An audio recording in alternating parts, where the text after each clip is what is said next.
Chapter 1. Proceed with the divorce immediately. You must believe me. I absolutely did not betray you. A heart-wrenching wail echoed in his ears, and Jiang Yun's head buzzed. Hadn't he died? Who? Who was speaking in his ear? The voice sounded so familiar, as Jiang Yun desperately forced his eyes open. His pupils widened in shock at the sight before him. A tear-streaked woman stood, resembling a weeping pear blossom. The woman clutched his clothing tightly. Her tear-filled eyes were brimming with supplication. I truly did not deceive you. Gazing at the face before him, Jiang Yun felt as though a hole had been ripped open in his heart, and his eyes gradually reddened. Those familiar brows and eyes. They overlapped with the visage in his memories. His hands trembled uncontrollably, and he instinctively reached out to wipe away the woman's tears. Enough! How did our Jiang family produce such a shameless daughter-in-law? You are nothing but a harlot. Beside them, Jiang Tengfei, in a fit of rage, lunged forward, raising his hand to strike the woman. Yet, the hand was intercepted mid-air. Jiang Yun firmly grasped his father's wrist, the palpable sensation stirring a mix of emotions within him. All the memories surged forth in his mind. He had not died. He had been reborn. In the next moment, Jiang Yun lifted his gaze to survey his surroundings. In the dimly lit repair shop, various vehicles lay scattered about. Several mechanics, though busy with their tasks, occasionally glanced over in curiosity. Nearby, a man huddled, trembling as he wore a fuel-soaked work uniform. Jiang Yun's breath quickened. He had indeed been reborn to this very day. September 15th, the day he was to divorce Lin Shui. In his previous life, it was at this moment that the Jiang family orchestrated a falsehood of Lin Shui's betrayal to force Jiang Yun into the divorce. And that trembling man? He was the illicit lover. In truth, he was a mechanic hired by the Jiang family, originally waiting in the car for Lin Shui to retrieve it, intending to compromise her virtue. However, fate had led him to the wrong person. When Lin Shui arrived, the mechanic, fearing he would not receive payment from the Jiang family, hastily claimed to have had an affair with her. Thus, the scene before them unfolded. Jiang Yun, you ungrateful wretch! What time is it, and you still defend this vixen?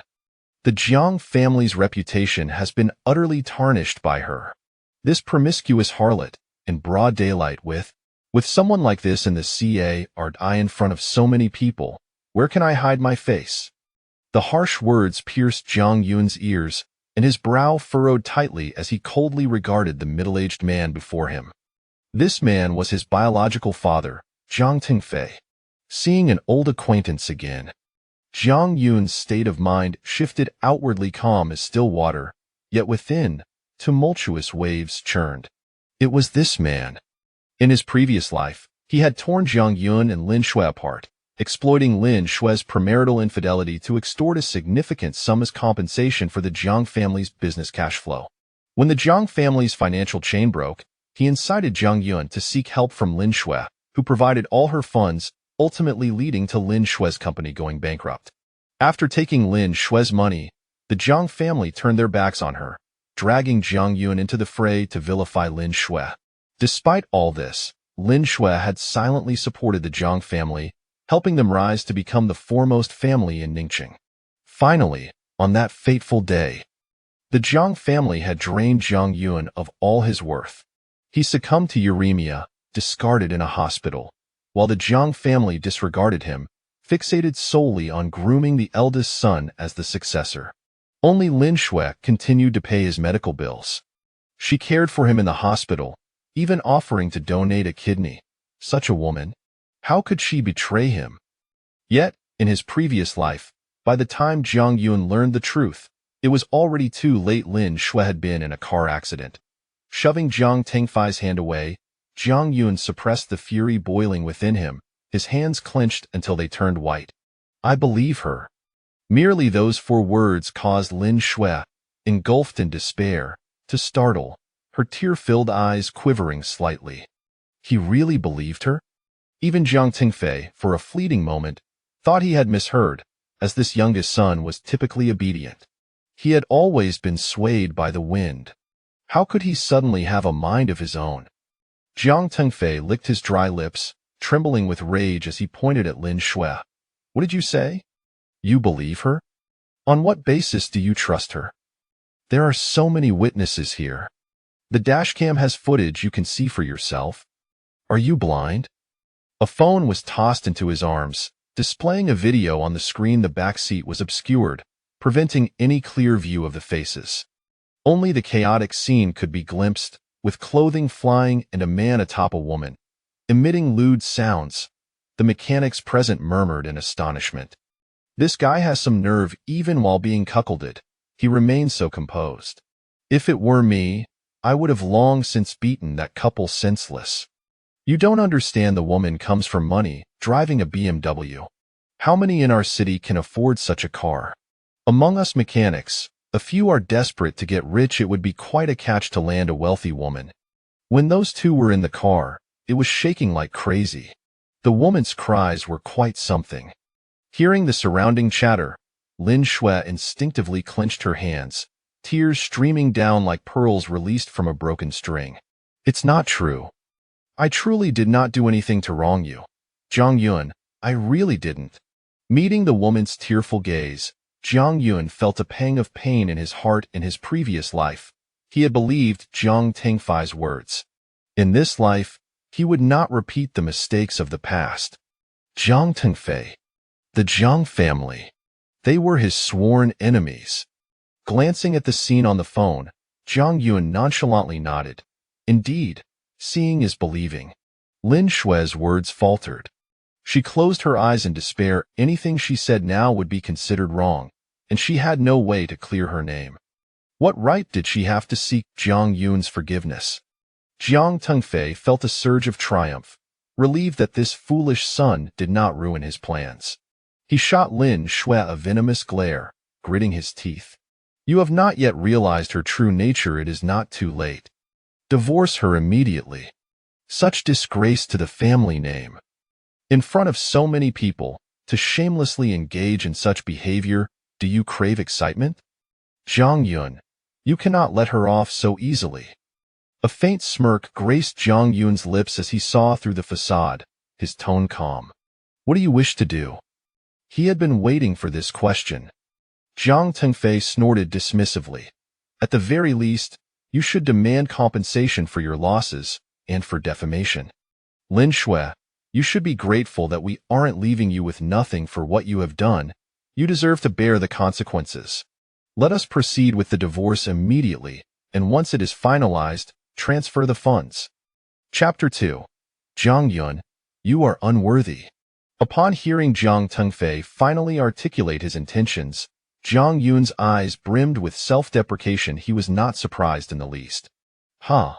Leaving with nothing? What a laugh. After being married to Lin Shui for so long, the Jiang family had always been profiting off her, including the house and car they had upon marriage. All of it was arranged by Lin Shui. To put it bluntly, Jiang Yun was merely a parasite, while the entire Jiang family was an ungrateful leech. Beside them, Lin Shui glanced at Jiang Yun, inhaling deeply as she fought back the tide of tears threatening to spill from her eyes. She clenched her jaw tightly.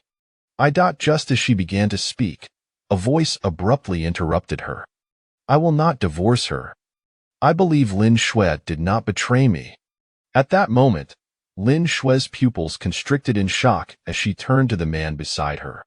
She had originally thought he would not believe her, that he would, as usual, take Jiang Tengfei's words at face value. Why had he suddenly chosen to trust her? Jiang Yun was acutely aware that once he uttered those words, everyone would deem him a madman. The evidence was irrefutable. Yet he still chose to believe Lin Shui's words. But no one understood the truth better than Jiang Yun. His gaze fell upon the illicit lover nearby, his tone calm. Will you admit it, or shall I reveal it for you? The man averted his gaze, shivering involuntarily, and hastily waved his hands. I don't know what you're talking about. Sir, you must believe me, I too am a victim. I was merely repairing parts in the car when she boarded and began to seduce me. It is entirely her fault. Having been unjustly accused, Lin Shue's anger intensified, her delicate face flushed with indignation. You are speaking nonsense. It was no mere fabrication. Since this individual was resolutely stubborn, Jiang Yun decided not to waste further breath.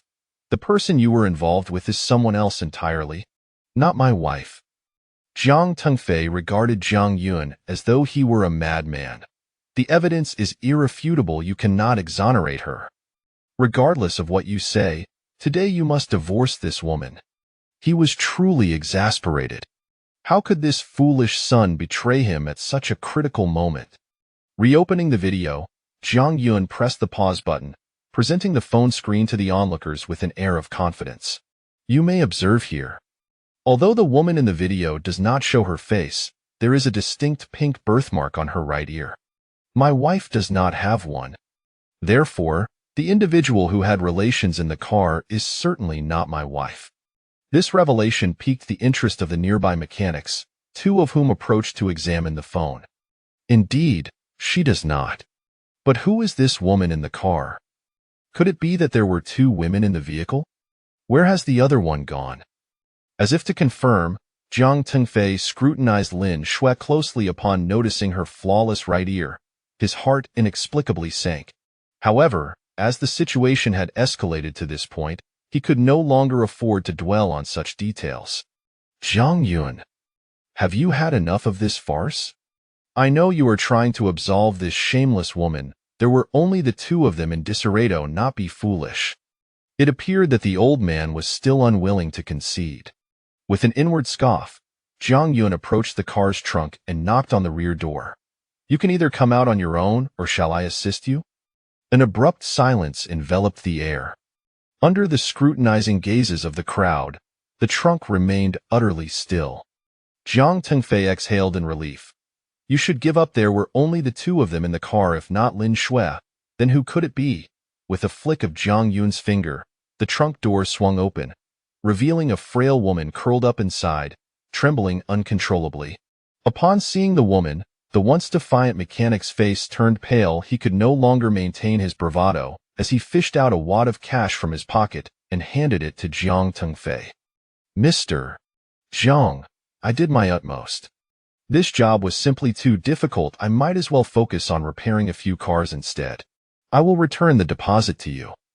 Clutching the money tightly, Jiang Tengfei's face darkened, his teeth grinding in frustration. Very well. Good job. He shot Lin Shui a fierce glare, snorting derisively. Consider yourself fortunate.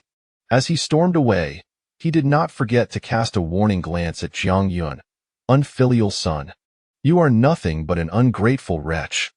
Meanwhile, Lin Shui stood in stunned disbelief. She stepped forward in shock, gazing at the woman in the trunk, struggling to comprehend. Qianqian, how could it be you? Then, she turned her bewildered gaze toward Jiang Yun. How did you know someone was here? Truth be told, my father's actions towards me were driven by desperation. You have offended him for my sake. Hearing the woman's words, Jiang Yun felt a pang in his heart. She was clearly aware of everything. She likely understood the intentions of the Jiang family all along. She must have known what Jiang Tengfei was plotting in his heart. Therefore, despite being unjustly slandered, even if he ultimately did not stand by her side, Lin Shui would not hold it against her. Recalling the tribulations of his past life, Jiang Yun tenderly grasped the woman's hand, taking a deep breath. No more. In this lifetime, it would never happen again. He would not let this woman suffer any further indignities. I will not allow you to endure even the slightest grievance. Unexpectedly, the response was a bitter laugh. The woman, curled up in the trunk, wore a scornful expression. She was Lu Qianqian, Lin Shui's secretary. Disheveled and disheartened, Lu Qianqian clutched her clothes tightly, tears streaming down her face. Prevent her from suffering grievances? If it weren't for President Lin instructing me to retrieve the car first, shielding her from this disaster, perhaps it would not have been me sullied by a brutish man in the car. And you? Lu Qianqian emerged from the trunk, glaring fiercely at Jiang Yun, her eyes filled with a desire to consume him alive. You must have colluded with your father long ago, otherwise, how would you know about this? How would you know I was here? You suddenly changed your mind and chose to humiliate me in front of so many people. Are you afraid President Lin will refuse to divorce you, so you feign protection for her and put on this charade? Are you hoping to gain more benefits? What is it this time you plan for the Jiang family? Is it all of President Lin's assets or her entire company? How laughable, has President Lin not suffered enough grievances at the hands of your Jiang family? Before Lu Qianqian could continue, Lin Shui, both anxious and furious, implored her to cease. That is enough. Stop speaking. Pulling Lin Shui behind her, Lu Qianqian no longer cared. I will speak regardless. How much longer will you allow this heartless man to deceive you? If it weren't for me today, that despicable mechanic would have taken advantage of you. This man repeatedly claims he will not allow you to suffer, yet when your company faced a financial crisis, he was embezzling funds for the Jiang family. When you were in the hospital losing your child, he was embracing another woman, squandering your money on debauchery. And now he schemes against you with the Jiang family, conveniently having his father nearby, having long arranged for someone to be in your car to ruin you. Now he professes eternal love to you. All of President Lin's grievances have been inflicted by your Jiang family. Jiang Yun, you are unworthy. Chapter 3. Suddenly, a bastard emerged. A sharp slap echoed through the air, leaving Lu Qianqian in a state of shock, her eyes filled with self-mockery. Lin Shui's hand froze mid-air, her throat constricted. She had not intended for this to happen. Yet she found herself wishing to silence Lu Qianqian's words, covering half of her fiery red face. Lu Qianqian's eyes glistened with anger. Lin Shui, if you remain so obstinate, he will ruin you. As she watched the woman walk away resolutely, Jiang Yun remained momentarily stunned, before abruptly seizing Lin Shui's shoulders, his voice trembling with urgency. Did I guess it true? When did we ever have a child? Meeting the man's intense gaze, Lin Shui felt a sharp pang in her heart and struggled to look away, opting for silence. A silence that felt like a judgment filled with regret and frustration. Jiang Yun clenched his teeth in rage. The sound of grinding teeth piercing the air that it was all his fault. What was the point of discussing this now? Jiang Yun opened his mouth, yet found himself at a loss for words. Realizing how ludicrous his earlier promises had been, that he was the least qualified person to utter those words. The shrill ring of a phone shattered the silence between them. Jiang Yun's phone buzzed with a call from an unfamiliar number, causing his brow to furrow, while Lin Shui's expression turned anxious. That in the past, Jiang Yun would have answered calls from other women right in front of Lin Shui. This time, without a moment's hesitation, he hung up. Lin Shui felt a wave of relief wash over her, a flicker of joy igniting within her. If there's something you need to handle, go ahead, that I don't mind. Her thoughtfulness was almost painful to witness. Taking a deep breath, Jiang Yun grasped her hand, his gaze resolute. Wife, trust me one last time, that I will not disappoint you again. However, Lin Shui merely offered a nonchalant smile, a hint of hurt glimmering in her eyes. Jiang Yun chuckled softly. He knew she must be weary of hearing such reassurances. The phone continued to buzz incessantly, and Jiang Yun hung up again and again, growing impatient. You answered that I'm fine, furrowing his brow. He finally pressed the answer button. Who are you looking for? A raspy female voice came through the line. I'm pregnant. That abrupt statement left Jiang Yun bewildered, and he laughed. Miss, if you're pregnant, go find the child's father. Why are you calling me? The woman's voice escalated in agitation. Jiang Yun, you scoundrel. After hurling that accusation, she abruptly ended the call. Jiang Yun found himself at a loss. Turning to meet Lin Shui's worried gaze. Should we go check it out? He suggested, slightly irritated. What is there to see? I'm innocent. I've never harmed that girl. Why should I take the blame? If she needs a scapegoat, she should use her brain.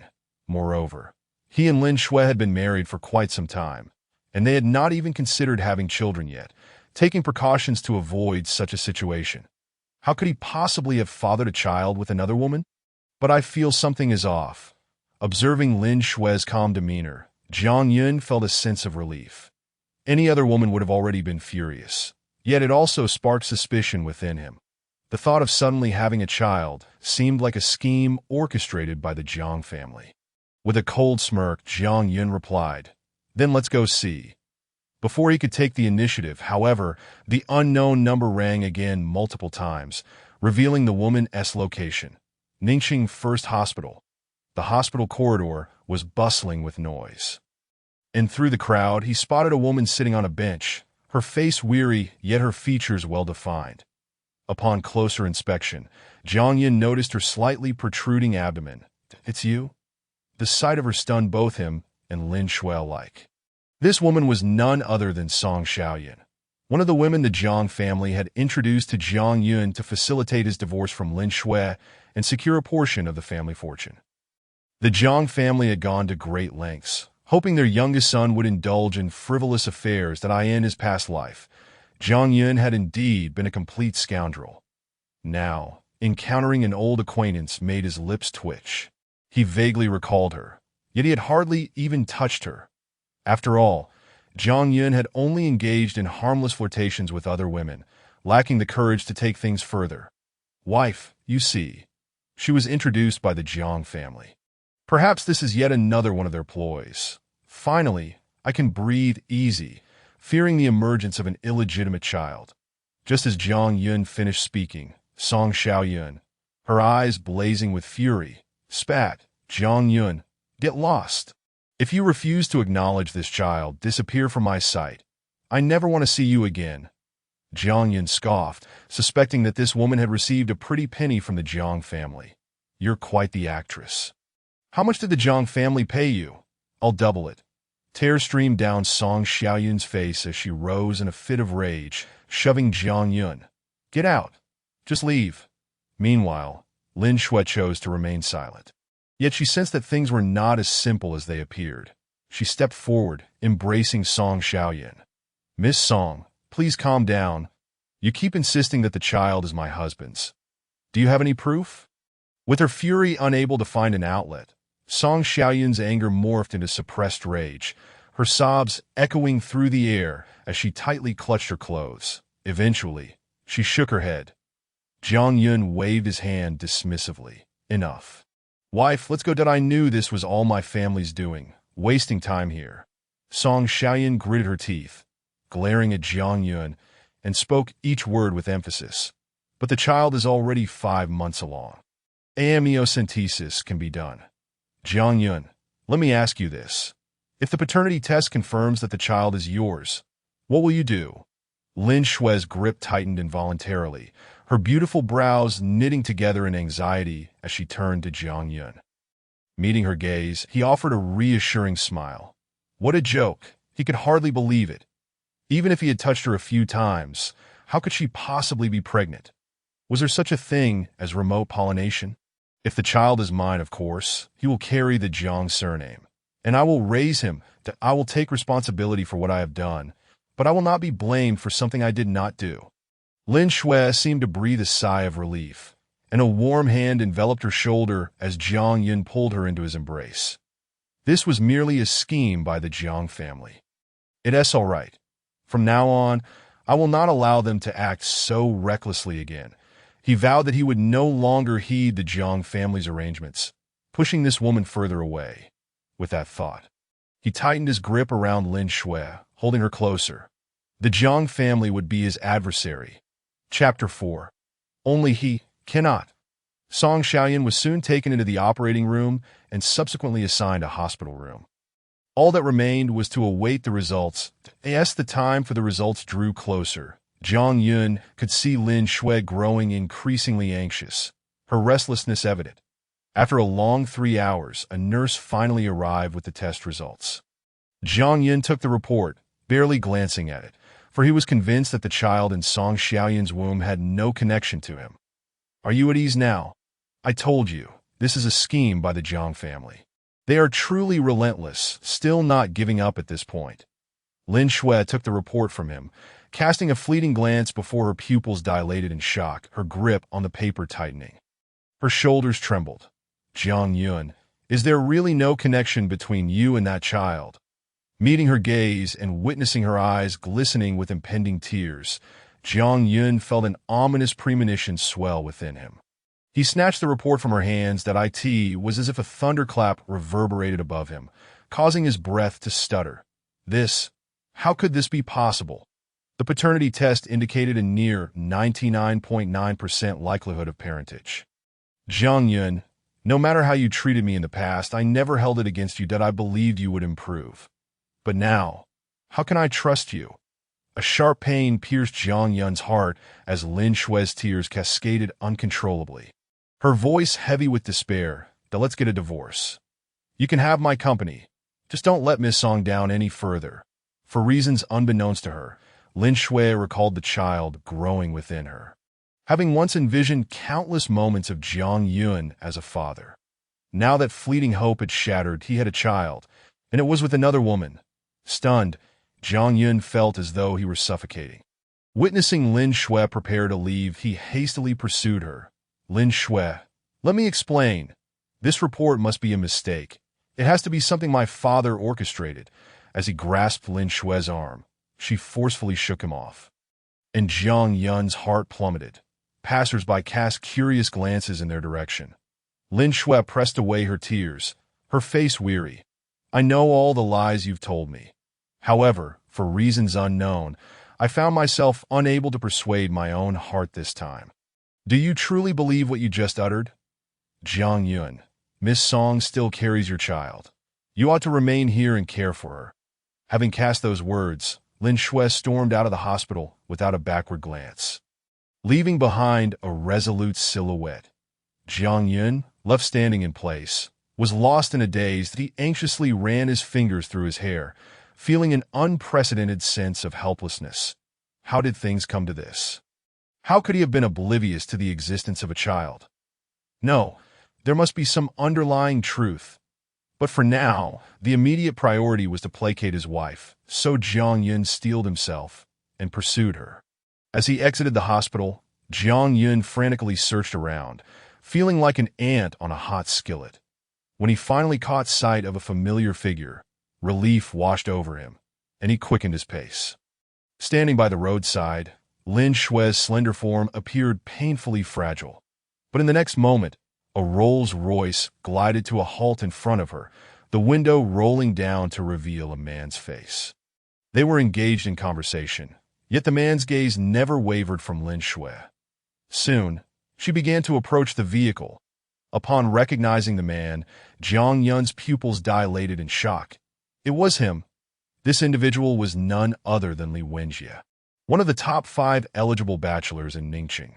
Beneath his refined exterior lay a despicable nature. Jiang Yun had seen numerous exposés on this man in his past life, detailing how he had imprisoned countless naive young women for unspeakable training. Not to mention his history of domestic violence and even pedophilia. When such news had surfaced, Jiang Yun had been incredulous, never imagining such filth resided beneath that facade, seeing the two engaged in such amiable discourse.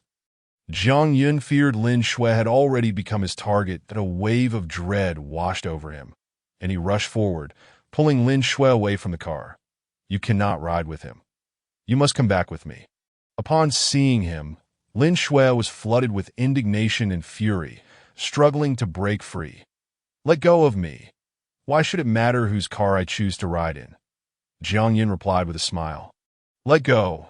You may ride with anyone, but his car is absolutely off limits. At that moment, Lin Shui had lost all reason. Her voice escalated. Enough. Mr. Li is my business associate, conveniently in the area for work. What are you insinuating? That we are involved in something improper? Faced with her scornful gaze, Jiang Yun swallowed hard. Business associate. It was no wonder Lin Shui's company had faced a sudden financial crisis, plummeting stocks after partnering with this man. After that crisis, Lin Shui had suffered greatly. Her parents had passed away from the shock, and she had been forced to beg for assistance just to keep the company afloat. However, the Lin family business never regained its former glory. At that time, Jiang Yun had already divorced Lin Shui, while the Jiang family reveled in their good fortune, having distanced themselves from the Lin family and received a hefty compensation. No, you must come with me. Not only must you return, but you must also terminate all business dealings with him. Jiang Yun's gaze was resolute as he tightened his grip on Lin Shui's hand, only to be confronted by a tall figure blocking his path. The man stood half a head taller than Jiang Yun, a faint smile gracing his lips, his tone gentle. "Sir, it seems you harbor considerable animosity towards me. Have you ever heard the saying, 'A forcibly bent melon is not sweet'?" The man's words made Jiang Yun uneasy, and he warily stepped back, pulling Lin Shui behind him. "She is my wife. She will definitely come with me." Li Wenjie remained unfazed, his eyes glinting with something deeper. "But it seems Ms. Lin is not inclined to leave, that we must respect her choice." Jiang Yun's grip tightened further, anxiety creeping in. If his wife left with this man, who knew what might transpire? He opened his mouth. "This man is no good. If you accompany him, you will be—" "Enough already, Jiang Yun, we are finished. Please do not interfere in my life any further, nor slander my friends." With a sudden force, Lin Shui wrenched her arm free and, with an icy demeanor, opened the car door, treating Jiang Yun as though he were a mere passerby. The door slammed shut with a resounding thud in that moment. Jiang Yun felt as though his heart had shattered. Chapter 5. Call the police. Arrest this murderer. It seemed she had chosen to leave with him. Li Wenjie's eyes sparkled with provocation as he entered the car, even pausing to pat Jiang Yun on the shoulder. "Considering your relationship with Ms. Lin, I'll overlook this incident. But should you defame my reputation again," his gaze darkened, "I would not mind assisting Ms. Lin in dealing with her freeloading husband." Watching the Rolls-Royce depart, Jiang Yun clenched his teeth, his fists tightening in fury. Damn it. Li Wenjie was clearly a malevolent figure. Lin Shui had left with him, and who knew what would happen next? Hastily, he fished his phone from his pocket, dialing frantically.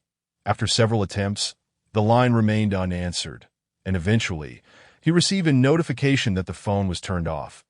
Jiang Yun felt like an ant on a hot skillet, when suddenly he caught sight of an unknown number and pressed dial. "Jiang Yun, what are you up to? You Jiang family are already demanding money from us, and now you want to stir up trouble. There is no money. Has the Jiang family sought money from the Lin family again?" Damn it. Jiang Yun's temples throbbed with anger. This was no time to dwell on such matters. "Your sister has been kidnapped, that I know you can quickly locate her. You must act now." On the other end, Lin Mu was still processing the information. "What? Jiang Yun, what did you say? Repeat that. Your sister has been kidnapped. Why are you not doing anything to save her? You useless fool," ignoring Lin Mu's frantic shouts. Jiang Yun hung up, exhaling a heavy breath. Lin Mu was a hacker. Finding someone should not pose a problem, and he would not neglect his sister. Yet the most pressing concern remained Li Wenjie. Gazing at the date displayed on his phone, Jiang Yun's brow furrowed tighter. Time was running short. Due to Li Wenjie's dealings after the exposure of his misdeeds, the Lin family business had crumbled, resulting in significant losses. It was also the day Lin's parents had been driven to take their own lives, and Lin Shui had endured her most humiliating days, begging for money and even kneeling before the Jiang family. In his previous life, Jiang Yun had merely watched coldly. Reflecting on the past, Jiang Yun felt a sharp pang in his heart. No, he could not allow this farce to repeat itself in this life. He would protect Lin Shui, but time was of the essence. As one of Ningxing's top 5 enterprises, the Li family was certainly a formidable partner. However, to convince Lin Shui to sever ties with Li Wenjie, he needed to find a partner even more powerful. Suddenly struck by an idea, Jiang Yun wasted no time. Super Li Baba, the leading enterprise in Ningxing. Standing beneath the towering edifice, Jiang Yun let out a sigh of relief. He had little confidence, but had to take a chance. "Sir, have you made an appointment with President Xia?" President Xia, the founder of Super Li Baba, was also the wealthiest and most accomplished individual in Ningxing. Many sought an audience with him, but failed. When the receptionist posed the question, Jiang Yun was momentarily taken aback. He had not only failed to make an appointment, but he also lacked the standing to do so. "I need to see him urgently. Could you perhaps make an exception?" The receptionist's smile was cold and distant. "No, to meet President Xia. An appointment is mandatory, that if you do not have one, please return another time." Having reached the company only to be met with a closed door, Jiang Yun felt an overwhelming sense of frustration. Just as he hesitated to force his way in, a horrifying scream echoed from the lobby. Employees rushed about in panic, some dropping their documents in fright. That in the center of the hall lay a middle-aged man, clutching his chest in agony, writhing on the floor as white foam escaped his mouth.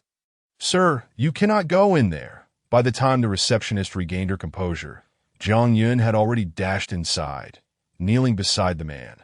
The chaos around him was deafening. "What do we do? Is he going to die?" "Call an ambulance." How terrifying. Many gathered around, yet none dared to be as bold as Jiang Yun, who remained by the man's side. The man's complexion grew increasingly ashen, and he seemed to struggle for breath. Jiang Yun hastily unfastened the buttons of his shirt, repeatedly striking the man's chest. "Sir, how are you?" The middle-aged man, lacking strength in his hands, persistently cast desperate glances at the suit pocket on his chest. "Medicine. Medicine." It seemed that uttering these words had exhausted all his energy, and he nearly lost consciousness again, gripping his chest tightly. "Is this a heart condition?" Jiang Yun's pupils constricted suddenly, beads of sweat the size of mung beans rolling down his forehead as he frantically searched for medication. In a rush, he administered the medicine to the man, but it was already too late. The man's tremors intensified. The situation grew increasingly dire, as if he could perish at any moment with each labored breath. The middle-aged man resembled someone pulled from the depths of water, his lips pale and devoid of color. Jiang Yun's body trembled slightly. He recognized this sensation, the state of impending death, memories of his previous life. Spent hospitalized, flooded back that a fellow patient with heart disease exhibited symptoms identical to this man's. He vaguely recalled the emergency measures the doctors had taken. Suddenly inhaling deeply several times, Jiang Yun wrestled with his thoughts before resolutely clenching his teeth. There was no time to hesitate. If it came to it, a dead horse could serve as a live one.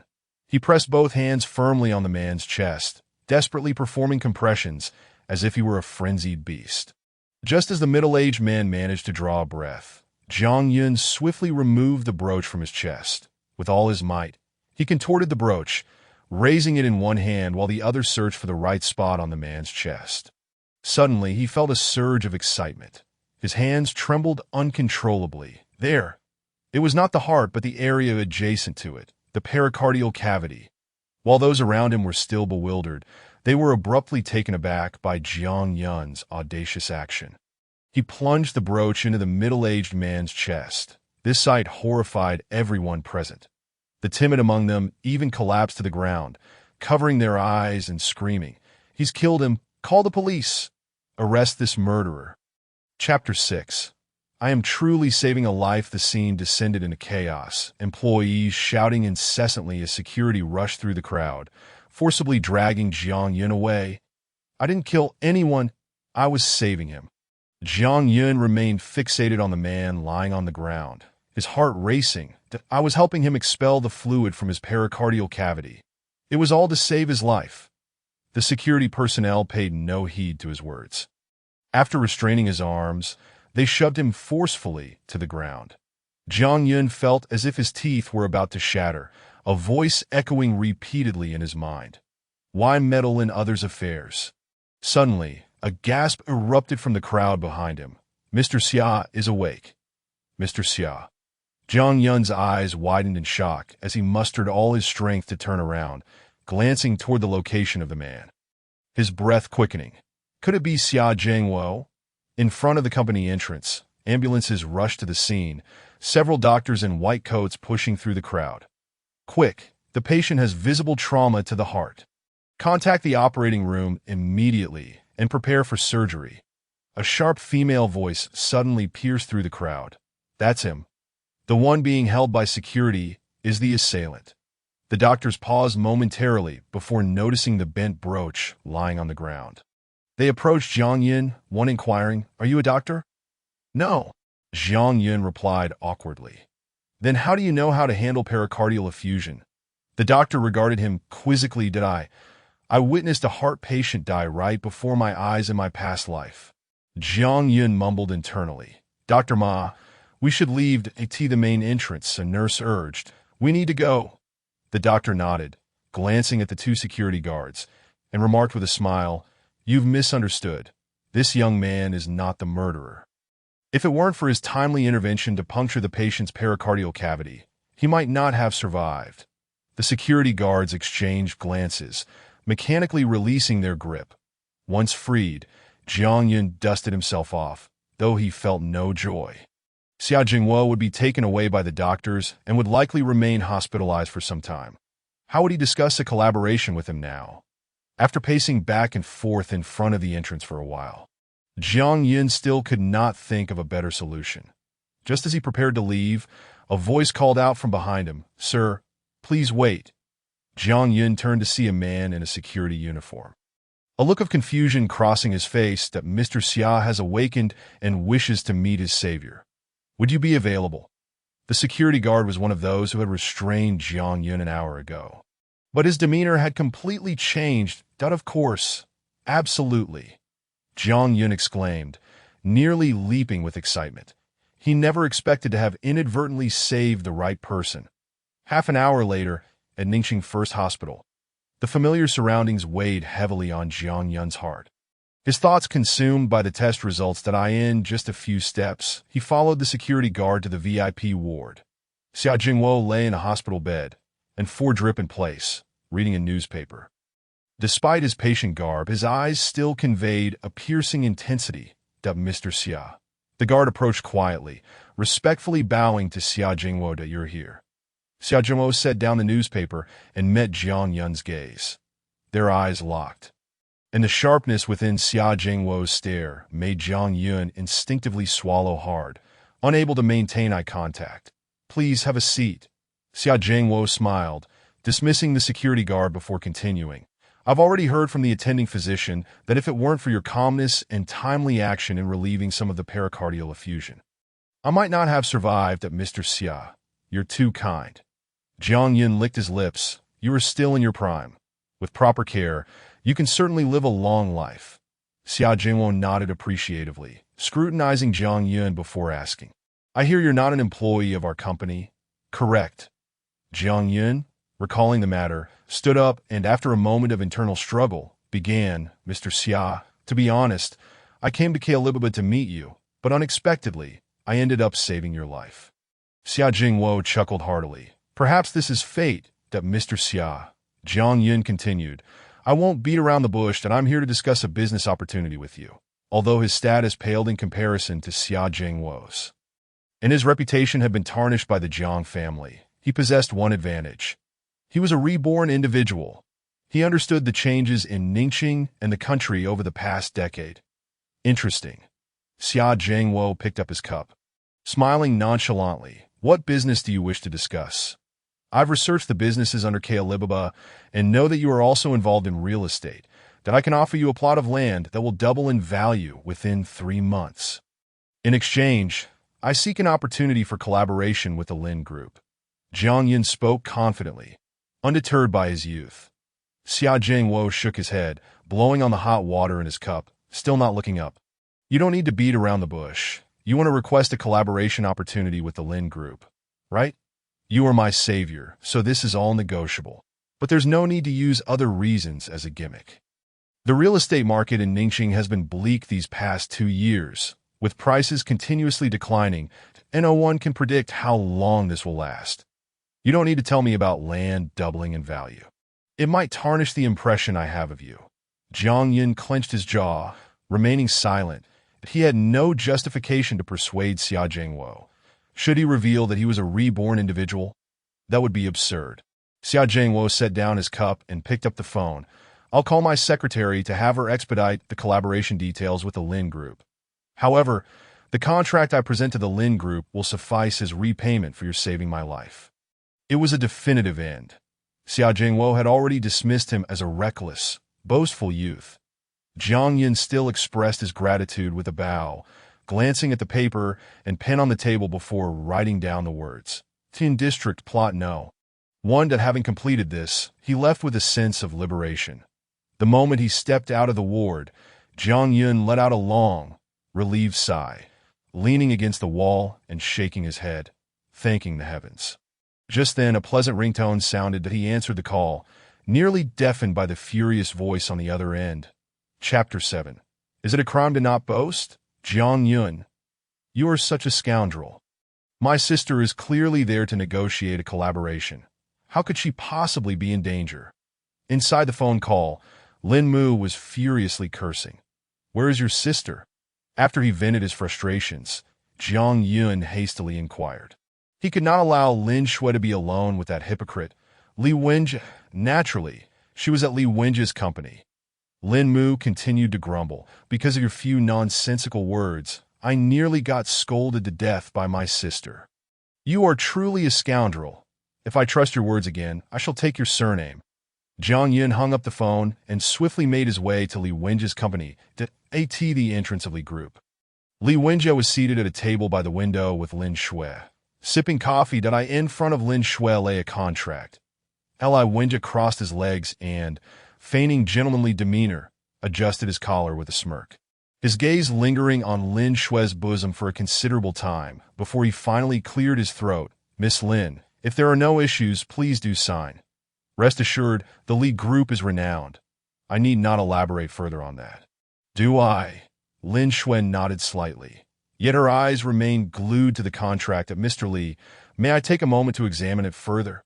As you wish. 5 minutes later, after a thorough review, Lin Shui picked up the pen. Ready to sign. Mr. Li, I wish to preemptively toast to our pleasant cooperation. Very well. The smile on Li Wenjie's face deepened. Once the contract was signed, he would become Lin Shui's principal, thus ensuring that she would be under his control. Li Wenjie gazed eagerly at Lin Shui's hand poised to sign, his mind racing with thoughts of her exquisite figure, making his breath uneven to do not sign. Suddenly, a cry rang out. Wife, I have already helped you negotiate with President Xia of Chao Alibaba. He has agreed to sign new orders with the Lin Group. With orders from Chao Alibaba, you need not worry about the company as profits for the foreseeable future.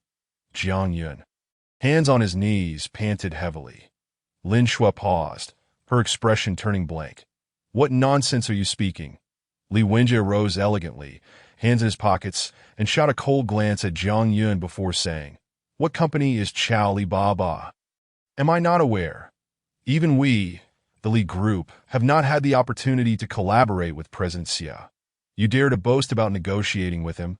Employees nearby halted in their tracks, laughter echoing around them. Jiang Yun disregarded Li Wenjie, moving to Lin Shui's side, grasping her arm firmly, and declared, Wife, trust me, I am not deceiving you this time. President Xia's secretary will contact you shortly to discuss the details of our cooperation. Lin Shui frowned slightly, shaking off Jiang Yun's hand to maintain her distance, her disappointment evident in her eyes. Their gazes met, and Jiang Yun felt as if needles were piercing his heart, leaving him in agony. Jiang Yun, I know you wish to explain your relationship with Song Xiaoyan, but I implore you, must you be so childish? Lin Shui's hands trembled, her voice quivering, tears brimming in her eyes, time and again. I place my trust in you, holding on to the hope that perhaps you would change.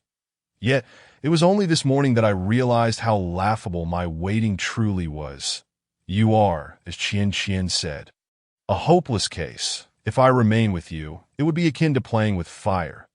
Jiang Yun stood frozen, his teeth nearly grinding to dust, yet he remained silent. Lin Shui had been disappointed in him far too many times. Any explanation would appear futile.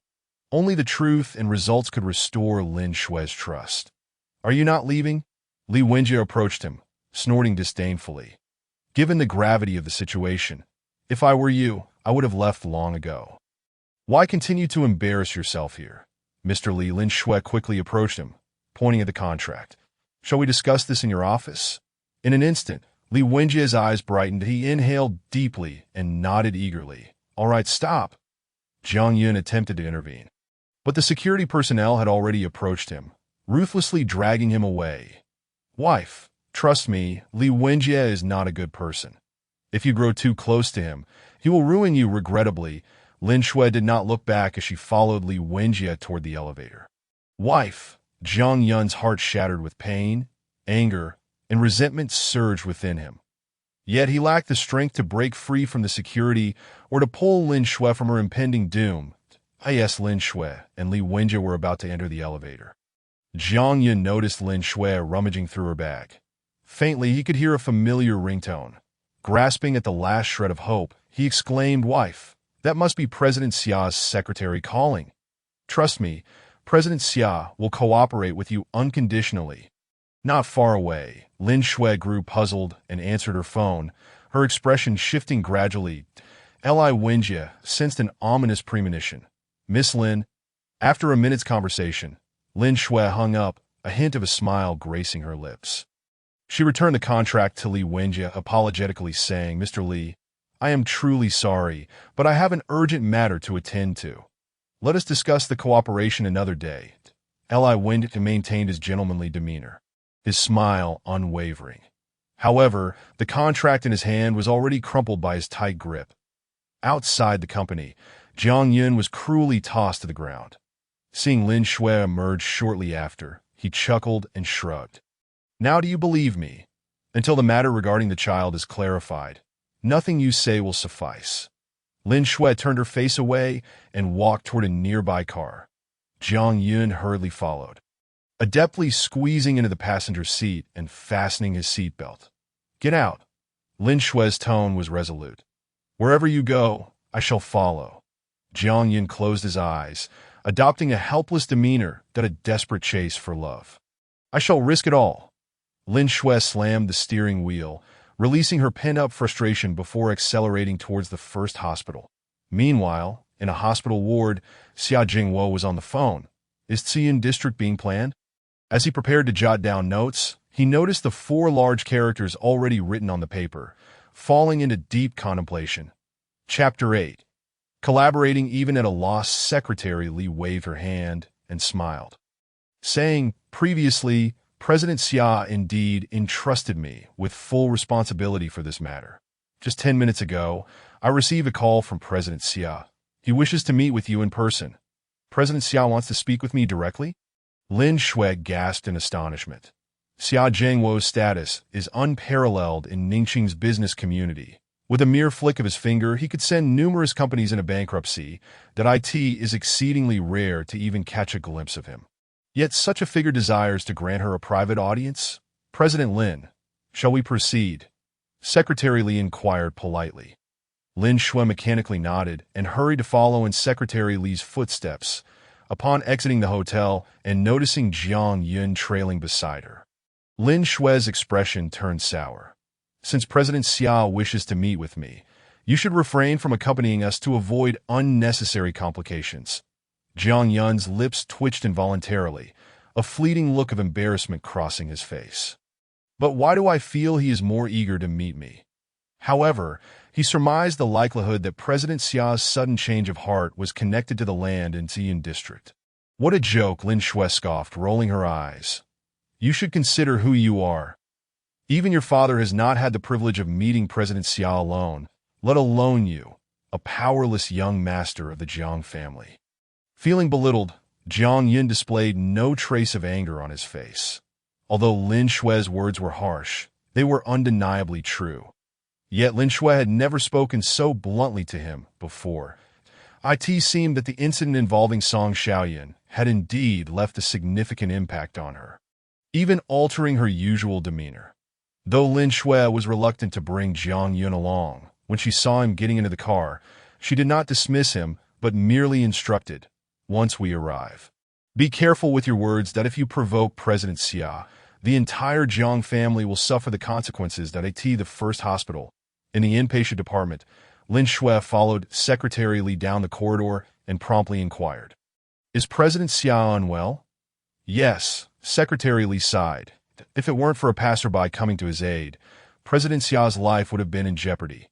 Lin Shui's face clouded with worry, and she patted Secretary Li's shoulder, saying, "At least he is safe now, though we must sincerely thank this lifesaver."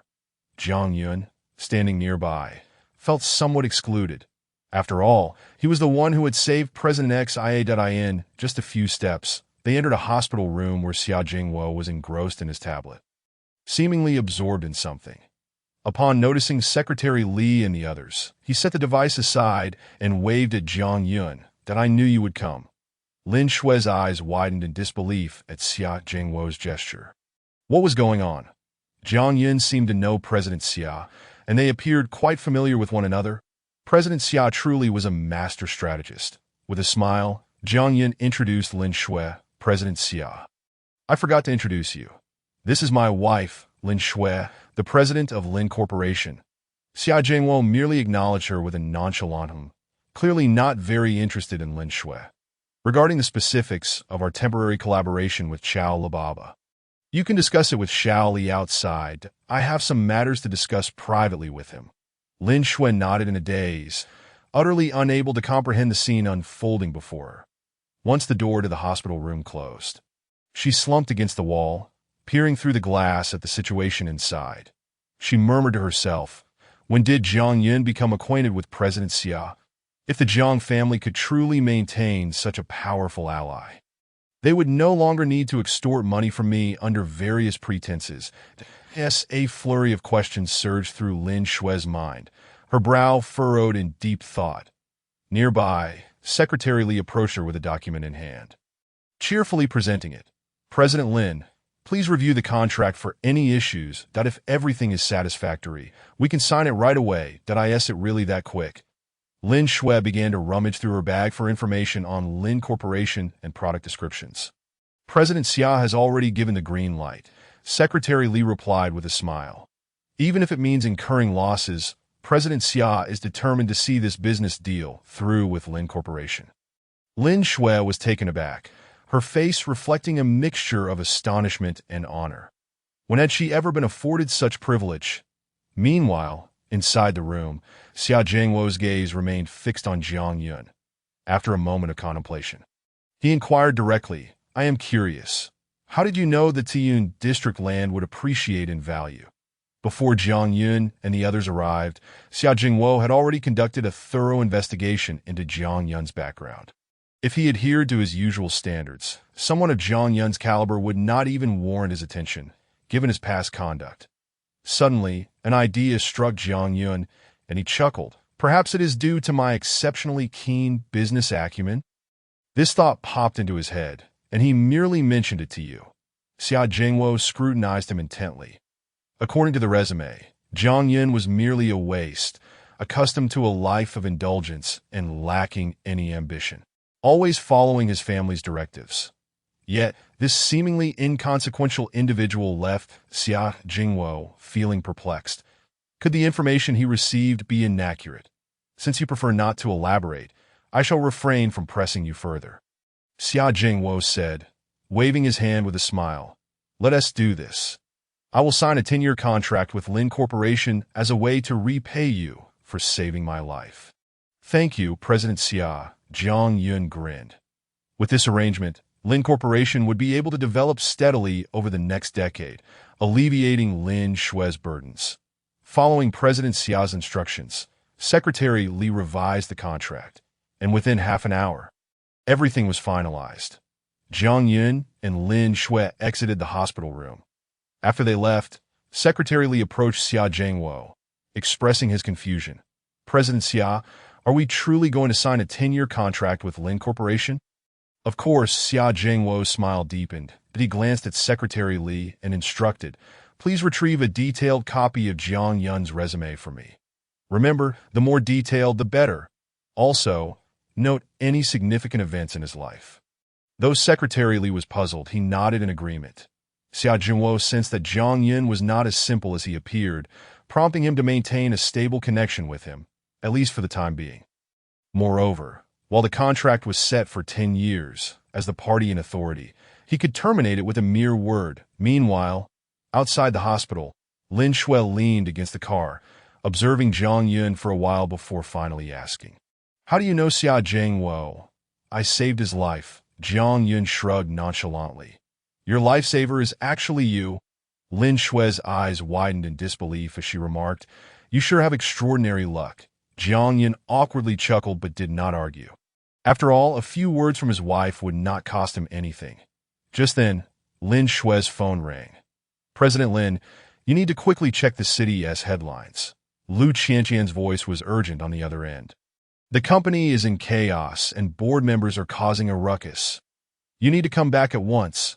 Lin Shue's expression shifted dramatically as she hastily opened the news on her phone. In an instant, her face paled, her fingers tightening around the device until they turned white. Gritting her teeth, she shot a cold glare at Jiang Yun, exclaiming angrily, "This is all you're doing." Just as Jiang Yun was about to inquire what had happened, he saw Lin Shui swiftly enter the car, prompting him to jump in after her. Observing Lin Shue's displeasure, Jiang Yun unlocked his phone to see a trending news article online, his brow furrowing slightly. "Wife, you must believe me. This matter is undoubtedly related to Song Xiaoyan. Look, she's making a huge fuss, clearly intending to drag us down with her. I assure you, the child she claims is mine has nothing to do with me. Otherwise, I would be struck by a car the moment I step outside." Half an hour prior, Song Xiaoyan had made sensational headlines online, asserting that the child was connected to Jiang Yun, while accusing him of abandonment, simultaneously targeting Lin Shui.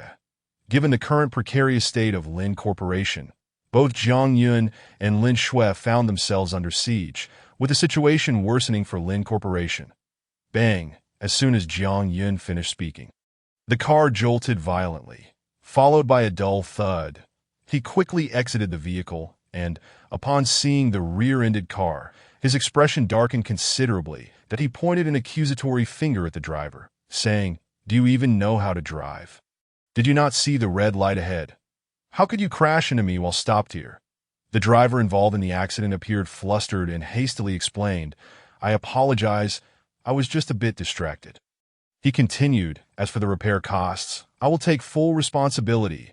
Upon glancing at Lin Shui, whose expression darkened, Jiang Yun felt a surge of frustration. Damn it! Is this merely a financial issue? After just swearing, such a predicament arises, what must Lin Shui think? The thought made Jiang Yun's head throb. Lin Shui promptly returned to the car, and Jiang Yun hurriedly followed her inside, quickly saying, "Wife, this is undoubtedly a misunderstanding. A mere coincidence. It has nothing to do with my oath. Get lost." Lin Shui coldly uttered before starting the engine. She was only eager to return to the company. Throughout the journey, Jiang Yun remained silent, merely sighing incessantly. What a calamity! Why must he endure such torment? Just when he was on the verge of mending his relationship with Lin Shui, yet another issue arose soon.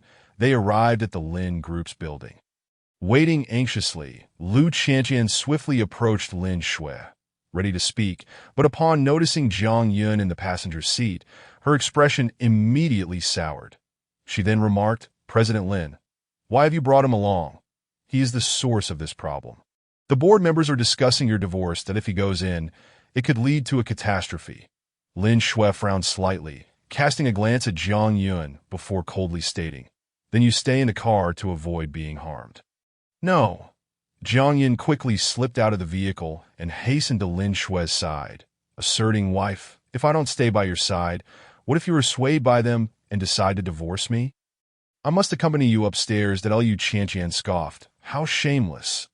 Jiang Yun paid her no mind and continued, "Moreover, it was I who secured the contract with General Manager Xia for you. Surely, you wouldn't forget such kindness?" "General Manager Xia?" Lu Qianqian quickly looked at Lin Shui. "Which General Manager Xia?" "The one from Chao Baba. Xia Jingwo," Lin Shui replied coldly, leading the way into the company building. "That if you aren't afraid of dying, I won't stop you." Behind her, Jiang Yun felt a surge of joy. For the sake of preserving this marriage, he would not retreat an inch, even through fire and brimstone. "President Lin." Lu Qianqian snapped back to reality and rushed to Lin Shui's side. Her eyes wide with astonishment as she exclaimed, "Is it truly General Manager Xia from Chao Baba?" You just mentioned some collaboration. Does this mean you have an arrangement with him for cooperation with our company? The potential collaboration with Alibaba could indeed resolve their pressing crisis. Yes, Lin Shui confirmed with an icy nod. Liu Qianqian clenched her fists in excitement. That's fantastic. In just a few steps, they entered the elevator. Inside the Lin Group's conference room, chaos reigned. Regardless of the circumstances, President Lin must divorce Jiang Yun. Indeed, this situation has escalated drastically. Our company's reputation has taken a significant hit. Not divorcing is absolutely unacceptable. We need him to compensate for the damage to our reputation. Several board members shouted, their faces pale with anger. Where is Liu Qianqian? Has she contacted Lin Shui? Why hasn't she arrived yet? Another voice chimed in. Suddenly, the conference room door was kicked open, revealing Lin Shui and Liu Qianqian. Finally, you made it, Director Liu. One of the board members began, but his gaze fell upon Jiang Yun at the back, and his expression soured dramatically as he pointed at Jiang Yun, shouting, "You bastard! How dare you come here? Why can't I come?" Jiang Yun nonchalantly took a seat at the head of the table, propping his feet on the desk in a relaxed manner. Jiang Yun. Lin Shui frowned slightly, issuing a low reprimand. This time, Jiang Yun ignored her words that he had often heard Lin Shui mention how several board members could influence her decisions. The reason the Lin Group found itself in its current predicament was closely tied to these individuals. And Jiang Yun had been too timid to stand up for Lin Shui. But now things were different, but he gently tapped his fingers on the edge of the chair, surveying the board members before coolly stating, "I am now your benefactor at the Lin Group. It would be wise to speak to me with respect, or I can easily ensure your company goes bankrupt." Nonsense. The board member who had spoken earlier stepped forward, coldly retorting, "Do you think anyone here is unaware of who your father is? You are nothing but a leech. Does your family plan to assist us with our financial issues? Ridiculous." The other board members chimed in, echoing his sentiments. "Do not conflate me with the Jiang family." Jiang Yun's smile gradually faded, his voice turning icy. "The greatest agony of my life is being born into the Jiang family." Not far away, Lin Shui observed Jiang Yun's demeanor, her eyes filled with astonishment. She felt as though he had transformed into someone almost unrecognizable, but she couldn't pinpoint how. Suddenly, an angry shout pulled Lin Shui back to reality. "Stop talking nonsense." A board member pointed a finger at Jiang Yun, bellowing, "Since you are here, let's discuss your relationship with President Lin. You need to finalize the divorce with her immediately. It would benefit everyone. Otherwise, we may retaliate." Jiang Yun snorted coldly, then replied nonchalantly, "I would rather dismantle 10 temples than destroy a single marriage. At your age, do you not understand such a simple principle?" The board members' faces flushed with anger. Jiang Yun continued, "Furthermore, I helped you secure a 10-year cooperation agreement with Alibaba that if you push for a divorce now, I will promptly inform General Manager Xia and ensure he cuts ties with you." The eyes of the board members instinctively turned to Lin Shui, each of them dumbfounded, their faces filled with shock. "I indeed established a connection with General Manager Xia through him, and we have reached a collaboration," Lin Shui stated. The room fell silent, eyes widening in disbelief. Even Liu Qianqian stood agape, unable to process the revelation. Lin Shui retrieved the contract from her bag and presented it to the board members. Seeing is believing. As they examined the numbered contract, the board members exchanged glances, and all eyes shifted to Jiang Yun. The board member who had been most vocal earlier hurried to Jiang Yun, warmly embracing his arm and exclaiming, "That was merely a jest. How could we actually consider divorcing you and President Lin?" Yes, yes, another board member chimed in. Who would have thought that President Lin's husband possesses such remarkable capabilities? Even befriending General Manager Xia of Alibaba. "We will certainly rely on you moving forward." Jiang Yun nodded faintly. Lightly clearing his throat point, one of the board members rushed to pour him a glass of water, presenting it with utmost respect.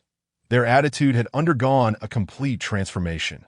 Truly, the pursuit of profit is the nature of a businessman. Lin Shui scoffed at them while clearing her throat, fixing her gaze on Jiang Yun. The internal staff of the company needs to convene. Could certain irrelevant individuals please step outside temporarily? Then I shall wait for you in your office, Jiang Yun said with a smile, rising and heading toward the exit.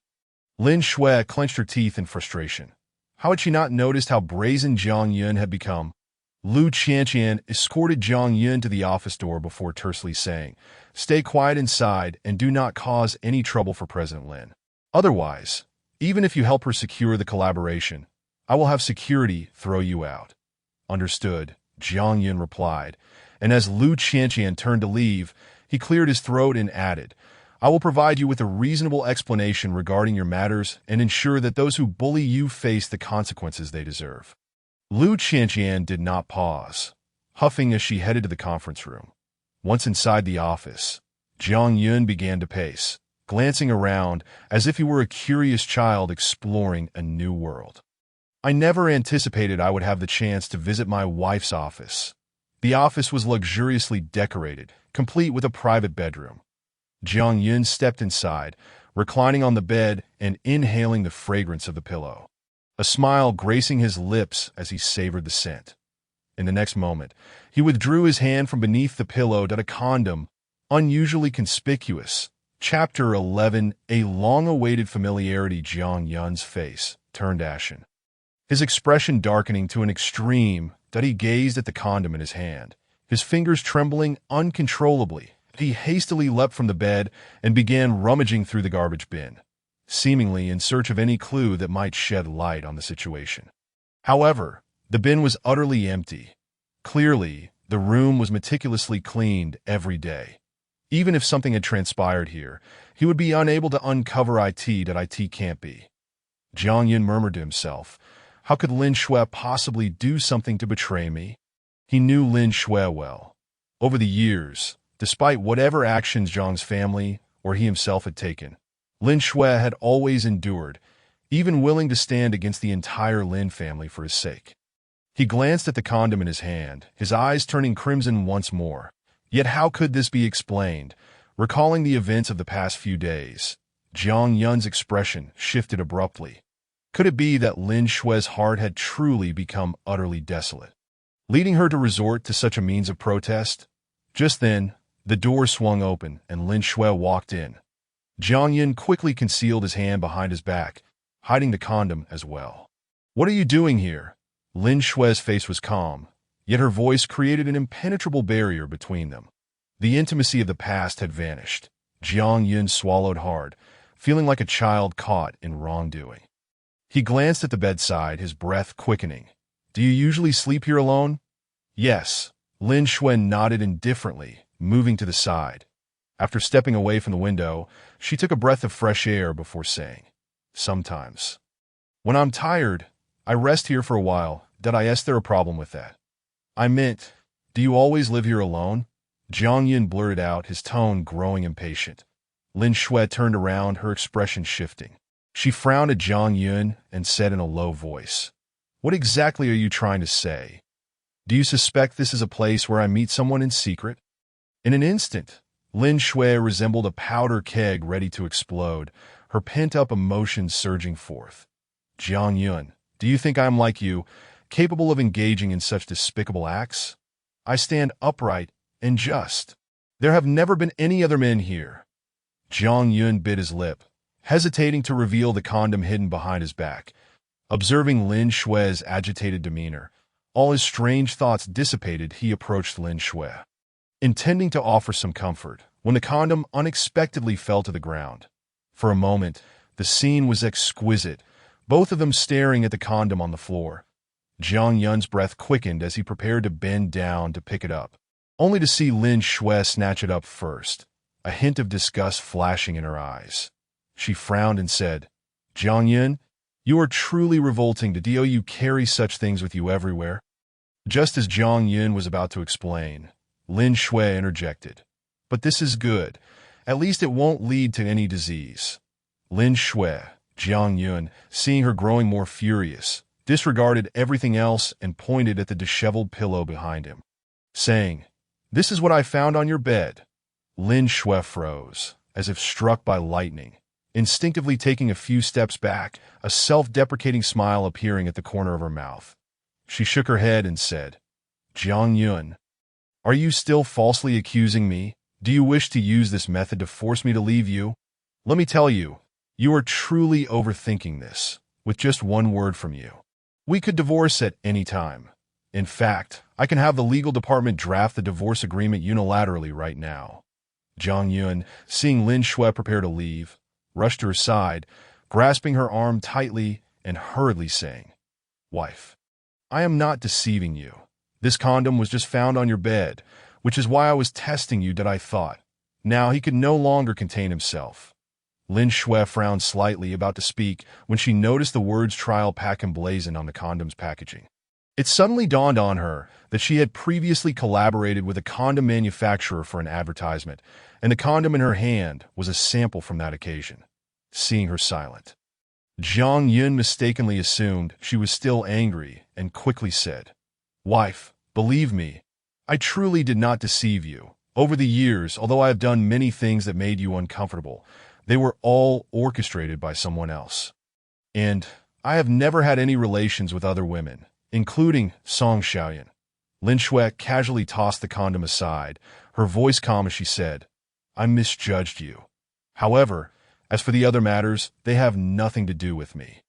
I do not wish to concern myself with who you choose to be with or engage in relations with." Jiang Yun remained silent. "Let us put the divorce issue on hold for now."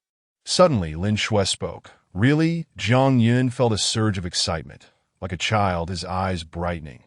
Lin Shui observed every expression on his face, and for a moment, she felt a sense of disorientation. Could it be that all of this is truly a misunderstanding? Previously, she felt no warmth from Jiang Yun, but at that moment, as she recalled the contract they had just secured in his effort to avoid upsetting her by taking the blame for the condom incident, she sensed a change in him. Yet to ascertain whether this was truly a misperception, she felt the need for further testing. Jiang Yun hurriedly approached Lin Shui from behind, wrapping his arms around her waist.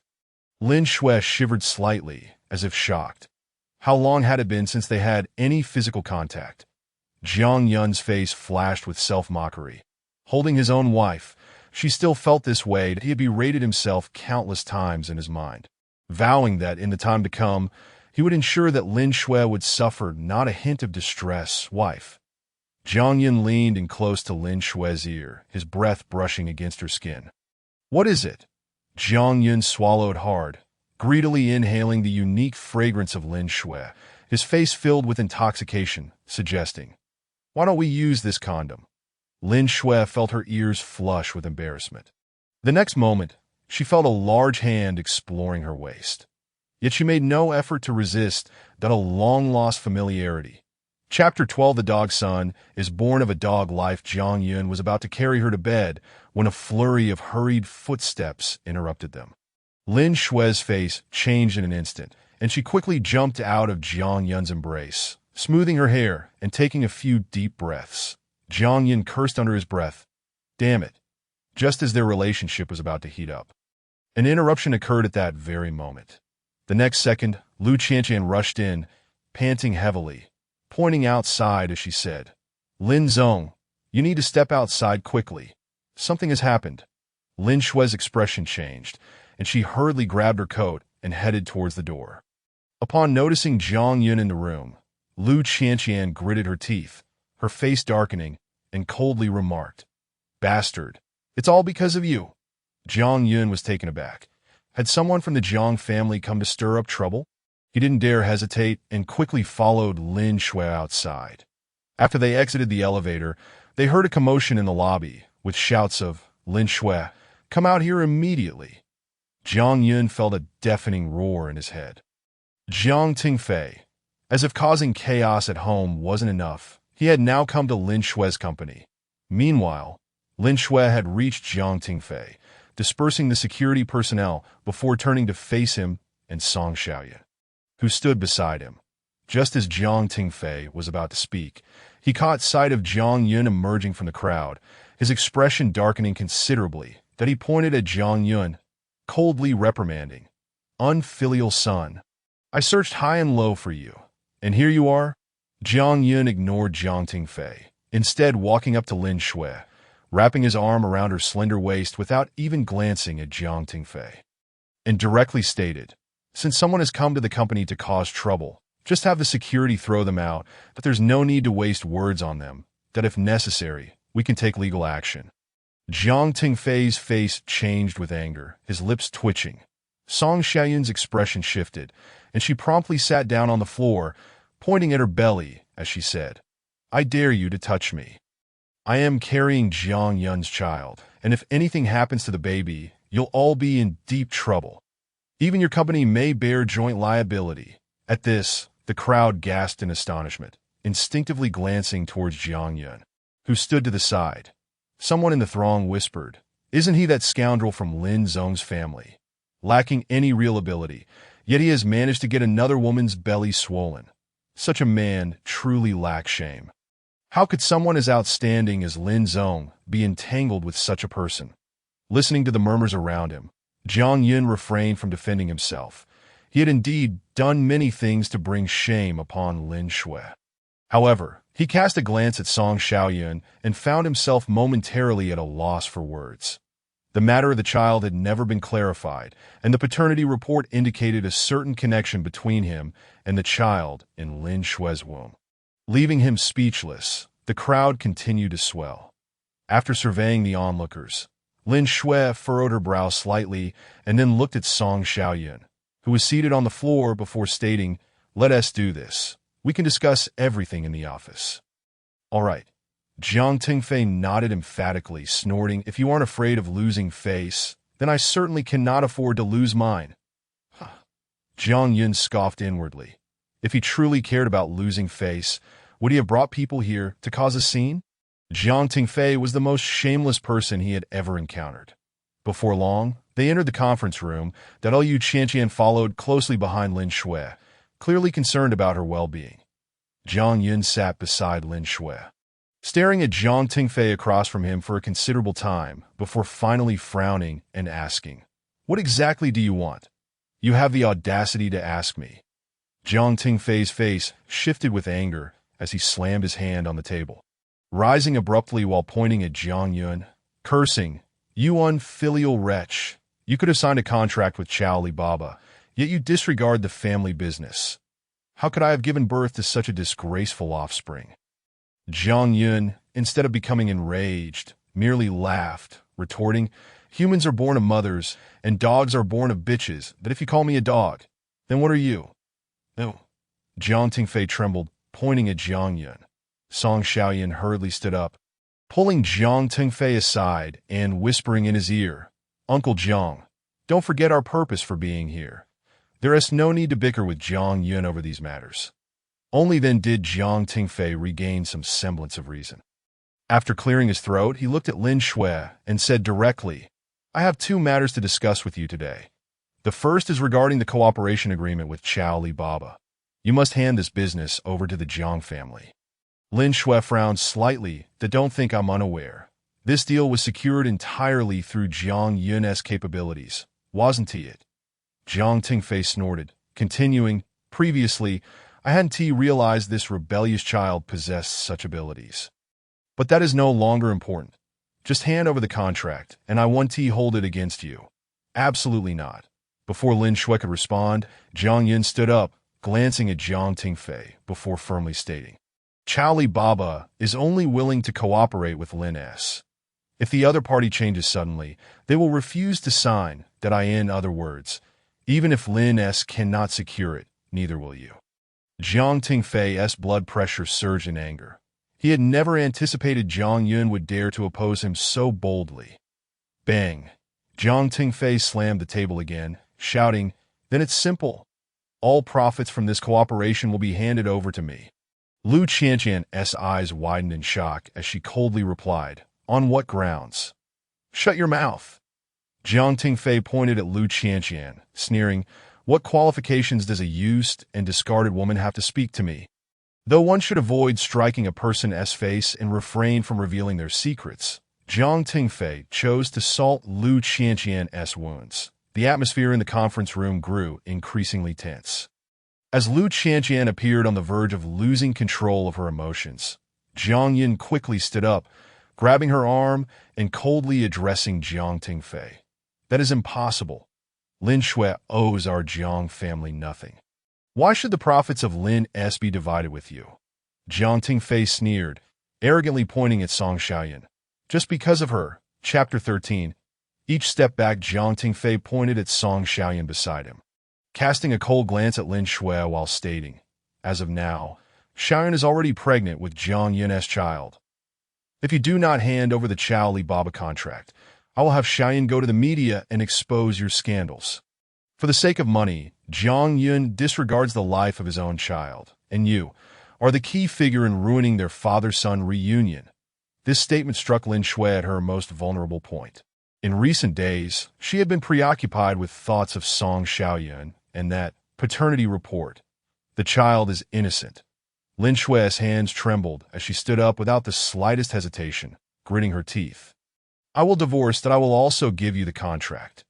Jiang Tingfei erupted into manic laughter, and a cold smile appeared on Song Xiaoyan's lips.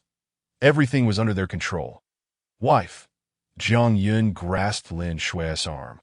Frowning, I have already negotiated with Xia Jianguo. If you refuse to cooperate, this contract will not be given to anyone else, that in the end, we will all end up with nothing.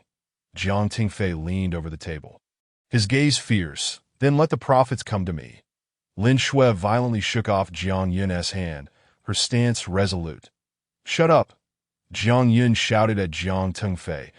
In his previous life, Jiang Tingfei had been the reason he and Lin Shui ultimately parted ways, leaving him with an overwhelming sense of guilt that in this life, Jiang Tingfei was still meddling in their affairs. Jiang Yun could no longer tolerate it. Jiang Yun, who are you yelling at? Jiang Tingfei shouted defiantly. Enough! Lin Shui clutched her head, feeling an unprecedented confusion wash over her. After glancing at Jiang Yun, she gritted her teeth and said, What he said is true.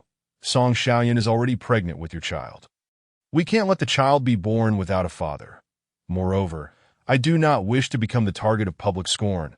I have thousands of employees behind me, and I cannot allow Lin S to fall into such a predicament. Seeing the scales of victory tipping in their favor, Jiang Tingfei's smile grew increasingly smug. But I truly haven't done anything to wrong you.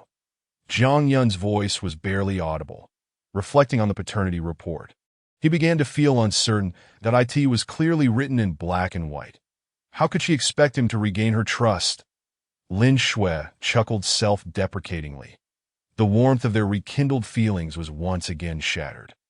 Jiang Yun clenched his fists. After a moment of hesitation, he devised a mutually beneficial solution that he grasped Lin Shui's hand and said, Wife, how about this? Once the child is born, we will conduct another paternity test. I implore you to believe me. I have not done anything to betray you. Jiang Yun's voice was hoarse and painful, his fury reaching its peak. Feeling wronged, frustrated, and overwhelmed with emotions, he found himself at a loss for how to explain. In the face of the paternity report, everything appeared feeble and futile. Lin Shui gazed into Jiang Yun's eyes for a long moment before finally nodding gently, clearly willing to trust him once more. Jiang Yun, overwhelmed with emotion, embraced her, his expression that of a child who has just received their beloved toy. Jiang Tingfei and Song Xiaoyan exchanged glances, their expressions turning icy to a cold snicker broke the silence. Jiang Tingfei's face contorted with a mocking smile. That may be possible. We can each take a step back. You could choose not to divorce, but the profits from Chao Li Baba are non-negotiable. Otherwise, we'll both suffer dire consequences. After helping Lin Shui to her seat, Jiang Yun revealed a chilling smile that he had long since lost faith in the Jiang family and felt utterly disgusted with Jiang Tingfei. This man was a vampire, draining him of every last ounce of value before callously discarding him. Fish die and nets break. Jiang Yun scoffed. Then I will expose all your misdeeds to the public. Let everyone in Ningxing see how far you are willing to go to force your son into a divorce. Jiang Tingfei's expression shifted instantly. Rebellious child. At that moment, Lin Shui felt as if she glimpsed a glimmer of light in Jiang Yun. For the first time in many years, he was fiercely defending her, even daring to oppose Jiang Tingfei. Her heart was once again stirred. Uncle Jiang. As the situation reached an impasse, Song Xiaoyan gently tugged at Jiang Tingfei's sleeve and whispered, "Let us not push them too hard. We still have room to maneuver. Calm yourself first. Allow me to handle the ensuing matters." Jiang Tingfei's lips twitched, and his chest rose and fell rapidly, yet he dared not gamble. If Jiang Yun truly disclosed everything, it would likely lead to a situation where both sides suffered irreparably. The Jiang family and the Lin family would be utterly ruined. Upon witnessing Jiang Tingfei return to his seat, Song Xiaoyan gradually rose, casting a glance at Jiang Yun, and coldly remarked, "Jiang Yun, the identification report clearly states that this child is directly related to you by blood, even if you refuse to acknowledge it. You cannot deny the evidence of science. I have no intention of making things difficult for you. Since you are reluctant to divorce, I will not press you further. However, during this time, you must keep me by your side. After all, I cannot continuously trouble Uncle Jiang. He has already raised you. He has no obligation to continue supporting you in raising a child or cleaning up the mess." Her words struck a chord deep within Jiang Tingfei. He cast a look of satisfaction towards Song Xiaoyan. Jiang Yun remained baffled about the child. Upon hearing Song Xiaoyan's statement, he found himself at a loss, just as he was unsure how to respond. Lin Shui suddenly stood up, glanced at Song Xiaoyan, and directly declared, "Fine, I will take care of Jiang Yun until the child is born. However, I have one condition. No one from the Jiang family is allowed to come to the company and cause further chaos. Otherwise, I would rather engage in a bitter fight than allow you to gain any advantage." Jiang Tingfei clenched his fists in anger. It was evident that her words were directed at him. Naturally, Lin Shui continued, "If, upon the child's birth, he is indeed Jiang Yun's flesh and blood, I will return every penny earned from this collaboration with Chow Lababa to you to Liu Qianqian." Standing nearby, frowned slightly. Just as she was about to speak, Lin Shui silenced her with a glance. Although Jiang Tingfei was somewhat reluctant, he still nodded. "Then it is settled." Chapter 14. Because I am blind. After exchanging a few words with Song Xiaoyan, Jiang Tingfei prepared to leave, but abruptly halted. He looked at Lin Shui and said, "Words alone are insufficient. You must provide me with a written agreement." Lin Shui did not hesitate. She took up pen and paper and inscribed everything she had just stated, signing her name at the bottom. Jiang Tingfei smiled with satisfaction. Song Xiaoyan's belly had begun to swell, and within 3 months, the child would arrive at that time. There would be another opportunity to maneuver. And ultimately, the money would be within reach. Meanwhile, Liu Qianqian pulled Lin Shui aside as they exited the conference room, her expression darkening. She frowned and said, "Lin Zong, why would you strike such a deal with Jiang Tingfei? Jiang Yun is utterly untrustworthy, and the identification report crystal clear. Does that woman's child truly belong to Jiang Yun? But I believe in Jiang Yun," Lin Shui asserted resolutely.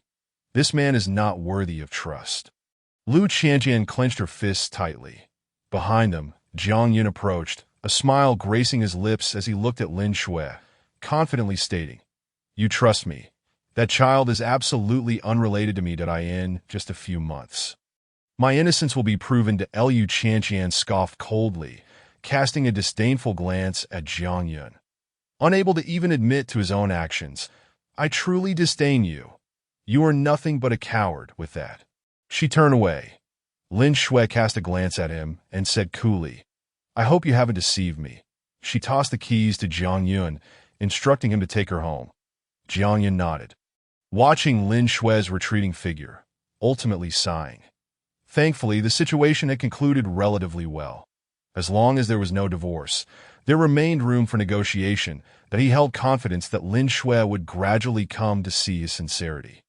On the way home, Jiang Yun observed the noticeably pregnant Song Xiaoyan and furrowed his brow, inquiring, I truly do not remember when we, still trying to evade responsibility. Song Xiaoyan crossed her arms, coldly retorting, Jiang Yun, you often get excessively drunk. I bet there are times you wake up not even recalling what transpired the night before. With someone like you, what could you possibly remember? Jiang Yun frowned. Then why do you still wish to associate with someone like me? Because I am blind.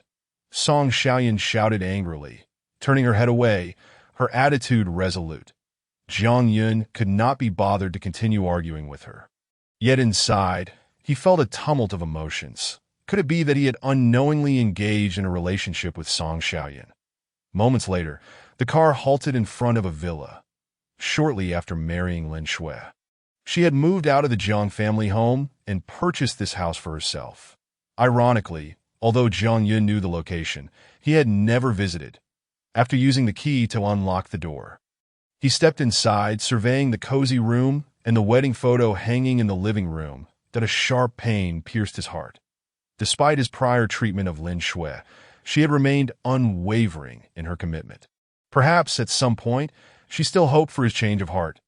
Yet, in his previous life, he had been unable to provide Lin Shui with a stable happiness, nor had he fulfilled many of the promises made on their wedding day. Song Xiaoyan settled herself on the sofa, disdainfully surveying the room's decor, huffing, "It's so tacky." "Then you should leave," Jiang Yun replied indifferently.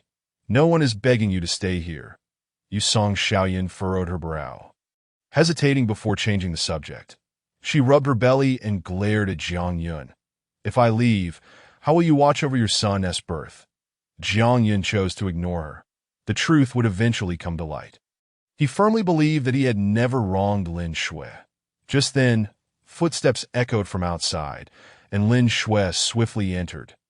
Their eyes met, and Jiang Yun was momentarily taken aback before quickly approaching her, a puzzled expression on his face. "Isn't there's still work at your company? Why are you back so suddenly? Are you worried that something might happen between us?" Song Xiaoyan interjected sarcastically. "Initially, I was blind, leading me to take a wrong turn, but now I understand what kind of person Jiang Yun is. Even if offered money, I would not allow him to touch me, that I find him utterly repulsive." Jiang Yun frowned slightly. Yet, considering Song Xiaoyan's condition, he found no point in arguing. Lin Shui disregarded her comments, pushing past Jiang Yun and heading upstairs. "That Li Wenjie invited me to a banquet. I'll change my clothes and head out." Li Wenjie? The mention of this name caused Jiang Yun's expression to shift dramatically, that he quickly followed Lin Shui, frowning as he said, "Now that we have reached an agreement with Chow Lababa, the situation at Lin's will gradually improve. Why are you still engaging with Li Wenjie?" Lin Shui frowned slightly, turning to lean against the railing, coldly regarding Jiang Yun. "I feel a bit guilty for previously rejecting Li Wenjie's collaboration. He extended a helping hand during my time of need, and I suddenly chose to partner with someone else, leaving him in the lurch. Should I refuse him again?" Her reasoning was sound, and Jiang Yun felt a pang of conflict as he hastily replied, "That's not what I meant. But Li Wenjie is not who you think he is, and I'm merely worried for your safety." Lin Shui turned her face away, retorting, "Li Wenjie is not the kind of person you think he is. He has always treated me with respect, never inviting me out alone." Jiang Yun scoffed internally, that he knew exactly what Li Wenjie was like, a polished rogue. Thus, he followed Lin Shui into the room and suggested, "I'll accompany you to this banquet." "That wouldn't be inappropriate, would it? Are you worried that something might happen between me and Li Wenjie at the banquet?" Lin Shui smirked coldly. "Not at all." Jiang Yun hastily clarified, seeing her irritation rise. "I'm only concerned that you might get drunk and need someone to look after you. Just think of me as your driver or bodyguard. I promise I won't hinder your affairs in any way." Lin Shui hesitated, glancing at Jiang Yun before finally nodding in agreement. Jiang Yun beamed, eagerly stating, "Then I'll go change into some clothes." However, after taking just a couple of steps, he realized everything here felt foreign, and there were none of his clothes. Chapter 15. Ningqing's leading lady Lin Shui opened another wardrobe and pulled out a suit, handing it to Jiang Yun. "How could there be men's clothing here?" Jiang Yun looked at Lin Shui with confusion. Furthermore, he didn't remember ever purchasing this suit. Why do you care so much? Lin Shui spoke with evident annoyance. In fact, long ago, I had transformed this place into our cozy little abode, even preparing numerous items for two, all in hopes of living here with Jiang Yun. Unfortunately, as various matters weighed heavily upon me, I gradually realized that Jiang Yun and I could never return to our original starting point. We were destined to be strangers. Jiang Yun glanced at the tag on his clothing, and a faint smile graced his lips as he quickly changed into his outfit. The moment Lin Shui turned around, she was momentarily taken aback. She recalled that the last time she had seen Jiang Yun in a suit was on their wedding day. It must be said, he still looked quite striking. With a hint of a smile, Jiang Yun looked at Lin Shui and casually remarked, "So, what do you think? Am I still as handsome as ever?" "Moderate," Lin Shui replied with a snort, taking the lead as she walked towards the door. Jiang Yun promptly followed suit. Downstairs, Song Xiaoyan sat to one side, and upon seeing the two descend, was momentarily stunned. One was clad in a creamy off-shoulder evening gown, while the other donned a sharply tailored suit. They truly made a perfect pair, and if they were to stroll down the street, they would undoubtedly be a breathtaking sight. However, she quickly shook her head, dispelling such thoughts. Noticing their preparation to leave, she casually inquired, "Which room will I be sleeping in?" Lin Shui pointed to a room and replied, "That room is relatively quiet and is usually where I host friends. It is fully equipped and has an en-suite bathroom. You can stay there." Song Xiaoyan said nothing and proceeded upstairs. Jiang Yun, standing beside Lin Shui, opened the door for her, bending slightly in a gesture of invitation. Lin Shui couldn't help but stifle a laugh at his comical demeanor, and in that moment, her mood brightened considerably. The feelings within her grew increasingly intense. Jiang Yun had indeed changed. Half an hour later, in front of a grand estate, Lin Shui linked arms with Jiang Yun as they stepped out of the car. She quietly cautioned him, "Once we enter, keep your mouth shut and your eyes open. Do not cause me any trouble, or I shall never bring you to such occasions again." Jiang Yun absent-mindedly nodded, glancing around the estate as a sense of familiarity washed over him. Why did this place seem so familiar? Before he could ponder further, a male voice called from behind, "Lin Zong?" Turning around, they saw Li Wenjie striding toward them. However, upon spotting Jiang Yun, the smile on Li Wenjie's face froze, and he momentarily faltered before redirecting his gaze to Lin Shui. "Why are you still with him? I recall you mentioned you were planning on a divorce." Lin Shui smiled politely and shook her head. That was merely a momentary jest. Although Jiang Yun and I experienced a minor conflict, we have since resolved it. That I see that I end that case. Congratulations, Li Wenjie remarked with a smirk that failed to conceal his disdain. Jiang Yun felt a cold sneer rise in his heart. This scoundrel showed no regard for his feelings. Shifting the topic, Li Wenjie continued, "But Lin Zong, I advise you to carefully reconsider your relationship. You two are truly incompatible. The Lin family has encountered numerous troubles, yet what can this man do for you? To my knowledge, since your marriage, he has been living off your finances, hasn't he? What use is a man without capabilities?" Lin Shui's expression turned awkward, but seeing the smug smile on Li Wenjie's face, she refrained from voicing her thoughts, recalling how he had previously extended a helping hand to her. Meanwhile, Jiang Yun's expression darkened, realizing that Li Wenjie was treating him as if he were invisible, openly encouraging Lin Shui to divorce him. Just as he was about to erupt, he noticed a growing crowd approaching them, followed by murmurs of discussion. "Isn't he the son of the Jiang family? I heard he's just a man living off a woman's fortune. Right before marriage, he relied on his family, and after marriage, on his wife. That he's truly a disgrace to all men." The derision from the crowd intensified, and Jiang Yun's breath quickened. I Wenjie's smile grew ever more pronounced as he approached Lin Shui once more, stating, "Lin Zong, do you know who is hosting this banquet?" "Who?" Lin Shui asked, her brow furrowed in confusion.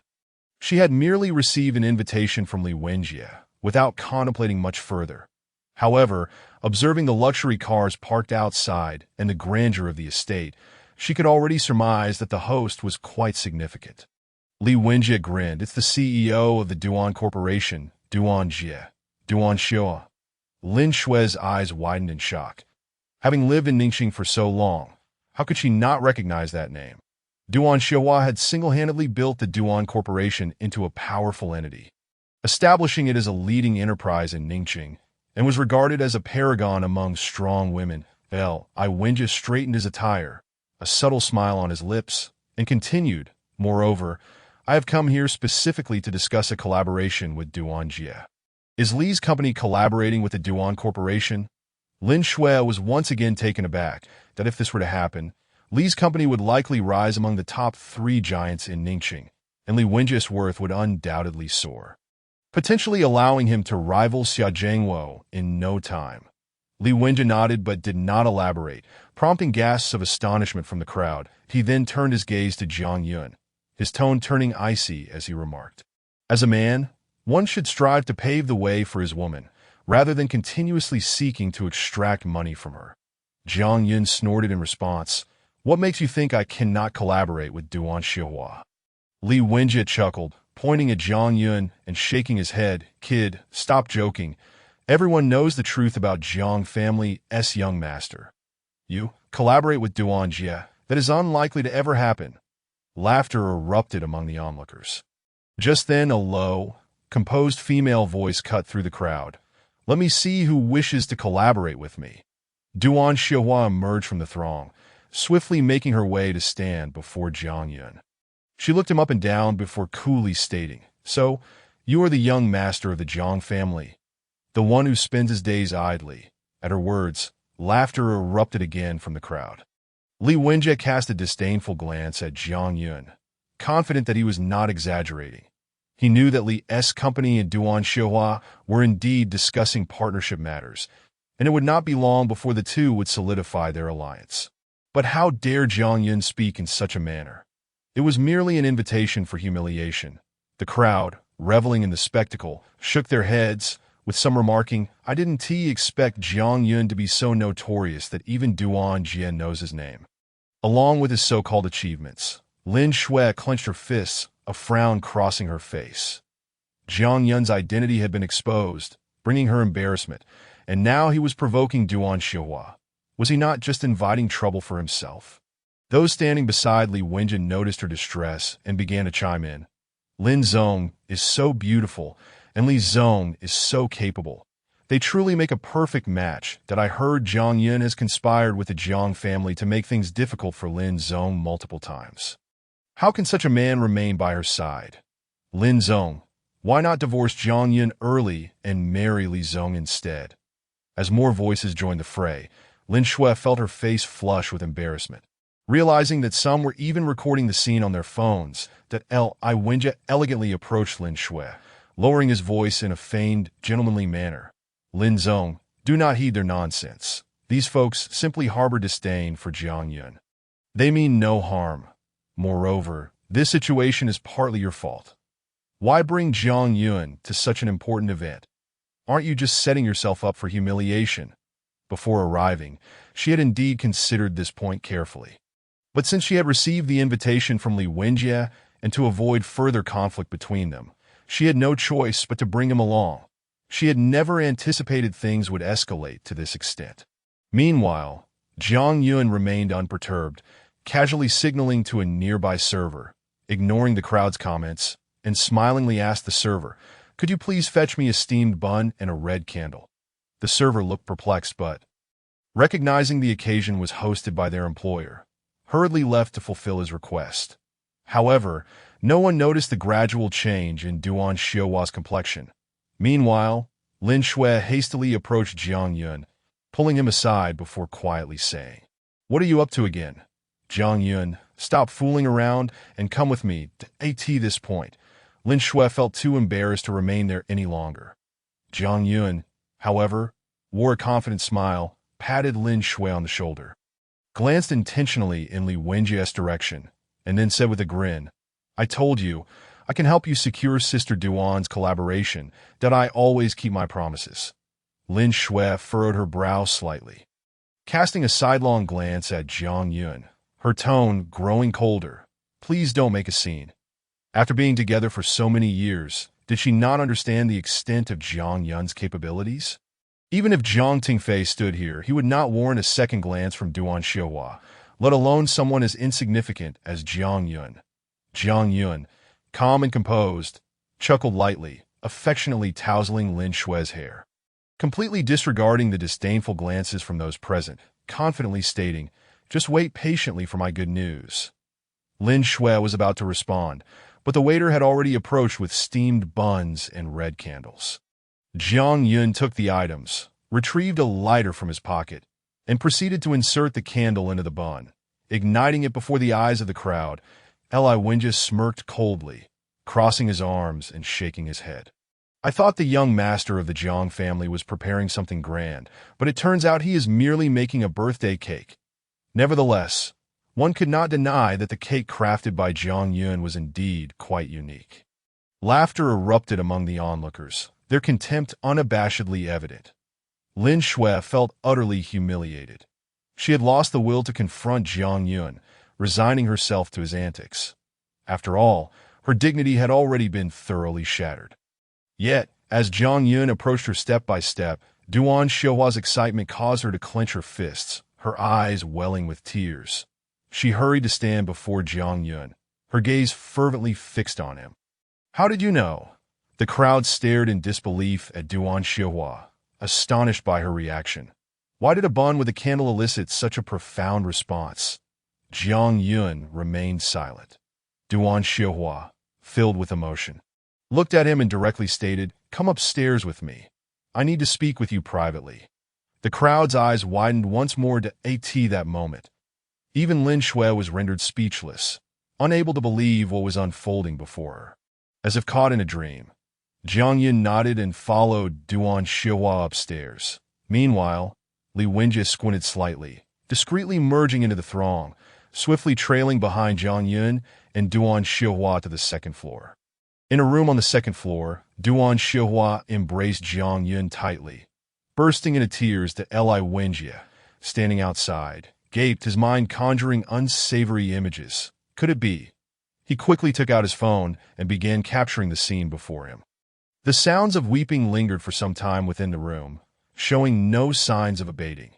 Jiang Yun remained silent, allowing the woman before him to vent her emotions, for he alone understood what the simple cake truly meant to Duan Xiuhua. As time passed, Duan Xiuhua reluctantly withdrew from Jiang Yun's embrace, gently stroking his face before exclaiming, "Son, it was your mother who wronged you all those years ago." Chapter 17. Heart in agony, Li Wenjie was nearly driven to expletives. The scene before him was the stark opposite of what he had envisioned. Jiang Yun and Duan Xiuhua were, astonishingly, mother and son. Yet, how could this be possible? Shaking his head in disbelief, he tried to calm himself.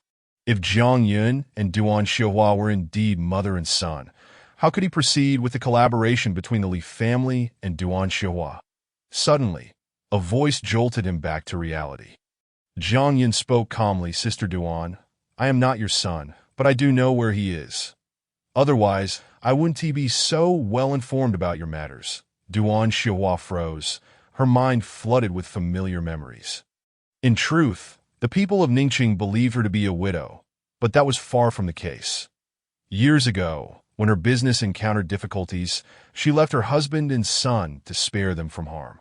By the time she was ready to return, she discovered that her husband had passed away, and her son was missing. The bun with the candle was reminiscent of a similar cake her son had made for her during her most desperate year. Though it appeared humble, it was filled with love. Duan Xiuhua grasped Jiang Yun's arm and declared, "If you tell me where my son is, I will cooperate with you in whatever manner you desire. Even if you wish to take my company, I would gladly hand it over." A mother's love was boundless. Jiang Yun smiled faintly, shaking his head. "Sister Duan, you jest that I have my own abilities, and through my efforts, I will reach the heights I aspire to. I will unconditionally introduce you to him. You need not worry." This was not because Jiang Yun truly disregarded fame and fortune. Rather, he understood Duan Xiuhua's worth. If he could make her indebted to him, He could leverage that in the future. Of course, he was aware of this because his previous employer was Duan Xiuhua's son, who had divulged everything to him during a drinking session. Moreover, his former employer had treated him well. How could Jiang Yun intentionally obstruct their reunion? Meanwhile, Li Wenjie stood outside, his expression cold, a chilling smile gracing his lips as he gazed at the photo in his hand and then at Jiang Yun's face. Muttering to himself, "What pretense of nobility is this? Just a good-for-nothing relying on his wife. Yet he truly believes himself to be a saint." Li Wenjie's eyes darted, and he quickly made his way downstairs. In a matter of steps, he spotted Lin Shui among the crowd. Moments ago, Duan Xiuhua had taken Jiang Yun away without a word, leaving Lin Shui and everyone else filled with suspicion, whispers reaching Lin Shui's ears. Causing her great anxiety, Li Wenjie approached Lin Shui's side and said, "Lin, there's something I need to discuss with you." Lin Shui paused, sensing unease at his demeanor. What is it? Take a look at this. Li Wenjie handed his phone to Lin Shui. The photo on the screen striking her heart like a dagger. Lin Shui clenched her fists, her breath quickening as she beheld the image of Duan Xiuhua embracing Jiang Yun, a thunderous roar echoing in her mind. Accompanied by waves of agonizing pain in her chest, seizing the opportunity, Li Wenjie positioned himself beside her, inhaling her fragrance greedily before patting her shoulder, maintaining his gentlemanly facade, and continued, "This is the kind of person Jiang Yun is. Lin, I advise you to reconsider the nature of your relationship to avoid further grievances." Lin Shui said nothing, returning the phone to Li Wenjie, and departed the estate in silence. Once inside her car, tears welled in her eyes as her mind replayed the image of Jiang Yun embracing Duan Xiuhua. Furthermore, after such a long time, Jiang Yun had yet to contact her, nor had he reappeared. Did this not speak volumes? Lin Shui pressed the accelerator, determined not to wait any longer for Jiang Yun, and drove away. Moments after her departure, Jiang Yun and Duan Xiuhua descended from upstairs, chatting and laughing. With an agreement reached, Duan Xiuhua's spirits soared at the thought of meeting her son the following morning. Observing their intimacy, those gathered below began to comprehend the situation. It seemed Jiang Yun indeed shared a special connection with Duan Xiuhua. Otherwise, how could a scion of the Jiang family be involved with a business magnate like Duan Xiuhua? Yet, despite their thoughts, no one dared to voice them. Upon entering the hall, Jiang Yun scanned the crowd, but did not see Lin Shui, who should have been waiting there. He hurriedly called over a waiter, pointing to Lin Shui's previous position, inquiring, "Where's Lin? Are you referring to the lady who was standing right there?" The waiter replied, following Jiang Yun's gesture. Smiling as he said, "She left just a moment ago." "She left?" Jiang Yun frowned slightly, then quickly made his way outside. Duan Xiuhua gazed at Jiang Yun's retreating figure and hurriedly called out to him, "Do not forget our agreement. I shall await you at your home tomorrow morning." Jiang Yun, without turning his head, waved his hand dismissively and soon vanished from the sight of the crowd as he walked towards the main entrance. Jiang Yun found himself surprised at the absence of a taxi. It dawned on him that this location was exceedingly distant from the city center, even if he were to walk through the night. He likely would not encounter a cab on this road. He paced back and forth, unsure of what to do. Behind him, the steward of the Duan family approached, a warm smile gracing his face. He respectfully bowed before Jiang Yun and said, "Mr. Jiang, my master has instructed me to escort you home." "Thank you," Jiang Yun replied gratefully, stepping into the vehicle in the blink of an eye. The two were en route to the villa. Throughout the journey, Jiang Yun repeatedly attempted to call Lin Shui, but his efforts were met with silence, causing a wave of concern to wash over him. Half an hour later, the car arrived at the villa's entrance. As Jiang Yun alighted, he hurried towards the house on the second floor. Lin Shui stood by the window, clutching a glass of red wine, her gaze fixed on the car below, her heart feeling as though it were bleeding. Chapter 18. I will marry no one but Lin Shui. After finishing her wine, Lin Shui set the glass down and walked to the door, locking her room behind her. Meanwhile, Jiang Yun had rushed into the courtyard and Upon spotting the car parked in the garage, he exhaled a sigh of relief and instinctively glanced up at the second floor, wiping the cold sweat from his brow. Thank goodness. He entered the villa and approached his room. Knocking gently on the door, but silence echoed from within, he turned the doorknob only to discover that the door was locked from the inside. Instantly, his expression changed, and he knocked again, calling out, "Wife, are you in there?" Lin Shui remained silent. "Wife?" Jiang Yun's voice grew more insistent. Inside the room, Lin Shui sat on the floor, leaning against the wall, replaying the events of the night in her mind, her eyes brimming with unshed tears. In the adjacent room, the heavily pregnant Song Xiaoyun emerged, casting a weary glance at Jiang Yun before looking at the tightly locked door that a hint of disdain curled on her lips as she crossed her arms and said, "Jiang Yun, what are you shouting about at this hour? Is there some discord between you two? Now you realize that a lady from a prominent family is not so easily appeased. I advise you to cut your losses and secure that lucrative contract as your father suggested. Then distance yourself from Lin Shui to claim compensation for your lost youth." Jiang Yun turned to glare at Song Xiaoyun, his voice icy as he retorted, "Shut up." "You." Song Xiaoyun's lips twitched in irritation as she slammed the door shut. Her voice cold as she warned, "Keep your voice down. You might not be sleeping, but don't disturb the child in my belly." Jiang Yun fell silent, squatting in front of the door, tugging at his hair in frustration. Everything he had done that night was to pave the way for Lin Shui and mend their relationship. But why? A frown creased Jiang Yun's brow as an ominous thought crossed his mind. Suddenly, his eyes widened in alarm as he exclaimed, "What if something happened to my wife?" In the next moment, he summoned all his strength and kicked the door. Just then, he heard footsteps, and Lin Shui opened the door. Jiang Yun's kick met empty air, and he fell onto the ground. He looked up to see Lin Shui's flushed face and said, "Wife, I was worried about you. If you were inside, why didn't you respond?" Lin Shui cast a cold glance at him and replied indifferently, "Who says I must respond to you? That's not what I meant." Jiang Yun scratched his head, a faint smile appearing on his lips as he said, "I was merely concerned for your well-being. But rest assured, I had no ulterior motives. Perhaps you should focus more on your old flame." Lin Shui retorted, turning her face away. She grasped Jiang Yun's collar and abruptly pulled him out of the room. Her voice icy as she stated, "I am still reconsidering our relationship, so kindly find another room." "Wife." Jiang Yun looked at her in despair. "What do you mean, old flame?" as the door closed behind her. Jiang Yun's eyes widened once more, and he hurriedly knocked on the door, calling out, "Wife, my relationship with Duan Xiuhua is not what you think.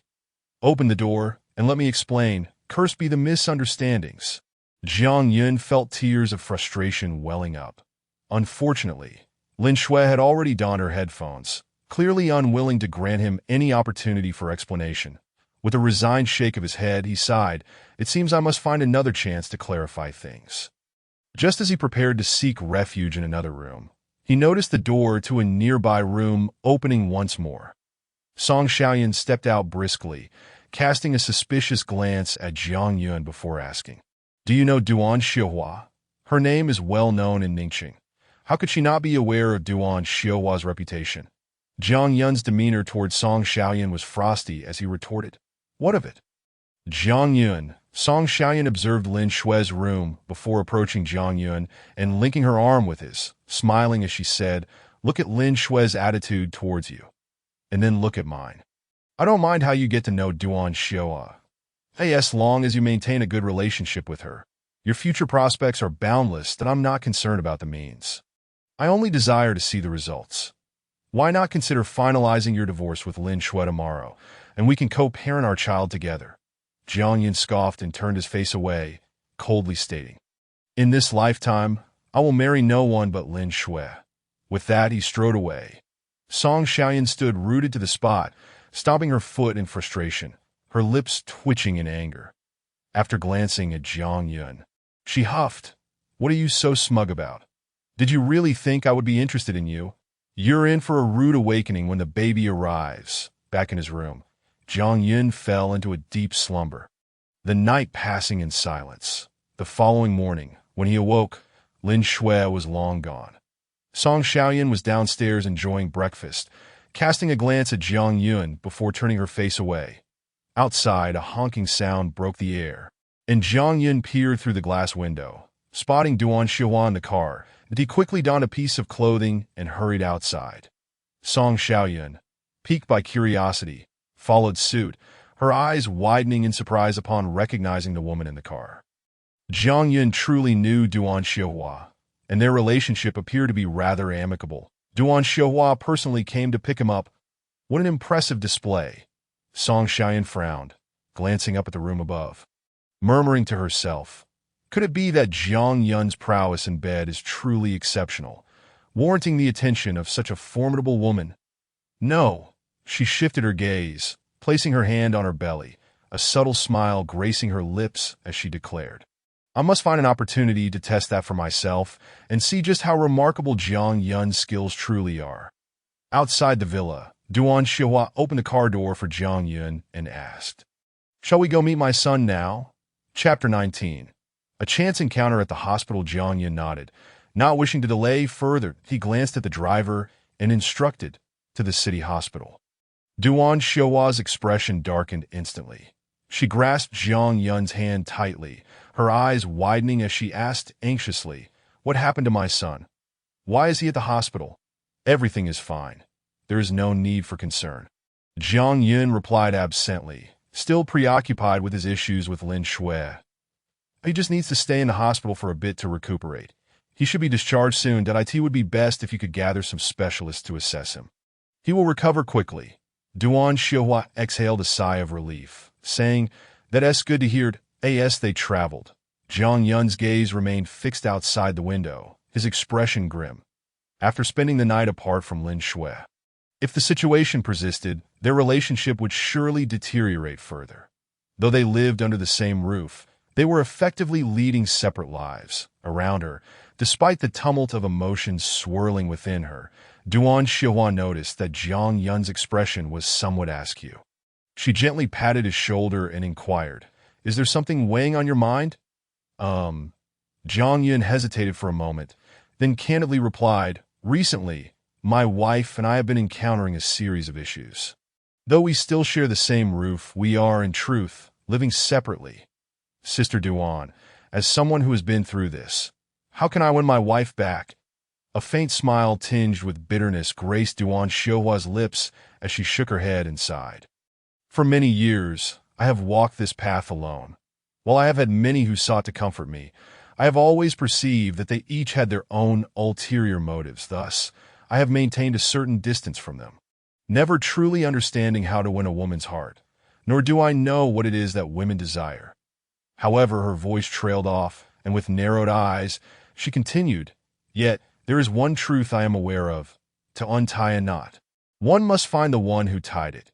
Your wife would not create discord without reason, that if you can uncover the root of your troubles, you may very well be able to mend your relationship.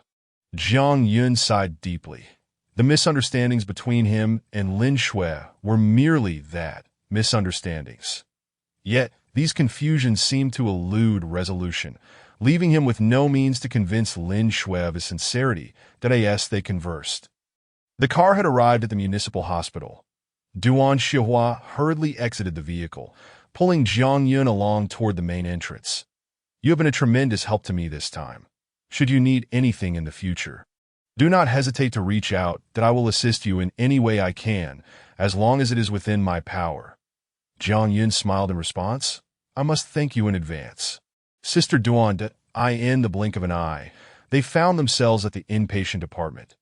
Jiang Yun led Duan Xiaohua to a hospital room, halting his steps as he pointed to one of the beds, saying, Sister Duan, that is the person you seek. Good. Duan Xiaohua clenched her fists in excitement, her eyes glistening with tears as she pushed open the door and rushed to the side of a young man.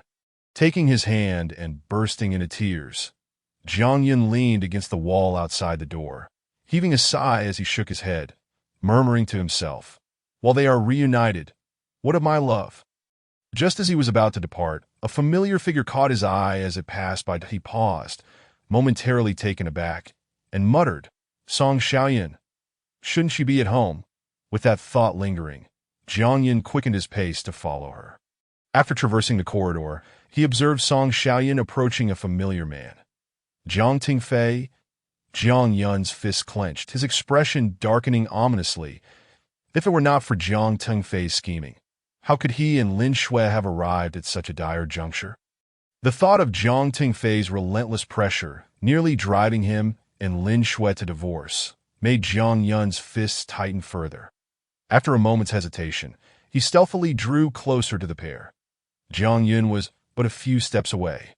Yet neither of them noticed his presence. He discerned that Jiang Tingfei's countenance was not favorable, and he soon heard Jiang Tingfei's voice. Xiaoyan, have you lost your mind? Listening intently, Jiang Yun hesitated before swiftly retrieving a recording pen from his pocket, a habit cultivated over years of assisting the Jiang family. Do you realize how perilous your situation is? Jiang Tingfei paced back and forth, his brow furrowed. Last night, after returning home, I couldn't stop thinking about you. Now, with you pregnant and living beside Lin Shui and Jiang Yun, what if something goes awry? Had this been the old Jiang Yun, I might not have worried, but now... Jiang Tingfei's teeth nearly ground together in anger as he exclaimed, I cannot fathom what has gotten into Jiang Yun. Ignoring my warnings, did I fear he might lose his mind and push you from the balcony? What then if the child is lost? All our prior efforts would be in vain. Listening from his concealed position, Jiang Yun's brow furrowed. It seemed Jiang Tingfei was certain that the child in Song Xiaoyan's womb was his. But how could that be? Jiang Yun tapped his head, desperately trying to recall past events. Yet he truly could not remember ever having crossed paths with Song Xiaoyan in such a manner. Could it be that he had acted inappropriately while intoxicated? If that were the case, Lin Shui would undoubtedly divorce him without a second thought, leaving no room for explanation. They would part ways irreparably, did know that simply could not be allowed. As Jiang Yun grappled with anxiety, he heard Song Xiaoyun's voice once more. Uncle Jiang, what are you worrying about? Only by staying close to them can I gather first-hand information. Besides, I can absolutely safeguard the child. She scoffed, stroking her belly, and continued coldly, if the child were to perish. I would shift all the blame on a Lin Xuid at that point. Public opinion would surely drive her to madness. If she were to propose divorce, I could fan the flames and position myself beside Jiang Yun, likely securing his heart in the process. How insidious! Jiang Yun's brow furrowed further.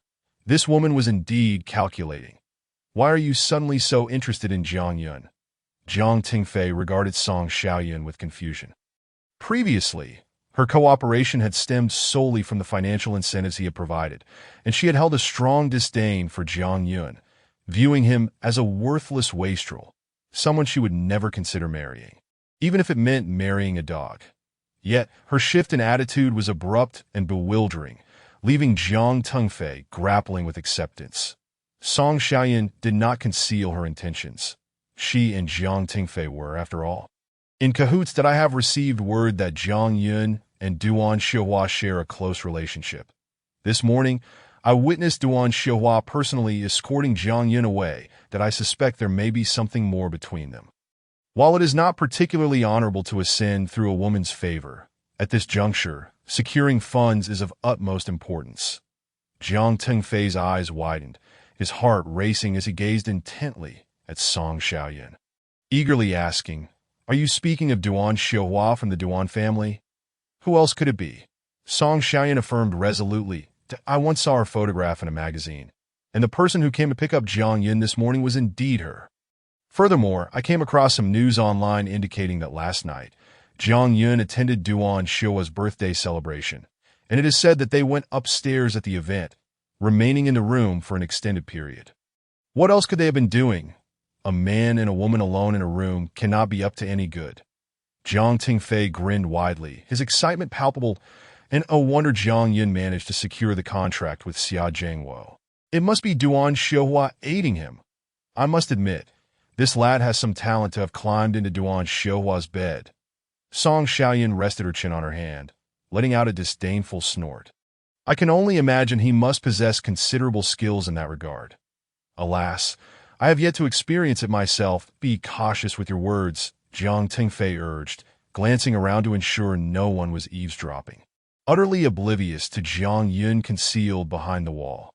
You must remember that you have had relations with Jiang Yun, and the child you carry is indeed his.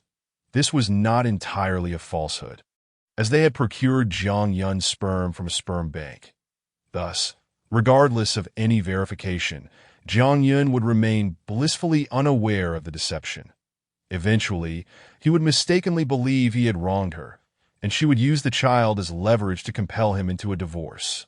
At that point, Jiang Tingfei could strike another blow against Lin Shui, compelling her to relinquish all resources and liquid assets of the Lin family, thereby positioning the Jiang family to ascend as the premier family in Ningcheng. Song Xiaoyan nodded, her aspirations of marrying into wealth crystallizing. She caressed her belly, eagerly anticipating the day when her dreams would materialize. She could hardly wait to cut open her belly and bring forth the child. As the two departed, Jiang Yun slowly rose, tightly clutching the recording pen in his hand as he watched them retreat. His expression darkened to an extreme. He had never imagined that Jiang Tingfei would orchestrate such a grand scheme against Lin Shui. Had he not heard it with his own ears, he would have never believed that such malevolence existed in the world. The most chilling realization was that this man was, in fact, his own father. However, Jiang Yun's face bore no trace of regret or unwillingness. Instead, he smiled faintly as he placed the voice recorder into his pocket and swiftly made his way downstairs to as long as he handed the recorder to Lin Shui. All misunderstandings would be resolved, and she would comprehend his true feelings. The mere thought of this filled Jiang Yun with exhilaration. Upon arriving at his doorstep, he spotted a Maserati parked in front of the villa, soon followed by the sight of two individuals emerging from within. It was Li Wenjie and Lin Shui. What were they doing together here? Jiang Yun hastened to Lin Shui's side, and, noticing the suitcase in her hand, quickly inquired, "Wife, what are you doing?" "What else could I be doing?" Lin Shui responded coldly. "Since you've found a better benefactor, I suppose I no longer hold any value for you. Therefore, I won't linger here any longer. Tomorrow, I will have the company's legal department draft a divorce agreement and send it to you. You simply need to sign it, and we shall sever all ties. You are free to pursue whomever you desire. As for this house, I hope you can vacate it promptly." Lin Shui was eager to leave, her mind consumed by the image of the photograph Li Wenjie had shown her, compounded by the rumors circulating online. She could no longer bear it. Thus, she resolved not to endure any longer. For too long, she had been deceiving herself. Even with Song Xiaoyan heavily pregnant and the paternity report confirming Jiang Yun's relationship with the child, she had been willing to trust him and even hoped to face the situation together. But Lin Shui was exhausted. Perhaps the matter regarding Duan Xiaohua was the final straw that broke the camel's back. This life was simply too unbearable. Jiang Yun hurriedly retrieved the voice recorder from his pocket and presented it to Lin Shui, pleading, "Wife, please don't go just yet. Listen to the contents of this recorder. I believe it will change your mind. You must trust me. I have never wronged you." Lin Shui's expression turned increasingly frigid as she snatched the recorder from him and hurled it violently to the ground, striding away without a backward glance. "Wife," Jiang Yun shouted hoarsely. Just as he bent to pick up the recorder, he saw Li Wenjie approaching him, lifting his foot to stomp on the device. In an instant, the recorder shattered into pieces. Jiang Yun's eyes blazed with fury. This was the key to reconciling with Lin Shui, and he had not anticipated that this scoundrel would. Li Wenjie stepped closer, a malicious grin spreading across his face, and remarked, "What's the matter? Upset? Why don't you hit me? Lin Shui is watching. If you lay a finger on me, not only will I have you sent to the police station, but Lin Shui will also be utterly disappointed in you. Not only are you incapable, but you're also a violent maniac." Fury coursed through Jiang Yun as he clenched his fists, resembling a ferocious beast. Li Wenjie casually dusted off his clothes and arrogantly glanced at Jiang Yun, adding, "I've already devised a plan for how to entertain Lin Shui. Don't worry, I will ensure she is well taken care of. Moreover, I'll send you videos so you can see how she is beneath me." Chapter 21. Your affairs are my affairs, Li Wenjie. Jiang Yun could no longer suppress the rage boiling within him. Just as he prepared to strike, Li Wenjie had already returned to Lin Shui's side. Elegantly waving goodbye to Jiang Yun, as the car door closed. Jiang Yun felt his heart ache. He pressed his hand against his chest, despair flooding over him as he knelt on the ground. Watching the car recede into the distance, his mind a whirlwind of confusion. No, I cannot allow my wife to fall into Li Wenjie's hands. He is a complete scoundrel who will undoubtedly bring her harm. Jiang Yun quickly sprang to his feet, diligently recalling everything that had transpired in his previous life, that he remembered that Li Wenjie lived at Yujing Linwan. In his past life, Jiang Yun had sought out Li Wenjie for Lin Shui, which is why he remembered his address and unit number. Without a moment's hesitation, he glanced at a nearby car, only to remember that he lacked the keys. That he then dashed outside, hailing a taxi that sped towards Yujing Linwan. Throughout the journey, Jiang Yun kept an eye on the time, striving to calm his frayed nerves, yet he remained exceedingly agitated. The mere thought of Lin Shui alone with Li Wenjie nearly drove him to madness. Half an hour later, the vehicle arrived at the entrance of Yujing Linwan. Just as Jiang Yun prepared to enter, he was blocked by two security guards. After sizing him up, one guard approached and asked, "Are you a resident here?" Yujing Linwan is situated in the heart of Ning City, with property prices significantly higher than those in surrounding villa areas. The residents here are either wealthy or esteemed. Thus, the community is familiar with each owner. Jiang Yun furrowed his brows and replied, "I'm here to find someone." "Finding someone?" The guard shoved Jiang Yun, scoffing derisively, "Don't come here boasting. Do you know what kind of people live here? Just look at your pathetic appearance. How could you possibly have any connection to them? You probably intend to sneak in to drop a pin and take some photos for your social media. Then brag to your friends about buying a place here, right?" The other guard chimed in with laughter. Jiang Yun, constantly glancing at the time, found it futile to explain himself to the guards that he pushed past one of them. Determined to force his way in, after all, for him, time was of the essence. Every minute wasted could mean more danger for Lin Shui. Unfortunately, while he successfully breached the entrance, there were still a dozen guards inside the security room. Upon witnessing someone attempting to storm Yujing Linwan, they all rushed out, swiftly surrounding Jiang Yun. "I knew it. This kid is definitely up to no good." The first guard who spoke stepped closer, coldly stating, "Let's teach him a lesson before we throw him out. If we don't give this type of taste of reality, he'll just try to sneak in again next time." Jiang Yun's face paled in fear. Though his rebirth granted him numerous advantages, it only allowed him to gain insight into future events. His physical capabilities remained unchanged. That if he truly engaged in a fight with them, he would be beaten to a pulp. Realizing this, he instinctively took a few steps back, already plotting his escape. Just as the guards were about to make their move, a horn blared in the distance, followed by one of the guards respectfully opening the gate and approaching a car. Addressing the woman in the back seat, "Duan Jie, you have returned." Duan Xiehua ignored him, stepping out of the car and glancing at Jiang Yun, who was surrounded. She frowned and asked, "What is going on here?" Duan Jie. One of the guards hurried over, ready to explain, but upon seeing the cold look on Duan Xiuhua's face, he immediately fell silent, obeying her order to shut up. Jiang Yun quickly approached Duan Xiuhua, embarrassment written across his face. "Duan Jie, I'm sorry for the trouble. Are they bothering you?" Duan Xiuhua shot a cold glance at the surrounding guards. Jiang Yun shook his head and replied, "I came here to find someone. But they stopped me, which led to this situation. That's so?" Duan Xiuhua understood immediately. She addressed the guards with an indifferent tone. "This gentleman is my friend. From now on, he is free to come and go in Yujing Linwan. If any issues arise, I will take full responsibility." The guards wiped the sweat from their brows, astonished to learn that he was acquainted with Duan Xiuhua.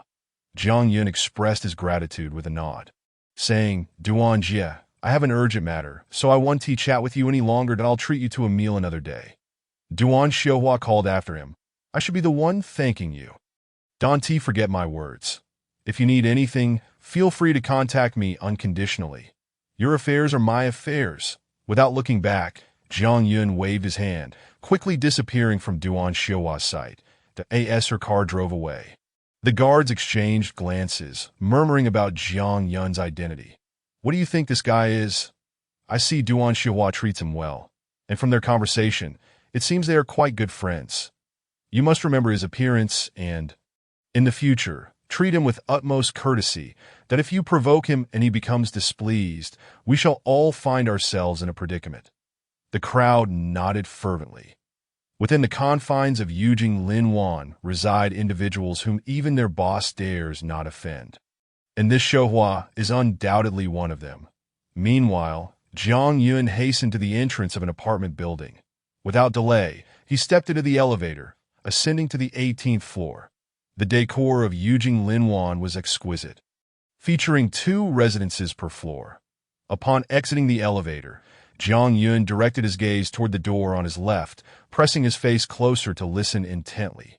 Faintly, he could discern disconcerting sounds emanating from within. In an instant, Jiang Yun's countenance turned ashen, his eyes reddening to the point of seeming as though they might weep blood. The next moment, he raised his fist and struck the door with force. Chapter 22. It was all a misunderstanding. Bang, bang, bang. A series of knocks echoed forth, yet no response came from within. Jiang Yun's breath grew, increasingly labored as he clenched his fist, preparing to strike again when suddenly the door swung open. Li Wenjie emerged, wrapped only in a bath towel, exuding an air of nonchalance. Upon seeing Jiang Yun, a look of confusion flickered across Li Wenjie's lips, followed by a furrowed brow as he inquired, "How did you find this place?" No sooner had he spoken than Jiang Yun's eyes blazed crimson, and he raised his hand, delivering a direct blow to Li Wenjie's face. The punch sent Li Wenjie crashing to the ground. Li Wenjie clutched his face, glaring coldly at Jiang Yun, and then barked, "Jiang Yun, have you lost your mind? I will call security right now and ensure you are taken to the police station, where you will sit in confinement for life." However, Jiang Yun displayed no semblance of fear. He lifted his fist once more, poised to lunge at Li Wenjie. Yet when he caught sight of the television in the living room, he halted, stunned by the indecent images flashing upon the screen. It dawned on him that it was not a matter of illicit activities occurring there. Rather, Li Wenjie was simply watching explicit films. Jiang Yun frowned slightly, his fist clenched as he regarded the fallen Li Wenjie, momentarily at a loss for how to proceed. Though he found Li Wenjie detestable, his act of violence was difficult to justify. And most importantly, it was all a misunderstanding. Li Wenjie, undeterred by the circumstances, retrieved his phone and dialed a number, gesturing at Jiang Yun as he shouted, "You scoundrel! Just you wait. This matter is far from over. Soon, you shall reap the consequences."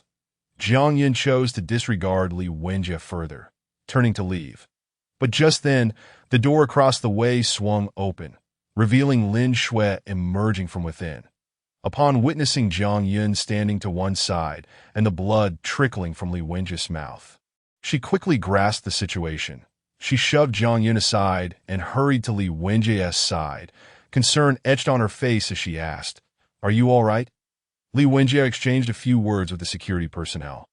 Tossing his phone aside, a faint smile curling his lips as he pointed at Jiang Yun, saying, "Shui, this situation is truly not my fault.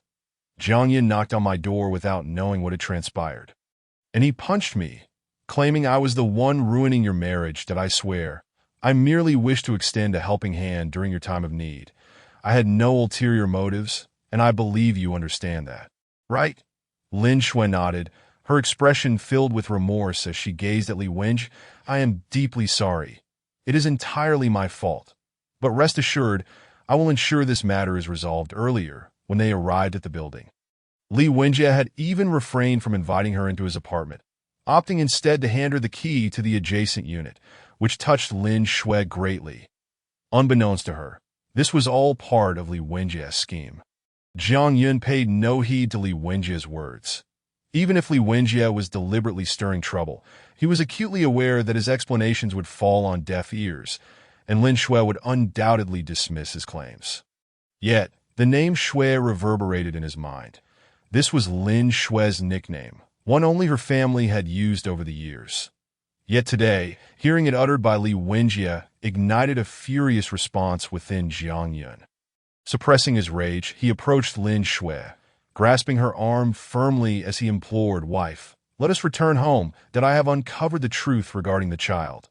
Grant me a moment to explain, and you will see that I have never wronged you." Regrettably, Lin Shui's demeanor was resolute. After shaking off Jiang Yun's grip, she coldly replied, "Leave. Get out now, wife." Jiang Yun intended to press further, but keeping Lin Shui here would only lead her into the jaws of danger. She would inevitably fall victim to Li Wenjie's schemes. In his previous life, he had already wronged Lin Shui once. Now that fate had granted him a second chance, he could not allow her to suffer the same fate again. "Do not call me wife." Lin Shui glanced at her watch and remarked, "Considering the time, the legal contract should be nearing completion and likely sent to your email. Please print it out and sign it immediately, so we may sever all ties and cease our entanglements. From this moment forth, we shall lead our separate lives as if we had never known one another." That deafening silence enveloped Jiang Yun as if struck by thunder. He staggered backward, colliding against the wall. His heart ached as though pierced by countless silver needles. The next moment, the elevator doors opened, and a cadre of security personnel rushed toward them. The lead security officer glanced at Jiang Yun before hastening to Li Wenjie's side. Respectfully inquiring, "Mr. Li, is there a problem?" Li Wenjie pointed at Jiang Yun, a cold smirk playing on his lips as he ominously declared, "You useless lot. Can you not even perform the most basic task of guarding? This man barged into my apartment and assaulted me. Had it not been for my friend arriving in time to assist me, I might have been killed by this scoundrel." The security chief immediately offered his apologies. "Mr. De Li, we sincerely apologize. This was indeed our oversight. We will rectify this situation at once. I want you to take him to the police station." Li Wenjie commanded vehemently. "This scoundrel has intentionally harmed me. I want him to sit in confinement for a few days to learn a lesson and prevent him from causing further trouble." The security chief hesitated as he glanced at Jiang Yun, who appeared utterly dejected. That he rubbed his hands nervously before approaching Li Wenjie and quietly suggested, "Mr. Li, this gentleman is a friend of Sister Duan. Perhaps you could show leniency. We can simply evict him without involving the police." "Sister Duan?" Lin Shui stood frozen, her expression one of disbelief as she looked at Jiang Yun. So, this man had indeed visited Duan Xiuhua's residence, despite her reluctance to believe that Xiufeng had no connection to Duan Xiuhua. The evidence spoke for itself. Chapter 23. Heartbreak. Sister Duan. Li Wenjie's lips twitched as he momentarily reconsidered, making things difficult for Jiang Yun. After all, he had no desire to antagonize Duan Xiuhua. Such enmity would not bode well for the Li family, potentially resulting in mutual destruction. The security chief spoke again. "Mr. Li, how would you like to proceed?"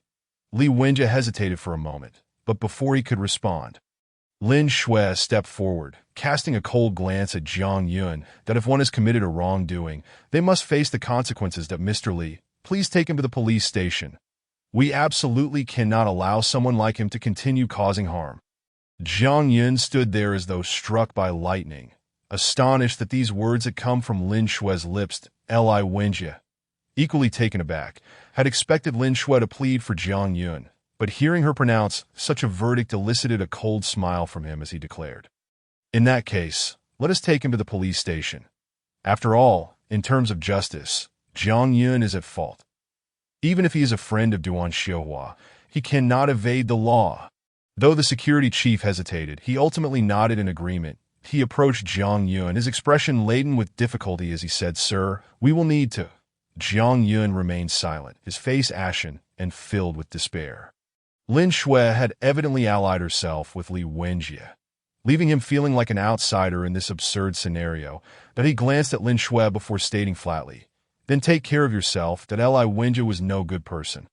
Yet Lin Shui remained oblivious to this truth, and the outcome was all too predictable. That very moment, the elevator door swung open once more, and Duan Xiuhua hurriedly rushed over from her home upon receiving the news. Upon seeing several security personnel surrounding Jiang Yun, her expression shifted dramatically, and she immediately whispered sharply, "What does this mean?" Duan Jie. The head of security quickly approached Duan Xiaohua, casting a glance at Li Wenjie, who stood a short distance away, and then explained, "This gentleman has just struck Mr. Li. Initially, I intended to settle the matter privately, but Mr. Li is unwilling to agree. He insists on taking this gentleman to the police station. Since we cannot reach a compromise, we must proceed according to Mr. Li's wishes," and the head of security wore a troubled expression, caught between two formidable parties, unable to offend either. Duan Xia understood the situation immediately. She stepped closer to Li Wenjie, scrutinized him for a moment, and then, crossing her arms, scoffed coldly, "I thought you'd be left incapable of caring for yourself after that blow. That it was just a punch. Wasn't it? Must you escalate this to the police? Do you have any idea how many issues the public servants deal with daily? Should we really blow this out of proportion over a mere fistfight?" Faced with Duan Xiaohua's reprimand, Li Wenjie dared not respond. Meanwhile, Lin Shui stepped in front of Li Wenjie, glancing at Duan Xiaohua before speaking with a poised demeanor. "What do you mean by that? Should Mr. Li simply endure being struck without recourse? Are you suggesting that a single punch is trivial? If that's the case, may I slap you, and you won't hold it against me, right?"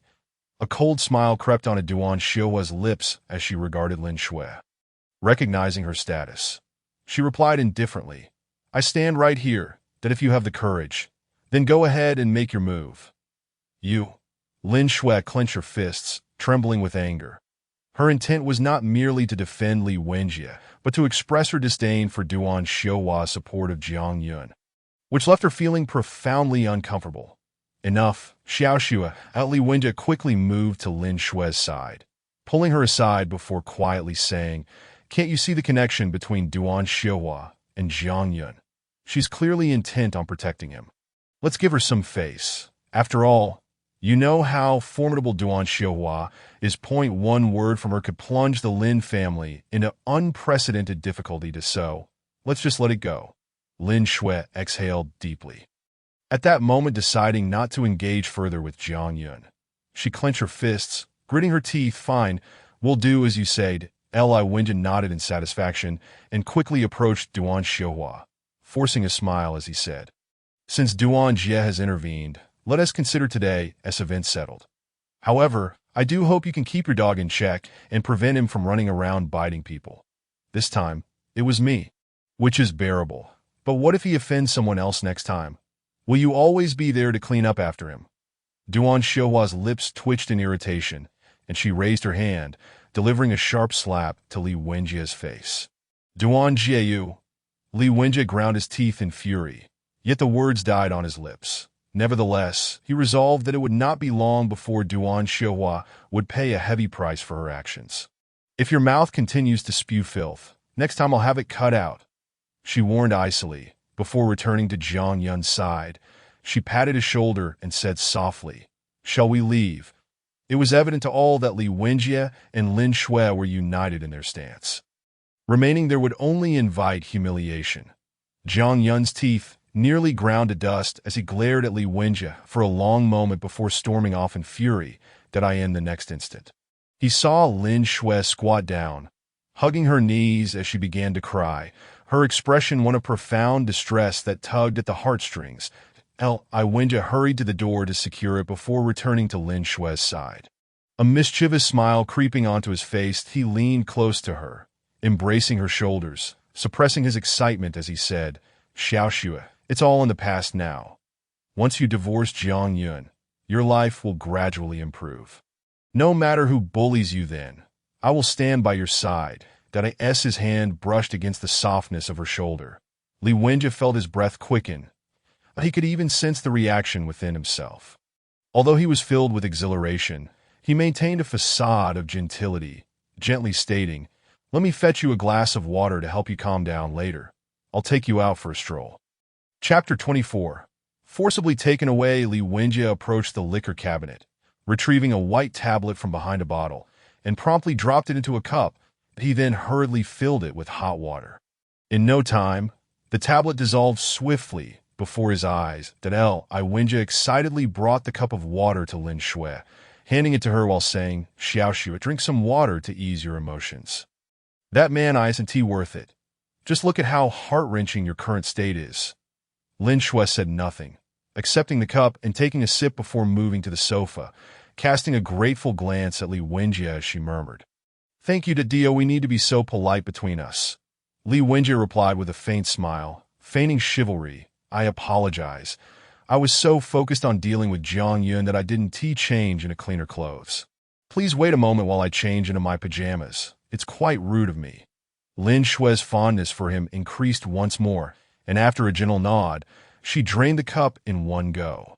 Meanwhile, Li Wenjie was thrilled, clenching his fists as he envisioned the forthcoming scenes, including Lin Shui lying naked on the bed. Downstairs, Jiang Yun stood at the entrance, suddenly halting his steps. Despite Lin Shui's fervent defense of Li Wenjie, it was merely a result of her being blinded by her own feelings, entirely unaware of the truth. Therefore, he could not place the blame for this situation on her. With that thought, Jiang Yun turned to ascend the stairs. Standing nearby, Duan Xiahua approached him, frowning as she inquired, "What are you planning to do?" "I intend to go in and take my wife away," Jiang Yun replied with unwavering determination. He could not allow Lin Shui to remain in Li Wenjie's room alone. Duan Xiahua grasped his arm firmly, furrowing her brow. "Can't you see that they are clearly infatuated with each other?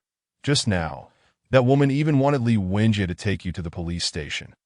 Do you really think she will follow you home if you go back now?" Duan Xiahua held a favorable impression of Jiang Yun. After all, he had helped her find her son without asking for anything in return, which spoke volumes about his character. Were it not for her age, she might have wished to be with him. "Enough that I understand you may not have moved on from her, but you're a man. Let the past be the past. Who can live in the past indefinitely?"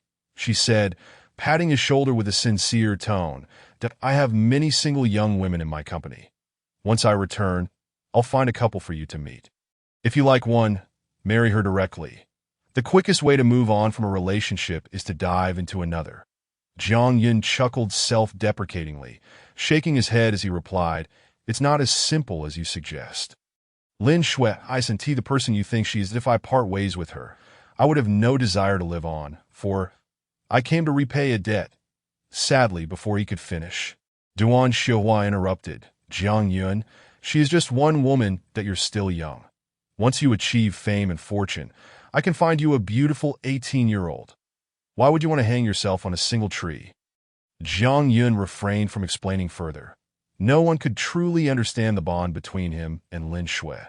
"Duan Jie, I appreciate your assistance today, but I have some matters to attend to that. I promise to treat you to a meal soon to make amends." As he spoke, Jiang Yun dashed back toward Li Wenjie's residence. Watching his retreating figure, Duan Xiahua shook her head and sighed. Young people today truly believe that love can be a meal. When one day you discover that there is no bread left, you come to understand just how humble so-called love can be.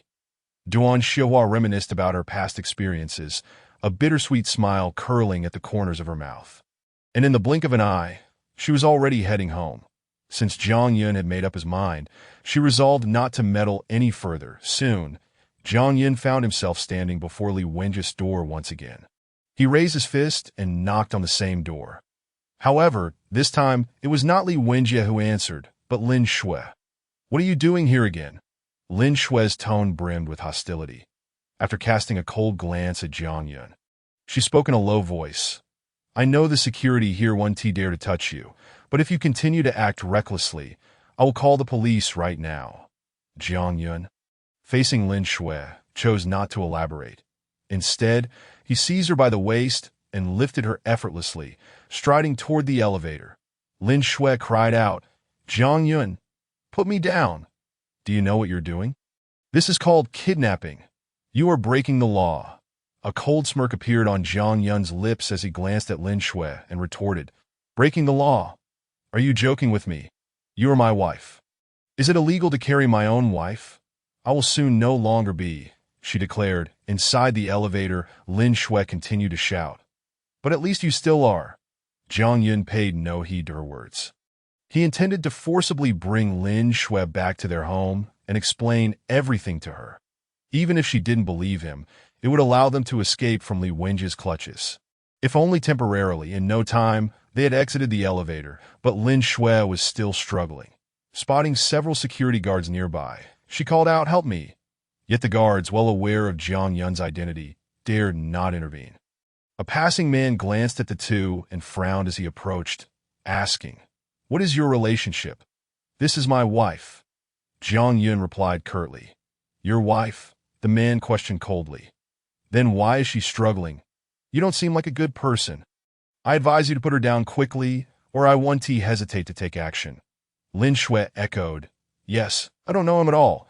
This only solidified the man's resolve. "Foolish." Jiang Yun shot him a glare and said, "Can't you see that the security guards aren't saying anything? If I were a criminal, would they just stand by? Get lost." Chapter 25. It's all just lies, just as the man hesitated. A sudden gasp broke the silence, and Lin Shui began to struggle again, declaring, "I don't know him. He is friends with all the security here. It was them who brought him upstairs to find me." The man's face turned wary as he pointed at Jiang Yun, saying, "You still dare to deny it? She just said that, regardless of your relationship, I advise you to let her go now, or I will call the police immediately." Jiang Yun, uninterested in further explanation, looked at the guard standing by and shouted, "Why are you still standing there? Quickly take this fool away and explain everything to him. Don't waste my time here." The guards exchanged glances, worried about escalating the situation, and rushed toward the man, forcibly escorting him to the security office. Jiang Yun then left the vicinity without obstruction, hailed a taxi, and shoved Lin Shui inside. "Let me out," Lin Shui insisted, glaring coldly at him. "And no matter what you do, we are definitely not going back, and I won't change my mind." Jiang Yun, "If you are a man, then stand up and take responsibility. Stop thinking about your entanglements with other women and consider your own child." Her words were clearly pointed. Jiang Yun sighed, furrowing his brow. "Wife, my relationship with Duan Xiuhua is not what you think. She merely sees me as a benefactor, which is why she has helped me out on several occasions." "Benefactor?" Lin Shui scoffed, turning her gaze to the window, dismissively saying, "Jiang Yun, I find your lies utterly unconvincing. Does anyone not know who Duan Xiuhua is? What could you possibly offer her? Why would she feel grateful to you? I suggest you stick to your script. I am not a naive little girl who would fall for this." Jiang Yun took out his phone. "Doubt if that's the case. I shall call Duan Xiuhua now and let her clarify everything to you. The truth will come to light that I want to listen," Lin Shui declared, blocking her ears. She had thought deeply about many things earlier. The reason she had been unable to sever ties with Jiang Yun was due to her own softness of heart and indecision. This time, she was resolute in not believing any of his sweet words. After all, she had seen the photos of Duan Xiuhua embracing Jiang Yun with her own eyes. Could she still doubt her own vision? It was truly laughable. "Wife," Jiang Yun continued to call out. Unfortunately, Lin Shui had already covered her ears, giving him no chance to speak. Once they arrived back at the villa area, Jiang Yun quickly pulled Lin Shui out of the car and, after leading her into their yard, said, "Wife, I overheard a conversation between Song Xiaoyun and Jiang Tengfei at the hospital. The child in Song Xiaoyun's womb is indeed related to me." But before he could finish, Lin Shui felt a sharp pain in her heart. Others might describe it as a feeling, but hearing it from Jiang Yun's lips had a profound impact on her. She swayed slightly, her face paling to an extreme, and she felt faint. Jiang Yun, quick to react, caught her and hurriedly brought her into the living room, pouring her a glass of water. After Lin Shui sipped some water, she felt a bit better, but her head still spun violently. Jiang Yun's voice broke through the haze. "Wife, I once went to the hospital to donate sperm, but that was under Jiang Tengfei's direction. I didn't think too much of it at the time that I never expected Jiang Tengfei would use this matter to create such a scandal. Thus, while the child in Song Xiaoyun's womb shares my genes and could be considered mine from a certain perspective, I assure you that I have never done anything untoward with Song Xiaoyun." After his revelation, Lin Shue's face remained unchanged. She waved her hand at Jiang Yun and rubbed her temples, saying, "I don't want to hear this. Jiang Yun, I don't even know which of your words are true and which are false. You truly terrify me. Point one lie after another, and all these distressing matters laid bare before me. How can you expect me to trust you?" Jiang Yun was well aware of this. After all, he had wronged Lin Shui too much and had done numerous things to hurt her. He had no face to ask for her forgiveness. Yet he was doing his utmost to improve himself and pave the way for her. Suddenly, Jiang Yun recalled the broken voice recorder. If he could repair it, wouldn't that allow Lin Shui to discover the truth? With that thought, he glanced at Lin Shui and said eagerly, "Wife, wait here for me. I'll be back shortly." As he spoke, he dashed into the yard and began searching. However, after a long while, he found no trace of the recorder's remnants. Jiang Yun knelt on the ground, meticulously rummaging through the grass, frowning as he said, "I distinctly remember it being here. How could it just vanish?" Just then, footsteps approached from outside. Instinctively, he looked up to see Song Xiaoyan, her pregnancy evident, walking toward him. "Jiang Yun, what are you looking for? Do you need help?" Since learning of Jiang Yun's connection with Duan Xiehua, Song Xiaoyan's demeanor had drastically changed, leaving Jiang Yun questioning his own eyes. Ignoring Song Xiaoyan, he continued to search the ground while she stood nearby, arms crossed, suppressing her disdain, and calmly said, "Jiang Yun, I've been to the hospital for an examination, and the doctor confirmed that our baby is perfectly healthy. Therefore, you must prepare yourself for the role of a father and learn how to care for a child." Jiang Yun's lips twitched slightly, his expression darkening, yet the words lingered on the tip of his tongue. Unuttered, confronted with the accusation, how could Song Xiaoyan possibly admit to anything? He needed to dismantle Song Xiaoyan's lies with irrefutable evidence. Chapter 26. An unspeakably wicked villain. At that moment, a sudden dull thud resonated from the living room. Jiang Yun and Song Xiaoyan's faces simultaneously shifted, instinctively turning towards the source of the sound. Jiang Yun, gripped by urgency, could not afford to hesitate. Thoughts of Lin Shui still inside propelled him to hasten back into the living room. However, upon seeing Lin Shui sprawled on the floor, his countenance fell dramatically that he rushed to her side, gently patting her face. "Darling?" Yet, Lin Shui remained unresponsive. Song Xiaoyan, leaning against the door with her arms crossed, wore a cold smirk. Muttering to herself, if she died, this house would finally belong to the three of us, that we could live here happily, free from those bothersome individuals. In an instant, Jiang Yun's expression darkened as he whipped around to glare at Song Xiaoyan. Bellowing, "Shut up, what are you yelling at me for?" Song Xiaoyan replied coolly before nonchalantly retreating to her room. Jiang Yun, meanwhile, lifted Lin Shui into his arms, preparing to rush her to the hospital, but upon noticing her steady breathing and the faint sound of her soft snores, he froze momentarily. Could it be that his wife was merely asleep? Realizing this, he paused, cradling Lin Shui back to the bedroom, carefully laying her on the bed. After tucking her in, he took a seat at her bedside. Gripping her hand tightly, that a wave of unease washed over him. Even if Lin Shui was utterly exhausted, she couldn't have simply collapsed onto the floor without waking, could she? Most perplexing was how she remained undisturbed despite such a jarring impact. Something was certainly amiss. Tentatively, Jiang Yun reached out, gently patting Lin Shui's cheek. She merely turned her head away, ignoring his touch, and promptly fell back asleep. That it was evident she was simply fatigued, after testing her twice and confirming she was truly in slumber.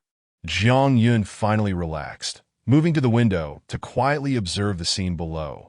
The remnants of the voice recorder had inexplicably vanished, and Lin Shui had fallen into a deep sleep without reason.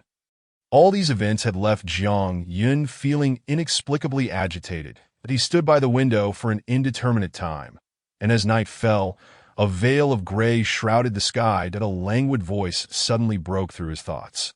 Jiang Yun snapped back to reality, turning swiftly, only to find Lin Shui awake in bed, startled. She mechanically sat up and exclaimed, "Who is it?"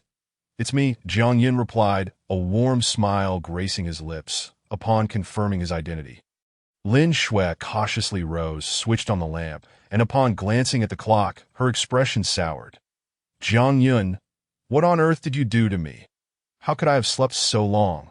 She clearly remembered returning with Jiang Yun well before noon. Yet now it was deep into the night. Moreover, her head felt heavy, and her body was utterly drained, lacking any strength. Jiang Yun approached her, hastily explaining, "Darling, you suddenly collapsed, and when I found you asleep, I brought you back to the room." A cold smile crept onto Lin Shui's lips as she shook her head. "I see that you're clearly worried I might want a divorce. So you've resorted to this scheme to keep me confined at home. I remember you giving me a glass of water. You must have drugged it." Her accusation plunged Jiang Yun's heart into despair, and he forced a self-deprecating smile. "Darling, is that truly how you perceive me?" Suddenly, a flash of realization struck him. "Wait." He hurried to Lin Shui's side and asked, "Weren't you alone with Li Wenjie in the room? Did he give you anything to drink or eat?" Lin Shui's movements had been limited to interactions with the two of them. If he hadn't tampered with her drink, then this incident must surely involve Li Wenjie. "I only had one glass of water," Lin Shui replied coldly. "Then that must be it," Jiang Yun exclaimed, smacking his forehead. Clearly, something was amiss with that glass of water. "Darling, can you see now what kind of person Li Wenjie is? He clearly harbors ulterior motives towards you that if I hadn't brought you back in time. Have you considered your predicament? Li Wenjie would never treat you with the care I have." Upon hearing this, Lin Shui stood abruptly, glaring at Jiang Yun, her breathing quickening. "Jiang Yun, how long do you intend to make a scene? Are you seriously blaming Li Wenjie for this? It's evident you are the one trying to frame him to sever ties between us. But I am not as vile as you think. I won't stoop to such depths. Until we are divorced, I will not engage in any morally reprehensible actions." Jiang Yun found himself speechless. Indeed, his explanations were not only futile, but also failed to gain her acceptance. It was as if he were the epitome of wickedness, while everyone else was faultless in comparison. Lin Shui pointed towards the door and declared, "Jiang Yun, please leave immediately, that I do not wish to see you." "Darling, but Li Wenjie truly," Jiang Yun began, desperate for one last attempt. But before he could finish, he saw Lin Shui's expression darken, her voice chillingly cold, "That I know Li Wenjie better than you do after all this time. Don't you think that just because you are a despicable person, everyone else must be the same?" Jiang Yun forced a self-mocking smile and fell silent. Defeated, he exited the room, hearing the unmistakable sound of the door locking behind him. Li Wenjie was a menace who could not be allowed to remain near his wife. Jiang Yun lightly tapped his fingers against his temple, desperately brainstorming a solution. Unfortunately, the Li family wielded substantial influence in Ningxing. How could he possibly challenge them alone? Just then, a startled cry pierced the air. Chapter 27. Merely to protect you, Jiang Yun glanced towards Song Xiaoyun's room, hesitating momentarily, given Lin Shui's heightened sensitivity. Any prolonged interaction with Song Xiaoyun might exacerbate matters.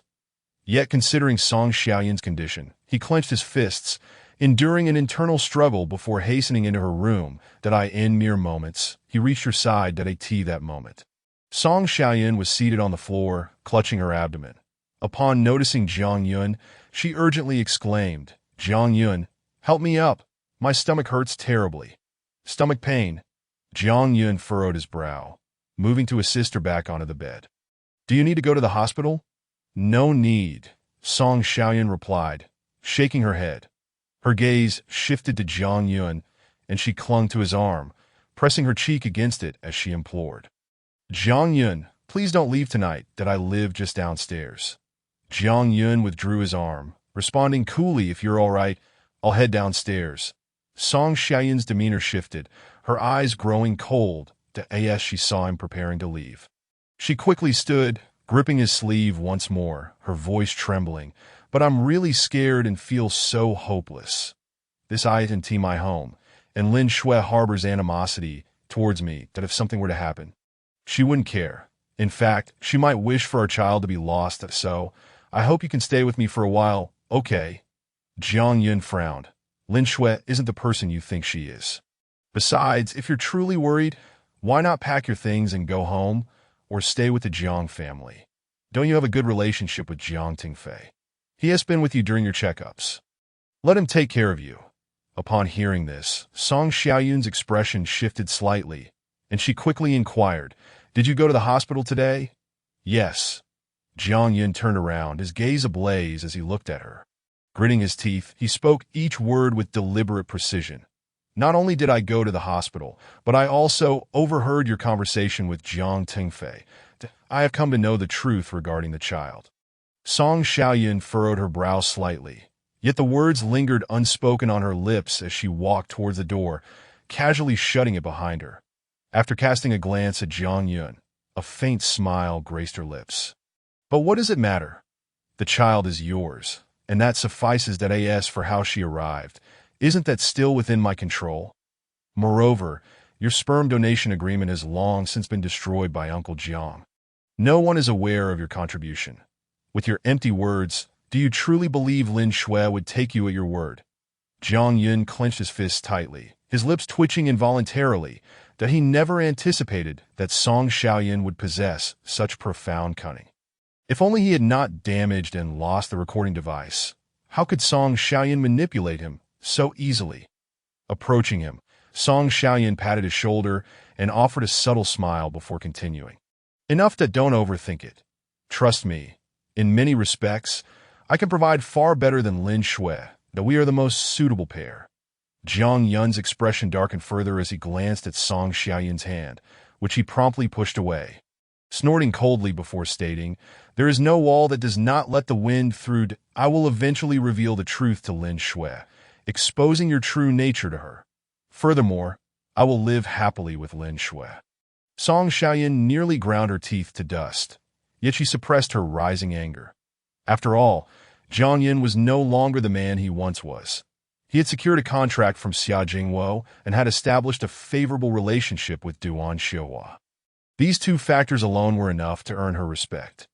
Jiang Yun did not linger in the room, but exited promptly, only to find Lin Shui seated on the sofa downstairs. That he sighed, contemplating that if Lin Shui had eavesdropped on their conversation, everything could have been clarified, misunderstandings resolved. However, that was merely wishful thinking. He hurried down the stairs, and before he could speak, the sound of mockery reached his ears. "With Song Xiaoyun's belly so round, I advise you to keep your distance and take care of yourself. You wouldn't want to lose the child in the end." Jiang Yun understood her insinuation all too well and chose not to delve into further explanations. Knowing that Lin Shui would not believe a word he said, sitting opposite her, he directly stated, "Xiaoxue, I hope you will remain here until Song Xiaoyun's child is born. That I ask for your matters with Li Wenjie. I will not interfere. Why should I adhere to your arrangements?" "Jiang Yun, who do you think you are to me?" Lin Shui retorted with a cold scoff. Jiang Yun had already devised a counter. He replied, "If you insist on leaving, I will demand that Xia Jingwo terminate our collaboration." "Are you threatening me?" Lin Shui's chest heaved with indignation, revealing her true colors. She had once believed his declarations of love. But now, he seemed to be reversing his words, a situation utterly ridiculous. "That I'm sorry, but with just that you cannot threaten me." Lin Shui's stance was resolute as she added, "If it comes to that, I will simply cease collaborating with Xia Jingwo and proactively engage with Li Wenjie to discuss our partnership anew." Jiang Yun was well aware of Lin Shui's character and had anticipated her response. Yet he also knew where her vulnerabilities lay. Narrowing his eyes, he continued, "What if I compelled Xia Jingwo and Duan Xiuhua to take action against Lin Corporation? Their influence and capabilities are formidable. Surely, a single word from them could plunge Lin Corporation into an abyss of ruin. And a mere Li Wenjie cannot alter that." Lin Shui erupted in fury, slamming her palm on the table and rising abruptly, her gaze sharp as daggers. As he uttered those words, Jiang Yun felt a pang of pain in his heart, but he had no choice. This was the only way to protect Lin Shui. Allowing her to return to Li Wenjie would be akin to pushing her into a fire pit. "Jiang Yun, you bastard." Chapter 28, Duan Xiuhua and Jiang Corporation Collaboration. Darling. A faint smile graced Jiang Yun's lips, undeterred by Lin Shue's demeanor, for only he knew the intentions behind his actions. Now that we've concluded our discussion, shall I take you out for a bite? What would you like to eat? Should I prepare something at home, or shall we dine out? The choice is yours. Lin Shui, however, could hardly stomach the thought. With a cold glance at Jiang Yun, she stood and made her way to her room. Watching her retreating figure, Jiang Yun sighed. My dear, you will eventually understand my good intentions. Please bear with me during this time. I will make it up to you tenfold in the future. And no sooner had he spoken than Song Xiaoyun's door swung open, and she emerged, her pregnant belly prominent. Casting a glance at Jiang Yun, she said, Jiang Yun, if she won't eat, I will. Are we dining out or cooking at home? The same words from her lips filled Jiang Yun with an unprecedented sense of revulsion. And he turned away, striding towards the door. Song Xiaoyun let out a cold laugh, her expression devoid of anger, as she said lightly, regardless, you will eventually divorce Lin Shui. Jiang Yun, you are mine, and there is no escape for you. Meanwhile, Jiang Yun returned to the courtyard of the villa, searching for the recording device. Although it was broken, locating it could potentially allow him to recover the audio files through technical means that if he could retrieve that recording, he would be able to convince Lin Shui and reconcile with her. However, after several hours of exhaustive searching with his flashlight, he found nothing. Eventually, he returned to the sofa, utterly fatigued, and fell into a deep slumber. The following morning, Jiang Yun rose early to find Lin Shui ready to leave. That he tidied his hair and quickly approached her, blocking her path. Darling, are you headed to the company? I can accompany you as your driver and assistant. Absolutely free of charge. Lin Shui's lips curled into a frosty smile as she bypassed him, not sparing him a glance that I'm sorry, but I don't need you. Even if you were to follow me to Lin Corporation's entrance, the security will not allow you in. Jiang Yun watched her retreating figure, a resigned sigh escaping him. Why must it be this way? At that moment, his phone rang, and a familiar voice came through. Jiang Xiao, you truly are impressive. You have indeed established a connection with Duan Xiuhua. Thanks to you, the Jiang family has forged ties with her, and soon we shall be a top family in Ningqing. The caller was a frivolous acquaintance who had often taken advantage of Jiang Yun. That as he had lost his power within the company, he found himself dependent on Lin Shui, leading to a gradual estrangement from this friend. Now, receiving a sudden call left Jiang Yun perplexed, especially after hearing those words. What do you mean?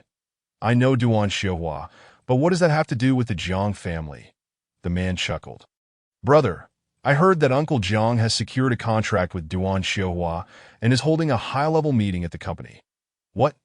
Jiang Yun's expression darkened further, and he sprang to his feet and dashed towards the door. How could Jiang Tingfei possibly have connections with Duan Xiuhua? This was outrageous. 30 minutes later, outside Jiang Corporation, as Jiang Yun approached the entrance, the security guard respectfully approached him. One of them smiled and said, Young master, you're here. Where is Jiang Tingfei? Jiang Yun pushed past him, striding into the building while inquiring directly. President Jiang is upstairs in a meeting with the employees. Another guard remarked, Young master, you must also be here for the meeting, right? I heard this contract was secured by you. It seems you truly are remarkable. Under your leadership, the Jiang family will undoubtedly become a leading family in Ningqing. Jiang Yun shot a glare at the guard and snapped. Be quiet. Without another word, he made his way towards the elevator. Beside him, two security guards gazed disdainfully at his retreating figure, muttering under their breath, is he really just relying on his own physique to win Duan Xiuhua's heart? Does he truly believe himself to be a remarkable individual? If it weren't for our lack of opportunity to interact with Duan Xiuhua, would he even stand a chance? After a few moments of grumbling, the guards returned to their posts. Meanwhile, Jiang Yun had already stepped into the elevator, heading straight for the conference room, his mind swirling with confusion, utterly unaware of the unfolding circumstances. After all, he had never discussed the Jiang family's affairs with Duan Xiuhua. How could there be any talk of collaboration? Inside the Jiang Corporation's conference room, Jiang Tingfei sat at the head of the table, his face radiating confidence as he surveyed the shareholders present. A greedy smile crept across his lips as he rose slowly, resting his hands on the table. Ladies and gentlemen, I trust you've caught wind of the recent developments. Indeed, Duan Xiuhua has finalized a partnership with Jiang Corporation. Before long, we shall rise to become the leading enterprise in Ningqing, and each of you here will bask in the glory that accompanies Jiang Corporation's success. The attendees exchanged glances, collectively raising their thumbs in approval, their praises resounding in the air. President Jiang is truly capable. Who would have thought he could secure a project with Duan Xiuhua? Indeed, aligning ourselves with President Jiang has proven to be a wise decision. Rest assured, President Jiang, we will unite our efforts to deliver on Duan Xiuhua's project, ensuring you are never embarrassed. Jiang Tingfei smiled with satisfaction, envisioning himself as the commercial leader of Ningqing, but he scanned the room once more before declaring, "Everyone, we are about to face a formidable challenge. All departments must return immediately to prepare. We must coordinate our efforts seamlessly. We cannot afford the slightest error." At that very moment, the conference room door swung open abruptly. "Wait!" Jiang Yun kicked the door open, halting the actions of those within with a mere glance. The executives exchanged wary looks before returning to their seats. Jiang Tingfei, with a forced smile, approached Jiang Yun, patting him on the shoulder and attempting to usher him to a seat. However, Jiang Yun showed no sign of respect, stepping back and frowning. What is the nature of this collaboration? Surely, Jiang Yun was aware of Jiang Corporation's state. If it weren't for Jiang Tingfei's repeated financial manipulations of Lin Shui's Lin Corporation, Jiang Corporation would have long since shuttered its doors. How could such a shell of a company possibly have a partnership with Duan Xiuhua? Jiang Tingfei, unusually amicable, gestured to the room's occupants before addressing Jiang Yun. "Let me explain this to you gradually." After learning from Song Xiaoyan about Jiang Yun's close ties with Duan Xiuhua, he had shamelessly approached her for collaboration. Initially, he had adopted a tentative approach, but to his surprise, upon revealing his identity, Duan Xiuhua had not even inquired about the company's qualifications before handing him a contract. Jiang Tingfei understood that this was all due to Jiang Yun's influence. Ignoring Jiang Tingfei's demeanor, Jiang Yun positioned himself firmly at the entrance of the conference room, casting a glance at the departing shareholders and department heads before fixing his gaze back on Jiang Tingfei. "No one leaves until we clarify this matter." Jiang Tingfei frowned slightly, his fists clenching. Under normal circumstances, he would have exploded with anger, yet today he remained remarkably calm. Approaching Jiang Yun, he spoke in a measured tone. "Jiang Yun, Duan Xiuhua's partnership is a positive development. Why dig deeper into the details? Besides, the contract is already in my hands. Even if there are issues, it isn't something anyone can easily overturn." Clearly, this was a veiled warning to Jiang Yun. In response, Jiang Yun scoffed derisively, producing his phone. "In that case, I shall call Duan Xiuhua right now to clarify. Don't."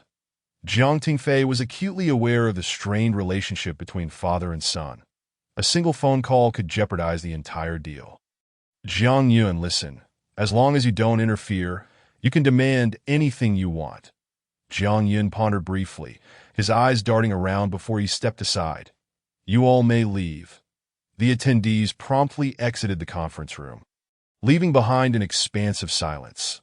Jiang Tingfei took a seat beside Jiang Yun, his heart racing with anxiety. He had never anticipated that Jiang Yun would disrupt proceedings at such a critical moment. Regardless, he needed to stabilize Jiang Yun first. "I understand you obtained this contract through my connections, that I can ensure Duan Xiuhua does not retract it, but you must agree to 2 conditions. Jiang Yun stated bluntly. Devoid of any paternal affection, of course, their current predicament was not solely Jiang Yun's fault. The root of the issue lay with Jiang Tingfei. "Very well." Jiang Tingfei nodded quickly. "At noon, I will arrange a meal, and you will explain the matter regarding the child to Lin Shui." Jiang Yun furrowed his brow. "I am already aware of the child's origins. You deceived me into donating sperm, then used dubious means to impregnate Song Xiaoyan. However, you never anticipated that I would uncover this secret, did you?" Jiang Tingfei's lips twitched. yet he maintained his smile. Jiang Yun had become someone he could not afford to offend. All right, I promise to clarify everything with Lin Shui. And what about the second condition? Jiang Yun asked coolly. You are to cease all interference in my relationship with Lin Shui and refrain from disturbing her under any circumstances. Furthermore, the man who previously violated Lu Qianqian must issue a public apology and accept legal consequences. Though Lu Qianqian harbored animosity towards Jiang Yun, he understood that she was loyal to Lin Shui and was a close confidant, that if he could foster a favorable relationship with Lu Qianqian, he could gain insights into Lin Shui's affairs. That matter should be simpler. Jiang Tingfei nodded decisively. A satisfied smile crept onto Jiang Yun's lips as he glanced at the time. Very well. I will make arrangements and send you the details of the meeting later. Understood, Jiang Tingfei replied, watching as Jiang Yun made his way outside. Moments later, he was left alone in the conference room, his eyes fixed on Jiang Yun's departing silhouette, that he clenched his fists tightly and slammed them onto the table. In the next moment, he grabbed his phone and dialed Song Xiaoyun's number. The moment Jiang Yun stepped out of Jiang Corporation, he felt an overwhelming sense of relief wash over him. Stretching his arms, he murmured to himself, finally, the dust has settled. Once the misunderstandings are cleared, my wife will return to my side, and at that moment, no one will be able to tear us apart. Half an hour later, Jiang Yun arrived at the foot of Lin Corporation's building. However, just as Lin Shui had warned, the security refused him entry, offering no opportunity to meet with her. Standing outside, he dialed Lin Shui's number, only to be met with silence. Clearly, she was unwilling to grant him an audience, that as he paced back and forth. Nearing noon, a glimmer of hope sparked in his eyes that he quickly scrolled through his contacts, finding Lu Qianqian's number, and dialed it. Moments later, Lu Qianqian stormed out of the elevator, her expression darkening upon spotting Jiang Yun. How dare you show your face here? Jiang Yun smiled, that I came to find my wife. But she refuses to see me, so I have no choice but to seek your assistance. Assistance? Lu Qianqian glared at him, her voice icy. Jiang Yun, are you out of your mind? If it weren't for you, I might have been. Before she could finish, she noticed two security guards nearby. Their ears perked up. Gritting her teeth, she pulled Jiang Yun aside and warned, you'd best get out of here quickly. Otherwise, I'll have them throw you out. Please, there's no need for such anger. Jiang Yun sighed deeply, speaking earnestly. There are many misunderstandings between Lin Shui and me, but after today's meal, I believe all will be resolved. You will see what kind of person I truly am. Moreover, I will ensure you get the justice you deserve. Lu Qianqian frowned slightly as she stared at Jiang Yun for a while, clearly skeptical of his words that in the past, whenever Jiang Yun appeared at the company, it was solely for one purpose, to demand money from Lin Shui or to conspire against her alongside Jiang Tingfei. Apologizing voluntarily. Impossible. In that case, take Lin Shui to the location I've arranged for lunch. Once you arrive, you will understand my sincerity, Jiang Yun hastily asserted. After a brief moment of hesitation, Lu Qianqian furrowed her brow and said, fine, I will trust you this once, but if you dare to pull any outrageous stunts, not only will General Lin not spare you, but I also will not let you off easily. All right, Jiang Yun nodded earnestly. Meanwhile, at the roadside of the villa area, Song Xiaoyun, with her prominent belly, stepped out of the villa. After searching around, she spotted a car parked by the roadside and walked towards it. Once seated in the back seat, she glanced at Jiang Tingfei in the driver's seat and frowned. Didn't we just meet? Has something happened again? Of course, Jiang Tingfei replied, lighting a cigarette, his frustration evident. Jiang Yun suddenly approached me, claiming he has learned about the child in your womb. What on earth is going on? Has the news leaked from your end? Song Xiaoyun widened her eyes and retorted, Uncle Jiang, I find it hard to believe that a man of your intellect would be so foolish at this moment. How could I possibly disclose such matters to Jiang Yun? Then how does he know? Jiang Tingfei asked, growing increasingly agitated. This whole plan was concocted by the two of us. No one else should know the truth. I would never divulge this, so it must be you. This is truly baffling. Though the words lingered on her lips, she refrained from saying them. Song Xiaoyan scoffed. The truth is, Jiang Yun overheard our conversation at the hospital, which is how he learned the reality. Damn it, Jiang Tingfei clenched his fist, never anticipating such a lapse. But you needn't worry, Song Xiaoyan replied coolly. The sperm donation records have been destroyed, and Jiang Yun possesses no evidence. Besides, the child in my belly is indeed his. He cannot explain that away. Jiang Tingfei remained silent. This was not the crux of the matter. He was now at Jiang Yun's mercy. Enough, he said irritably, gesturing dismissively. Since the matter is clear, you may leave now. Song Xiaoyan nodded and did not linger. By noon, Jiang Tingfei had arranged the hotel and sent the address to Jiang Yun. Soon, Jiang Yun arrived in the private room. Jiang Tingfei sat at the head of the table. Upon seeing Jiang Yun enter, a faint smile crept across his lips as he waved him over. Come, son, it's been ages since we've had a proper drink together. Humph, Jiang Yun scoffed coldly. In his memory, it had been quite some time since Jiang Tingfei had referred to him in such a manner. He was usually called by name or referred to as a scoundrel. Ignoring him, Jiang Yun seated himself across from Jiang Tingfei and said coolly, I advise you not to attempt any tricks, lest we all end up embarrassed. Rest assured, Jiang Tingfei chuckled. Since you are aware of everything, I have no reason to play any tricks. That I will certainly present the truth honestly. Jiang Yun nodded in satisfaction. Moments passed, and Lin Shui and Lu Qianqian arrived fashionably late. Lin Shui opened the door. Her expression shifted immediately. She glanced at Lu Qianqian beside her and frowned. Didn't you tell me we were meeting with a business partner? Are Jiang father and son our partners? Lu Qianqian, noticing Lin Shui's intent to leave, quickly grasped her arm, saying, General Lin, it was Jiang Yun who contacted me, claiming he has something important to discuss with you that pertains to your happiness. Happiness? Lin Shui didn't even glance at Jiang Yun, coldly stating, my happiness was entirely shattered because of him. Darling Jiang Yun quickly stood and moved to Lin Shui's side, aware that explanations would be futile. He pointed at Jiang Tingfei and added, Lin Shui, he will reveal the truth about the child in Song Xiaoyan's womb today. You will know that I have never wronged you. Lin Shui furrowed her brow. Instinctively glancing at Jiang Tingfei, who indeed seemed somewhat different today, that Lu Qianqian chimed in, General Lin, why don't we sit here for a moment? If Jiang Yun dares to deceive you, I will not let him off the hook. After a moment's hesitation, Lin Shui finally took a seat. Jiang Yun let out a sigh of relief, feeling a surge of gratitude. Lin Shui still harbored feelings for him, or else she wouldn't have given him the chance to remain. Once seated, Lin Shui cut to the chase. What is it? Speak quickly. Jiang Yun looked at Jiang Tingfei, who wasted no time rising and stating, Shui, I admit my wrongdoing in the past and I am here to offer my apologies. As he spoke, Jiang Tingfei raised his glass and drank it all in one go. Noticing Lin Shui's indifference, he continued, Actually, Jiang Yun donated sperm at my behest, and Song Xiaoyan took advantage of this to become pregnant. That is why the test results indicated such. Lin Shui's brow furrowed slightly. Did I ask that true? Absolutely, Jiang Tingfei assured her.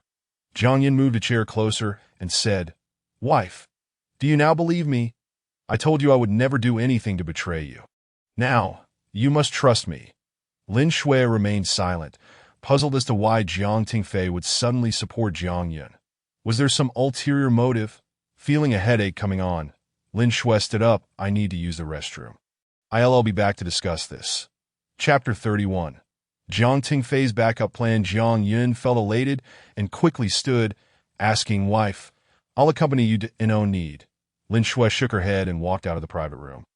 Meanwhile, Jiang Tingfei took out his phone and put it to his ear, saying, President Jiang, I need to update you on the situation. As he spoke, he stepped outside. Lu Qianqian approached Jiang Yun, eyeing him suspiciously before asking, This isn't all part of your scheme, is it?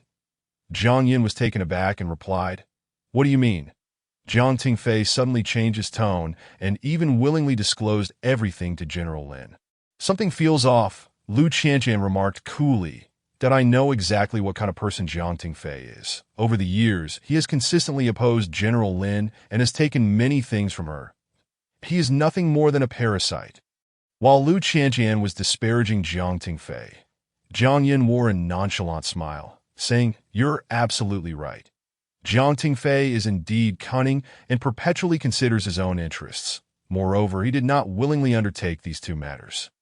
"You gave him money, didn't you?" Lu Qianjian asked, her brow furrowing. "Of course not." Jiang Yin replied with a subtle smile, "That he has been working behind my back, using my name to collaborate with Duan Xihua. However, with a single word from me, that collaboration could collapse. Therefore, to protect his interests, he had no choice but to lay all the truths bare." With the truth laid out, Lu Qianjian nodded in understanding. "That explains everything." Jiang Yun continued. "As for your matter, I have already resolved it for you. This morning, Jiang Tingfei sent that person to the police station that he will likely receive the punishment he deserves. If you need an apology, I can have Jiang Tingfei apologize to you in person, that if not, it doesn't matter." Lu Qianjian scoffed, a hint of disdain on her lips. She was no longer a pristine maiden. What could a mere apology do for her? Ignoring Jiang Yun, she picked up a glass and downed its contents in one go. After the drink, her complexion flushed considerably. She glanced at Jiang Yun and said irritably, "I warn you, if you dare to do anything to wrong General Lin, I shall not let you off the hook."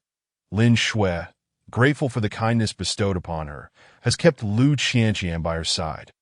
Yet it is precisely this bond that grants her insight into the matters involving Jiang Yun and Lin Shui. Standing nearby, Jiang Yun spoke once more. "Rest assured, I care deeply for Lin Shui." "Far more than you do," Lu Qianjian replied, somewhat coolly. "Let us hope so." Meanwhile, in the restroom, Lin Shui leaned over the sink, splashing water on her face repeatedly, uncertain of her own feelings. Although Jiang Yun had instructed Jiang Tingfei to clarify everything, a lingering fear resided within her heart. She worried that it all might be an illusion. What if Jiang Yun was still deceiving her? She felt utterly disoriented, unable to discern the truth behind Jiang's words. Yet a flicker of hope remained in her heart.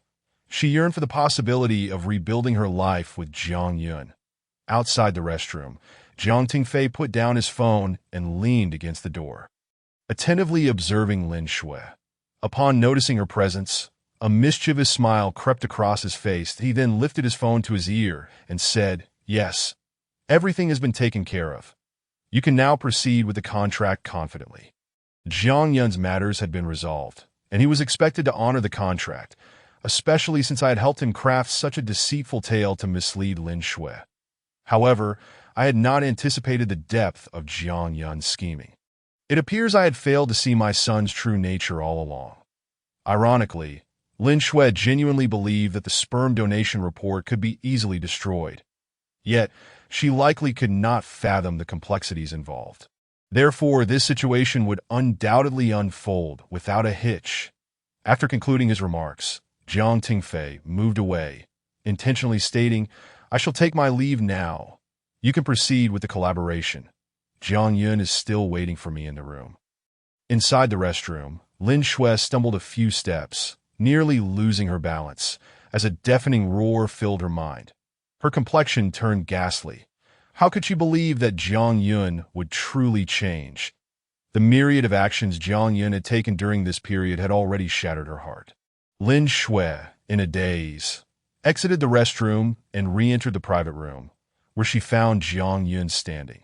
Noticing the water on Lin Shui's face, he hurriedly grabbed a tissue and approached her, intending to assist her in drying off, only to be met with Lin Shui's cold rejection as she pushed his hand away. The suddenness of the action left both Jiang Yun and Lu Qianjian momentarily stunned, but hadn't the misunderstandings been resolved? Why did things still appear this way? Lin Shui picked up her handbag, glancing at Lu Qianjian before stating, "There are some matters at the company. We must return now. Leave?" Jiang Yun quickly stood up, feeling that Lin Shui's mood was inexplicably off. Not daring to inquire further, he hurriedly suggested, "Neither of you has eaten since coming in. How about you both have a little something before heading back to work?" Lin Shui ignored his words, opening the door and walking outside, with Lu Qianqian swiftly following suit. Jiang Yun, watching their retreating figures, felt his expression darken. He slumped into a chair and murmured to himself. Where did things go wrong? Nearby, Jiang Tingfei's eyes glimmered with amusement as he sat beside Jiang Yun, saying, "Son, why not consider Song Xiaoyan? Although you and she have not been intimate, the child is undeniably yours. Furthermore, she holds feelings for you that a man should seek a partner who cherishes him, rather than one he merely admires. Wouldn't you agree?" Chapter 32. As usual, the divorce bang. Jiang Yun slammed his hand on the table.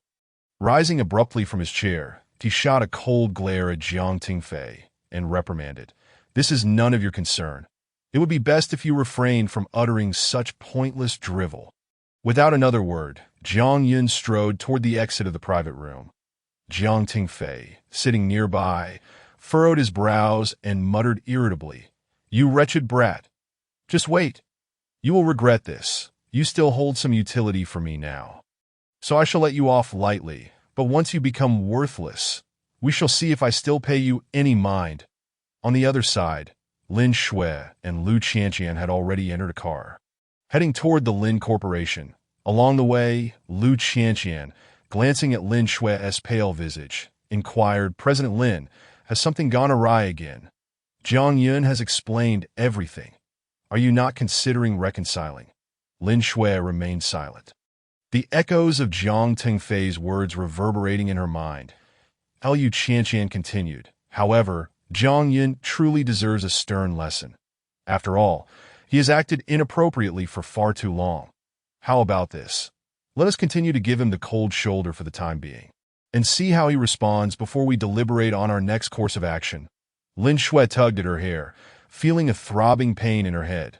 She glanced at Lu Qianqian and replied, "You need not concern yourself with our affairs. Instead, I request your assistance in investigating two matters.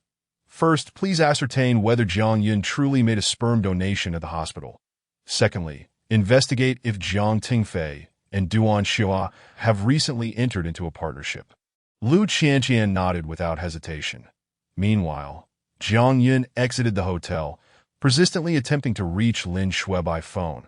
Yet she remained unresponsive, standing there, his expression darkened as he muttered, "What in the world is happening? Have I not clarified everything with my wife? Why has she suddenly turned against me? Could it be that she genuinely wishes to divorce?" Jiang Yun's face paled. If Lin Shui held on her grievances for other reasons, what would he do? After a moment's hesitation, he made his way to the Lin Corporation that he needed to confront Lin Shui directly, as some matters required face-to-face clarification. An hour later, at the Lin Corporation.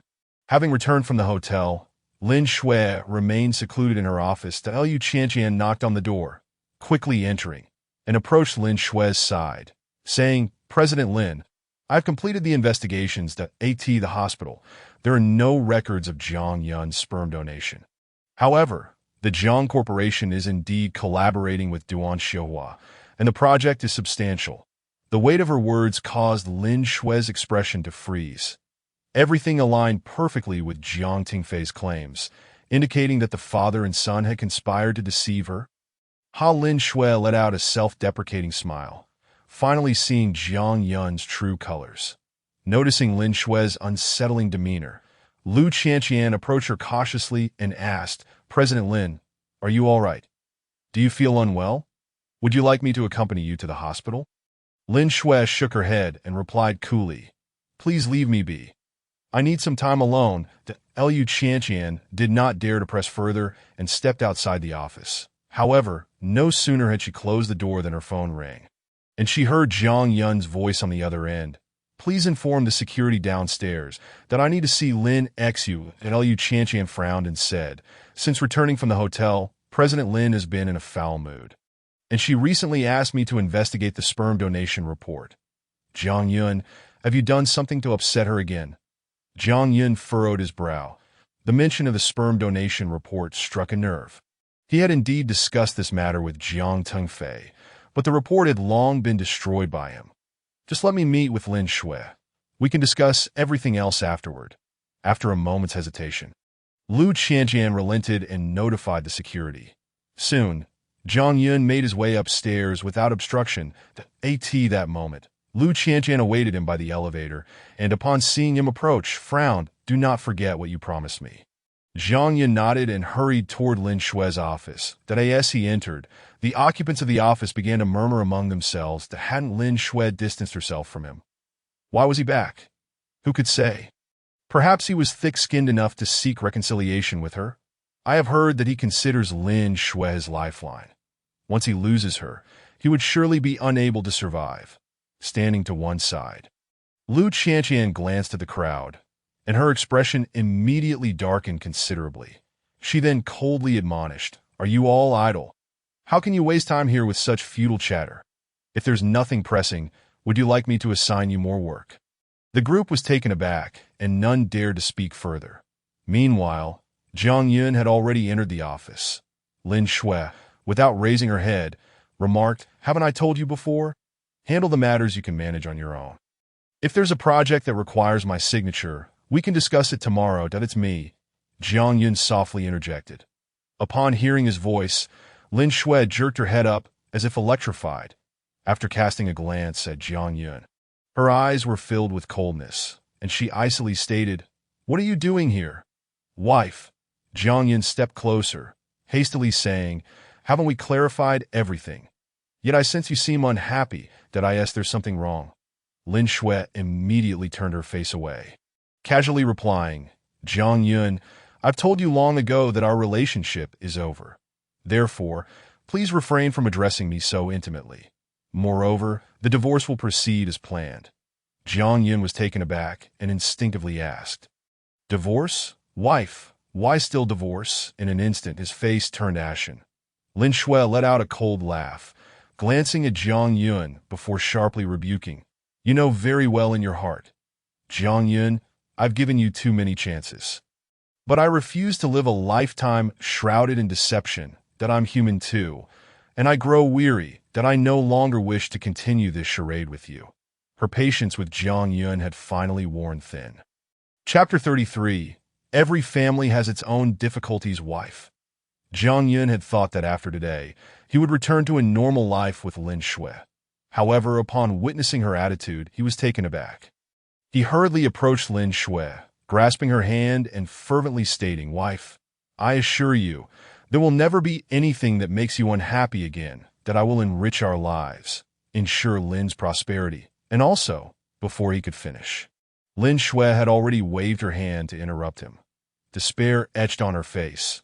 She shook her head and said, "Zhang Yun, it's all too late. Wife." In that moment, Zhang Yun felt as if he had plunged into an icy abyss, a chill coursing through him.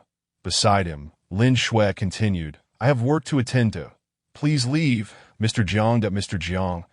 Their forms of address had become so alien. Zhang Yun staggered a few steps, his chest rising and falling rapidly as he took a deep breath and asked once more, "Wife, I know you must still care for me. Please tell me, what is the reason behind this? Also, what exactly do you mean by deception?" Zhang Yun felt his mind swirling in confusion, unsure of Lin Shue's true feelings. Yet, everything needed a source. Problems required resolution. After a long moment of staring at Zhang Yun, Lin Shue finally gritted her teeth and said, "You claim Song Xiaoyan became pregnant because she used the sperm you donated. If that's the case, then please show me your sperm donation report. That if you can provide that, I will believe everything you say." Her words struck Zhang Yun like a thunderbolt, leaving him momentarily stunned. He hurried to explain, everything that happened was arranged by Jiang Tingfei.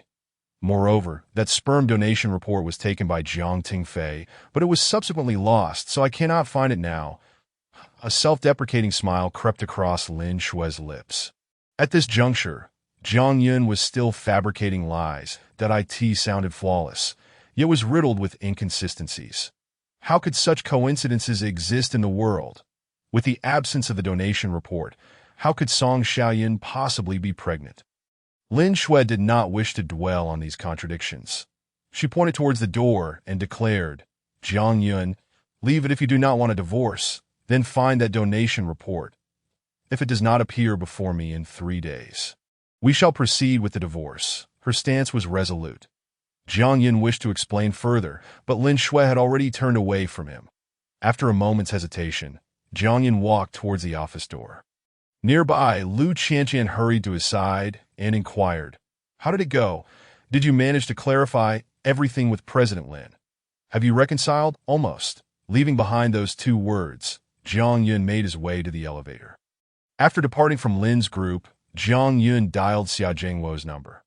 With Lin Shui's words having reached this point, it seemed that if the sperm donation report could not be produced, there was absolutely no chance of reconciliation with her. After agreeing on a meeting place with Xia Jingwo, Jiang Yun hailed a cab and vanished before the Lin building. Meanwhile, within the Jiang family, Jiang Tingfei sat on the sofa, a smile gracing his face as he swirled the wine in his goblet. Glancing at Song Xiaoyun, who sat nearby, he chuckled, "Why aren't you staying by Jiang Yun's side to nurture the baby? Why do you keep coming here? I would like to stay with him. But unfortunately, Jiang Yun doesn't give me the opportunity." Song Xiaoyun frowned and replied. During this time, Jiang Yun has been away from home all day, and at night, he is with Lin Shui. Even if Lin Shui throws a tantrum, he prefers to sleep on the sofa rather than spare me a glance. If it weren't for the little one in my belly, Jiang Yun would likely have kicked me out long ago. Jiang Tingfei scoffed, then said, "Enough of your complaints. That it won't be long before Jiang Yun completely divorces Lin Shui, and there will be no chance for reconciliation. Of course, whether you can capture Jiang Yun's heart depends on your own abilities." At this moment, Song Xiaoyun had lost her significance, and Jiang Tingfei's attitude towards her was gradually cooling. Really? However, Song Xiaoyun felt no sense of abnormality, her eyes instantly lighting up. "That am I deceiving you?" Jiang Tingfei sneered. Then continued on, "Everything is within my calculations. Just wait quietly for news. There will certainly be excitement to witness in the coming days." Only then did Song Xiaoyun leave, her heart filled with joy. Meanwhile, the ever-watchful steward approached Jiang Tingfei, respectfully glancing at him before saying, "Sir, should we dispose of the child in this woman's womb?" "Why?" Jiang Tingfei asked, taken aback. "This woman is definitely not to be underestimated.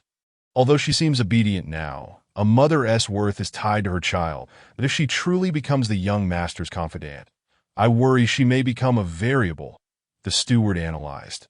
Jiang Tingfei narrowed his eyes slightly, contemplating for a moment before slowly responding, "Let's observe this woman for now, that if she dares to do anything that jeopardizes my interests, not only will she lose the child, but I will ensure she disappears alongside it." In a tea house, after several days of recuperation, Xia Jingwo's health had fully restored. However, he continued to rest at home, not engaging in company affairs. The sound of footsteps drew near as Jiang Yun entered the room. "You here?" Xia Jingwo greeted warmly, waving to Jiang Yun and smiling. "What brings you here today?" "I've encountered some trouble and might need your assistance, Mr. Xia." Jiang Yun sighed and took a seat beside Xia Jingwo. He continued, "Mr. Xia, currently there are some misunderstandings between my wife and me, and I need to obtain something from Jiang Tingfei. However, I'm unsure if that old fox will easily comply, so I may require your help to apply some pressure." Xia Jingwo waved his hand with a smile, saying, "That's a trivial matter. Jiang Tingfei should be your father, correct?" "Huh." Upon hearing the word father, a trace of disdain appeared at the corner of Jiang Yun's mouth. The thought of the heinous acts he had committed made him shake his head and say, "I've long considered myself an orphan." Xia Jingwo shook his head, remarking, "Every family has its own difficulties. What do you need me to do?" Chapter 34. The hen that doesn't lay eggs. Very simple. Jiang Yun stated bluntly, "I need that sperm donation report. I suspect Jiang Tingfei never actually discarded it, but rather kept it. Of course, this is the last resort I can think of." Xia Jingwo nodded with a smile, saying, "That's a trivial matter. Just wait for my news. I'll arrange a meeting with Jiang Tingfei shortly. I believe he will grant me this favor." "All right." Jiang Yun nodded emphatically that he possesses a profound understanding of Jiang Tingfei's character. Thus, when Xia Jingwo took the initiative to arrange a meeting with him. He had no plausible reason to decline, and might even begin to boast about himself following their encounter. In the blink of an eye, the two had already parted ways, with his relationship with Lin Shui still unresolved. Jiang Yun found himself in a rather dismal mood. That afternoon, he returned home, and although Song Xiaoyan attempted to engage him in conversation, he rebuffed her advances. Meanwhile, Xia Jingwo had already set a meeting location with Jiang Tingfei. Though there remained an hour and a half until their rendezvous, Jiang Tingfei had arrived well in advance. Upon seeing Xia Jingwo enter, Jiang Tingfei hastily wiped his hands and approached him, bowing respectfully before extending his hand. Saying President Xia, Xia Jingwo merely acknowledged him with a curt nod, hardly paying him any further attention as he seated himself elsewhere. President Xia, although Xia Jingwo's demeanor was rather unwelcoming, Jiang Tingfei still made an effort to draw closer. First pouring a cup of tea for him before inquiring, "May I ask what prompted your urgent request for my presence?" "Indeed, there is a matter of some importance," Xia Jingwo replied, lightly tapping his fingers on the tabletop. After casting a glance at Jiang Tingfei, he continued, "You should be aware of my relationship with Jiang Yun. I am." Jiang Tingfei replied, knowing better than to feign ignorance in front of Xia Jingwo. Despite their similar ages, Xia Jingwo's achievements and reputation in the business realm were leagues ahead of his own. Yet he could not have anticipated that Xia Jingwo sought him out specifically regarding Jiang Yun. "I shall dispense with any further circumlocution," Xia Jingwo stated, glancing at the time before elaborating. "I have heard that Jiang Yun previously made a sperm donation, and at that time, you handled all the arrangements. Therefore, I kindly request that you expedite the submission of that donation report to me, that agreeable." Jiang Tingfei hesitated momentarily, quickly realizing that this must certainly be Jiang Yun's directive. He likely feared that Jiang Tingfei would be reluctant to relinquish the donation report, hence enlisting Xia Jingwo to apply pressure. Regrettably, all of this was part of his calculations. Without a second thought, Jiang Tingfei nodded. "Jiang Yun and I are, after all, father and son. Even if he were to approach me for that donation report, I would not withhold it, especially if it is a request from you, President Xia. In that case, I shall prepare it right away and send you the electronic copy shortly." Xia Jingwo waved his hand dismissively. "No need, simply deliver it directly to Jiang Yun." Jiang Tingfei nodded in acknowledgement. After they parted ways, Xia Jingwo immediately contacted Jiang Yun to relay the developments. Within the confines of the villa, upon receiving the news, Jiang Yun sprang from his bed, clenched his fists, and exclaimed, "Wonderful! It's finally within reach. My dear wife, wait for me, that I will present the evidence before you today, and the misunderstandings between us will soon be resolved. I will ensure you understand that I am no longer the scoundrel I once was." With that, he flung open his door and stepped out, a joyful smile gracing his lips that moment. Song Xiaoyan emerged from her room and, upon seeing Jiang Yun, crossed her arms and asked, "What is this? Are you happy about something?"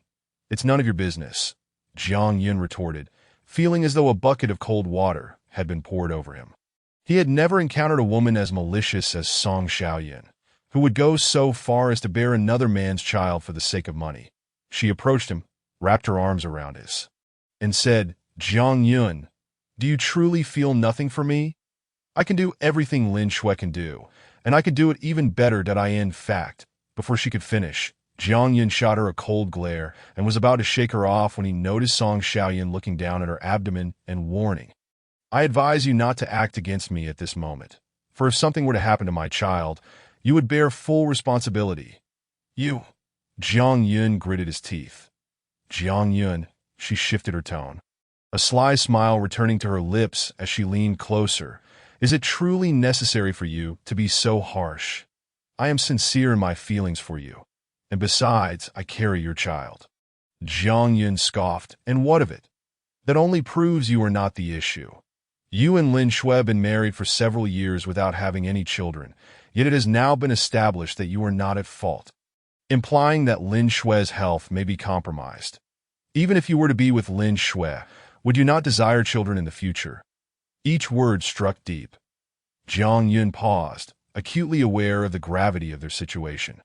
Although others might not grasp the intricacies of his relationship with Lin Shui, he was painfully conscious of them. Ever since their marriage, he had not so much as touched Lin Shui, not due to a lack of interest, but because Zhang Tingfei had issued an unequivocal decree. If he dared to engage with Lin Shui or cause her to conceive, he would be cast out. How absurd that his own father did not even wish for grandchildren. Jiang Yun, we are no longer children, Song Xiaoyan argued passionately. Now that I am carrying your baby, why should you still concern yourself with that barren hen? If we marry, we will swiftly become a blissful family of 3. Jiang Yun, think it over. Jiang Yun's resolve was unwavering. After casting another cold glance at Song Xiaoyan, he gently withdrew his arm and stated, Song Xiaoyan, I advise you to abandon this misguided hope. Even if Lin Shui were truly unable to bear children, I would love her for a lifetime. Moreover, Lin Shui's health is far superior to yours. Song Xiaoyan seethed. You? Just then, Lin Shui walked in from outside, and upon hearing their exchange, froze in place, her eyes glistening with unshed tears. Chapter 35. A replacement engagement ring. Lin Shui gazed at Jiang Yun, her heart fluttering as she had overheard his words that in that moment. She felt as though the still waters of her heart had stirred gently. Jiang Yun's words were like the finest balm, gradually restoring her emotional equilibrium. Noticing Lin Shui standing at the bottom of the stairs, Jiang Yun hurried over to her side and asked, Wife, what brings you back so suddenly? Are you hungry? Would you like me to prepare something for you? Or should we dine out together? On the second floor, Song Xiaoyan frowned slightly. She had intended to entangle Jiang Yun further, yet Lin Shui's return had thwarted her plans. Much to her chagrin, Lin Shui looked at Jiang Yun, a smile breaking through her face. I'm not hungry. Thankfully, if you are, just let me know. Jiang Yun replied earnestly. Please don't hesitate. My purpose is to ensure your comfort and ease. Seeing his sincerity warmed Lin Shui's heart. She nodded gently and turned to head upstairs. Each time, she resolved to confront her feelings. Trivial matters would cause her to falter, compelling her to reconsider her relationship with Jiang Yun. At that precise moment, Jiang Yun's phone vibrated, prompting him to check it. Upon seeing an electronic report had arrived, his eyes lit up. Grabbing Lin Shui's hand, he eagerly presented his phone to her, exclaiming, Wife, look, this is exactly what you wanted. Lin Shui was taken aback, turning to glance at the screen, her attention captured by the contents of the sperm donation report. Indeed, Jiang Yun had made a donation. In an instant, the clouds of doubt that had loomed over her heart began to dissipate. Jiang Yun continued to explain, Wife, I have always assured you that I would never betray your trust, nor deceive you. Caught in a whirlwind of conflicting emotions, Lin Shui remained silent, noticing her bare fingers. Jiang Yun suddenly had an idea. Wife, please wait for me. I need to step out for a moment, but I will return shortly. Lin Shui nodded softly, needing a moment of solitude to collect her thoughts. In the blink of an eye, Jiang Yun dashed out of the house, heading straight for the city center. Meanwhile, within the villa, Song Xiaoyan crossed her arms and glanced at Lin Shui, a sly smile gracing her lips as she remarked, Did you hear what I just said? Lin Shui ignored her. So, you admit you are indeed the barren hen. Song Xiaoyan pressed on, relentless in her taunts as she followed Lin Shui. Continuing, it seems Jiang Yun has suddenly become acquainted with so many affluent individuals. I have now reconsidered my stance. For the foreseeable future, I shall regard Jiang Yun as my support. Although he may appear rather disagreeable, he still possesses a modicum of utility. And after all, he is the father of my child. Perhaps he has not yet made room for me in his heart, but if given a little time, I am confident I can draw Jiang Yun's affections towards me, at which point you shall have no opportunity whatsoever. Lin Shui, lost in her own thoughts, opened the door to her room and, without looking back, remarked, Is having a child truly something remarkable? What else could it be? Song Xiaoyan retorted with an air of arrogance. At least you've been married to Jiang Yun for quite some time, and yet your belly shows no sign of life. Though Jiang Yun may not voice it, Does it not discomfort him? Others have children after marriage. Yet you two remain utterly unresponsive, which undoubtedly provides ample fodder for gossip that I in due course. Jiang Yun will come to recognize the significance of the child I carry. Lin Shui's expression darkened.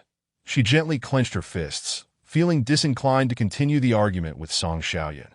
However, as she prepared to retreat to her room, Song Xiaoyan would not let her off so easily, adding, I advise you to withdraw sooner rather than later, lest you invest your heart only to be met with cruel betrayal once more. Lin Shui slammed the door shut with force. Song Xiaoyan let out a cold snort. Caressing her belly with a faint smile, she said, Son, your mother is counting on you to secure a place in a wealthy family that my future happiness hinges entirely upon you. Meanwhile, in the heart of Ning City, Jiang Yun stood before a jewelry store, gazing at the advertisement displaying a single line.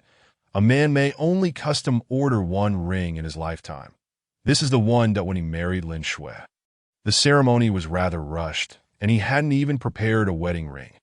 Yet Lin Shui did not seem to mind. In the end, it was she who purchased their home, while he contributed not a single cent. It was infuriating that Zhang Tengfei shamelessly pilfered over 100,000 from Lin Shui's pocket. Just as Jiang Yun was about to step inside, a sudden exclamation rang out from behind. Jiang Yun? Turning around, he saw a woman approaching him and smiled. Class monitor. What brings you here? Luo Tianjiao, Jiang Yun's class monitor from high school, had always maintained a good rapport with him. During their school days, there had been whispers that Luo Tianjiao harbored feelings for Jiang Yun. However, after graduation, those rumors faded into obscurity. Their unexpected reunion filled Jiang Yun with immense joy, having recently undergone a work transfer. He found himself with a bit of free time and decided to stroll about the street. Luo Tianjiao walked up beside Jiang Yun, glancing at the storefront before curiously asking, Are you getting married? I already have, Jiang Yun replied with a smile. With our anniversary approaching, I thought I would select a gift for my wife. He casually fabricated a reason. What a wonderful husband, Luo Tianjiao sighed. It's a pity I have yet to encounter someone as admirable as you. A cough escaped Jiang Yun's lips upon hearing this, and he quickly changed the subject. Class monitor, are you still unmarried? I am, Luo Tianjiao replied with a self-deprecating laugh. Unfortunately, married life has not turned out as I envisioned. Had I known it would be like this, I would have preferred to live alone. Every family has its own difficulties, Jiang Yun comforted. Things will surely improve in time. One can only hope, Luo Tianjiao replied with a wry smile. By the way, she continued, since I have nothing pressing, why not let me accompany you inside? I can help you choose, what do you say? Although Jiang Yun was inclined to refuse, he found himself nodding in agreement at Luo Tianjiao's enthusiasm. Very well, let us go. As they conversed, the two entered the jewelry store. A sales associate approached them. Smiling as she inquired, Are you two looking to purchase some jewelry? Allow me to assist you. I would like to see the engagement ring you advertised outside, Jiang Yun said. The sales associate quickly understood and, glancing at Luo Tianjiao, remarked, Madam, you are indeed fortunate to encounter such a devoted man. It is truly enviable. Luo Tianjiao was momentarily taken aback, her cheeks flushing a deep crimson. Jiang Yun, feeling embarrassed, quickly clarified, I apologize. This lady is neither my girlfriend nor my wife. I am purchasing a ring for my wife. The sales associate cleared her throat, refraining from further comment, and directed them to a nearby display case. Not far away, Li Wenjie, who was also in the store, turned his gaze towards the commotion. He playfully slapped the rear of the woman beside him, a smirk spreading across his face. Jiang Yun, what did you say? Dear, the woman inquired, casting a glance at him. None of your business. Just pick out what you like, Li Wenjie replied impatiently, his attention now fully on Jiang Yun. Upon closer inspection, his expression shifted as he realized he didn't recognize the woman accompanying Jiang Yun. Isn't that Lin Shui? With a quick flick of his eyes, he pulled out his phone to take pictures of the pair, a devious smile creeping onto his lips. Jiang Yun, it seems fate has conspired against us. After capturing several images, Li Wenjie tucked his phone away. Feeling elated, he turned to the woman beside him and said, "Why not just buy everything you like instead of wasting time choosing?" The woman's eyes lit up with excitement.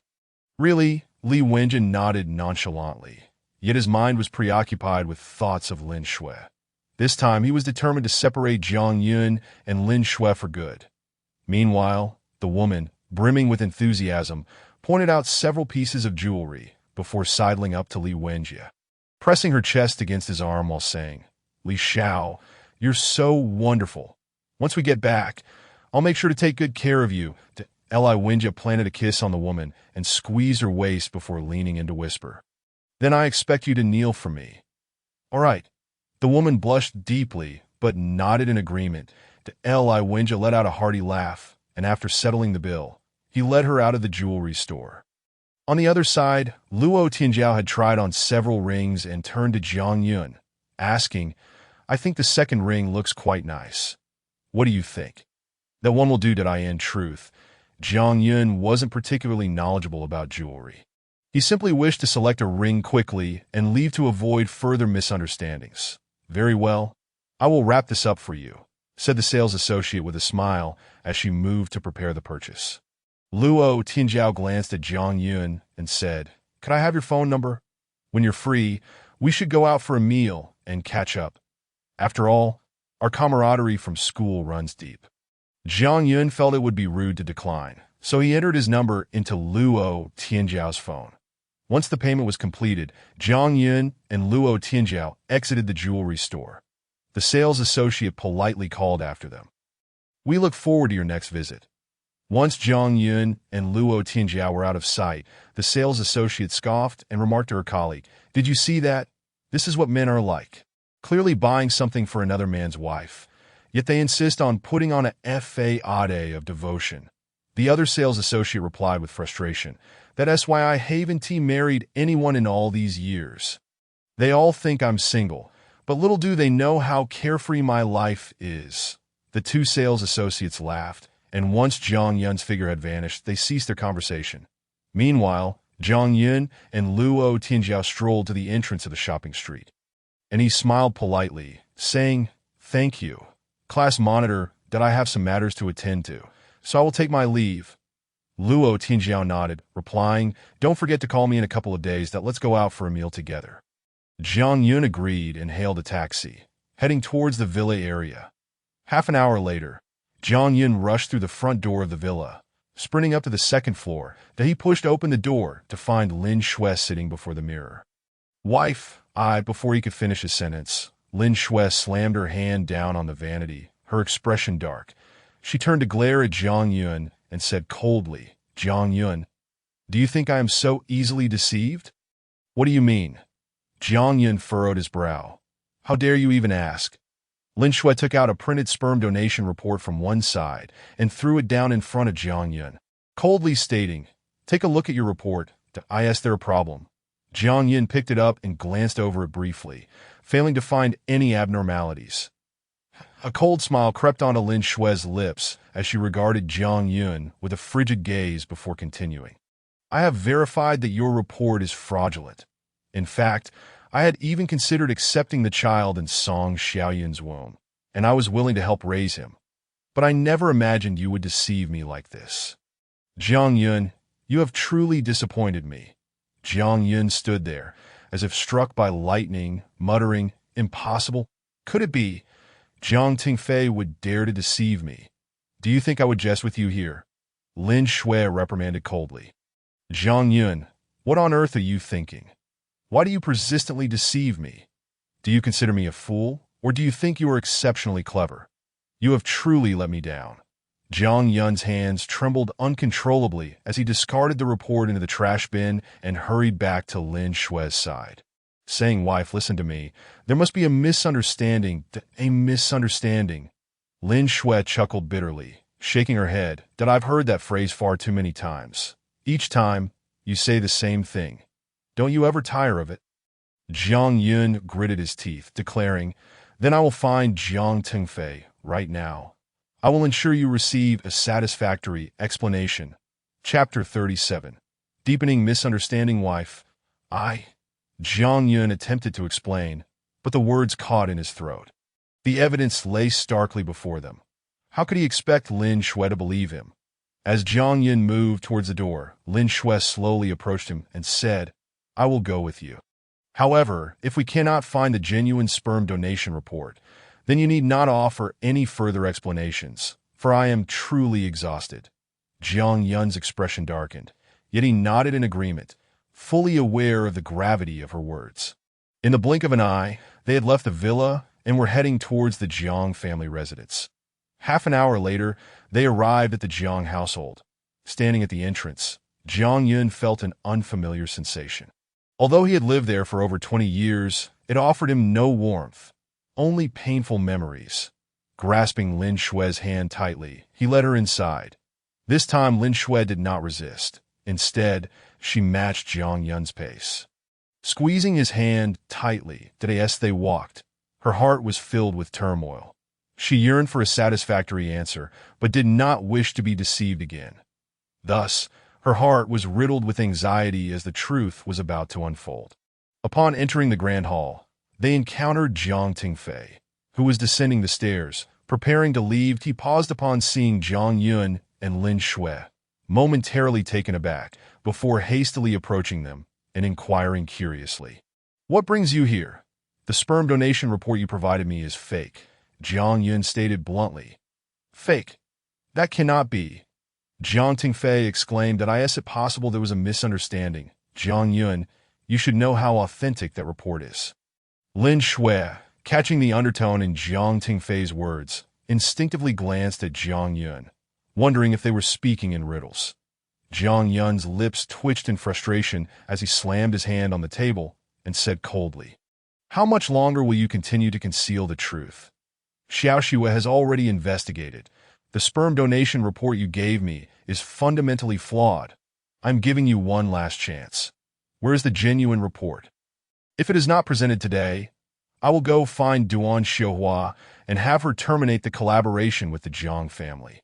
His words struck Jiang Tingfei's weak spot. His eyes darted, yet his face bore no trace of concern as he replied, "Jiang Yun, you should understand how crucial Duan Xiuhua's contract is for the Jiang family, right? Must you go to such lengths? How about this? Let us both take a step back."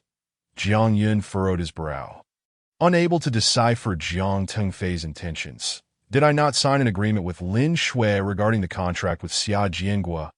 I will relinquish all benefits derived from that contract, but as a condition. The collaboration with Duan Xiuhua cannot be cancelled. You must understand the stakes involved. The contract clearly states that if the child in Song Xiaoyun's womb is your flesh and blood, Lin Shui must unconditionally forfeit her profits." Clearly, everything was within Jiang Tingfei's calculation. Jiang Yun clenched his teeth. Having once believed with unwavering conviction that he had never acted inappropriately towards Song Xiu, to his shock, Jiang Tingfei proved to be so despicable. But now, the contract was signed with both their names. He had no way to deny it. With these thoughts swirling in his mind, Jiang Yun tightened his fists and said once more, "What if I refuse? Then it will lead to a situation that benefits neither of us." Jiang Tingfei sighed. Seating himself and pouring a cup of tea, he then continued, "If I cannot obtain Duan Xiuhua's contract, I do not wish to remain under your control. You know my character. If I am unhappy, I will not allow those around me to live comfortably." This was nothing short of sheer obstinacy. But before Jiang Yun could respond, Lin Shui swiftly stepped forward to confront Jiang Tingfei. Frowning as she asked, "What has Jiang Yun made you do?" "Xiao Xue," Jiang Tingfei sighed, glancing at Jiang Yun without attempting to defend himself, but he continued, "Since Jiang Yun has decided to turn against me, I shall no longer hide the truth. Previously, Jiang Yun came to me, providing a collaboration contract with Duan Xiuhua, seeking my assistance in fabricating a lie to perfectly explain the situation regarding the child in Song Xiaoyun's womb. You know me.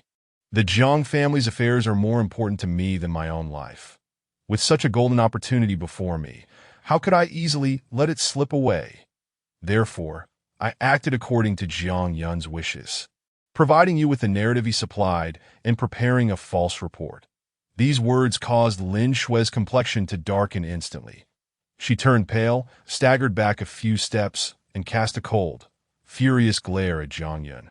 Unable to conceal her rage, she had initially intended to forgive Jiang Yun, even disregarding the child in Song Xiaoyun's womb.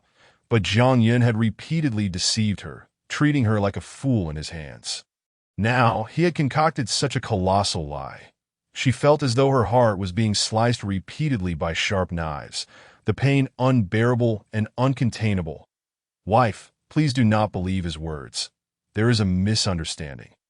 Jiang Yun hurriedly attempted to explain, asserting, I assure you, this is all Jiang Tengfei's deliberate trap. None of this is true. I will quickly help you obtain the genuine sperm donation report. A cold smile appeared on Lin Shui's lips as she shook her head. Astonished that at this moment, he still deceived himself. Memories of Jiang Tengfei's words in the restroom flooded her mind, and she no longer wished to hear Jiang Yun's defense. She pushed past him and began to stride toward the courtyard's exit.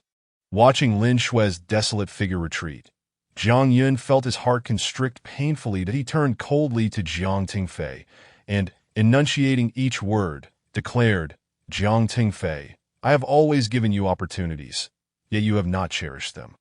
In light of this, I will ensure you pay a steep price. Chapter 38. Terminating collaboration. Jiang Tengfei had long anticipated Jiang Yun's outburst, his face revealing no trace of concern. Instead, he spoke with an air of indifference. Jiang Yun, I advise you to rein in your antics, that I still hold the contract signed with Lin Shui, that if you push me too far, it will benefit no one. That Jiang Yun gritted his teeth, his fists cracking ominously as he replied, Do you think this will give you a sense of invulnerability? Even if I relinquish my profits, what difference will it make? I have the capability to secure additional contracts for Lin's company, undoubtedly propelling it to greater heights, while the Jiang family will gradually descend into a quagmire, ultimately plunging into an abyss from which there is no return, perhaps never to see the light of day again. Meanwhile, you shall witness the entity you have painstakingly crafted, Jiang's family, slowly becoming a relic of the past. Jiang Tengfei, with his blood-red eyes fixed intently on Jiang Yun, slammed his hands against the table and nearly roared. Jiang Yun, you are nothing but a scoundrel. The Jiang family has no place for someone like you. Get out. You shall never set foot in the Jiang household again. A cold smirk crept across Jiang Yun's lips as he turned his back and made his way towards the door, casually retorting, Rest assured, I have long ceased to desire being a member of the Jiang family. Even if you do not sever ties with me, I shall swiftly delineate our boundaries and ultimately part ways completely. As he spoke, Jiang Yun had already exited the Jiang courtyard. The vehicle that should have been parked at the entrance was nowhere to be seen, and a bitter smile flickered across Jiang Yun's face. It seemed that the misunderstanding between him and Lin Shui had deepened considerably. After hailing a taxi, he hurried back to the villa, only to find Lin Shui's car absent, indicating that she had not returned. Damn it, Jiang Yun muttered to himself, and once again, the visage of Jiang Tengfei resurfaced in his mind. He picked up his phone and dialed Duan Xiuhua's number. Jiang Tengfei was a calamity that could not be overlooked. When the call connected, Duan Xiuhua's warm voice resonated on the other end, followed by her cheerful inquiry, Mr. Jiang, what brings you to call me? Duan Jie, I have a matter I wish to discuss with you in person. Would you be available for a meeting? Duan Xiuhua readily agreed. Sure, provide me with a location, and I'll come to you. Jiang Yun expressed his gratitude. Thank you for your assistance. After hanging up, he sent a text message. Half an hour later, a recreational vehicle came to a stop in front of the villa. As Jiang Yun stepped inside the vehicle, Song Xiaoyun, standing on the second floor, crossed her arms and captured the moment on her phone. A subtle smile playing on her lips. Had Lin Shui completely severed her ties with Jiang Yun? Or was Jiang Yun prepared to embrace a reckless abandon? Now he was even having Duan Xiuhua come to his home to fetch him. Her gaze shifted as she retrieved Lin Shui's contact from her phone, promptly sending the newly captured photographs along with a message. I advise you to make plans soon. Jiang Yun has already committed himself elsewhere. Do you see? This is the second time I have witnessed him boarding Duan Xiuhua's vehicle. Meanwhile, Lin Shui received the text. Glancing at her phone, her expression darkened. She slammed her hand on the steering wheel, tossing her phone aside. Although she wished to distance herself from Jiang Yun, the sight of him being close to Duan Xiuhua still pained her heart. Just then, her phone vibrated unexpectedly. Picking it up, she declared, "Even if Jiang Yun and I are apart, he would never prefer a woman like you. Although you carry his child, I firmly believe this is all a misunderstanding. Do not presume that you can elevate your status through motherhood." After delivering her piece, Lin Shui was about to end the call when she noticed the caller ID on her screen, causing her face to flush with embarrassment. Then she heard Li Wenjie's voice on the line.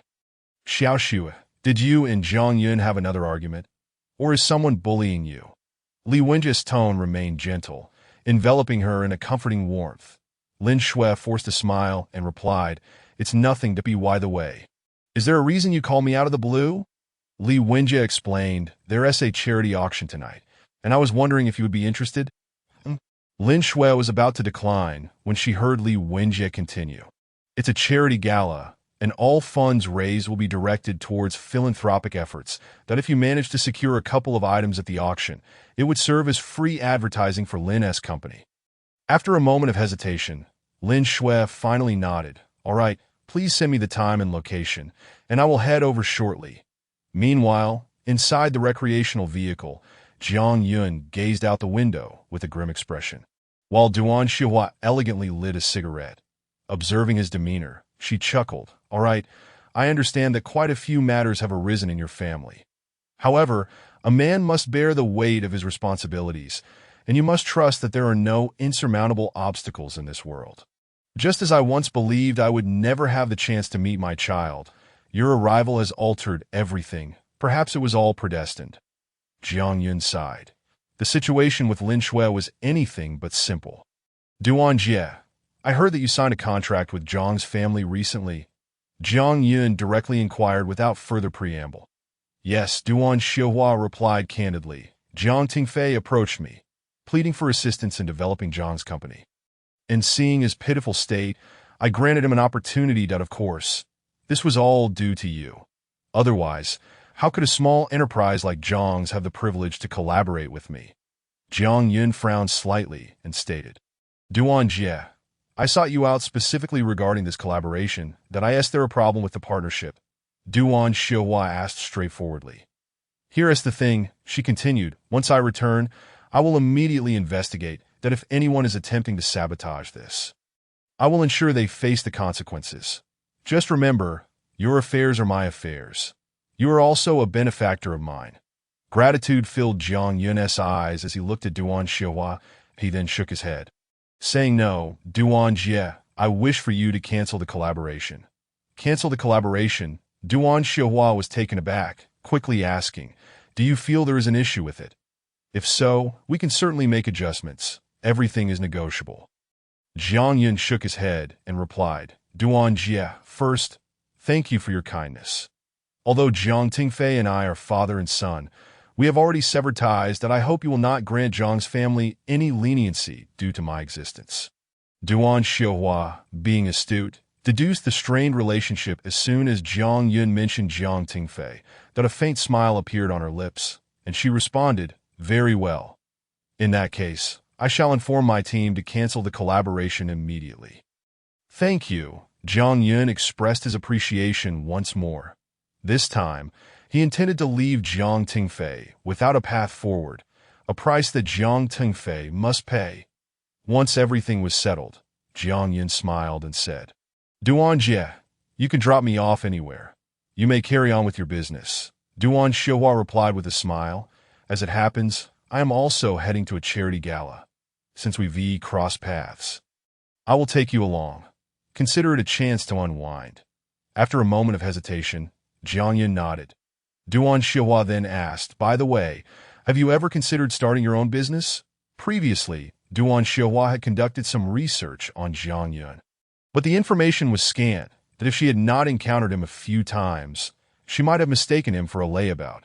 Upon discussing this matter, Jiang Yun narrowed his eyes slightly and replied, I do have such intentions, but there have been numerous developments at home recently that I simply haven't had the chance to allocate time to it. Duan Xiuhua waved her hand cheerfully, stating, in that case, you should establish a company as soon as possible, that I will entrust some of my business dealings to you. Rest assured, within a month, I can help you surpass Lin's and Zhang's companies, potentially making you a prominent figure in Ningxing. Were these words spoken by anyone else, they might be dismissed as mere boasting or ridicule. However, the speaker was Duan Xiuhua, a respected entrepreneur in Ningxing, and countless individuals aspired to collaborate with her. Jiang Yun looked at Duan Xiuhua with gratitude and replied, I appreciate your assistance. Duan Jie, don't mention it. Duan Xiuhua waved her hand dismissively. As their conversation continued, the vehicle came to a halt in front of a venue. After glancing at the situation outside, Jiang Yun noticed that there weren't many cars on either side of the road, yet the few parked nearby were all top-tier luxury vehicles, the cheapest starting at 3 million. Duan Xiuhua, perceiving the doubts in his heart, smiled and said, Actually, this is a private auction, and the host is a good friend of mine, which is why I received an invitation for tonight. Not many people are attending. Jiang Yun nodded slightly. After getting out of the car, he spotted Li Wenjie standing off to the side. Their eyes met, and his expression immediately darkened. Li Wenjie, momentarily taken aback, furrowed his brow and murmured, Jiang Yun, what are you doing here? The organizer of the auction was the renowned entrepreneur Qi Sanshan, who held a significant portion of Ningxing's mineral resources. Not only was he wealthy, but his connections were extensive. If it weren't for the fact that the Li family had some standing, Li Wenjie wouldn't even have qualified to be here. After casting a cold glance at Li Wenjie, Jiang Yun retorted, If you can be here, why can't I? Do you really think you're someone special? The air was thick with tension. Li Wenjie disdainfully regarded Jiang Yun and continued, Jiang Yun, I advise you not to be so arrogant. How can someone who has lost even his wife stand here and talk to me? What do you mean by that? Lin Shui, like a sore point for Jiang Yun, was suddenly brought up, causing his expression to darken considerably. Li Wenjie let out a cold snort and sneered, Don't think I don't know about your little affairs. Xiao Xue has already mentioned everything to me that it's truly disheartening. Jiang Yun felt a pang of pain in his heart. The last time, if it weren't for Xiao Xue's intercession, he would have long since relegated Li Wenjie to a cold bench. Li Wenjie straightened his collar, once again speaking with an air of superiority. However, upon reflection, it's better for you to stay outside. This way, I can continuously share my intimate photos with Xiao Xue and some passionate videos. I can't help but feel excited just thinking about it. Jiang Yun's face darkened with rage, his fists nearly crushing with anger, that he shot a cold glare at Li Wenjie and spat out, Li Wenjie, you despicable bastard. As he spoke, he raised his fist menacingly. Suddenly, a familiar voice rang out from behind. Jiang Yun, Sister Duan. Li Wenjie turned towards the voice, his expression freezing. At this point, he realized why Jiang Yun was present. After shoving Jiang Yun aside, he hurried to Duan Xiuhua's side, wearing a face of feigned humility, and said, Sister Duan, you've come. It's been a while since we last met. Duan Xiuhua ignored Li Wenjie completely and walked straight up to Jiang Yun, stating coolly, Jiang Yun, remember, if a dog bites you, you can't bite back. Moreover, as long as one grows stronger, all problems can be resolved, and those whom you find displeasing will come to curry favor with you. I trust you understand my meaning? Jiang Yun nodded, casting another glance at Li Wenjie, but choosing not to engage further. Meanwhile, Li Wenjie let out a cold huff and muttered something under his breath. What is so great? Just give me some more time, and I'll have your Duan group beneath my feet. In the next moment, Li Wenjie's eyes lit up as he spotted a graceful figure emerging from the car. He raised his voice deliberately, calling out, Xiao Xue, you've finally arrived. Chapter 40. Tonight is thrilling. Xiao Xue. Jiang Yun, having taken a few steps, furrowed his brow and instinctively turned around. Upon seeing the woman standing next to Li Wenjie, his expression darkened considerably. How did Lin Shui end up here? And why was she entangled with Li Wenjie? As he gazed at Lin Shui, she too was looking at him, their eyes meeting, and her expression shifted slightly before she turned to Duan Xiaohua beside her. Xiao Xue, I've been waiting for you here for quite some time, Li Wenjie said with a smirk, then added, once we finish this charity auction, I'll take you to see a movie. Then we can head to a bar. My friend's establishment just opened, and we can help him draw a crowd. Without a hint of hesitation, Lin Xuan nodded in agreement. Jiang Yun's expression shifted, his heart racing at the thought of her going out alone with Li Wenjie, especially to a bar. The next moment, he heard Li Wenjie say, Xiao Xue, let us not linger here any longer. It's chilly outside, we should head in. Lin Xuan nodded and fell in step with Li Wenjie. In an instant, they brushed past him, and Jiang Yun felt as though his heart was being torn apart. Duan Xiaohua, arms crossed, shook her head and remarked, that woman I think he's suitable for you, that if that's the case. It's better to end things sooner rather than later.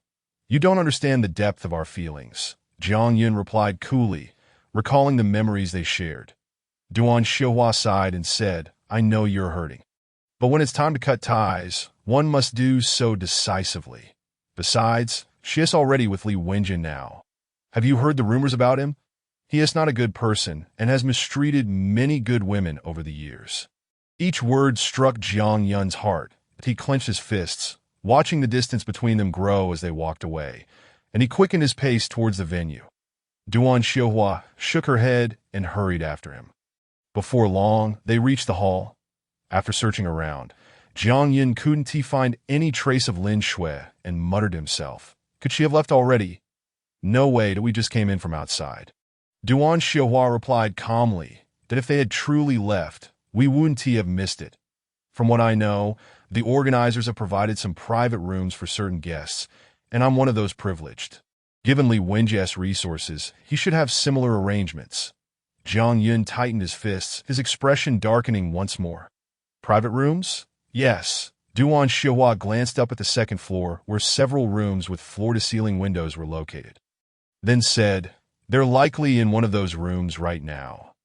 Jiang Yun gritted his teeth, not pausing for a moment, and swiftly made his way upstairs. His mind was in turmoil.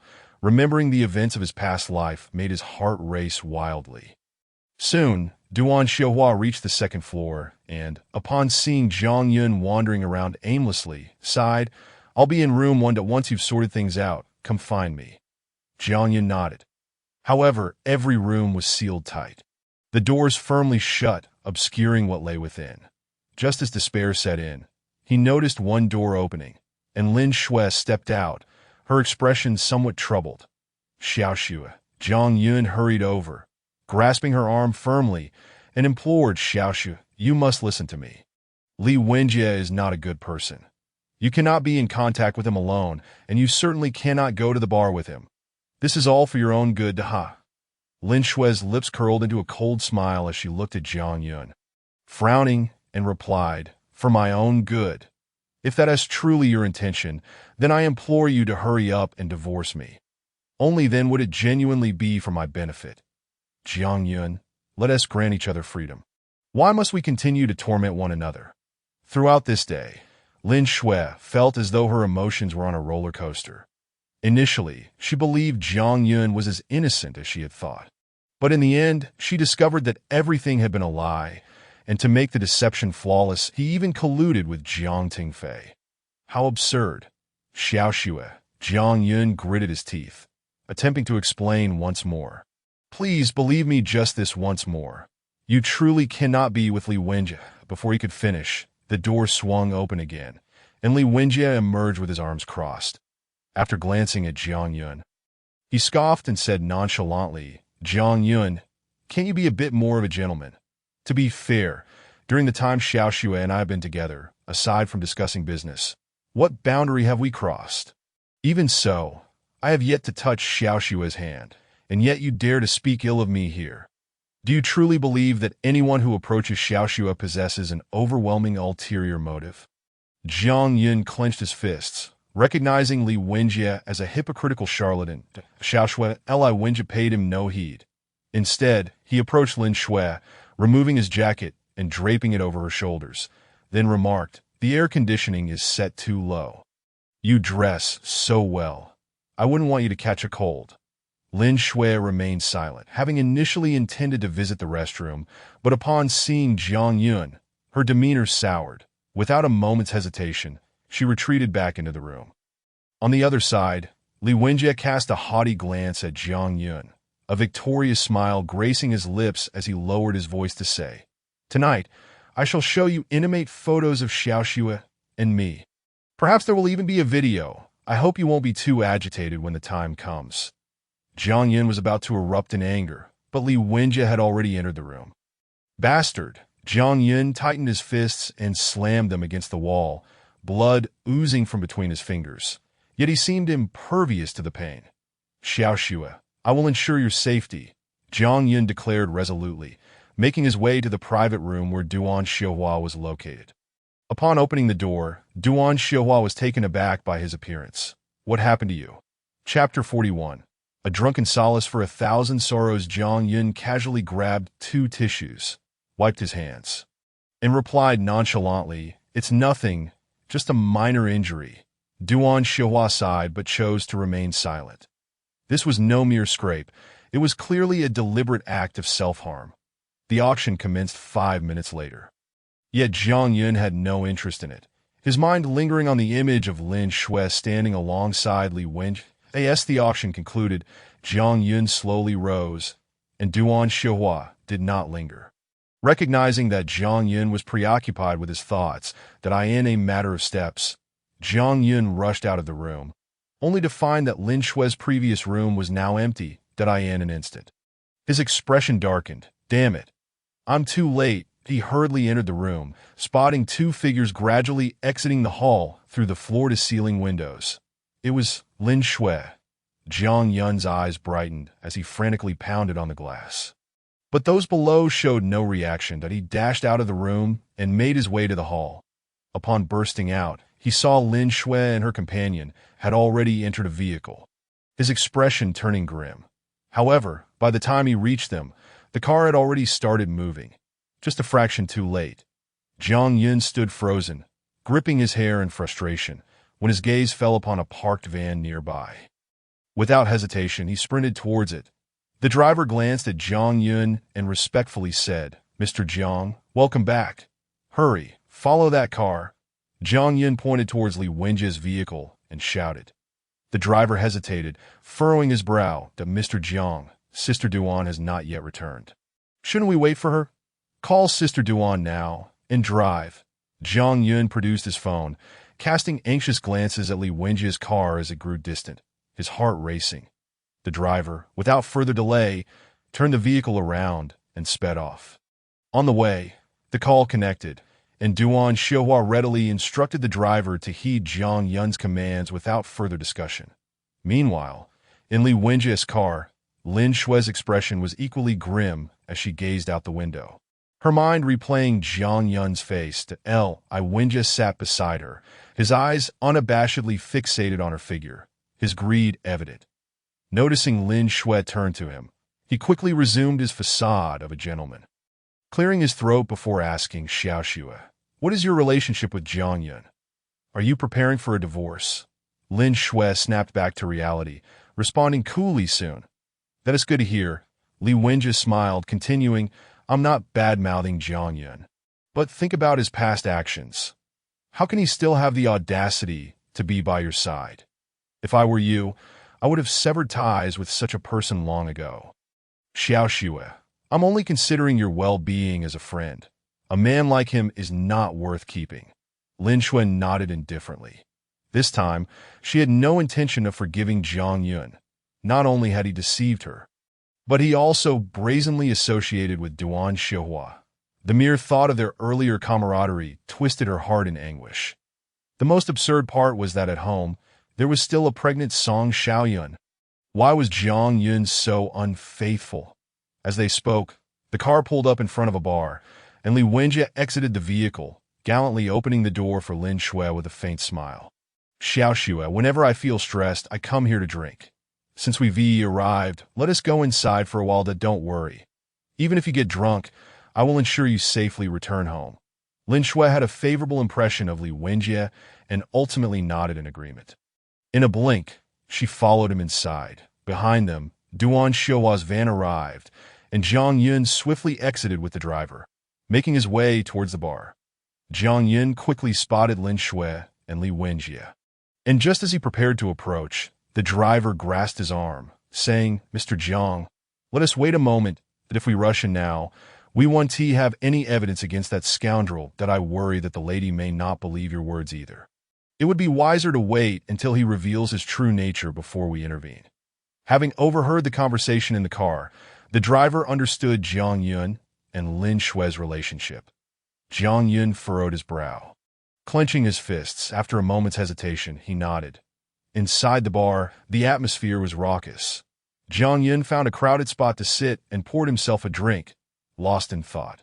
Tonight, Li Wenjie would certainly reveal his true colors, especially after his earlier outburst outside the auction room. Patience. The word echoed in Jiang Yun's mind as time dragged on, each moment feeling like an eternity. Nearby, Li Wenjie continued to ply Lin Shui with drinks. This time without the need for any drugs. After a few glasses, Lin Shui felt her head spinning. Rubbing her temples, she slowly stood up and glanced at Li Wenjie, saying, "Mr. Li, could you please take me home?" Drinking would not resolve her sorrows. It only brought her a throbbing headache. Upon hearing this, Li Wenjie laughed, emboldened by Lin Shui's dazed expression that he reached out, wrapping an arm around her slender waist, and replied, "No need to complicate matters. The bar has private rooms. I've been here before, and the soundproofing is excellent. Let me take you upstairs to rest." Though Lin Shui was quite inebriated, a sliver of clarity remained. She shook her head, insisting, "Mr. Li, there's no need for that. Just take me home." Li Wenjie smirked mischievously. "Very well." As he spoke, he wrapped one arm around her waist and the other around her shoulder, leading her towards the second floor. Not far away, Jiang Yun clenched his fists, his eyes bloodshot, poised to confront them. Chapter 42. A Wolf in Sheep's Clothing. "Mr. Jiang." The driver urgently pulled Jiang Yun back, saying, "Let us wait a bit longer. To catch a thief, one must seize them red-handed. Right now, they haven't done anything that if we rush in, it won't benefit us." Jiang Yun's teeth nearly ground against one another as he pounded his fist on the table in frustration. After venting, he took a deep breath, sipped his drink, and decided to follow Li Wenjie's lead on the second floor of the bar. Li Wenjie had already instructed the staff, guiding Lin Shui into a room before shutting the door behind them. Lin Shui, half-lidded eyes surveying the unfamiliar surroundings, blinked in confusion and turned to Li Wenjie, asking, "Where is this?" "This is the bar's lounge." Li Wenjie replied with a smile, "That I want to go home." Lin Shui insisted firmly. "Xiao Shui." Li Wenjie blocked the door, discarding his jacket and unbuttoning 2 buttons of his shirt as he said, "Don't you realize how I feel about you?" "Xiao Shui, trust me, being by my side is undoubtedly far better than lingering around that worthless Jiang Yun. Therefore, after tonight, would you consider divorcing Jiang Yun? Believe me, I can take care of you for a lifetime." As he spoke, Li Wenjie lunged toward Lin Shui. On the second floor of the bar, Jiang Yun and his companion rushed into the corridor. However, upon glancing at the tightly shut doors, his expression darkened once more, and he furrowed his brow, muttering, "Damn it! What do we do now?" The driver scratched his head, his face filled with embarrassment as he replied, "I didn't expect we would lose track of them." Jiang Yun clenched his fists tightly. With each passing minute, Lin Shui was in greater peril. Resolute, he declared, "Search every room. I refuse to believe that Li Wenjie can escape." Inside the room, Lin Shui watched as Li Wenjie approached her, her mind gradually clearing. She had retreated to the wall and hurriedly said, "Mr. Li, you've had too much to drink. That I am perfectly sober." Li Wenjie smirked wickedly, shedding his shirt as he moved closer to Lin Shui. After cracking his neck, he said, "Xiao Shui, just submit to me willingly. It's beneficial for both of us. Otherwise, don't blame me for being forceful." In that moment, Lin Shui recalled Jiang Yun's words, but alas, it was too late. Grabbing a nearby ashtray, she swung it at Li Wenjie's head. However, his reflexes were lightning fast. He dodged and seized Lin Shui's wrist, slamming her hand against the wall, causing her to wince in pain. "Refusing my invitation? Li Wenjie snarled, his expression twisted with malice, but he wrapped his arms around Lin Shue's waist and hurled her onto the bed, watching her intently as he unbuckled his belt, coldly stating, "You truly think I have all the time in the world to entertain your games? I'm tired of playing pretend. Tonight, you will learn of my true power." Lin Shui gasped, shouting, "Li Wenjie, if you dare to lay a finger on me, I will sue you tomorrow. You want to escape unscathed. I advise you to think about your reputation and your company. If this gets out, your persona will be shattered." A disdainful smile crept across Li Wenjie's lips as he cracked his neck and then coldly gazed at Lin Shui. "Soon, I will capture your most alluring moments on camera, not only for Jiang Yun to see, but I will keep them for myself that if you dare to speak out, I will unleash those photos to the public. Moreover, this bar is filled with my people. With just a word, it will appear that you seduced me. Not the other way around. You will be the one disgraced." Clearly, everything was within Li Wenjie's scheme that I end that moment.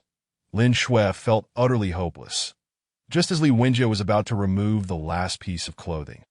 A loud crash erupted from outside the door. Jiang Yun kicked the door open and rushed in. "Jiang Yun." Lin Shui dashed towards him as if he were her savior. Meanwhile, Li Wenjie frowned slightly, then coldly glared at Jiang Yun, gritting his teeth. "How the hell did you get here, you bastard?" Ignoring Li Wenjie, Jiang Yun swiftly closed the distance, raising his fist and striking Li Wenjie in the face. Bang! With a single blow, Li Wenjie fell to the ground. Lin Shui's face paled in shock as she hurried to Jiang Yun's side, wrapping her arms around his shoulders, imploring, "Stop! If you keep this up, someone might end up dead." Only then did Jiang Yun kick Li Wenjie, pulling Lin Shui close as he asked, "Are you all right?" Lin Shui shook her head, her complexion still as pale as a ghost, clearly still haunted by the recent nightmare. "You bastard." Jiang Yun felt a wave of relief wash over him as he turned to Li Wenjie and said, "You wait. This matter is far from over. I will make you pay dearly for this." Li Wenjie wiped the blood from the corner of his mouth, but remained silent. Did I in an instant? Jiang Yun led Lin Shui out of the bar, and the driver was waiting to take them home. Throughout the journey, Jiang Yun held Lin Shui close, saying, "Xiao Xue, I've always told you that Li Wenjie is no good. You must never associate with such people. They will bring you harm." That a bitter smile crept across Lin Shui's lips as she glanced at Jiang Yun, asking, "And what about you? Are you really any better?" Jiang Yun paused, sighed, and gently stroked Lin Shui's hair, replying, "I will clarify everything in due time. All I ask is that you believe one thing. I have never done anything to betray you." Lin Shui remained silent. Soon, they arrived at the villa. After helping Lin Shui out of the car, Jiang Yun expressed his gratitude to the driver, saying, "Thank you for your assistance, Mr. Jiang. It's my pleasure. Should you need anything in the future, feel free to contact me." The driver replied with a smile before driving away. At that moment, Lin Shui's phone suddenly rang, and she heard Lu Qianqian's anxious voice on the other end.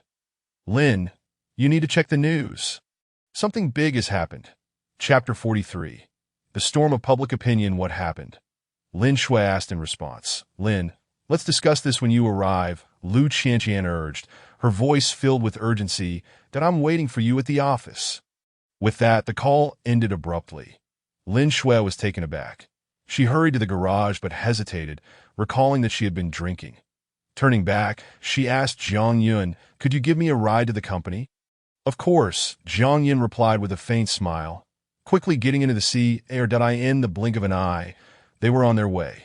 Throughout the journey, Lin Shui clutched her phone, her eyes glued to the news online.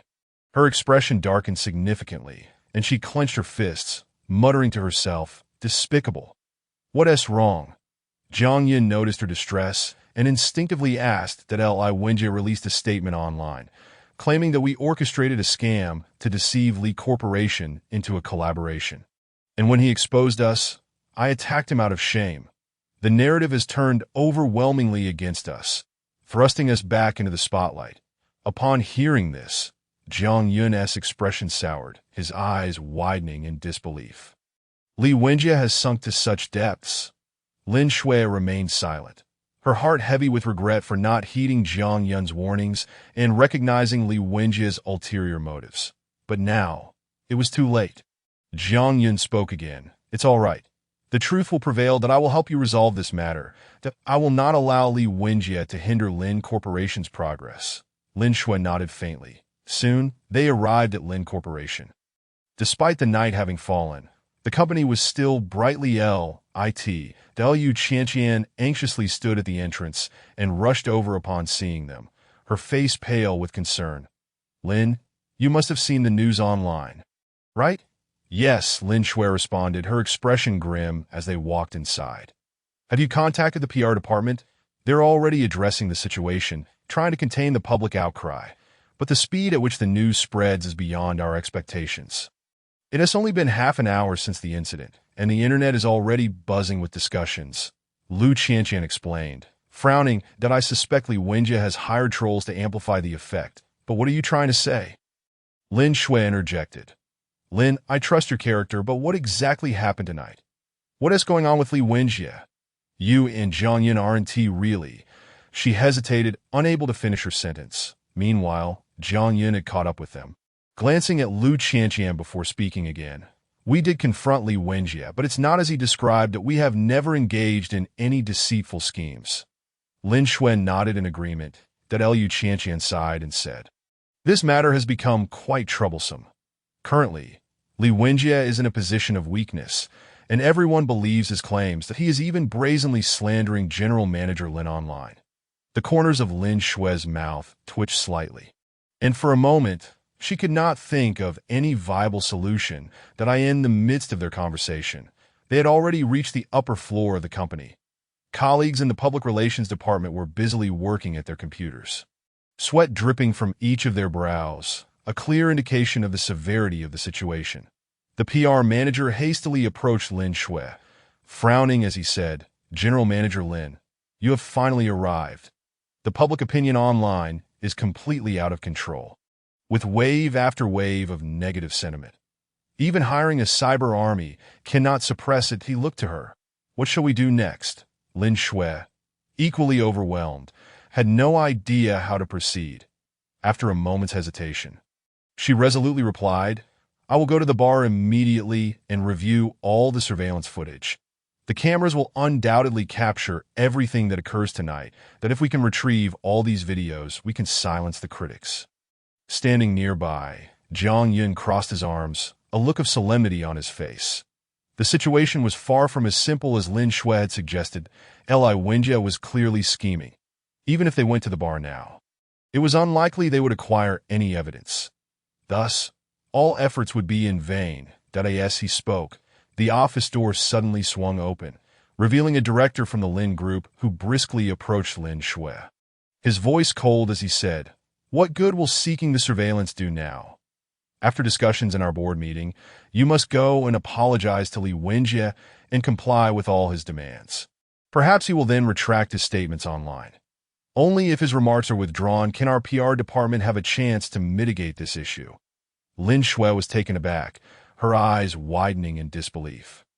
And she frowned as she exclaimed, "Are you joking? Seeking out Li Wenjie at this moment is foolishness. Even a child knows what he will demand." Jiang Yun stepped forward, coldly asserting, "I also disagree. If Xiaoxue approaches Li Wenjie, it would be akin to a lamb walking into a tiger's den, that we absolutely cannot proceed in such a manner. Moreover, if word spreads, even if we do nothing, we will be misunderstood once more. When that happens, clarifying the situation will be exceedingly difficult." Upon hearing this, the director turned his gaze to Jiang Yun, his expression growing icy as he quickly approached Jiang Yun, stating coldly, "Get out of here. If it weren't for your remarks, how could such a significant incident have occurred tonight?" Jiang Yun, filled with indignation, retorted defiantly, "Had it not been for my intervention, Xiaoxue, I might have already faced dire consequences." "Ah," the director scoffed, then continued, "Do spare me your self-righteousness. Do you believe everyone is like you? If General Manager Lin concedes to Li Wenjie, the initiative will rest in our hands. At that point, won't Li Wenjie obediently cooperate with us?" A chill ran down Jiang Yun's spine. Was there truly such malice in the world? Chapter 44. What exactly do you want? To sacrifice Lin Shui for the sake of the company's development.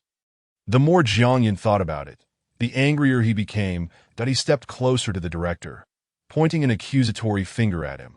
Then why don't you send your own wife to another man's bed in exchange for the company's cooperation? You. The director gritted his teeth in anger, but chose not to engage in a verbal sparring match with Jiang Yun. After glancing at Lin Shui, he said, General Manager Lin, we already have several potential partners reaching out to us. If tonight's incident is not resolved satisfactorily by early next year, the Lin Group will be utterly ridiculed, and no one will wish to collaborate with us at that point. Lin Group will have only one path left: liquidation. His words struck Lin Shui like a thunderbolt, leaving her stunned in place that a wave of intense pain surged within her head, accompanied by overwhelming confusion. The Lin Group could not be allowed to collapse like this. After all, it was not only her hard work, but also the legacy of generations of the Lin family. She had to protect the Lin Group at all costs. General Manager, I advise you to carefully consider what is more important, the company's interests or your own. The director continued, and do not assume the worst of everyone, that is the head of the Li family. Li Wenjie can attract any woman he wishes. How could anyone possibly act out of line with you? Jiang Yun's anger escalated further. It was clear that Li Wenjie was at fault, yet these people were shifting all the blame onto him. And Lin Xuy's, oh, you mean to say that everything rumored online is indeed true? The director snorted. What else could it be? You bastard. Jiang Yun could no longer contain himself. He clenched his fists and raised them, poised to strike the director's face, when suddenly a sharp voice rang out. Enough! Do you not think things are chaotic enough? Lin Shui glared at the two of them, seemingly having made a significant decision, and gritted her teeth as she declared, I will go find Li Wenjie right now and clarify everything. Xiao Shu, Jiang Yun hurried to intervene, but Lin Shui's resolve was unwavering. She ignored him and strode purposefully towards the exit. Jiang Yun's heart ached with despair. He tightly clenched his fists, casting a cold glance at the director before harshly warning. If anything happens to Xiao Shu, I will make you pay. The director merely snorted dismissively and retreated into the office. Half an hour later, Lin Shui had arranged to meet Li Wenjie outside the hospital. As she gazed at the towering building before her, her steps grew heavy, and her heart was filled with turmoil. Now that she understood what kind of person Li Wenjie was, she naturally needed to be on guard. However, thinking of the dire state of the company, her expression became even graver. If tonight's situation was not resolved, the Lin Group would face even greater repercussions by dawn. Just as Lin Shui was about to enter the hospital, Jiang Yun hastily caught up from behind, reaching her side and grabbing her arm. Wife, listen to me. There is still room for negotiation in this matter. Allow me to handle it. That a self-deprecating smile crossed Lin Shui's lips as she replied. Oh, and how do you intend to resolve it? Li Wenjie has already set his sights on you. Do you plan on confronting him physically? Will you threaten him with your fist to retract all his statements? Jiang Yun, I advise you to mature a bit, that we are all adults here. When addressing issues, we must think critically rather than act impulsively. As she spoke, she shook off Jiang Yun's grip and continued briskly toward the hospital. Jiang Yun watched her retreating figure, clenching his fists in frustration, cursing Li Wenjie silently within himself. Yet he could not bear to see Lin Shui walk into danger alone, and he quickly followed in her footsteps. Inside the hospital room, Li Wenjie sat comfortably, engrossed in his tablet while munching on an apple. Quite delightful, he murmured to himself. His assistant, standing nearby, grinned and remarked, Indeed, Director Li, your brilliance shines through. Without your idea to employ a cyber army, how could we have orchestrated such a spectacle online? Have the cameras been handled? Li Wenjie set aside his tablet and turned to his assistant. Everything has been coordinated with the bar. The assistant replied with a smile. All surveillance cameras are currently offline, and the previously recorded footage has been erased. Should any authorities investigate, they will claim the cameras have been under maintenance during this period. Li Wenjie smiled with satisfaction. And the staff at the bar? All arrangements have been made. the assistant replied, a mischievous grin spreading across his face, that I have instructed them to say that they witnessed Lin Shui incessantly pouring drinks for you. And when you were inebriated, she led you to the room that Li Wenjie took another bite of his apple, grinning widely. Excellent work. This month, I will grant you an additional 100,000 in bonuses as a reward for your efforts tonight. The assistant's eyes lit up as he exclaimed, Thank you, Director Li. Just then, the door to the hospital room swung open, and Lin Shui hurriedly walked in. Li Wenjie waved his hand dismissively at his assistant, and then turned his gaze toward Lin Shui. The insincere, gentlemanly smile that had once adorned his face had vanished, replaced by a mischievous grin. Xiaoshu, I have long advised you to follow me obediently.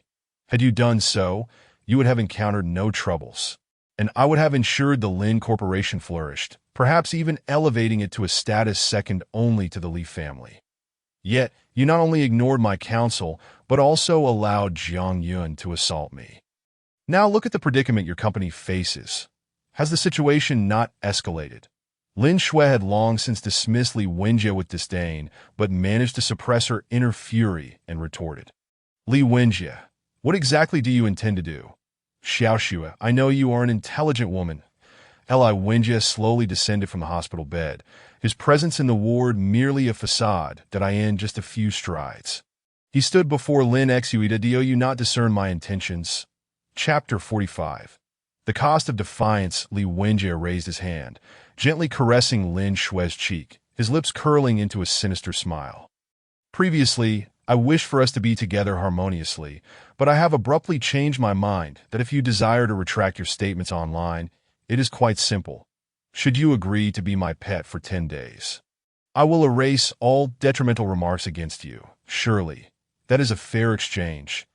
The sound resonating in Lin Shui's mind was akin to a thunderclap. Instinctively, she stepped back, creating distance between herself and Li Wenjie, and coldly replied, You are a devil, a devil? Li Wenjie scoffed, crossing his arms, that I advise you not to overstep. Lin Shui, I am acutely aware of the significance of the Lin Corporation to you. Should you provoke me further, not only will I ruin your reputation, but I will also bring about the downfall of the Lin family. In a moment of fury, Lin Shui raised her hand and slapped Li Wenjie across the face, exclaiming, You scoundrel! The sharp sound of the slap echoed painfully in the hospital room. Li Wenjie, touching his stinging cheek, revealed a cruel smile. So you choose to defy me, do you? I shall make you pay dearly. As he spoke, he seized a glass teacup from a nearby table and hurled it towards Lin Shui's head. Her face paled in terror, and before she could evade, the glass cup was hurtling toward her. Just as despair threatened to consume her, a crashing sound erupted behind her, and Jiang Yun rushed to her side, instinctively shielding her head with his arms, enveloping her in his embrace. The next moment, the glass teacup shattered upon Jiang Yun's head. Lin Shui's expression darkened as she beheld Jiang Yun's bleeding scalp. She cried out in alarm, Jiang Yun! Li Wenjie was momentarily taken aback. You wretched fool! Why are you here? Jiang Yun, wiping the blood from his forehead, cast a concerned glance at Lin Shui and inquired, Are you unharmed? Lin Shui shook her head, pointing at Jiang Yun's injury. Your head. Jiang Yun casually brushed off the small wound. Seemingly unperturbed, he turned to face Li Wenjie, his voice icy as he declared, As long as I am here, the Lin Corporation will not falter. Furthermore, our matters are far from resolved. One day, you will pay a heavy price. Li Wenjie sneered, dismissing Jiang Yun with a scoff. Look at yourself. Jiang Yun, do you truly believe you can threaten me? You are a deluded fool. We shall see how this unfolds. Ignoring him, Jiang Yun grasped Lin Shui's hand and led her out of the ward. Inside, Li Wenjie seethed, his face flushed with rage. He picked up another teacup and smashed it against the floor, roaring, Jiang Yun, you again, you scoundrel. You have thwarted my plans twice now. Fuming, Li Wenjie watched as the pair exited, muttering ominously, I will see you dead one day. Meanwhile, outside the hospital, Lin Shui regarded Jiang Yun with a troubled expression. That we must tend to your injury quickly. Why did you act so recklessly? The image of Jiang Yun shielding her stirred deep emotions within Lin Shui. Had he not intervened, she might now be the one bleeding. Jiang Yun, however, merely smiled nonchalantly. Xiao Xue, as long as you are safe, that is all that matters. This minor injury is nothing compared to the grievances you have endured. It pales in comparison. Lin Shui lowered her gaze, speechless. She sensed a change in Jiang Yun. He had become more responsible and even warm-hearted. In that moment, everything else seemed trivial, as long as she could be with Jiang Yun. It was enough. Soon, they arrived at the hospital's lower level, where they treated Jiang Yun's wound. Although stitches were unnecessary, he still required and Ford, sitting in the clinic, Jiang Yun stretched lazily, observing Lin Shui's worried expression. He felt a strange sense of gratitude toward Li Wenjie. Had it not been for the altercation, his relationship with Lin Shui might not have mended so swiftly at the entrance of the corridor. Lu Qianqian rushed in, arriving before Lin Shui after just a few strides. She glanced at Jiang Yun before letting out a relieved sigh. When you called to say you were at the hospital, I rushed over, fearing you were injured. Fortunately, the injured one is him. Jiang Yun felt embarrassed upon hearing this, shooting Lu Qianqian an annoyed look. Am I not a person? Serves you right, Lu Qianqian retorted, ignoring him as she settled beside Lin Shui. Lin, the situation at the company is chaotic. Several board members are awaiting your instructions that if you do not return soon to provide them with a response, I fear they may come to your home to cause a scene. Additionally, the Public Relations Department has made little progress. The rumors online are multiplying, and the public outcry is growing louder. Most critically, several companies have already announced their termination of contracts with us. Just before I arrived, I received no less than 5 termination agreements at this rate. By tomorrow morning, all enterprises will distance themselves from us. Lin Shui's expression darkened, and she struggled to devise a solution. Jiang Yun turned to Lu Qianqian and asked, What about Xia Jianguo? Has he also terminated our contract? Not yet, Lu Qianqian replied instinctively that's good. Jiang Yun smiled as long as Xia Jianguo is with us, the Lin Corporation will not collapse. From what I know, the contract he provided is worth more than all of Lin's current partnerships combined, correct? Lin Shui nodded. While that may be the case, if the public sentiment continues to spiral, I fear that even Xia Jianguo might succumb to the pressure and ultimately sever ties with us. If that happens, we will truly be at a dead end. Lu Qianqian let out a sigh in agreement. Just as Jiang Yun pondered their next steps, his phone rang. Upon answering, a familiar voice greeted him. It's me. Chapter 46. The truth revealed as the call connected. Jiang Yun instinctively glanced at Lin Shui, who returned his gaze with suspicion. Their eyes met, amplifying the awkwardness. Sister Duan. Jiang Yun cleared his throat and spoke softly. Lin Shui's expression turned sour at the mention of the name, her distaste evident. On the other end of the line, Duan Xiahua wasted no time, stating, Where are you? I need to meet with you. Perhaps I can help resolve your current crisis. Jiang Yun's eyes brightened. I am at the Lin Corporation. No, Sister Duan. Where are you? Xiao Xue and I will come to find you. After Duan Xiahua provided an address, she hung up. Jiang Yun's gaze fell back on Lin Shui, but before he could speak, she interjected. If you plan to meet with Duan Xiahua, please do not involve me, I have far too many matters to attend to and cannot afford the time. Before she could finish, a faint smile crept onto Jiang Yun's lips as he seated himself beside her. Xiao Xue, Sister Duan claims she can assist us in resolving this issue, that we should go together and see what she has to offer. Lin Shui furrowed her brow, momentarily lost in thought that it was true that Duan Xiahua possessed the capability to help. However, the mere thought of Jiang Yun having to interact with a woman like Duan Xiahua made her heart inexplicably uneasy. Lin Zong, it is imperative to handle the company's affairs beforehand, Lu Qianqian remarked in agreement. Duan Xiahua was akin to a towering tree. If she could have Duan Xiahua's backing, perhaps there might still be a turning point. After a moment's hesitation, Lin Shui nodded and asked, Where is she? A faint smile immediately graced Jiang Yun's lips as he replied, I've already been informed of the address. Shall we proceed now?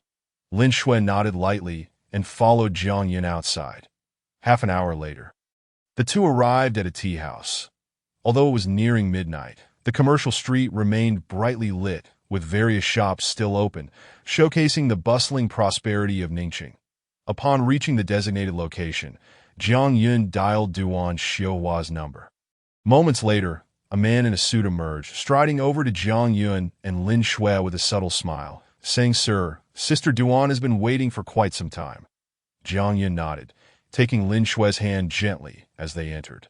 Surprisingly, Lin Shui did not resist. Inside an elegant room, Duan Xiuhua sat gracefully, with an elderly gentleman in a Zhongshan suit seated opposite her. Upon hearing the door open, both turned their gazes towards the sound as Jiang Yun and Lin Shui stepped in.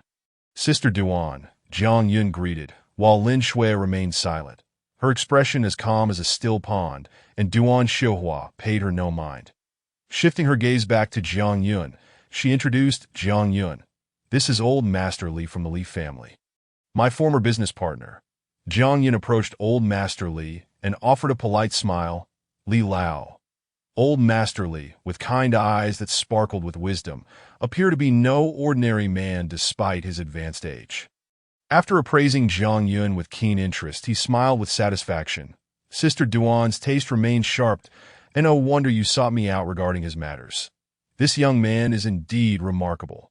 Duan Xiuhua chuckled softly. "To be honest, my relationship with Mr. Jiang is quite intricate. If it weren't for Jiang Yun lending me a significant helping hand back then, I would likely still be in despair, consumed by thoughts of ending my own life." Upon hearing this, Lin Shui's expression changed abruptly, instinctively glancing at Jiang Yun. Jiang Yun, equally embarrassed, hastily guided Lin Shui to the table and managed a sheepish smile, saying, "Sister Duan, since everyone is gathered here today, why don't you clarify our situation to everyone?"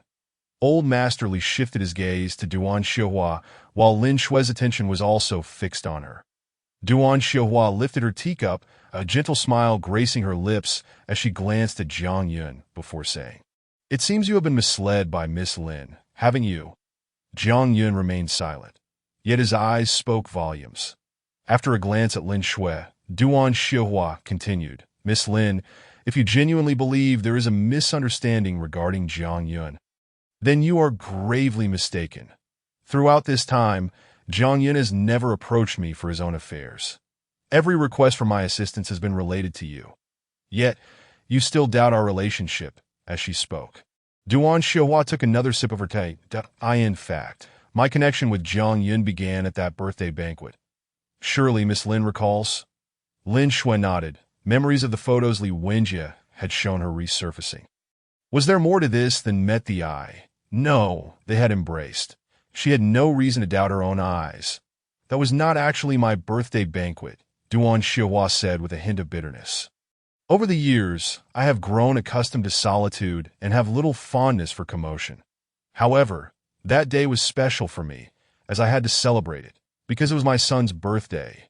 Regrettably, as she concluded, a self-deprecating smile emerged on her lips as she shook her head, continuing, "Due to my stubbornness years ago, I became estranged from my son. For over a decade, I received no news of him. I had resigned myself to the belief that I would never see him again, but unexpectedly, Jiang Yun's arrival rekindled my hope as he informed me of my son's whereabouts." Lin Shui's eyes widened in disbelief as she looked at Jiang Yun. Astonishment etched on her face. Duan Xiuhua continued, "Thus, Jiang Yun became my benefactor, and naturally, his affairs became my own, which is why we have often been seen together. However, most of our time has been dedicated to resolving your issues." Miss Lin. After hearing this, Lin Shui's eyes widened further, shock flooding her expression as she stared at Jiang Yun. "Did I ask this?" All true. Chapter 47. Old Master Li intervenes. Jiang Yun nodded, but remained silent. "So you and Jiang Yun have never had any physical contact?" Lin Shui blurted out almost instinctively, only to realize her mistake as the words left her mouth. However, neither Jiang Yun nor Duan Xiuhua showed any sign of displeasure. "Duan Xiuhua, astute as ever, smiled lightly and replied, "There has indeed been physical contact. Did I end the next moment?" Jiang Yun's eyes widened in surprise. "Sister Duan, what are you joking about?"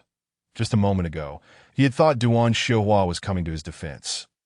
But this was clearly complicating matters. Unhurriedly, Duan Xiuhua continued, "Since Miss Lin has brought this up, it is evident that someone has been playing tricks behind the scenes. Jiang Yun, do not be hasty in your defense. We indeed have not crossed any boundaries. But have you forgotten that when I first received news of my son, I embraced you out of excitement?" That statement plunged Jiang Yun into deep contemplation. That night, amidst a crowd of people at his home, perhaps someone had taken a photo during that moment and shown it to Miss Lin, leading her to misconstrue their relationship, Duan Xiuhua reasoned.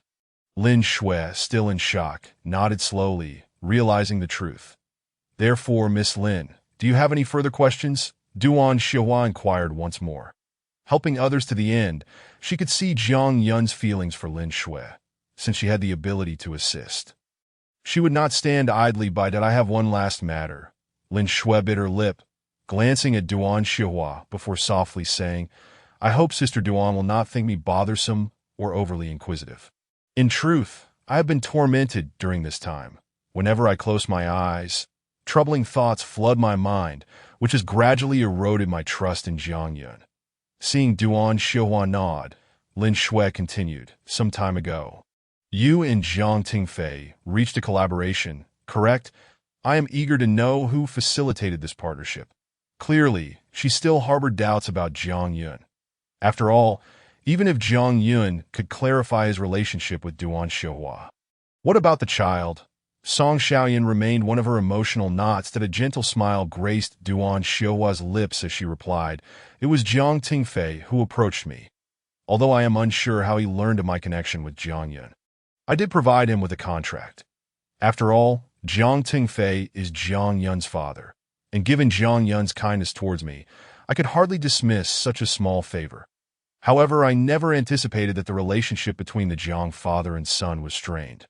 Subsequently, Jiang Yun came to me, prompting me to withdraw from the collaboration." Lin Shui stood frozen, struck as if by lightning. The truth had unveiled itself that if that were the case, then the sperm donation report was likely fabricated. And everything might not involve Jiang Yun at all. It could be Jiang Tengfei's machinations behind the scenes that as for the words overheard in the restroom that day, they might have been deliberately orchestrated by Jiang Tengfei.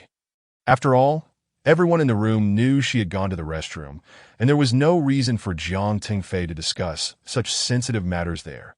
Regrettably, she had not had the chance to think it through at the time.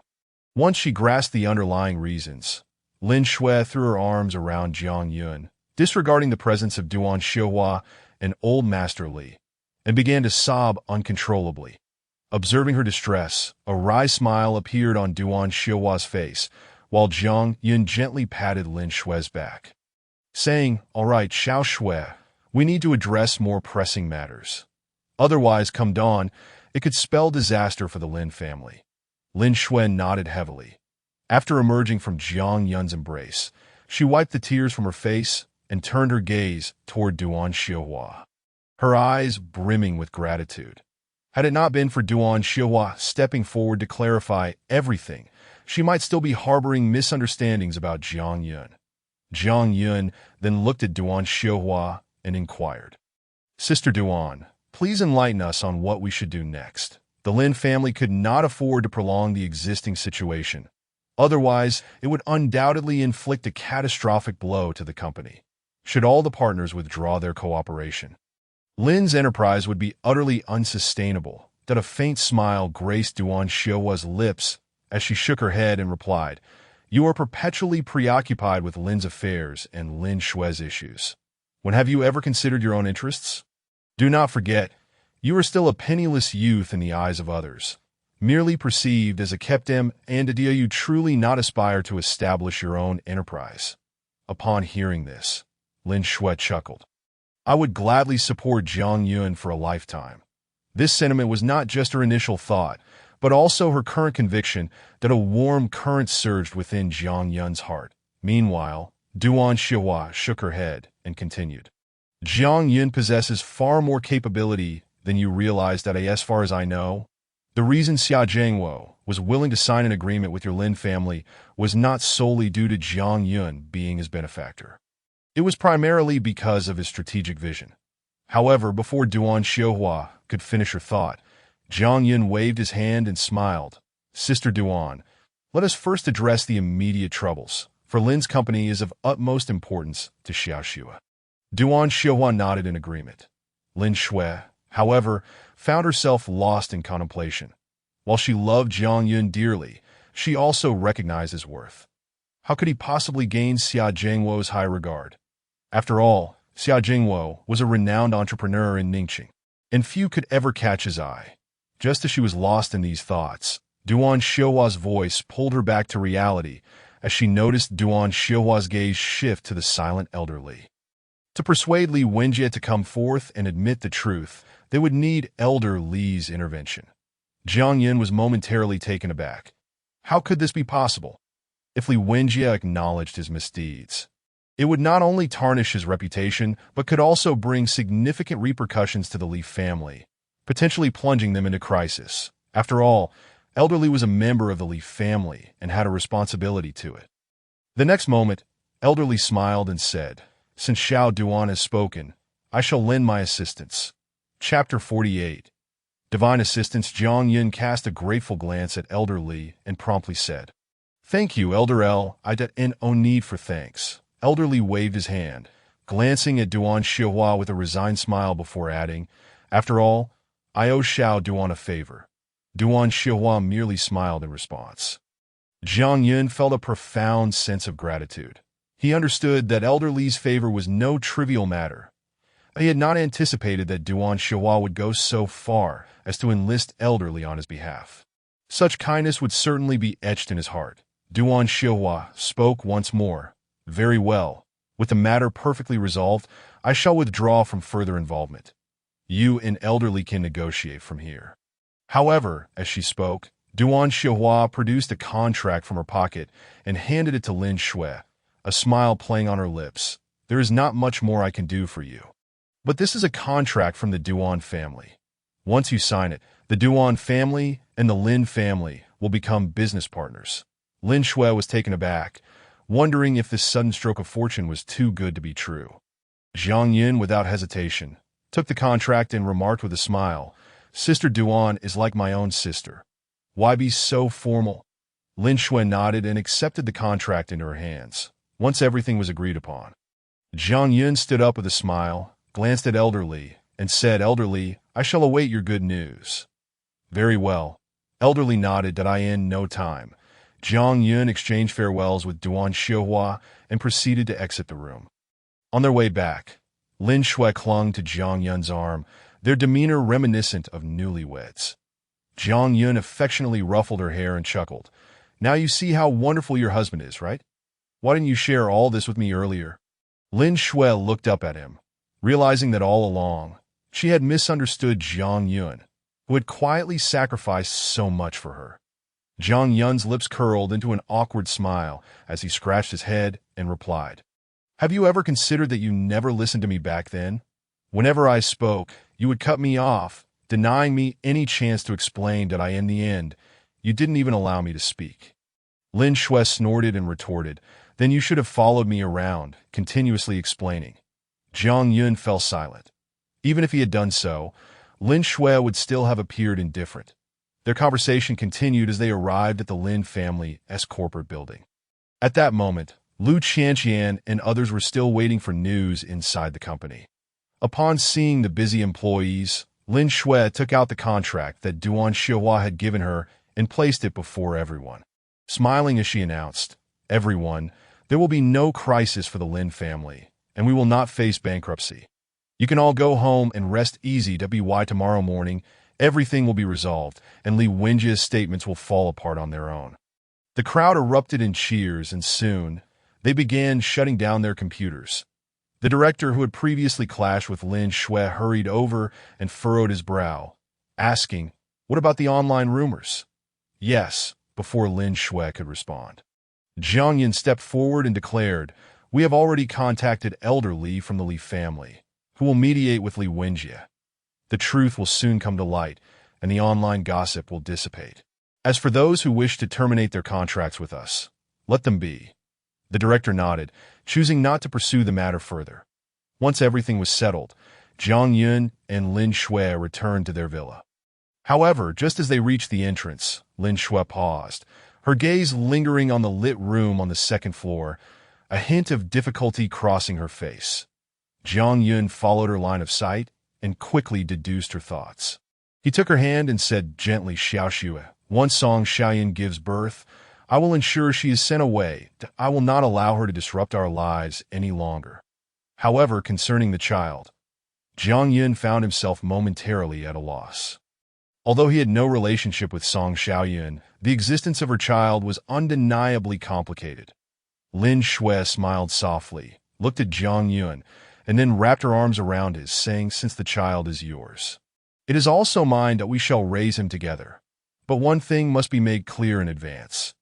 Jiang Yun was taken aback and quickly asked, what is it? Well, Lin Shui began, even though you already have one child, we must have one that belongs solely to us. Of course, Jiang Yun replied, kissing her forehead and adding with a grin, we need to have our own little bundle of joy. Rest assured, I will work hard to make you a mother soon. Lin Shui's cheeks flushed crimson. She playfully pushed Jiang Yun away and hurried into the house. Jiang Yun raced after her, exclaiming, Xiaoxue, I'm serious. On the second floor, having just reached the window, Song Xiaoyan observed the two figures below. Noticing their playful chase, she quickly understood that they were arguing again. However, she had long since grown accustomed to such occurrences that as they entered the villa, Song Xiaoyan descended the stairs and, casting a disdainful glance at Lin Shui, turned her gaze to Jiang Yun, a mischievous smile spreading across her face. Jiang Yun, do you find it amusing to keep pursuing someone who is clearly indifferent? Why not come sleep in my room tonight? After all, she has resolutely decided to divorce you. What good can come from dragging this out? Jiang Yun ignored her taunts. The mere sight of Song Xiaoyan filled him with revulsion. How could there exist a woman so utterly detestable in the world? Beside her, Lin Shui suddenly came to a halt. Following that, she returned to Jiang Yun's side, wrapping one arm around his and planted a kiss on his cheek. Who said I wouldn't let Jiang Yun enter the room? Song Xiaoyan was immediately rendered speechless. What on earth was happening? As her words faded, she noticed Lin Shui and Jiang Yun had already made their way towards the master bedroom. Arriving at the door, Jiang Yun peeked out, glanced at Song Xiaoyan, and flashed a faint smile, saying, thank you. If it weren't for your words, I might have had to sleep on the couch tonight. Chapter 49, A Crisis for Old Master Li Yual. Song Xiaoyan's face flushed with anger as she clenched her teeth. She never imagined she had unwittingly crafted a wedding gown for Jiang Yun. Most importantly, had Jiang Yun and Lin Shui been at odds all along. Yet now, they seemed to be. Song Xiaoyan was furious. She quickly returned to her room, picked up her phone, and immediately dialed Jiang Tengfei's number, launching into a tirade. Uncle Jiang, didn't you tell me everything was already under control? Jiang Yun and Lin Shui were supposed to be in conflict, preparing for divorce. Why are they now acting as if they are one? And to top it off, they're back in the same room. On the other end of the line, Jiang Tengfei's expression darkened considerably. He had just received a call from Duan Xiuhua, informing him that she had withdrawn from their partnership. Upon hearing Song Xiaoyan's tone, he barked back, how would I know? Handle your own affairs with that. He hung up. Fuming, Song Xiaoyan gripped her phone tightly, and the next moment, she raised her hand and hurled the device to the ground. Gritting her teeth, she coldly spat, damn it. The Jiang family are all backstabbers. There is not a decent person among them. Meanwhile, in the adjacent room, Lin Shui rummaged through the cabinet and tossed a blanket to Jiang Yun that you're sleeping on the floor tonight. Cough, cough. Jiang Yun awkwardly cleared his throat, then leaned closer to Lin Shui, a grin spreading across his face. That my dear, please don't joke with me. All misunderstandings have been resolved. Why should I sleep on the floor? How about I take the bed, and we simply separate the blankets? Lin Shui rolled her eyes at him. No way. Her tone was resolute. Jiang Yun was at a loss. Watching Lin Shui stride into the bathroom, he sighed helplessly and began to spread out the blanket for himself. Muttering, well, it's not so bad, at least I'm a step closer to success. Even if I'm sleeping on the floor, just being able to see my wife upon waking is enough, however. Just as Jiang Yun finished arranging the blanket, the bathroom door swung open, revealing Lin Shui wrapped in a towel. Her hair damp, that as she dried her hair, she glanced at Jiang Yun. Looks like you're quite used to sleeping on the floor. Jiang Yun hardly registered her words, his gaze fixated on Lin Shui. Months ago, he had begun living apart from her, entirely at Jiang Tengfei's behest. He had felt like a puppet, devoid of his own thoughts, doing whatever Jiang Tengfei instructed. Even during nights spent in a bar, he never returned home. Seeing Lin Shui in her current state sent his heart racing, that he instinctively stood up, inching closer to her. Feeling his breath grow shallow, Lin Shui noticed Jiang Yun's flushed face, instinctively taking 2 steps back, and asked, "What are you doing?" Jiang Yun was momentarily taken aback, then swallowed hard, looking at Lin Shui earnestly. "My dear, I suddenly feel you're incredibly beautiful." In the next moment, Lin Shui's face turned as red as a boiled crab, her cheeks flushed all the way to her ears. The room's temperature seemed to rise sharply. Jiang Yun rubbed his hands together as he approached her, gently lifting her chin, his gaze burning into hers. "That my dear, I believe we should have a baby of our own." Lin Shui lowered her head, unable to meet his eyes. Jiang Yun inhaled the scent of her perfume. Completely entranced, slowly, he leaned in and pressed his lips against her cheek. To his surprise, Lin Shui did not push him away. Instead, she welcomed his passionate kiss. Just as Jiang Yun was about to untie her bathrobe, an untimely phone call interrupted them. Lin Shui snapped back to reality, her face flushing as she hurriedly pushed Jiang Yun away and dashed towards the bathroom. "Damn it." Jiang Yun clenched his fists, glancing towards the bathroom, frowning as he muttered, "Who is the jerk calling me at this hour? It's the middle of the night. It must be deliberate." In a flash, he reached the nightstand, grabbed his phone, and answered. "Who is it?" Jiang Yun's tone was curt, that on the other end, Duan Xiuhua's anxious and distressed voice came through. "There has been an incident that I just received news that old Master Li has been admitted to the intensive care unit due to a heart attack. He is in critical condition." Jiang Yun's expression shifted dramatically, that he quickly asked, "Which hospital?" "I'm on my way." "The first hospital." After Duan Xiuhua's brief response, she hung up. Jiang Yun prepared to leave. Lin Shui emerged from the bathroom, having overheard the conversation. Although she sensed something was amiss from Jiang Yun's tone, she remained unaware of the details. In just a few steps, Lin Shui reached his side and asked urgently, "What happened?" "Old Master Li is seriously ill. I need to go see him." Jiang Yun's face was grim, his expression laden with deep remorse. He had just met old Master Li, who had promised to assist him with matters concerning Li Wenjie. He never expected old Master Li would fall ill at such a critical moment. Jiang Yun felt a strange connection between these two events. "I'll go with you," Lin Shui quickly chimed in, moving aside to get dressed. Moments later, they hurriedly made their way downstairs. 30 minutes later, at the first hospital, as soon as they arrived, they spotted Duan Xiuhua waiting in the lobby. Their eyes met, and Jiang Yun rushed over, directly inquiring, "Sister Duan, what is going on?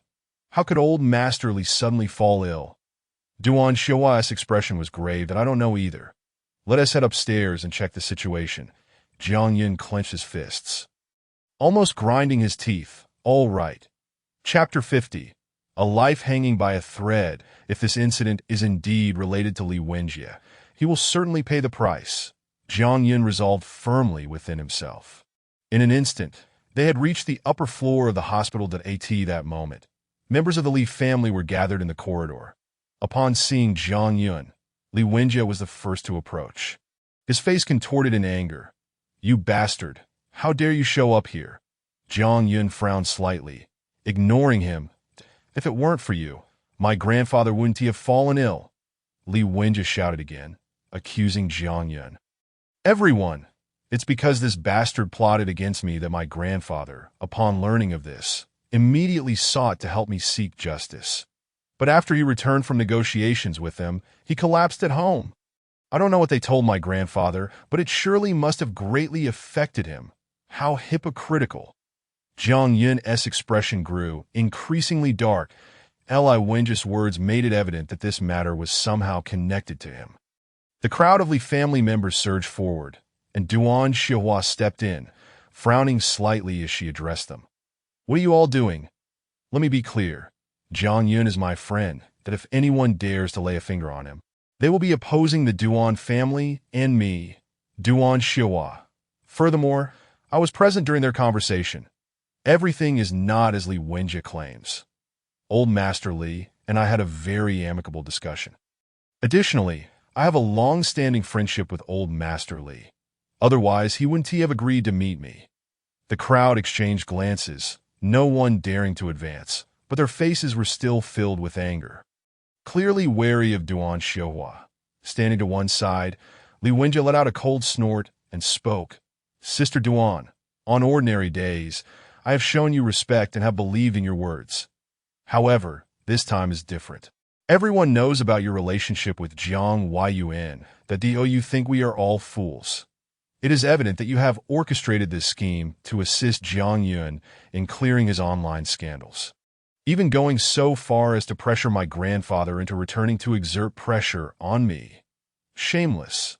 Jiang Yun cursed inwardly. Meanwhile, Lin Shui, who stood beside him, clenched her fists, realizing too late that Li Wenjie was such a despicable character. Li Wenjie's gaze turned back to Jiang Yun, and he coldly reprimanded, Everyone should now understand what is right and what is wrong, that I advise you all to stop the needless chatter. We must unite and seek justice. Today, even if it means beating Jiang Yun to death, we absolutely cannot allow him to leave. The members of the Li family exchanged glances, nodding in agreement, and then charged towards Jiang Yun. Caught off guard, Duan Xihua had not brought any bodyguards along. Upon witnessing the scene, her expression shifted slightly, and she immediately positioned herself in front of Jiang Yun, sternly commanding, You go first, and what about you? Jiang Yun furrowed his brow slightly, his hand still gripping Lin Shui's, that a cold smirk appeared at the corner of Duan Xiuhua's mouth as she cast a glance at Li Wenjie, then coldly stated, Rest assured, even if he doesn't show me respect, he wouldn't dare lay a finger on me. All right. Jiang Yun gritted his teeth, refusing to hesitate any longer. Seeing the crowd's fervor, he quickly pulled Lin Shui and hurried towards the other end of the corridor. Unfortunately, just a few steps into their escape, they noticed members of the Li family emerging from the elevator. Realization dawned on Jiang Yun. It was evident that Li Wenjie had meticulously planned everything to prevent his safe departure. Lin Shui's complexion turned as pale as a sheet. She glanced at Jiang Yun beside her and furrowed her brow, asking, What should we do? Jiang Yun tightened his grip on her hand, clenching his teeth for a moment before replying. You go to Sister Duan's side. I will handle this. How will you handle it? Lin Shui exclaimed in panic. Looking around, they saw dozens of Li family members in the corridor. Even if each one gave Jiang Yun a single punch, he would surely be overwhelmed. A smile that was far from pleasant crossed Jiang Yun's face as he gently patted Lin Shui's head and reassured her, Don't worry. The Li family members are not fools. They wouldn't dare kill me. Once we leave the hospital, we will seek the truth. Lin Shui was deeply moved, her eyes glistening with tears. Why are you all still dawdling? Li Wenjie arrogantly shouted, Everyone, attack together. The crowd exchanged glances, and without hesitation, they lunged at Jiang Yun in that critical moment. Jiang Yun pushed Lin Shui aside and charged at the crowd. But how could he possibly contend against so many? In an instant, he was pinned to the ground. Don't, Lin Shui cried out in desperation. Meanwhile, Duan Xihua was on the phone, urgently instructing, Hurry to the first hospital. Immediately gather all the workers from the construction site. Remember, they must bring their tools. Speed is of the essence. Behind the crowd, Li Wenjie incessantly shouted, Strike! Hit him hard! The hospital corridor descended into chaos. Jiang Yun curled up, cradling his head, struggling against the throng, just as he was on the verge of collapse. The heavy door to the intensive care unit swung open, revealing an elderly man leaning on a cane, dressed in a Zhongshan suit. "Everyone stop!" His voice resonated powerfully. Upon hearing this, everyone turned to look back. Old Master Li Wenjie swallowed hard, beads of sweat forming on his brow. "Grandfather? How? How can you be here?" The elderly man approached Li Wenjie with deliberate steps, his lips twitching slightly, before raising his cane and striking Li Wenjie sharply across the face. Although over 70, the old man struck with considerable force that in an instant, 2 of Li Wenjie's teeth were knocked out, and half his face swelled. After glaring at him for a moment, the old man coldly reprimanded. "You ungrateful wretch! How dare you question why I am here? Did you think I should be dead?" Li Wenjie remained silent, covering his face, his eyes filled with fear as he regarded the old man. The elderly man clapped his hands and commanded, "Bring him here." In the next moment, a man in a white coat was brought forward by 2 suited individuals and forcefully pinned to the ground. Upon seeing the man in the white coat, Li Wenjie's expression darkened, his breath quickening, his eyes wide with disbelief. "Beast!" The elderly man struck his cane heavily against the floor and coldly articulated, "I am your grandfather. My blood flows through your veins. Yet, to my astonishment, you first caused me to faint and then sought to poison my foredrip. Do you believe I am truly senile? In fact, I had already arranged for people to be by my side to protect against you." In an instant, the elderly man appeared to age significantly, that he let out a self-deprecating laugh, reflecting on his life of influence, only to find himself needing to guard against his own grandson, who nearly succeeded in ending his life. That if this were to spread, where would his dignity reside?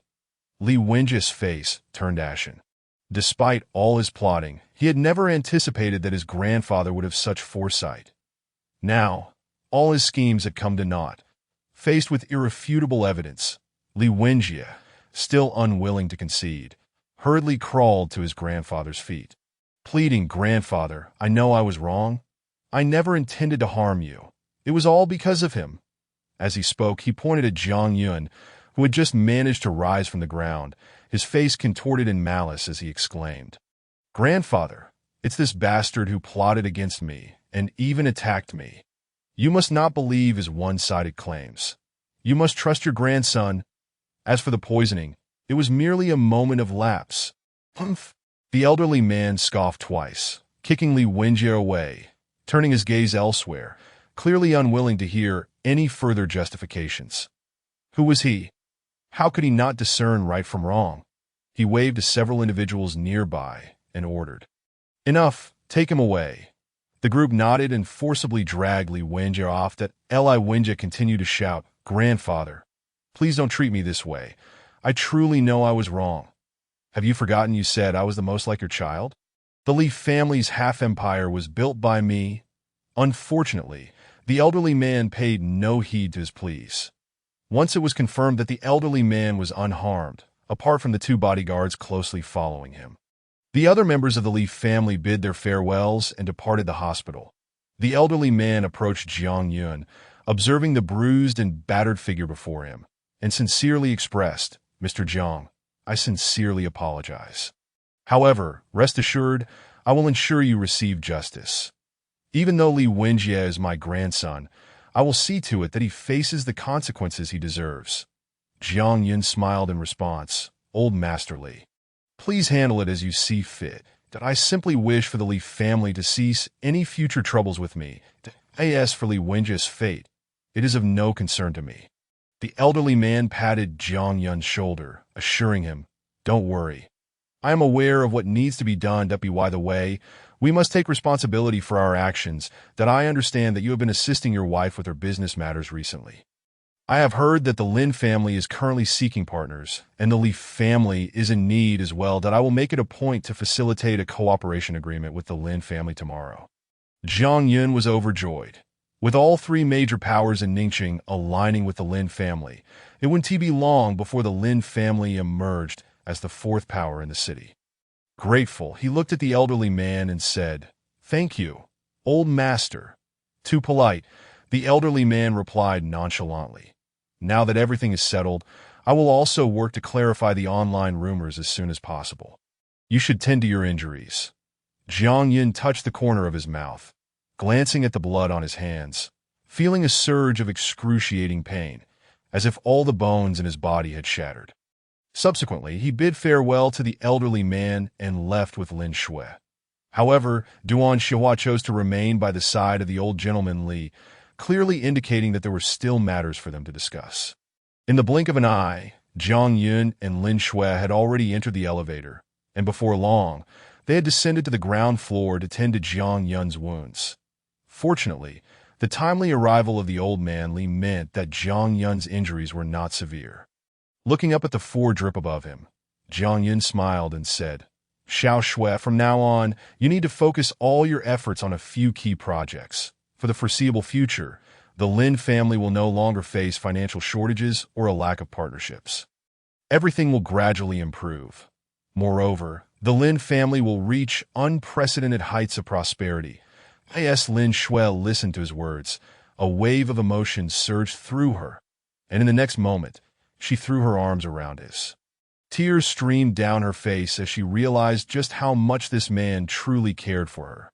"Darling, does it hurt?" Lin Shui inquired, her concern for him overshadowing any thoughts of business. Jiang Yun was momentarily taken aback. In his excitement, he inadvertently tugged at his facial wound, causing his mouth to twitch. Yet with a face full of joy, he asked Xiao Shui, "What did you just call me?" "I." Lin Shui's cheeks flushed with embarrassment as she took in Jiang Yun's disheveled appearance. "You should first think about your own injuries." Jiang Yun chuckled nonchalantly. "As long as my wife is happy, I wouldn't mind being reduced to ashes. That don't say such things." Lin Shui shot him a glare, promptly adding, "Hurry up, spit it out."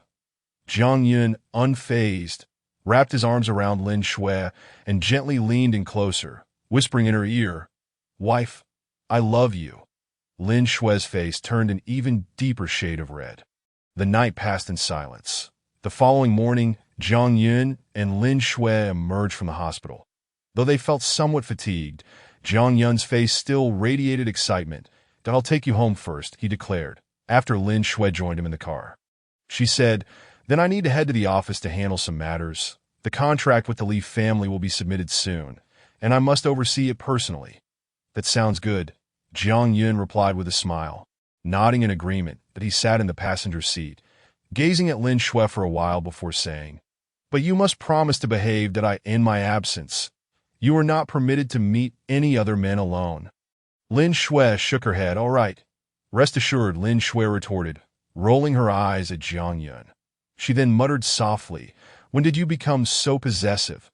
Jiang Yun paid no heed to her words.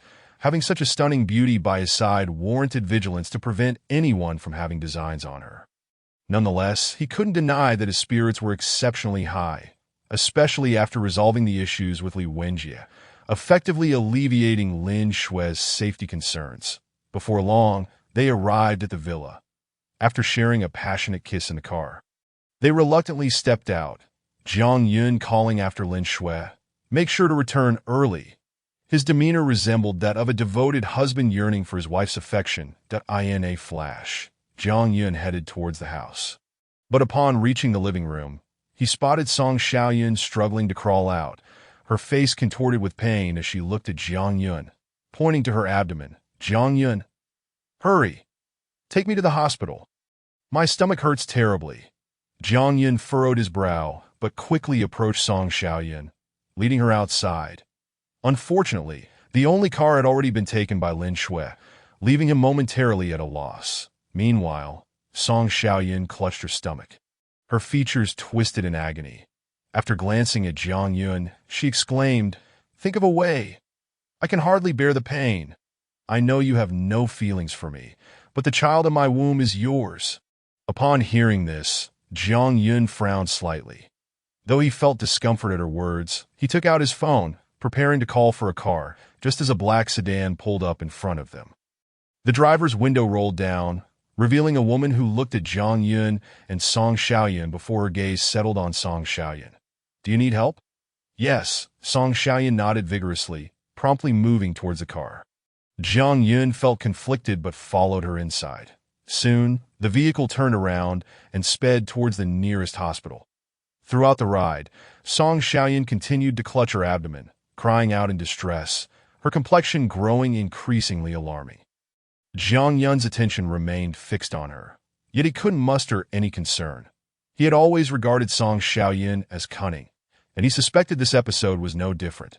Meanwhile, the female driver glanced at them through the rearview mirror and remarked, "Your husband is truly neglectful. That can't you see your wife is on the verge of tears?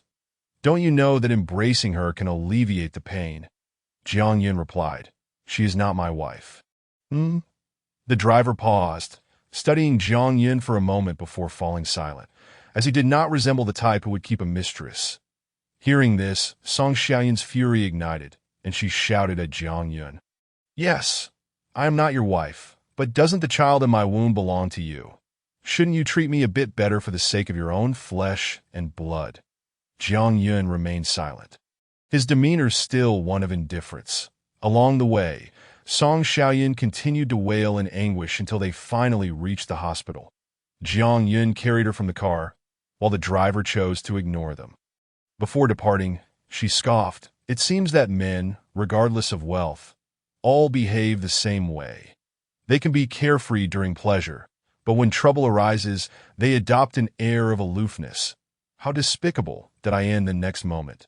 The car sped away, leaving Jiang Yun unaware of her words as he took Song Xiaoyan to the obstetrics and gynecology department. There, he saw a nurse pushing Song Xiaoyan away for examination. Jiang Yun stood in the corridor, his expression darkening as turmoil brewed within him. Although he had managed to resolve the issues with Jiang Tingfei and Li Wenjie, temporarily mending his relationship with Lin Shui, they still faced a ticking time bomb: Song Xiaoyan. If he did not handle this woman properly, it was only a matter of time before conflicts would arise between him and Lin Shui. The very thought of it made his head throb. Moments later, the attending physician approached Jiang Yun, saying, "You are Song Xiaoyan's family member, correct?" Yes, Jiang Yun nodded.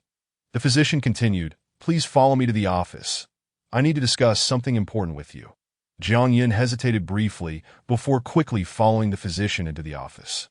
Once the door was closed, the physician's expression turned grave, her face reflecting a mixture of sympathy and difficulty. "That I regret to inform you that the child you and Song Xiaoyan are expecting may have Down syndrome." Down syndrome? Jiang Yun's brow furrowed as he blurted out, "Are you implying that the child could be born with deformities or brain issues?" "Yes," the physician replied calmly, "that I have just reviewed her medical records. During this time, Song Xiaoyan has not undergone any screening for Down syndrome, and while the child's development appears satisfactory, there is a risk of such a condition. Thus, the pressing question before them was whether or not to continue with the pregnancy." Jiang Yun's fingers lightly drummed on the table, his countenance darkening considerably, that if that were the case, the child would suffer immensely. "Are you certain that the child will have Down syndrome?" Jiang Yun asked again. "Yes," the physician confirmed. "All tests and ultrasounds have returned results indicating this. Additionally, I noticed that the patient's progesterone levels are extremely low, and her health is not optimal. Even if she were to give birth, there would be significant risks involved." Though Jiang Yun harbored disdain for Song Xiaoyan, he recognized the innocence of the child, and Lin Shui shared this sentiment as well, which was why they had brought her to the villa. However, faced with this situation, Jiang Yun found himself at a loss for how to choose. The child must be saved. Chapter 53. A heart of vipers. At that precise moment, the office doors swung open abruptly, revealing Song Xiaoyan striding in with determination. After casting a glance at Jiang Yun, who stood to the side, she proclaimed resolutely, "The child must be saved." "Why?" Jiang Yun's expression darkened as he responded, "Are you aware that the child is already unwell? Furthermore, if born, there is a high likelihood of deformity, and even the intellect may be adversely affected. Moreover, you could very well lose your life in the process of childbirth." By the end of his statement, Jiang Yun was nearly shouting, "In stark contrast." Song Xiaoyan coldly replied, "I care not for these matters. What I know is this child is my lifeline. Anyone who dares to threaten my child shall find themselves at odds with me. I will defend this child with my very life." The attending physician shook her head in helplessness and approached Song Xiaoyan, saying, "According to the data, children with Down syndrome, even if they manage to be born, face a significantly high mortality rate. Given your own frail health, I strongly advise that you—" Before she could finish, Song Xiaoyan interrupted, "Spare me your platitudes. I assure you, I will keep this child. If anything goes awry, I will sue you." The attending physician wore a troubled expression. After speaking, Song Xiaoyan had already turned to exit the room. "Sir, I fully empathize with your feelings, yet I am merely offering the best counsel from an objective standpoint. Ultimately, the decision lies with you," the attending physician reiterated. Jiang Yin nodded, fully aware of Song Xiaoyan's intentions. In her eyes, the child was not of paramount importance. She merely sought to leverage the child to ensnare him. However, this was clearly a path leading to the child's suffering. As Jiang Yin prepared to leave, he suddenly glanced back at the attending physician, asking, "When I brought her here, she was constantly complaining of abdominal pain. How is it that she seems fine now?" The physician explained, "It's nothing serious, merely a normal reaction for a pregnant woman." After expressing his gratitude, Jiang Yin made his way outside to AT that moment. Song Xiaoyan stood at the hospital's main entrance. Upon seeing Jiang Yin approach, she coldly declared, "Jiang Yin, we need to have a serious discussion." "Discuss what?" Jiang Yin asked dismissively. His feelings toward Song Xiaoyan had escalated beyond mere dislike. Her presence now evoked a sense of revulsion within him. "Let us talk at home," Song Xiaoyan replied. After hailing a taxi, they quickly arrived at the villa. Once inside, Song Xiaoyan made herself comfortable on the sofa. Her tone frigid as she remarked, "I know that with the child's condition, you must be overjoyed, thinking I might take this opportunity to terminate the pregnancy." Jiang Yun's face darkened, and he furrowed his brow, retorting, "What nonsense are you speaking? I have never considered such a thing. If I had, do you think I would have brought you here to care for you? However, with the child's current issues, should it be born with Down syndrome, its life would be doomed. What more, it would endure a life filled with suffering. Don't you understand this?" Waving her hand dismissively, Song Xiaoyan interjected, "You need to elaborate so much that I don't care what you think. We need to renegotiate the terms." "What terms?" Jiang Yin asked, frowning. "That if you want me to terminate the pregnancy, that is not out of the question," she continued, "but I require 1 million as compensation for my distress. Once the money is secured, I will promptly undergo the procedure and will not appear before you and Lin Shui again. Do you truly believe I care for this little thing in my belly? It is merely a tool for my benefit, and I never anticipated this little rascal would be so troublesome and fall ill. Truly infuriating." The sudden diagnosis of Down syndrome had thrown all of Song Xiaoyan's plans into disarray. Upon hearing her words, Jiang Yin felt as though he was facing a woman devoid of compassion. Gritting his teeth, he hesitated before saying, "Surely you heard what the attending physician said. Even if you insist on carrying the child to term, you may not survive the surgery due to your frail condition. Then my insistence on you terminating the pregnancy is for your own good. Therefore, I see no reason to provide you with 1 million. "Ah." Song Xiaoyan let out a cold laugh, then continued, "Do you truly think I care about this? To be frank, I was already aware of my physical condition before this. That is, you dare to get pregnant." Jiang Yun's eyes widened in shock. "Fortune favors the bold," Song Xiaoyan retorted with a sinister smile, adding, "Furthermore, if I have no money, what meaning does life hold? Jiang Yun, I don't require your guidance on how to navigate my affairs. I simply need you to provide the funds that I ask for everything else. It is none of your concern. Understood?" Jiang Yun stood there, struck dumb as if hit by lightning, his worldview shattered once more. Suddenly, a dispassionate voice emerged from behind them.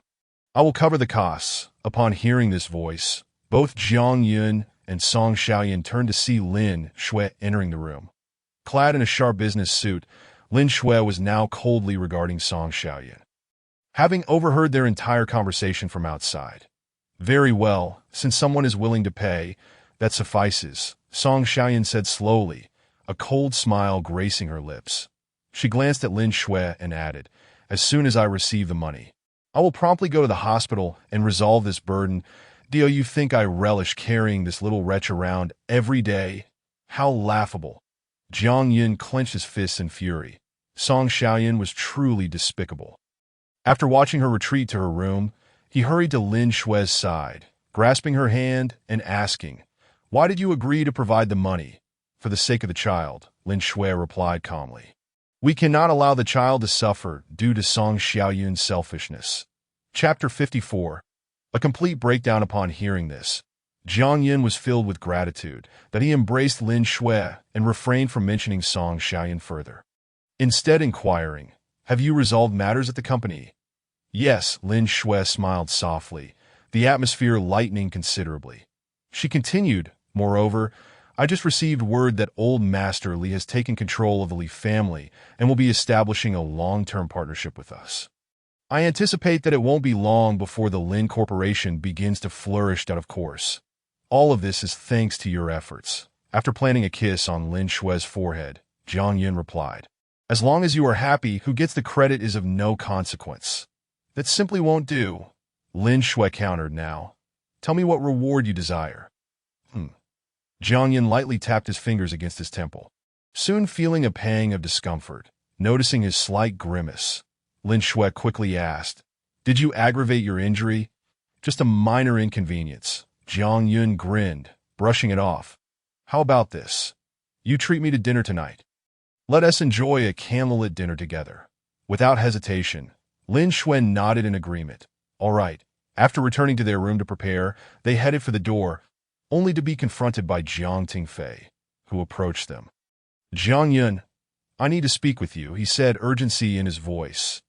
Jiang Yun's demeanor shifted to one of firm resolve as he replied coolly, "I'm sorry, but there is nothing to discuss between us."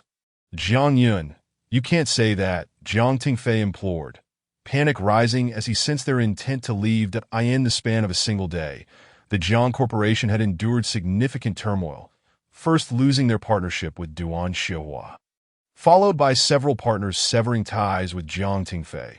That if a financial injection is not secured in a short period, the Jiang family will inevitably become a relic of the past, leaving Jiang Tingfei destitute. Contemplating this dire reality, Jiang Tingfei hastily grasped Jiang Yun's arm, attempting to evoke emotional sentiments. "Jiang Yun, your mother passed away early, and for all these years, I have painstakingly nurtured you from the ground up. Even if you choose to disregard my contributions, surely you must acknowledge the hardships I endured. Thus, I implore you to assist me. I assure you this is the last time. That if you could persuade Duan Xiuhua to continue investing in my behalf and return that collaborative project to me, I promise to never trouble you again, nor interfere in your affairs with Lin Shui." However, it was too late. Jiang Yun's heart had long since turned to stone, and Jiang Tingfei now seemed like a stranger to her. "Jiang Tingfei, how dare you speak such words to me?" Jiang Yun retorted coldly, her disdain palpable. "Over the years, have you not taken enough money from Xiaoshua's company? Reflect on it. Even if it's not $1 billion, it must amount to several tens of millions. Wouldn't you agree? The Lin family was flourishing, yet now it's on the verge of collapse, all because of the endless abyss that is the Jiang family." Jiang Tingfei quickly countered, "But things have improved now, haven't they? So why do you not assist me?" Jiang Yun shot back Jiang Tingfei. He yearned to continue his plea, but Jiang Yun disregarded him entirely, swiftly seizing Lin Shui's arm and declaring, "Shui, let us depart." "Jiang Yun." Jiang Tingfei collapsed to his knees, his face ashen. Watching Lin Shui's vehicle recede into the distance, he felt as though a massive stone lodged itself in his chest. And no, the Jiang family could not possibly crumble like this. In a frenzy, he rose and glanced at the villa before striding inside. "Song Xiaoyan," he bellowed into the grand hall, that he had to play his final card. On the second floor, Song Xiaoyan emerged lazily from her room.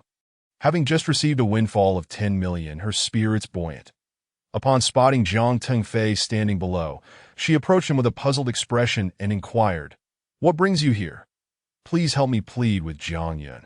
Jiang Tingfei urged, grasping her arm. The Jiang family needs funds, and I require Jiang Yun and Lin Shui's assistance. Threaten them with the child. If they refuse to provide money, expose them to the media. Song Xiaoyan shrugged off his hand, a disdainful smile gracing her lips. That I'm afraid I cannot assist you. I've already reached an agreement with them, and soon the child will no longer exist. Have you lost your mind? Jiang Tingfei exclaimed, nearly roaring, that do you realize what you are doing? If the child is gone, what will you do then? You may end up with nothing. Song Xiaoyan shook her head, her expression serious. That do not worry. That will not happen. Jiang Yin has promised me 10 million, and I intend to live lavishly with it. I'm sure I'll be quite comfortable. This revelation left Jiang Tongfei staggering back a few steps, nearly collapsing. After all his efforts, he found himself with nothing.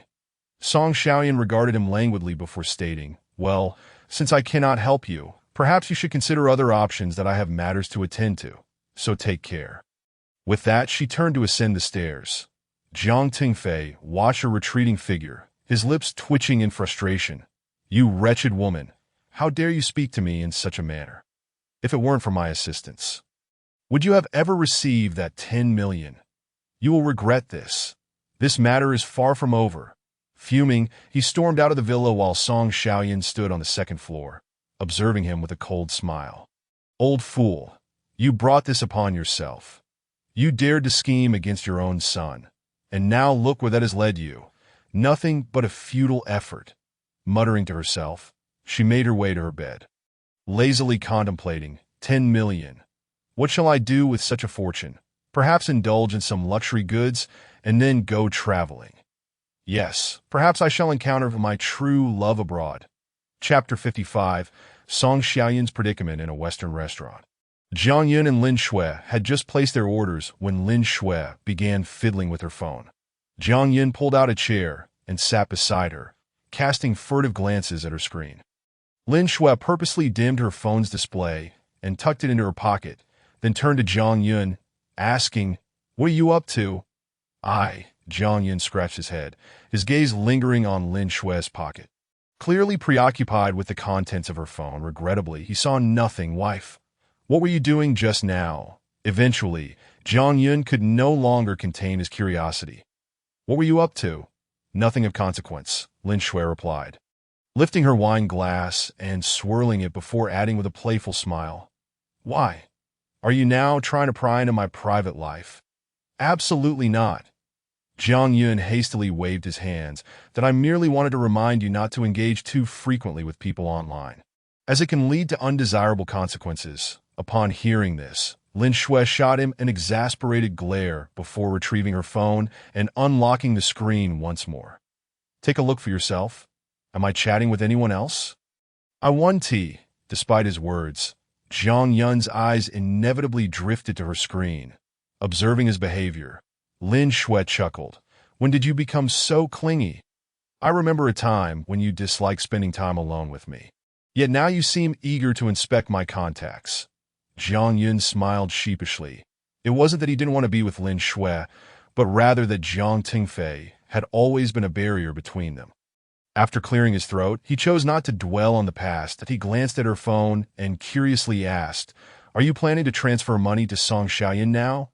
Yes, Lin Shui nodded, operating the transfer interface while cheerfully explaining. The sooner we settle her affairs, the more peacefully we can live. It benefits us both, and I'd rather not see her lingering in front of us daily. Jiang Yun embraced her, sighing, "Wife, I apologize. I never anticipated that due to me, you would suffer a loss of 10 million. Stop with the nonsense." Lin Shui laughed. "Have you considered how much profit you've generated for me during this time? Although we are parting with 10 million, your efforts have earned the company several billion. Trust me, things will only get better from here." After planting a kiss on Lin Shui's cheek, Jiang Yun reassured her. "Rest assured, I will support you in stabilizing the business, serving only you, and ensuring Lin's prosperity." "And what about you?" Lin Shui countered. "Are you not going to pursue your own ambitions?" Jiang Yun hesitated, remaining silent.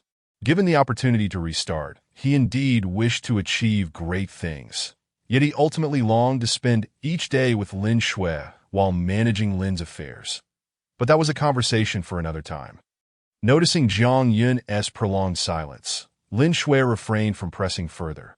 Completing the payment, she swiftly transferred the funds to Song Xiaoyun and remarked, "All right, let us eat," agreed. Jiang Yun returned to his seat, raising his wine glass.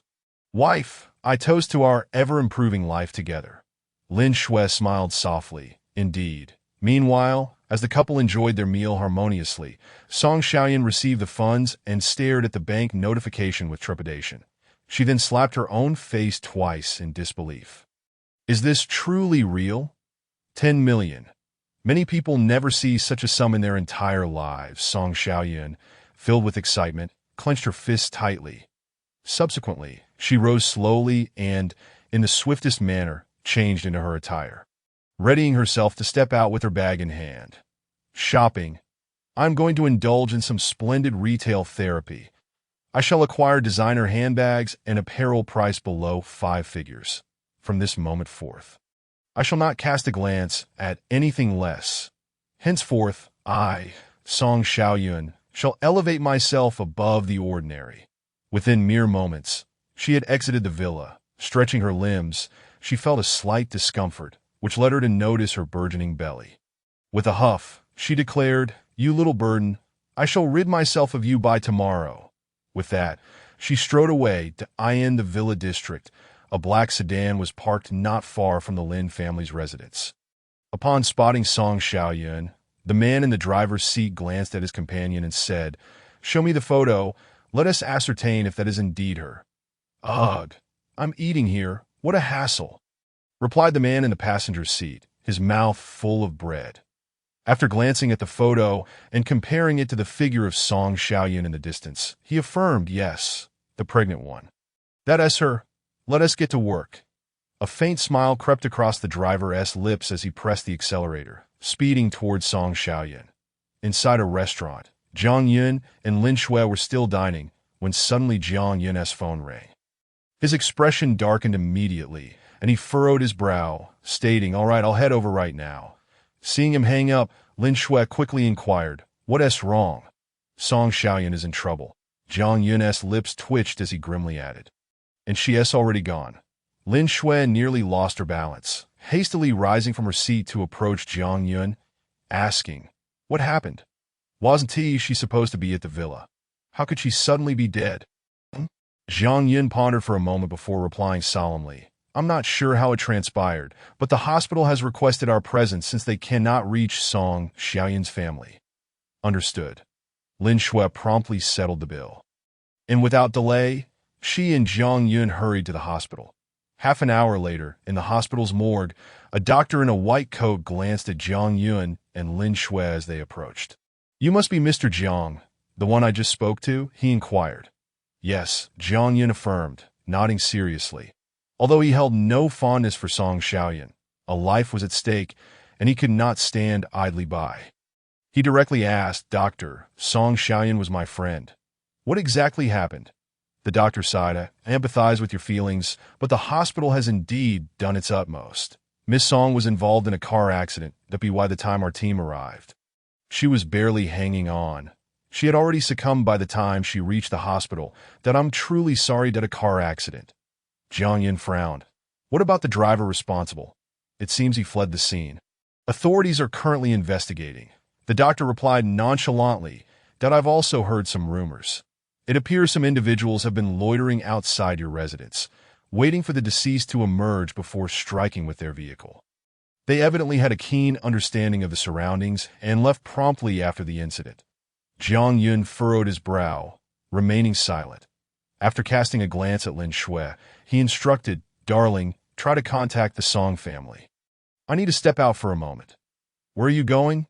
Lin Shui inquired hastily, "That I need to handle a matter urgently, but I'll be back shortly. Don't worry," with a grim expression. Jiang Yun uttered those words and swiftly exited the hospital. Meanwhile, Lin Shui wasted no time and called Lu Qianqian, issuing a few commands, clearly preparing to leverage her connections to reach the Song family as soon as possible. At the Jiang family estate, Jiang Yun stood in the living room, coldly regarding Jiang Tingfei, who was seated nearby. Speak. Is Song Xiaoyun's death directly related to you? Jiang Yun, don't accuse me without evidence. Jiang Tengfei scoffed. I've heard that recently, Song Xiaoyun has been threatening you. Who knows if you might be driven to desperation and take action against her. Jiang Yun snorted coldly, stepping closer to Jiang Tingfei and articulating. Just half an hour ago, I transferred 10 million to Song Xiaoyun, and she agreed to cease her entanglements with us, even planning to terminate her pregnancy. Yet, who could have anticipated that she would meet such a fate at this very moment? Jiang Tengfei's eyes widened in disbelief. 10 million. You're furious enough to clench your fists, but you can give her 10 million and not me. You truly are a rebellious son. Jiang Yun interrupted him, stating, yet despite receiving the money, she no longer has life to spend it. It's utterly despicable that there exist such heartless individuals in this world.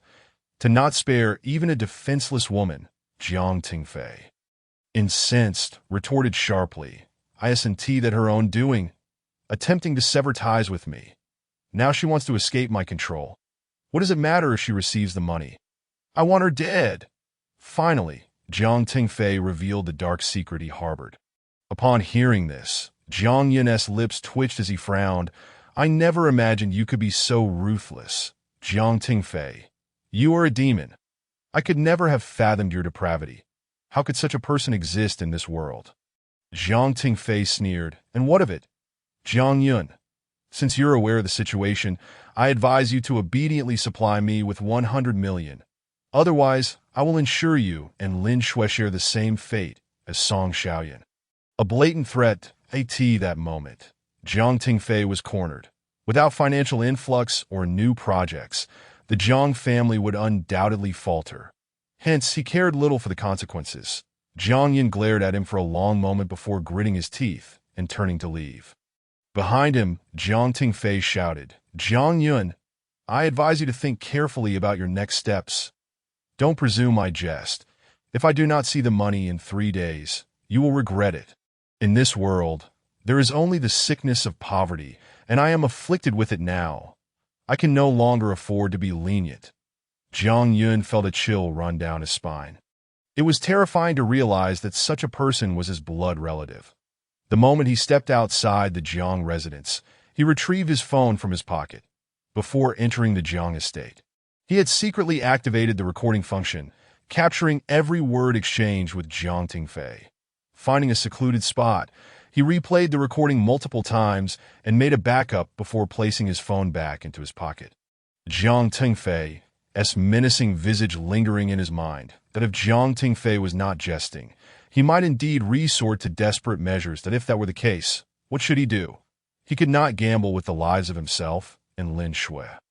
However, if he turned over the recording to the authorities, it was likely that Jiang Tengfei would face severe repercussions. In that moment, Jiang Yun found himself engulfed in uncertainty. After pacing back and forth for a while, he dialed Lin Shui's number, asking, Darling, where are you? Have you resolved everything at the hospital? Everything is taken care of. Song Xiaoyun's parents have already arrived. Lin Shui promptly replied. Where are you? Qianqian is with me. I'll have her drive to pick you up. No need. Jiang Yun's tone was grave. After a moment of hesitation, he continued, Darling, I need to see you urgently. Let us hurry home. Understood. Lin Shui sensed the gravity in his voice and quickly agreed. Just as she was about to hang up, Jiang Yun interjected, Oh, and please ensure Lu Qianqian is not present. There are matters I need to discuss with you privately. Lin Shui nodded. All right, half an hour later. Inside the villa, when Jiang Yun returned home, Lin Shui was seated in front of the sofa. After glancing back at Jiang Yun, she promptly inquired, What on earth happened? I sensed something significant during our phone call. Please tell me quickly, don't keep me in suspense. Jiang Yun hastened to Lin Shui's side, enveloping her neck in a warm embrace and drawing her into his arms, then spoke softly, Xiao Shui. Having you by my side has truly been a burden. Why do you say that?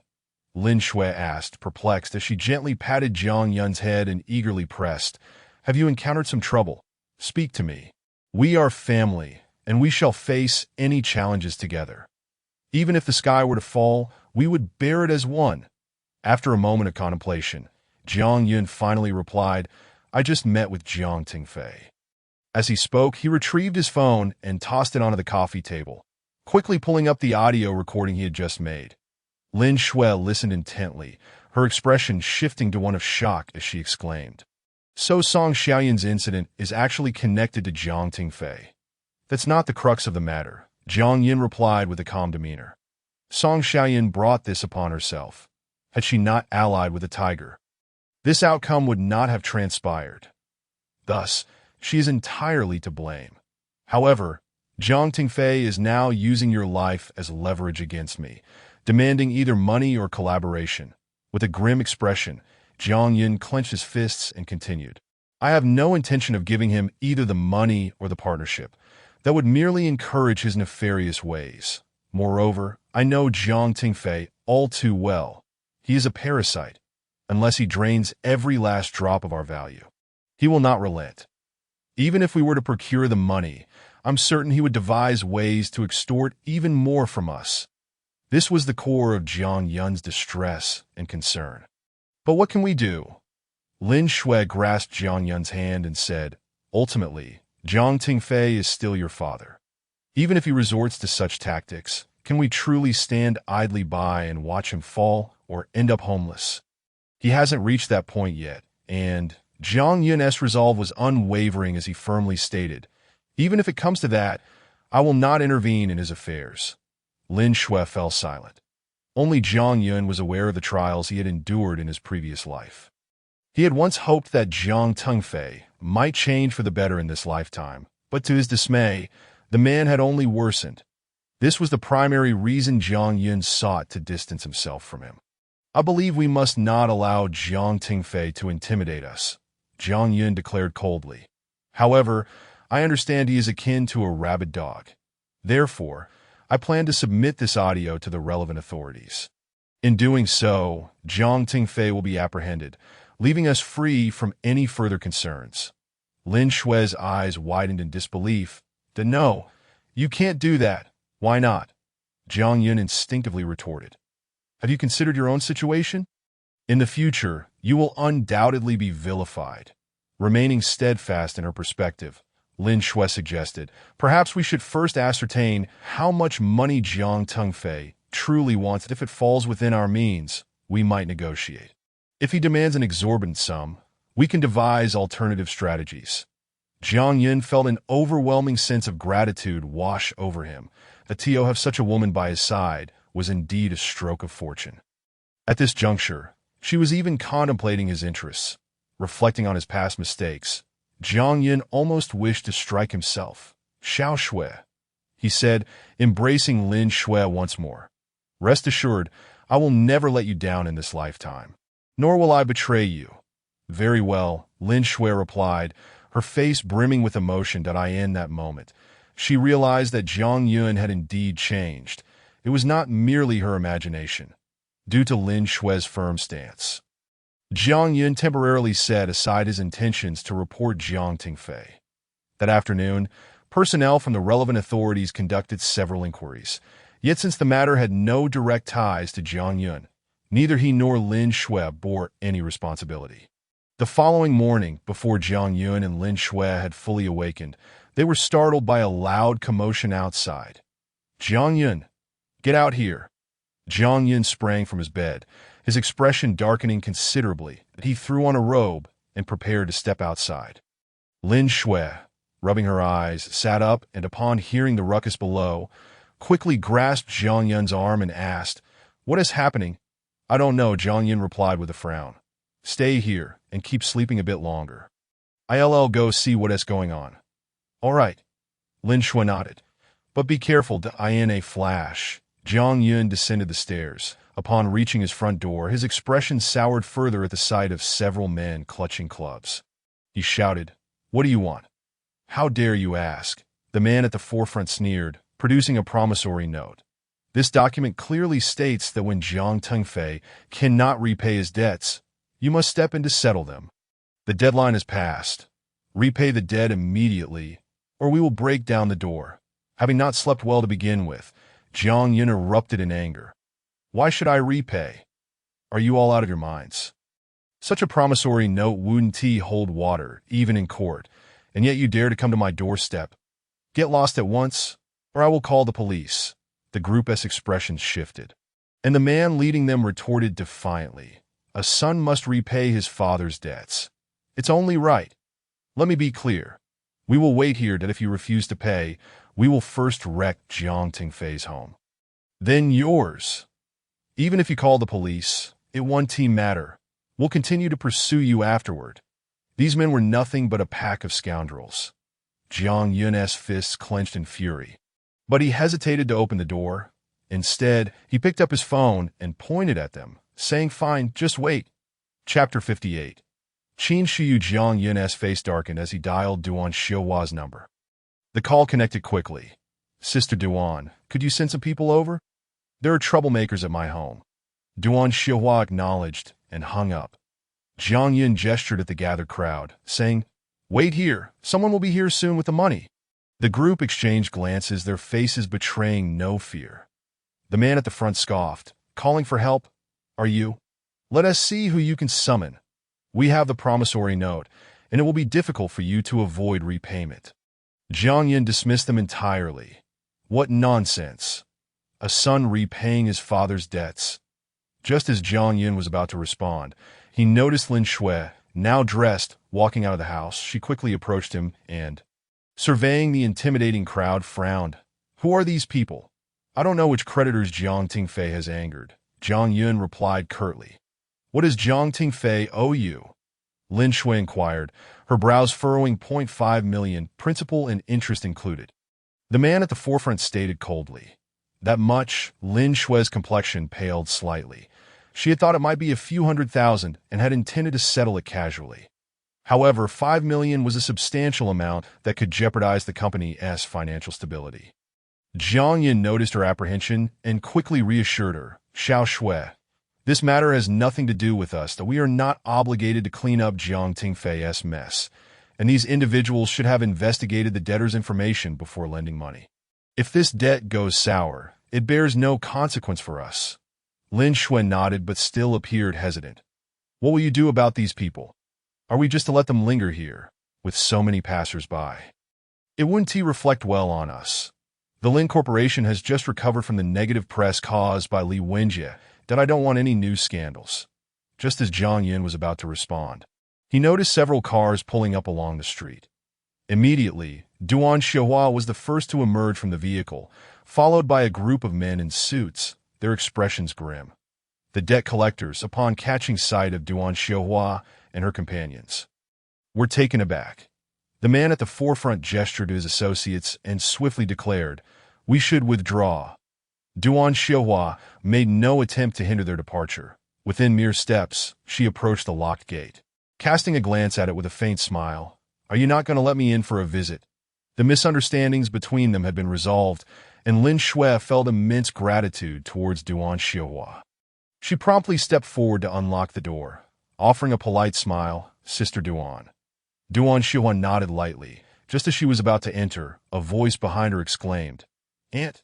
This voice belonged to Duan Xiuhua, turned to see a woman standing behind her. And with a look of surprise, she moved closer, asking, "What brings you here?" "I live here," the woman replied, pointing to the villa across the way. As she spoke, Jiang Yun also glanced at the woman, momentarily stunned.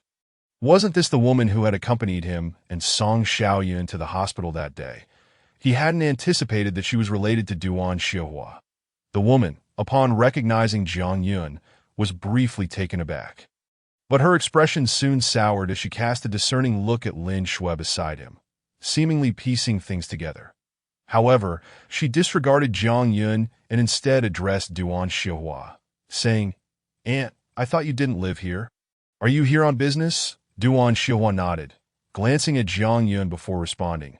"My friend has encountered some trouble, and I am here to assist. So, he is your friend." The woman's lips curled into a knowing smile. "Do you know each other?" Duan Xiuhua inquired with curiosity. "Not really," the woman replied, crossing her arms and casting a cold glance at Jiang Yun before continuing. though I may have a discerning eye for men. I tend to automatically filter out certain types. The tension in the air thickened, and both Duan Xiuhua and Lin Shui regarded Jiang Yun with puzzled expressions. Duan Xiuhua broke the stalemate by stepping closer to the woman and cheerfully said, "Since you are neighbors and do not know each other, allow me to introduce you. This is my friend, Jiang Yun, and beside him is his wife, Lin Xu As she spoke, she turned to the woman and added, "This is my niece, Qin Shuyu." Jiang Yun nodded but refrained from engaging further with Qin Shuyu. Instead, Lin Shui smiled as she approached Qin Shuyu and extended her hand. "Hello." "Hello," Qin Shuyu replied politely, "Miss Lin. You are truly beautiful. I believe some people are quite fortunate to have found such a lovely wife. They ought to cherish that, lest they find themselves regretting a divorce later." Lin Shui looked at Qin Shuyu, puzzled by her tone. Meanwhile, Duan Xiuhua seemed unfazed, glancing at the time before saying, "You are all young people. You may continue your conversation, that I have some matters to attend to and will not linger. When I have time, I will arrange a gathering and invite you all for a meal." They all nodded in agreement. After watching Duan Xiuhua depart, Lin Shui turned to Qin Shuyu. "Miss Qin, would you care to come in for a while?" "No, thank you," Qin Shuyu replied, giving Jiang Yun a lingering look before saying, "I have some matters to attend to as well, and seeing certain individuals makes me feel quite ill. Perhaps another time." With that, Qin Shuyu left without further ado. Lin Shui turned back to Jiang Yun, furrowing her brow.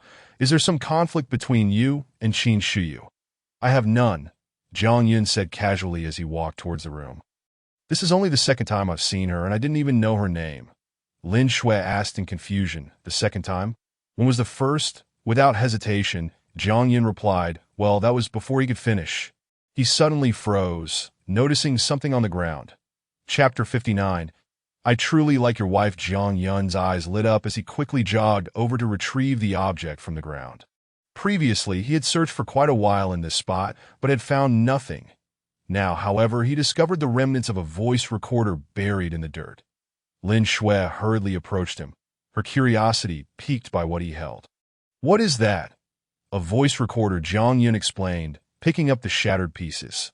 "That day in the hospital, I overheard a conversation between Song Xiaoyun and Jiang Tingfei, which revealed how they exploited my sperm donation for their own gain. I had recorded the entire exchange, but just as I was about to share it with you, you were preparing to leave with Li Wenjie, and the recorder was crushed underfoot," he sighed, "after the rain these past few days. It seems the recorder is beyond repair, but thankfully, my wife believes me now." Lin Shui embraced Jiang Yun from behind and softly whispered in his ear, "I'm sorry. I misjudged you before. There's no need to apologize." "My dear," Jiang Yun smiled gently, turning to kiss Lin Shui before continuing, "Ultimately, the outcome is what matters, regardless of the process." Lin Shui nodded, "Exactly." As they spoke, they walked towards the room.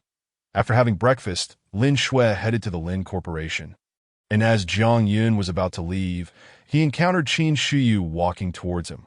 "What brings you here?" he asked, momentarily taken aback with curiosity. "Don't think I came here for you," Qin Shuyu retorted coldly, crossing her arms. "Seeing a scoundrel like you makes me feel nauseated."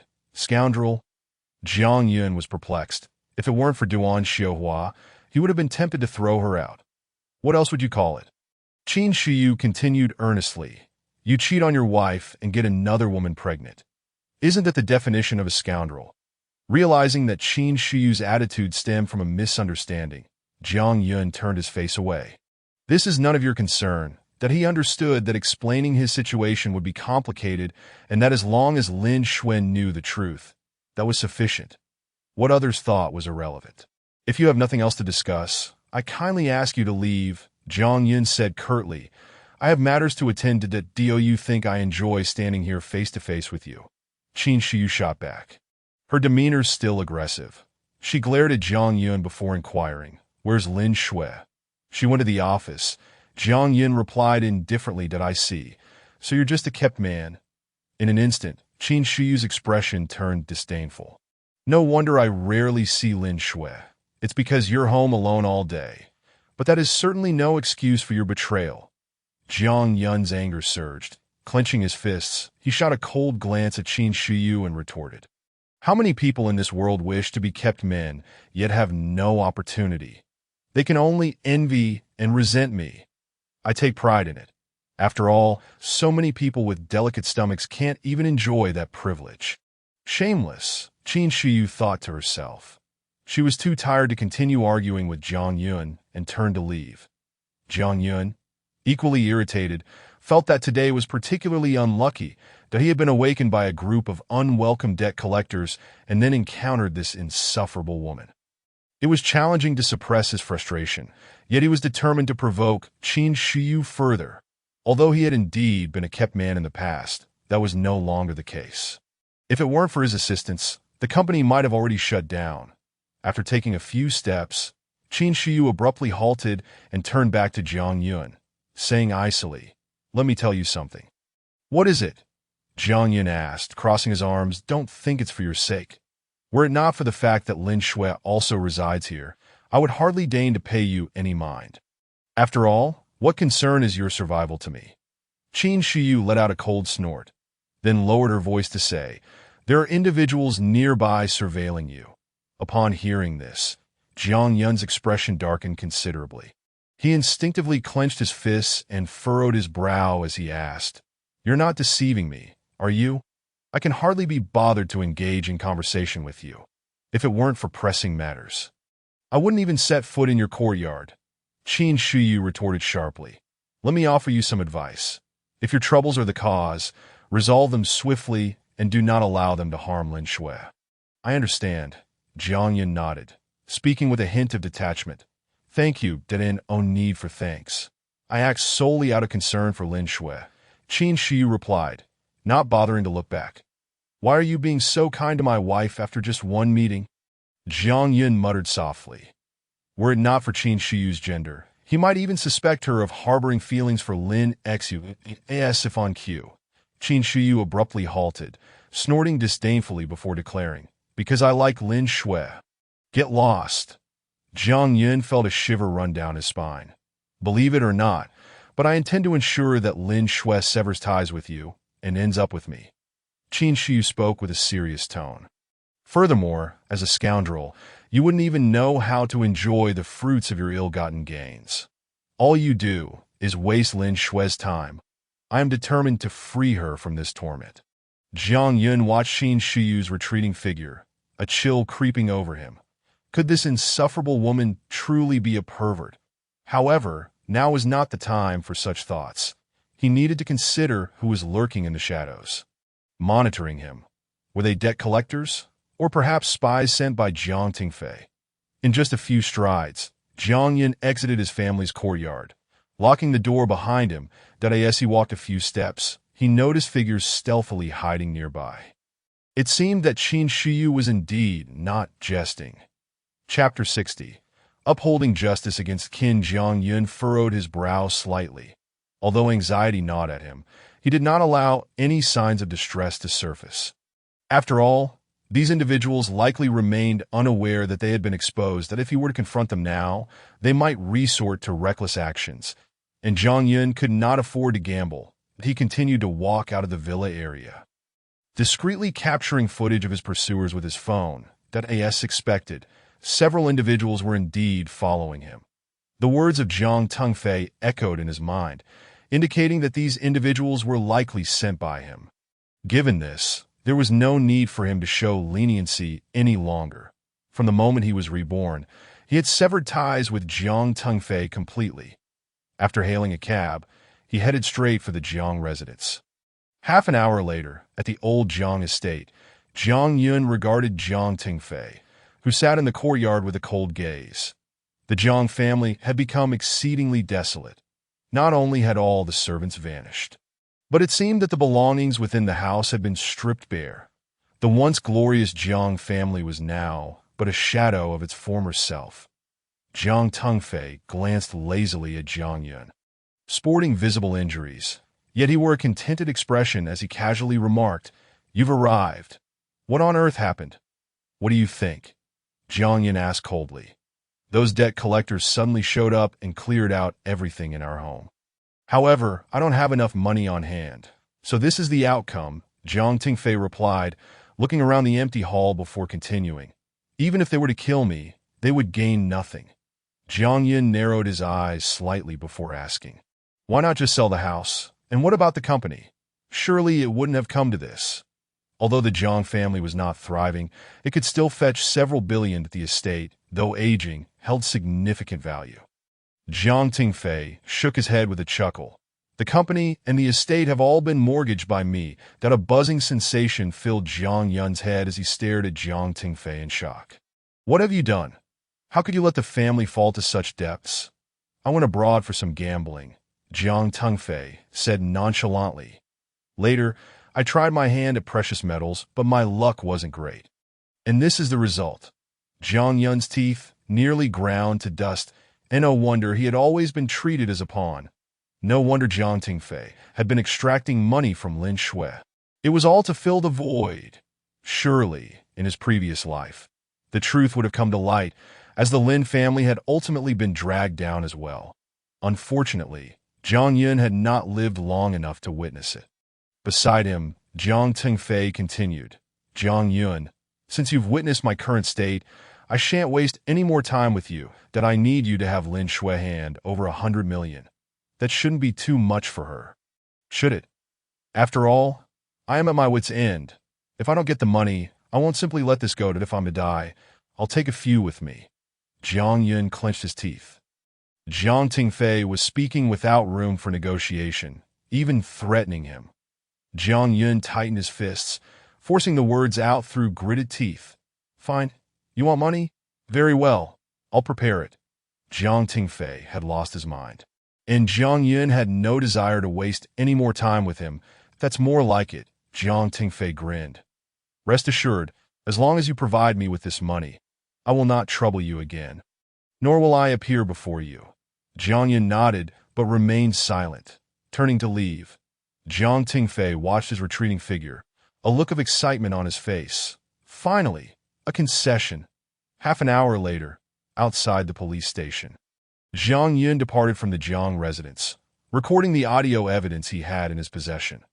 With Song Xiaoyun's death still under investigation, the recordings would serve as crucial evidence that if all went well, Jiang Tingfei would undoubtedly face the consequences. Standing outside the station, Jiang Yun stretched lazily, feeling a wave of relief wash over him. All obstacles between him and Lin Shui had finally been cleared, providing her with some closure.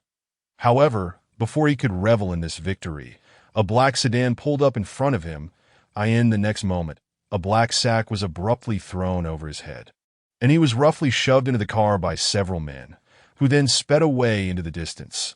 Inside a dilapidated warehouse, the air was thick with the stench of mold and decay. The hood over Jiang Yun's head was removed, revealing two burly men pinning him to a chair. The harsh sunlight was blinding, and it took him a moment to adjust before he could clearly see his surroundings. His gaze fell upon a man not far away, bare-shouldered, adorned with a tiger tattoo, and a scar running across his face, which sent chills down Jiang Yun's spine. Surrounding him were several men, all of whom were now fixated on Jiang Yun. Who are you? Jiang Yun's heart raced with concern, but he gritted his teeth and tentatively inquired. You may call me Black Tiger, the man said, lighting a cigarette before casually replying. Are you with Jiang Tingfei? Jiang Yun's back was drenched in cold sweat. Could Jiang Tingfei have a backup plan? If that were the case, the situation could indeed spiral out of control. Black Tiger scoffed, his expression rife with disdain. Jiang Tingfei, what is he to us? We do have some dealings with him. But it is not in the way you think that as he spoke, another man approached, brandishing a loan document, and stated, Jiang Tingfei owes us money. We tried to contact you before, but you brought along Duan Jie. Hence, Brother Black Tiger wanted to invite you over for a chat. Jiang Yun's expression soured. So they were creditors. How about it? Are you considering repaying the debt? Black Tiger exhaled a plume of smoke, handing over two documents as he continued. Isn't your wife the president of Lin Corporation? 5 million shouldn't be much for her, right? Jiang Yun's eyes reddened. You investigated me? Chapter 61. Stirring up trouble, it was evident that these individuals were ruthless criminals. Jiang Yun wasn't particularly concerned for his own safety, but he would never permit anyone to use Lin Shui as leverage against him. "Kid, how dare you speak to Brother Tiger like that?" The man who held Jiang Yun's arm raised his hand and struck Jiang Yun across the face, then coldly pointed at his nose and said, "If you don't know how to behave, then we shall teach you a lesson." The others nearby readied themselves to intervene. Fortunately, just as they were about to act, Heihu waved his hand to signal them to halt, and then said, "Enough. We are all civilized individuals here. What are you trying to do? Fight. Step back. All of you, look at what you've done to Mr. Jiang. You've frightened him to this extent." Reluctantly, the crowd stepped aside. Though they continued to mutter insults, Jiang Yun's gaze remained fixed on Heihu. After a moment of hesitation, he gritted his teeth and spoke, "If there are debts, they should be paid by the debtor. Since this money was borrowed by Jiang Tingfei from you, I have no obligation to repay it. That is it not fair that a son does not repay his father's debts?" A faint smile appeared on Heihu's lips, and he settled back into his chair, lighting a cigarette. "You must have noticed that my friends do not have the best temperament, right? If Mr. Jiang intends to renege on this debt, even if I were to let you go, they certainly would not. That if this escalates to involve Mr. Lin, it would not bode well for you, would it?" A loud ringing echoed in Jiang Yun's mind as he tightened his fists. These scoundrels dared to use Lin Shui as a threat against him. "Mr. Jiang."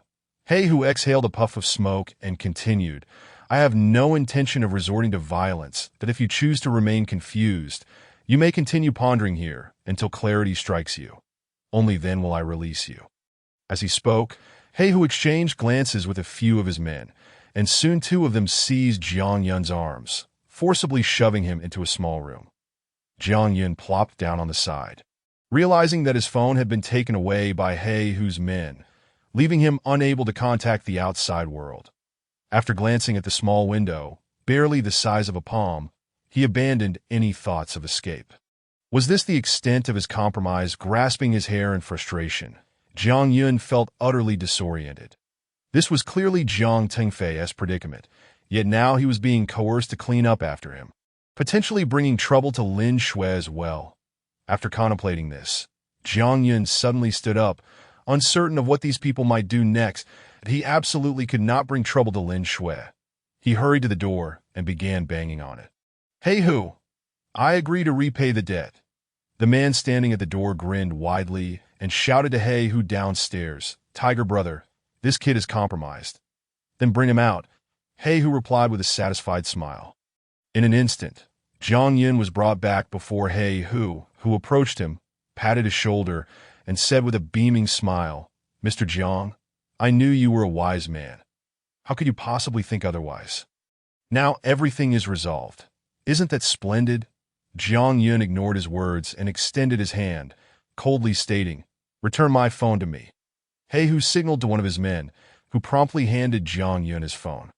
Without hesitation, Jiang Yun took the phone, but upon seeing a dozen missed calls from the same number on the home screen, he furrowed his brow. All the calls were from an unlisted number, and he had no idea who they belonged to.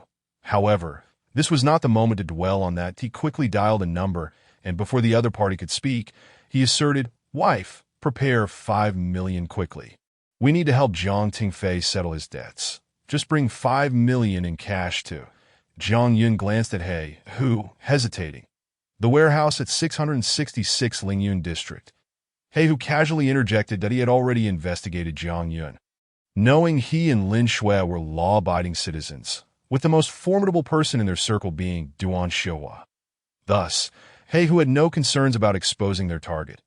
After ending the call, Jiang Yun sat down, touching his already swollen face and glancing at the man who had struck him.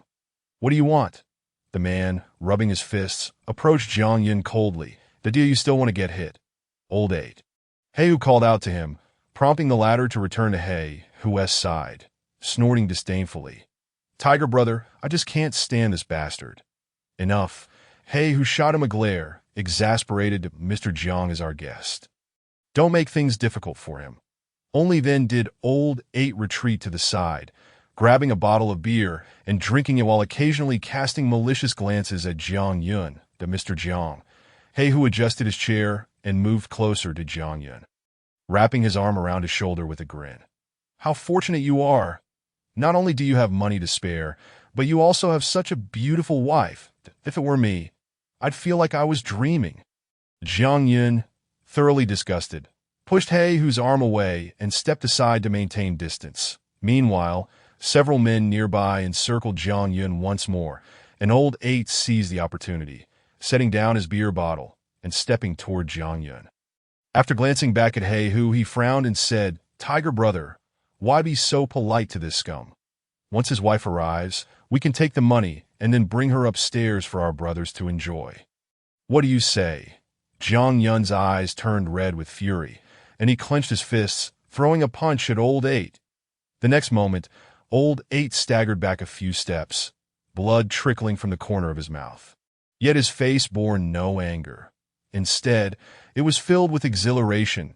He had deliberately provoked Jiang Yun to force him to comply, and to his surprise, it had worked. Old Eight let out a cold laugh and, glancing at He Hu, said, "Brother, did you see that? I didn't cause trouble. This bastard hit me first." Chapter 62.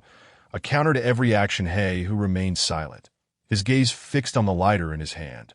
Old Eight quickly understood, a wicked smile creeping onto his face as he gestured to the men behind Jiang Yun. "What are you waiting for? Hold this kid down today. I'll make him regret it." In the next moment, two men seized Jiang Yun's arms without hesitation, while the others began to jeer. Jiang Yun's expression darkened as he struggled, but how could one person match the strength of two burly men? Old Eight picked up a beer bottle from the side, smashing it against the ground, that he held the remaining shard, now reduced to a third of its original size, before Jiang Yun, coldly stating, "Today, I'll break your legs." Jiang Yun's face paled. Just as Old Eight was about to strike, a sudden loud noise echoed, followed by a fleet of off-road vehicles speeding toward them. Had it not been for the timely reactions of those standing at the door, they would have been run over by the vehicles. The unexpected turn of events caused a change in He Hu's expression. While Old Eight's face darkened with anger, he threw the beer bottle aside and stormed toward the vehicle. Pointing at the driver, "Get out of the car!" The door swung open, and Xia Jingwo stepped out first, followed by a group of bodyguards in black suits who emerged from the other vehicles, standing beside him. Upon witnessing this display, Old Eight's face blanched, instinctively retreating. He Hu squinted, hastily walking up to Xia Jingwo, brushing off the dust from his clothes, and respectfully standing before him, saying, "Mr. Xia, what brings you here today?" In Ningxing, there was hardly anyone who did not know the name of Xia Jingwo. He Hu had the fortune of attending a banquet with Xia Jingwo once, although Xia Jingwo did not recognize him. He had remembered his appearance. Xia Jingwo ignored He Hu, instead bypassing him to approach Jiang Yun, warmly exclaiming, "Jiang Yun, I arrived just in time, didn't I?" Jiang Yun smiled and nodded. Earlier, he had not called Lin Shui, but had reached out to Xia Jingwo. Previously, He Hu's men had come to collect debts, but they were driven away by Duan Xiuhua. Since He Hu dared to return, it indicated his fear of Duan Xiuhua. Therefore, Jiang Yun sought Xia Jingwo's assistance.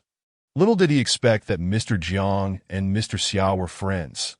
The smile at the corners of Black Tiger's mouth grew increasingly pronounced, prompting him to speak up. "It seems like the flood has washed away the Dragon King's temple. Our own people failed to recognize one another. Unfortunately, neither of the two paid him any heed." After surveying the crowd, Xia Jingwo furrowed his brow and turned to Jiang Yun, inquiring, "How did you end up with this group?" "It's a long story," Jiang Yun replied with a bittersweet smile. "Ultimately, it all comes down to having a good father." Xia Jingwo instantly grasped the situation, recalling that during his investigation into Jiang Yun, he had discovered the father-son relationship within the Jiang family was far from cordial. "Since there is nothing more to discuss, shall we leave now? This filthy place is making me feel nauseous." Xia Jingwo spoke nonchalantly, showing no regard for Black Tiger and the others. Yet, none dared to utter a word, for it was evident to all present that Black Tiger himself held a deep-seated fear of Xia Jingwo. indicating that Xia Zhengwo was undoubtedly a formidable figure they could not afford to provoke. Jiang Yun's gaze then fell upon Lao Ba, and he raised his hand, pointing at him. "Come here." Lao Ba's face turned pale as he gulped nervously. Glancing at Black Tiger, and upon noticing Black Tiger's expression, he hastily approached Jiang Yun, bending slightly as he smiled. "Brother Yun, smack." In the next moment, Jiang Yun raised his hand and delivered a resounding slap to Lao Ba's face. "This is for the first blow you dealt me. I'm merely returning the favor." Lao Ba nodded repeatedly, too afraid to voice his indignation. Smack. Jiang Yun raised his hand again and struck Lao Ba twice more. Coldly stating this time, "It's for insulting Xiaoxue," Lao Ba grimaced in pain, but kept his head bowed, muttering, "I was wrong, Brother Yun. Please calm down. It's all my fault for speaking without thinking. I promise I won't say anything reckless again. Honestly, we were just joking. How could I ever truly disrespect your sister-in-law?" Jiang Yun kicked Lao Ba in the abdomen, sternly chastising, "Are we that familiar? Who the hell gave you permission to joke around? Do you think you're worthy?" Lao Ba's face was ashen as he fell silent. After delivering his lesson to Lao Ba, Jiang Yun felt a burning pain in his hand. It was his first time exerting such force in striking someone. Jiang Yun's gaze shifted back to Black Tiger as he calmly stated, "The debts owed to you by Jiang Tingfei have nothing to do with me, and I trust you understand my purpose for visiting the police station." Earlier, Black Tiger and his associates had brought him there, intending to ensure Jiang Tingfei faced justice. Jiang Yun spoke each word deliberately. Beads of sweat trickled down Black Tiger's forehead. He had thought himself sufficiently ruthless, only to realize that Jiang Yun was even more so. He had sent his own father to prison. Fortunately, Jiang Yun showed no intention of troubling Black Tiger, not out of mercy, but rather to avoid entangling himself with Black Tiger and his crew. After all, should Black Tiger and his men feel cornered, it could lead to considerable trouble for him. Once he had dealt with Black Tiger, Jiang Yun returned to Xia Jingwo's side, stating, "Boss Xia, shall we be on our way?" "Certainly." Xia Jingwo nodded with a smile, leading Jiang Yun to the car as they drove off into the distance. Once the convoy of vehicles had departed, Black Tiger finally exhaled a sigh of relief, pulling a nearby man toward him and delivering a kick to his abdomen, while reprimanding, "What on earth are you all doing? Did we not say Jiang Yun was merely a freeloader? How could he possibly be so familiar with Xia Jingwo?" The man who had been struck muttered, "Could it be due to Lin Shui?" "Nonsense," Black Tiger retorted sharply. "What kind of pathetic company is Lin's? Does Lin Shui even have the opportunity to interact with Xia Jingwo?" Chapter 63. The Silence Fee the Most Severely Beaten. Lao Ba approached Black Tiger, glancing in the direction Jiang Yun had departed, and gritted his teeth. "Brother, if all else fails, should we continue to stake out? I refuse to believe Xia Jingwo can protect Jiang Yun at all times. That brat had the audacity to hit me. I'll make sure he pays." As soon as he finished speaking, Black Tiger's expression darkened, and he lunged toward Lao Ba, seizing his collar and delivering several slaps. Lao Ba could only wince in pain. Black Tiger, gripping Lao Ba's collar, pointed a finger at him, proclaiming, "From now on, whenever you see Jiang Yun, you must address him as Brother Yun, and no one is permitted to trouble him. If I catch wind of anyone daring to approach Jiang Yun behind my back, I'll ensure they meet a dire fate." Lao Ba and the others quickly nodded, not daring to utter another word. Black Tiger had always favored a cautious approach, which was why he had managed to remain in this position for so long. He had no desire to offend Xia Jingwo over Jiang Yun, that if matters were mishandled, he could very well find himself ousted from Ningqing. "What about our 500,000? Lao Ba murmured softly. 500,000 my foot." Black Tiger glared at him. "If you truly want it back, go to the prison and ask Jiang Tingfei for it. But I'd like to see if you have the guts to do that. Should I send you in tomorrow?" No. Lao Ba hastily waved his hands. "Forget it, I don't want it." Meanwhile, Jiang Yun and Xia Jingwo sat inside the car. After glancing at Xia Jingwo, Jiang Yun expressed his heartfelt gratitude. "Boss Xia, I truly appreciate your help with this matter. Xia Zhengwo opened the car's minibar, retrieving some ice cubes and handing them to Jiang Yun. Let us not be so formal. You, my friend, are my savior. Doing a little something for you is no trouble at all. Jiang Yun felt deeply moved, accepting the ice cubes and placing them against his face, finally smiling. Thank you, Boss Xia. There is no need for such formality between us. Xia Jingwo waved his hand, saying, if you don't mind, just call me Uncle Xia from now on. After all, you're about the same age as my daughter. All right. Jiang Yin was more than willing to strengthen his relationship with Xia Jingwo, as it would facilitate ongoing cooperation between Chowli Baba and the Lin family, ultimately benefiting the Lin family's future development. That in the blink of an eye, the car had come to a halt in front of Jiang Yun's villa. After exchanging a few pleasantries, Xia Jingwo and his companions took their leave. Jiang Yun discarded the ice cubes in his hand, touched his face, and felt that the swelling had notably reduced before he opened the door and walked into the villa. Suddenly, his phone vibrated again. Jiang Yun casually pulled out his phone, and upon recognizing the same number, he answered the call. Jiang Yun, you bastard. Where the hell are you? Hurry up and tell me your location. I am coming to kill you. A man's voice roared from the other end of the line. Are you still ignoring my calls? I see you're feeling guilty. You're not even human. You just a worthless son of a bitch. Recognizing the familiar voice, Jiang Yun frowned slightly. Jiang Tian. The Jiang family originally had 2 sons, with Jiang Tian being Jiang Yun's older brother, though their age difference was merely 2 years. Jiang Tian frequently bullied Jiang Yun, often scolding him in a condescending manner. What was most infuriating was that regardless of who was right or wrong, if Jiang Yun and Jiang Tian had a dispute, Jiang Tingfei would unconditionally side with Jiang Tian.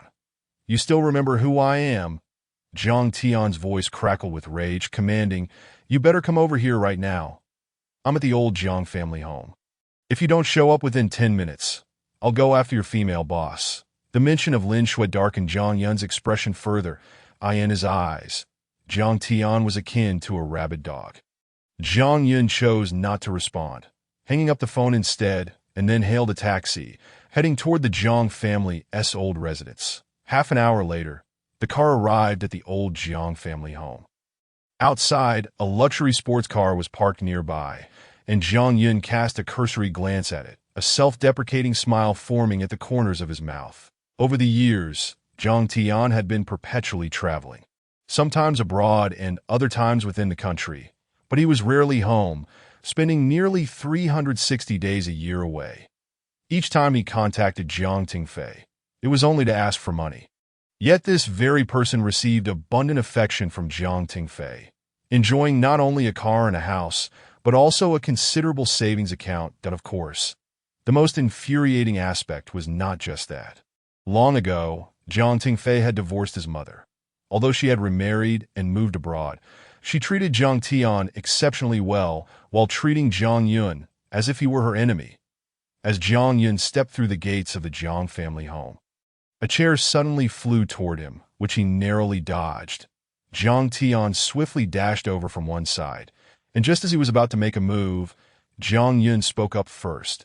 If you dare to lay a finger on me, I will report you to the authorities and ensure that you, the so-called filial son, accompany Jiang Tingfei in prison until you really think you can address him as Jiang Tingfei.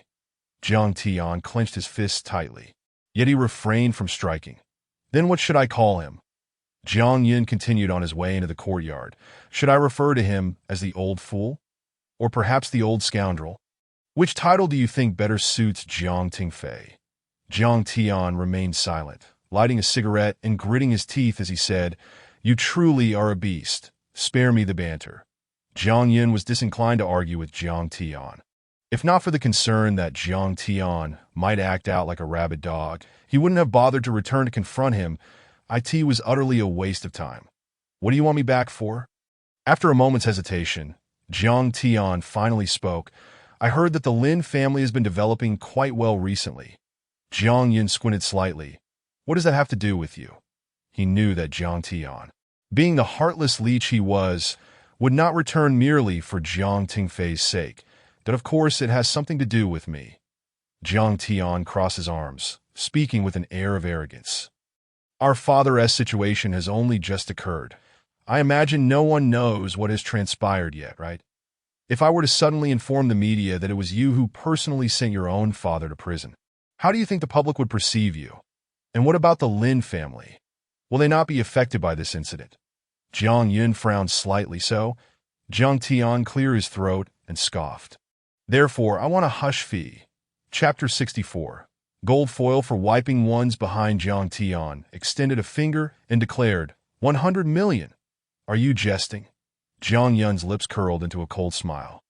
Shaking his head, Jiang Tingfei is an insatiable man, and you are no different. You don't even dare to ask for an exorbitant amount, yet you expect me to give you 100 million? Jiang Tian, is your head filled with excrement? Jiang Tian's expression darkened with anger. However, after taking a deep drag from his cigarette, he continued nonchalantly, you can choose not to give it to me. I am not forcing you. But just watch how I proceed, that I believe it won't be long before you come knocking at my door seeking my help. Jiang Yun let out a cold laugh and disregarded his words, then moved aside to retrieve his phone. Jiang Tian, since Jiang Tengfei failed to educate you properly, I shall assist him in teaching you how to conduct yourself. As he spoke, Jiang Yun sent a text message. What now? Jiang Tian discarded his cigarette, but his face brimming with disdain. Are you calling someone to come beat me? Jiang Yun merely shook his head in silence, and the two brothers stood off against each other. Half an hour later, a fleet of cars arrived swiftly, and soon after, He Hu and a group of men entered the Jiang family estate. He Hu, leading the group, respectfully approached Jiang Yun and stated, Mr. Jiang, I have arrived. Earlier, Jiang Yun had simply sent He Hu a location pin.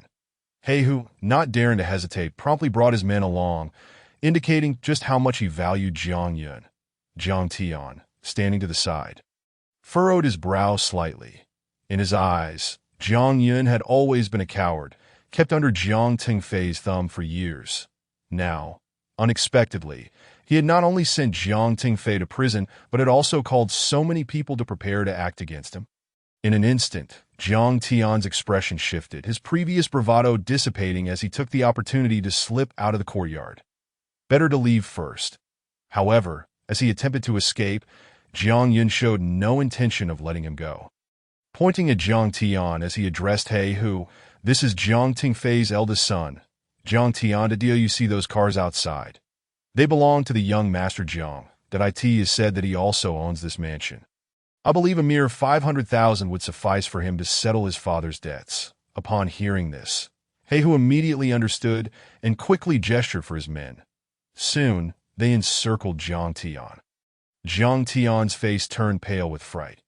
After instinctively stepping back a few paces, he exclaimed, This is a society governed by law. I advise you against doing anything reckless. Otherwise, I will have my lawyers sue you. Umph. A cold smile crept across He Hu's lips. He could easily see that the Jiang brothers were at odds. Given this, he naturally needed to make a show of loyalty to Jiang Yun. He stepped forward, addressing Jiang Tian with a sneer, Paying debts is a matter of principle. Besides, I possess the promissory notes signed by Jiang Tengfei. Wherever we go, we are justified, he continued, and I never said I would resort to violence to collect the debt. I merely wish to invite you to my company to discuss the repayment. Jiang Tian's face went ashen. No way. Why should I pay my father's debts? He Hu scoffed and waved his hand at the men behind him. That is not your decision to make. In the next moment, the men surged forward, capturing Jiang Tian and preparing to take him away. Witnessing this scene, Jiang Tian was terrified, quickly turning to Jiang Yun, shouting, Brother, you must tell them, my father's debts are not mine to repay. Please, make them stop harassing me. Jiang Yun paid no heed to his pleas. Jiang Yun, you bastard. Jiang Tian glared at Jiang Yun, who remained expressionless, and roared, You're a damned scoundrel. I will never forgive you. Fine, it's just 500,000. I can pay it now. As he spoke, Jiang Tian pulled out his phone, shouting at the group, Let me go right now. I will transfer the money. Seeing this unfold, Jiang Yun's expression darkened considerably. Jiang Tian was nothing more than a frivolous rich boy, living off Jiang Tingfei and their mother, and he didn't even have a job. Who would have thought that such a person could come up with 500,000? This merely showcased how indulgently Jiang Tingfei had raised him. He Hu turned to Jiang Yun, frowning as he said, "Mr. Jiang, this fellow is preparing to repay the debt. Should we not? If he intends to repay, then let us not make it difficult for him." Jiang Yun waved his hand dismissively. He Hu then instructed his men to release Jiang Tian, who frowned slightly as he said, "All my money is in the app on my phone, that I'll go get it from the car. Wait for me." 500,000 was nothing to him. He Hu and the others ignored him, while Jiang Tian continued to prattle on. "Do you know how I live outside? I wipe my behind with gold foil. Having money means being willful." Jiang Yun snorted coldly, ignoring him entirely. Now that Jiang Tingfei had fallen from grace, Jiang Tian had lost a pillar of support. Even if he could scrape together 500,000, he would likely not have another 500,000 for long and would soon find himself destitute. Yet, all of this was of Jiang Tian's own making. He Hu, observing Jiang Tian's arrogant demeanor, kicked him in the rear with irritation, saying, "Hurry up and go get the money. Where do you get off with all these words?" Jiang Tian sulkily muttered, "It's just 500,000. Do you think I could possibly be lacking?" In the next moment, Jiang Tian strode toward the courtyard exit. Jiang Yun, arms crossed, fixed his gaze on the door through which Jiang Tian had vanished, suddenly changing his expression as he exclaimed, "Oh no, that scoundrel might be trying to escape." He Hu and the others quickly caught on. No wonder Jiang Tian had been so brazen. He was preparing to flee. By the time they rushed to the front door, Jiang Tian had already started his car and waved at them, shouting, "A bunch of fools, goodbye." Chapter 65, Strike First, damn it. A man beside He, who clenched his fists tightly.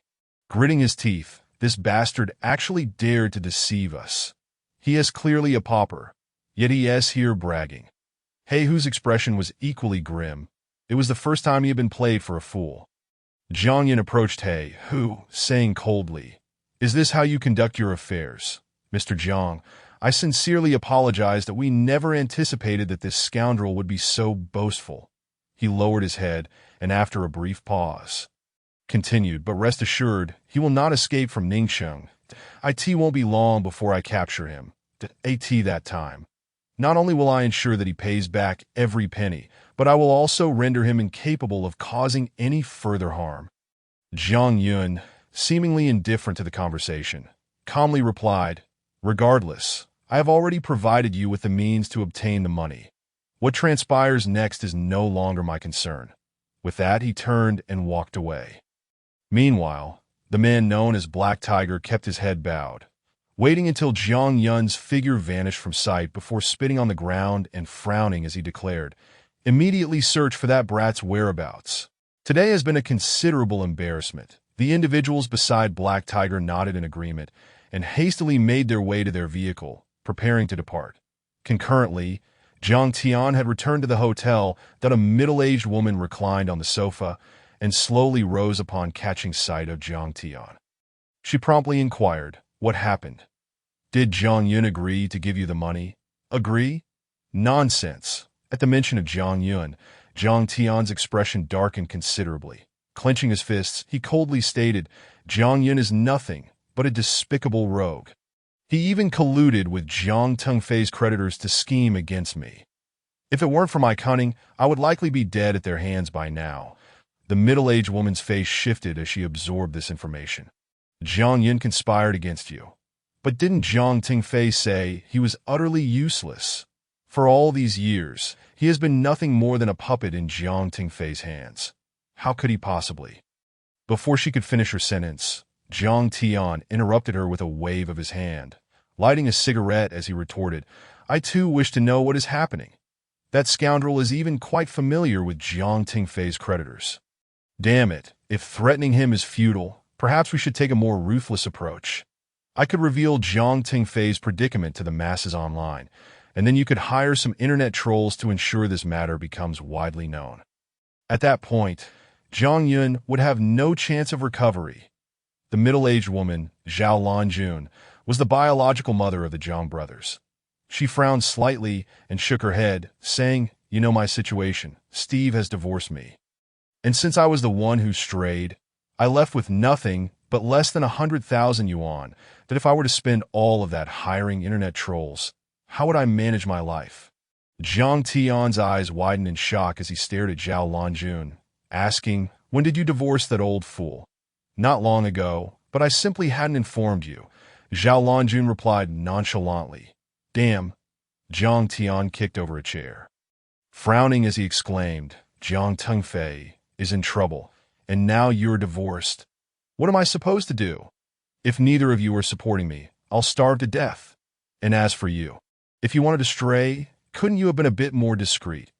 How could you let that old fool find out?" Zhao Lanjun remained silent, her face betraying her distress. Initially, she had been drawn to Steve's status and wealth, boldly leaving Jiang Tengfei behind, believing she would step into a life of nobility. Little did she know, she would end up with nothing. And now, here she was beside her. Jiang Tian spoke up again. "Regardless, I won't accept this. Jiang Tengfei can no longer support me. And if you want tea either, I might as well just die." "Xiao Tian, what nonsense are you spouting?" Zhao Lanjun, ever indulgent towards her son, had quarreled with Steve numerous times over Jiang Tian's issues. She hurried to Jiang Tian's side, grasping his arm and saying, "Xiao Tian, for years, you've squandered your time in indulgence, and the company I set up for you has long since failed under your mismanagement. Now that you've grown up, it's time for you to carve out your own path.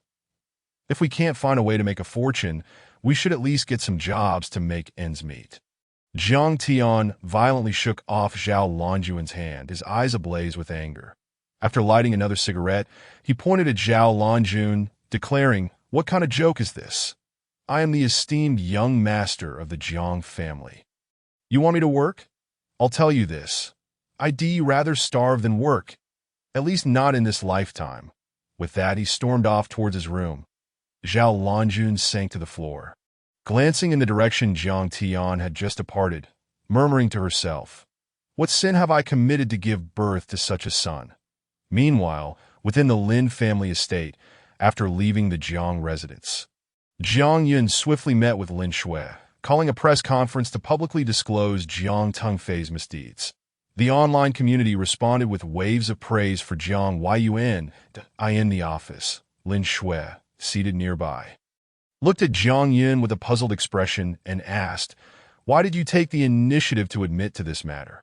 "I am concerned that someone might exploit this situation," Jiang Yun stated plainly. "It is better for me to establish a noble image of avenging my kin first. That way, even if a villain attempts to frame me, they will likely have no opportunity." "Who do you consider a villain?" Lin Shui inquired, perplexed. "Jiang Tian." Jiang Yun replied coolly that he has returned. Lin Shui's expression darkened as she frowned and said, "I thought he was always out of town. Wouldn't he even return to see your father during the new year? Is he back because of Jiang Tengfei's situation?" Jiang Yun had no intention of hiding anything from Lin Shui and nodded in affirmation. "Yes, and he even expects me to give him 100 million. At the mention of this, Jiang Yun chuckled and shook his head, realizing that Jiang Tian had truly lost his mind. That 100 million?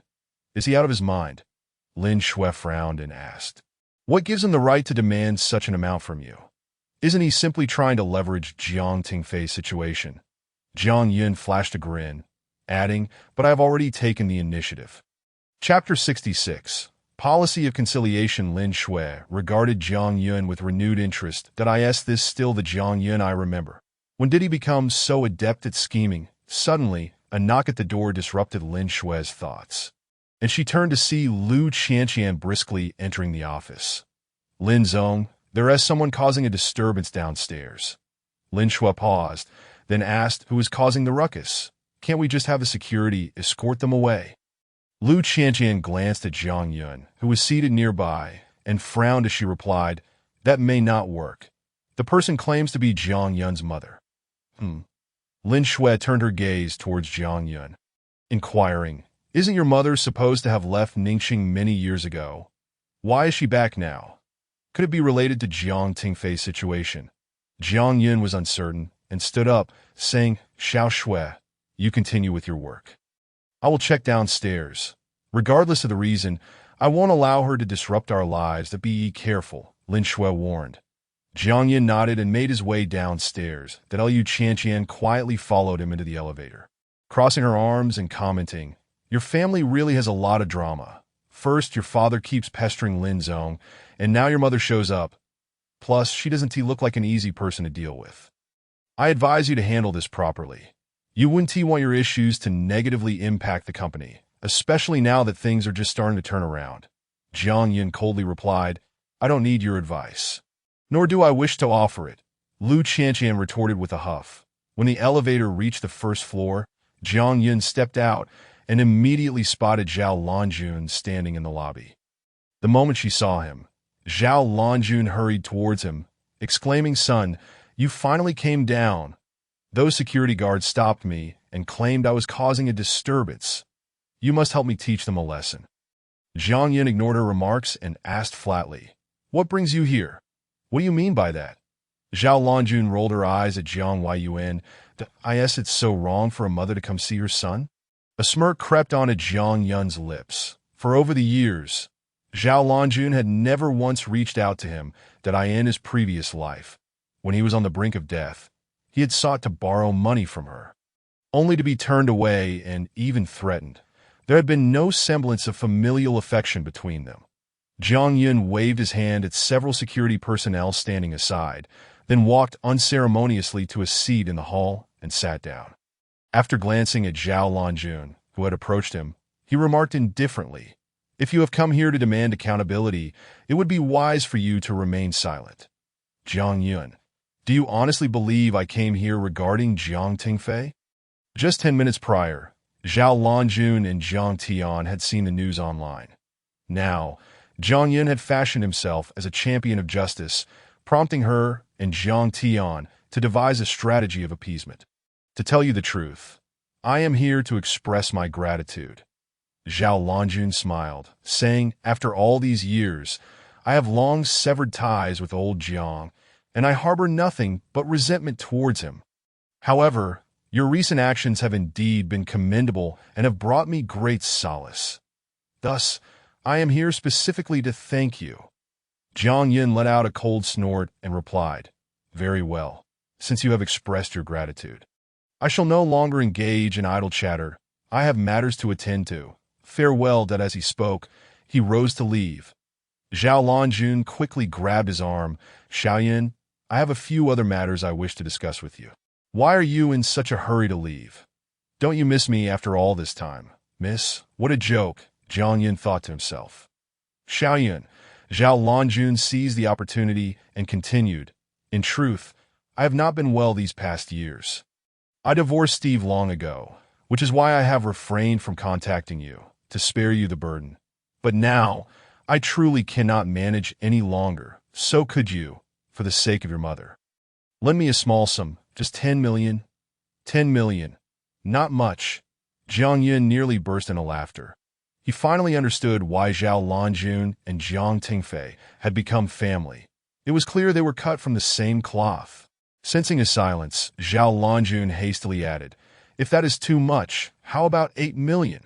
She glanced at the few security guards nearby and the statue-like Liu Qianqian, then pulled Jiang Yin closer and whispered, It seems you have considerable influence in the company, that I have heard that Lin Shui treats you very well. A few million would be nothing for her. Jiang Yin cast a dispassionate glance at Zhao Lanjun. I truly cannot fathom why you would shamelessly utter such words, that be it 8 million or 10 million. Not even 800 will I part with. You? Zhao Lanjun gritted her teeth in frustration. At that moment, she fully believed Jiang Tian's words. Jiang Yin had indeed changed. Enough, Jiang Yin said, pulling out a 50 yuan bill from his pocket and handing it to Zhao Lanjun. Take a taxi back. I shall not see you off if there are no further matters. It would be best if we no longer keep in touch, that let's pretend we are strangers. Thank you for your cooperation, as he spoke. He began to walk away. Zhao Lanjun quickly stepped in front of him, frowning. Jiang Yun, what do you mean by this? Are you sending me away like a beggar? Look at my bag. Look at my clothes. These items are worth at least 5 figures. You dare to give me 50 yuan. Do you have any idea that the restroom in my house abroad is worth millions? Do you think I lack money? I was merely testing you. Zhang Yin replied coolly, if you are so affluent, why then do you seek my assistance? Is it to save up for your funeral expenses? Zhang Yun. Zhao Lanjun was on the verge of exploding. Her fists clenched, she coldly retorted, you ungrateful wretch. Zhang Yun ignored her, rudely pushing past her as he continued on his way. Behind him, Zhao Lanjun shouted angrily, Zhang Yun, you shall pay for this if I am unhappy. I shall ensure you will not fare well either. Chapter 67. The car was scratched after leaving those words. Zhao Lanjun made her way outside the company, while Zhang Yun paid her no mind and headed straight for the elevator. Lu Qianqian followed closely behind, entering the elevator with him, and cheerfully remarked, I never expected you to have the audacity to act against your own kin. In an instant, her attitude shifted positively. Zhang Yin rolled his eyes at Lu Qianqian and replied irritably, I must apologize, but I have never considered Zhao Lanjun or her ilk as my family. Furthermore, anyone who threatens Lin Shui is my enemy. You would do well to remember that Lu Qianqian offered a warning, but Zhang Yun disregarded it. Meanwhile, Zhao Lanjun had returned to the hotel, and as soon as she entered her room, her expression darkened.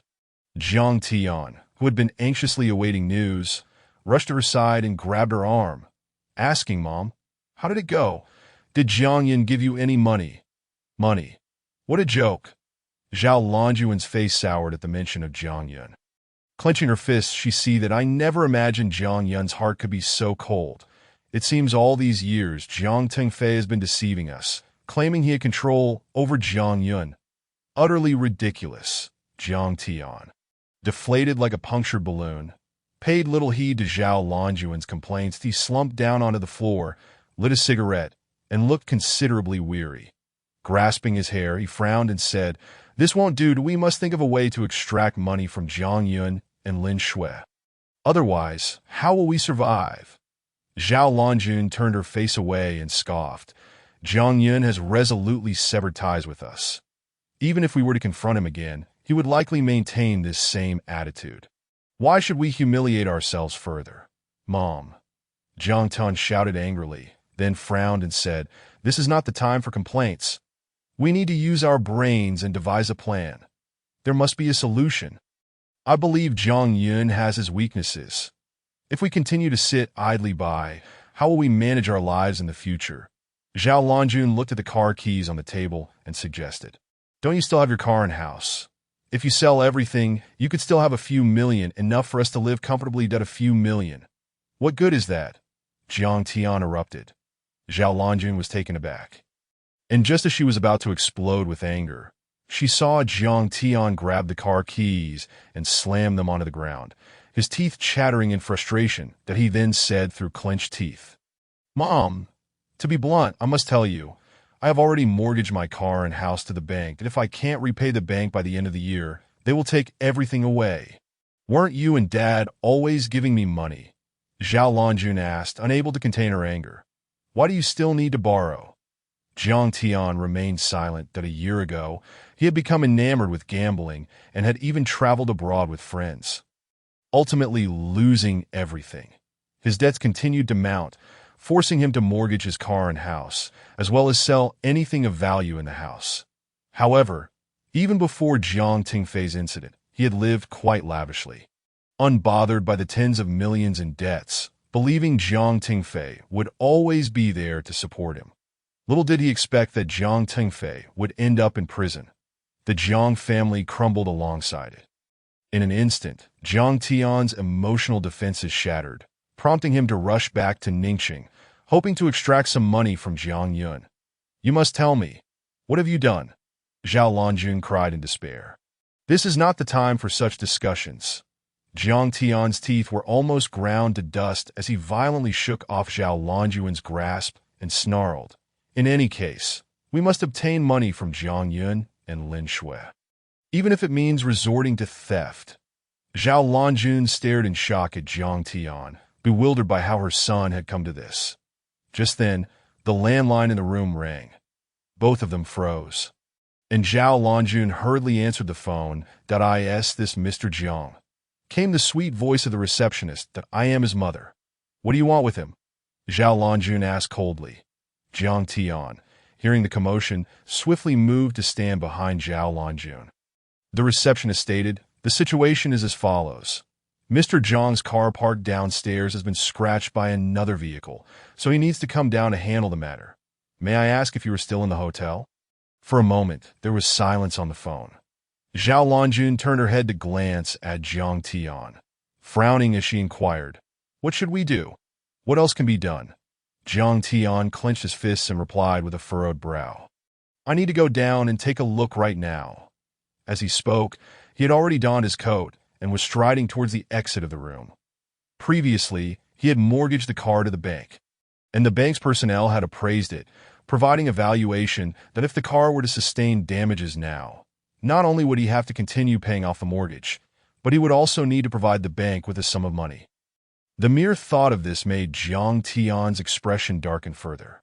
Behind him, Zhao Longjun hurriedly followed, quickening her pace towards Jiang Tian. 10 minutes later, in the underground parking garage of the hotel. "Who is so blind as to scratch my car? Do they even know how much it costs?" Jiang Yun exclaimed as he stepped into the garage. Upon his arrival, several security guards hastened to his side, quickly apologizing. "Sir, we are truly sorry that we never anticipated that such an incident would occur. However, rest assured, we will cooperate with you to resolve this matter and provide you with a satisfactory explanation."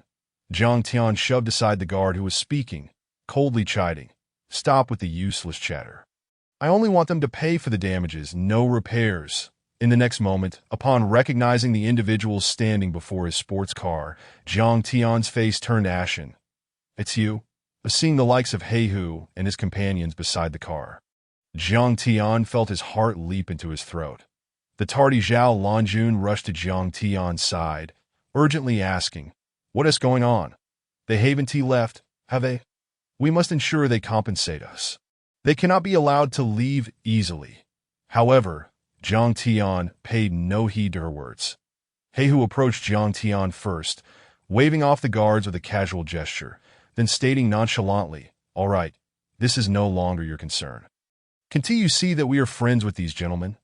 The guards exchanged glances and turned to Jiang Tian for clarification. Before Jiang Tian could speak, Heihu casually draped an arm around Jiang Tian's shoulder, giving it a light pat as he continued, "Why don't you explain to them what our relationship is?" Jiang Tian forced a smile, glanced at the guards, and finally managed to utter a few words through gritted teeth. "You all can leave now." The guards nodded, their faces filled with uncertainty, and departed promptly, not wishing to involve themselves in this situation that in the blink of an eye, the underground garage fell silent. Zhao Longjun glanced at Jiang Tian and then frowned, asking, "Are all of these really your friends?" Jiang Tian remained silent. Heihu disregarded Zhao Longjun entirely, gesturing for the individuals in a van to step out. "Jiang Tian, you sure are hard to find," Heihu remarked as he lit a cigarette, observing two burly men who then seized Jiang Tian's arms, pinning him to the side, rendering him immobile. Jiang Tian's face turned pale with fear. Zhao Longjun rushed forward, exclaiming, "Who are you people? Let my son go immediately, or I will call the police." "Go ahead," Heihu retorted, pulling out a promissory note signed by Jiang Tingfei, and added with a smirk, "Feel free to call the police. It is a matter of principle to repay debts. And we hold the upper hand wherever we go. Last time, this little brat deceived us, claiming he was going to withdraw money, only to sneak off. If we hadn't located his car, we likely wouldn't have caught sight of him at all. Now that he refuses to repay, we will clarify this matter in court." Zhao Longjun was taken aback, quickly turning to Jiang Tian. "Xiao Tian, did you borrow money from them?" Jiang Tian's face drained of color as he gritted his teeth. "I did not borrow money from them. They are creditors of Jiang Tingfei. They are here to make me repay the money he owes." "Why should I?" Zhao Longjun's anger flared as she stormed toward Heihu, only to be intercepted before she could approach. Yet she firmly declared, if Jiang Tengfei owes you money, go find him in prison. Why must you make things difficult for my son? Besides, over the years, my son has never been close to Jiang Tengfei. This has nothing to do with him. Heihu let out a cold chuckle, raising his hand as one of his men handed him a document that he tossed it at Zhao Lanjun, casually stating, "This is the bank transaction record between Jiang Tengfei and Jiang Tian, proving they indeed have financial dealings. The amounts are substantial. I even suspect that Jiang Tengfei might have given all the money he borrowed from us to Jiang Tian in the span of just one day." Heihu had thoroughly investigated everything, leading him to sympathize with Jiang Yun. If he were in such a family, he would likely choose to sever ties as well. Zhao Lanjun scrutinized the record, biting her lip, before asking, "Where's the promissory note?" "Let me see it first." Heihu retrieved the note from his pocket. After Zhao Lanjun examined it for a while, she suddenly lunged at Heihu, attempting to snatch the note from him. However, Heihu was quicker, swiftly kicking Zhao Lanjun in the stomach, sending her sprawling a few steps back. The men beside Heihu prepared to rush at Zhao Lanjun, just as it seemed a scuffle would ensue. Heihu raised his hand, commanding, "Enough! These are our customers. Why be so rough? What if someone gets hurt?" The group exchanged glances and stepped aside, falling silent. Zhao Lanjun, clutching her stomach, managed to rise from the ground, realizing she could not afford to provoke them further. It was evident that Heihu and his associates were ruthless individuals. Engaging in a dispute with them would yield no benefits, that if the situation escalated, it could end disastrously. Meanwhile, Heihu approached Jiang Tian, surveying him before speaking coolly. "So, what will it be? Will you repay the money now, or are you prepared to offer something as collateral?" As soon as he finished speaking, Heihu continued, "If you intend to offer collateral, that won't work either. I've already looked into you. All your assets are mortgaged to the bank." However, as he spoke, Heihu glanced at Jiang Tian's lower back and then walked behind him, playfully patting Jiang Tian's kidney. A wicked smile creeping onto his face. This kidney should fetch a decent price, right? "Don't!" Jiang Tian's face turned ashen, and he hurriedly exclaimed, "How about this? Give me some time, and I'll come up with the money." "When can I expect the funds?" Heihu asked nonchalantly. "In a month. I can certainly repay you 5 million. Jiang Tian pleaded desperately. "No. I can give you 6 million. The extra will be your reward for your troubles, along with interest for the month." Heihu scoffed, abruptly raising his foot and kicking Jiang Tian in the stomach, causing his features to contort in pain. "Do you take me for a 3-year-old? Heihu coldly retorted. "A month is more than enough time for you to flee abroad. What about my losses then? You've already deceived me once. Do you intend to do so again?" Jiang Tian's face paled. "It seems you lack the means to repay." Heihu sneered. "In that case, you shall repay with your life. Don't." Jiang Tian shouted, "Brother, while I may not have money, my mother does. I can have her figure something out right now." Zhao Lanjun froze, holding less than 100,000 yuan, while the promissory note stated a full 5 million. Clearly a drop in the ocean. How could she possibly gather such a sum? It was nothing short of absurd. Jiang Tian insisted, "Mom, these people all know Jiang Yun. You must find him first. Even if you can't borrow the money, bring Jiang Yun here to ensure my safety." Watching Jiang Tian in a state of terror, Heihu could hardly contain his laughter. He was merely trying to intimidate Jiang Tian. How could he possibly resort to taking a life? What era are we living in? Even in the case of debt collection, it should be conducted legally. If it comes to that, one could always pursue arbitration or legal proceedings. Yet, to my surprise, Jiang Tian genuinely appeared frightened. Zhao Lanjun regained her senses and hastily turned to Heihu, saying, "Are you all friends of Jiang Yun? In that case, I am Jiang Yun's mother. We can discuss this, can't we? Please do not harm Jiang Tian." Heihu stroked his chin thoughtfully and shook his head. "You claim to be Mr. Jiang's mother. Why should I take your word for it? Here's the deal. Call Mr. Jiang that if he instructs us to cease, we will spare your son. How does that sound?" "Very well." Zhao Lanjun quickly picked up her phone and dialed Jiang He's number. But unfortunately, the call went unanswered. Jiang Yun must be in a meeting, she muttered, then quickly added, I will go find Jiang Yun personally. Rest assured, I will bring him back swiftly. Heihu nodded. That's fine. However, we want to return here. Rather, we will go to my repair shop that Mr. Jiang knows the location. You just need to follow him there. Zhao Lanjun nodded and prepared to turn away. Jiang Tian glanced at her and urgently said, Mom, you must bring Jiang Yun back. I cannot lose my life like this. Zhao Lanjun nodded solemnly. Meanwhile, Heihu interjected, By the way, if you cannot bring Mr. Jiang with you, I suggest you refrain from looking for me. I doubt you will manage to gather the necessary funds, and I have no time to waste with you at that point. You might as well prepare to collect your son's remains. Upon hearing this, Zhao Lanjun's face turned ashen. No, she absolutely could not allow anything to happen to Jiang Tian.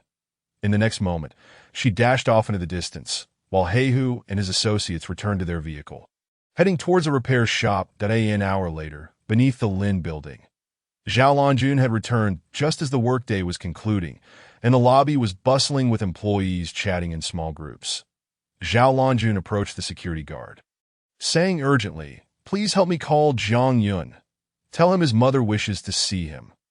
If I am delayed, he may only find my lifeless body. Upon hearing this, the guard's expression shifted slightly. Although he had witnessed the argument between Jiang Yun and Zhao Lanjun, he quickly moved aside to inform the receptionist, who soon dialed a number. Zhao Lanjun anxiously paced back and forth. Meanwhile, inside the office, Jiang Yun was leisurely lounging on the sofa, playing on his phone while occasionally glancing at Lin Shui. Dear, is it already noon? Aren't we going to grab a bite together? Lin Shui smiled faintly, putting down her pen and moving to sit beside him. That you've been resting here. I haven't complained about hunger, yet you're the one feeling famished. Well, Jiang Yun rubbed his stomach, shaking his head in resignation. Don't you know that sleeping also consumes energy? Fine. What do you wish to eat? Lin Shui countered. Just as Jiang Yun was pondering, the office door swung open, and Lu Qianqian walked in. After glancing at the two, she pointed downstairs and said, Your mother is here again, my mother. Jiang Yun frowned slightly.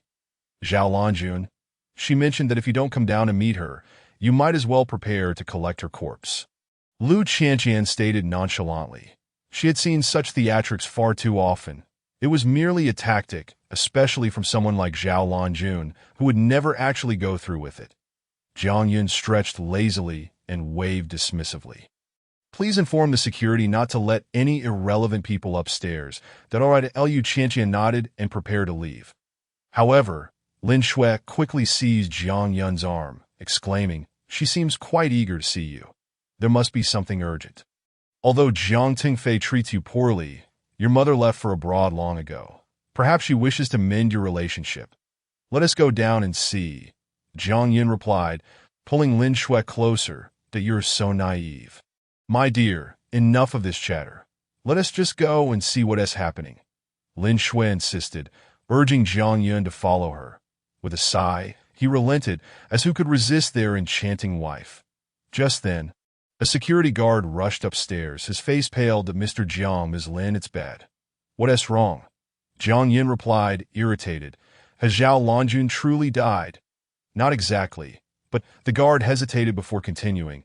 She ran straight into a nearby pillar and is now bleeding profusely. A crowd has gathered, but your mother is adamant. If she doesn't see you, she intends to continue harming herself. Even if it means death, she refuses to leave. Upon hearing this, Jiang Yun frowned. What on earth is Zhao Lanjun planning? Lin Shui quickly grasped Jiang Yun's arm, pulling him towards the stairs, while Lu Qianqian sensed the situation was deteriorating and hurried to follow suit. Once they reached the lobby, Jiang Yun spotted a crowd gathered, and soon heard a commanding voice ring out, Clear the way. Anyone who dares approach will meet their end here. Enough. Jiang Yun's expression darkened significantly as he pushed through the crowd, casting a cold glance at Zhao Lanjun, who was still causing a scene. Lin Shui, observing the onlookers, coldly remarked, Are you all so idle? Instead of using your lunch break wisely, Are you all preparing to work overtime? If you have so much energy, you might as well return to your tasks. From now on, lunch breaks are canceled. Upon hearing this, the crowd's expressions changed in unison. Who would dare linger any longer? In an instant, the bystanders dispersed. Upon seeing Jiang Yun, Zhao Lanjun ignored everyone else and hurried to stand before him, grasping his hand tightly. Son, you must come with me at once. This time, I am not asking for money. I need you to save someone. Jiang Yun frowned slightly. Save someone? Yes. Zhao Lanjun wiped the blood from her forehead and continued, Your elder brother has been taken away by a group of MEN. It seems your father owes someone a debt. And those thugs are quite menacing that I fear for your brother's safety. Ah, so it's about Jiang Tian after all? Jiang Yin did not move, instead responding coolly. As far as I know, Jiang Tian has taken quite a bit of money from Jiang Tingfei over the years. Hasn't he? I've heard he owns luxury cars and mansions, right? Surely he can manage 500,000. In truth, even if Zhao Lanjun had not revealed their identities, Jiang Yun had already deduced who was behind this. Zhao Lanjun's face turned bitter upon hearing his words. She gave a self-deprecating smile and said, Indeed, Jiang Tian possesses a house and a car, but they are all mortgaged to the bank. Now he is nothing but a heavily indebted pauper with all his troubles. He has neither the time nor the energy to deal with Jiang Tingfei's matters. Jiang Yun refrained from asking how Jiang Tian had fallen into such dire straits. After all, a mother's indulgence often leads to a son's downfall. This was all due to the actions of Jiang Tingfei and Zhao Lanjun. He replied indifferently, Adults must be accountable for their actions. Jiang Tian's issues are for him to resolve. I have no obligation to intervene. That if you have nothing else, you should leave promptly. With that, Jiang Yun turned to walk away. Zhao Lanjun's expression shifted dramatically as she rushed to block his path. Pleading, Jiang Yun, I beg you this once. If you ensure they spare Jiang Tian, I promise I will never trouble you again. I swear. Unfortunately, Jiang Yun had no faith in her words. He glanced at the security guard nearby and instructed, Please escort anyone who isn't part of the company out and ensure no one else is allowed in. The two guards exchanged glances before approaching Zhao Lanjun. Jiang Yun. Zhao Lanwan stood there, seething with rage, her teeth nearly grinding to dust. That is your heart made of stone. Although Jiang Tian is not your biological brother, have we not raised you for all these years? How can you be so heartless? Upon hearing these words, Jiang Yun felt as though struck by lightning. Standing frozen in place, he numbly turned around, casting a cold glance at Zhao Lanwan before hastily asking, What do you mean? Is Jiang Tian your illegitimate child? No, that doesn't make sense. Jiang Tingfei is cunning and would never raise another child. Could it be that? Jiang Yun felt a loud crash in his mind, causing his thoughts to spiral into chaos.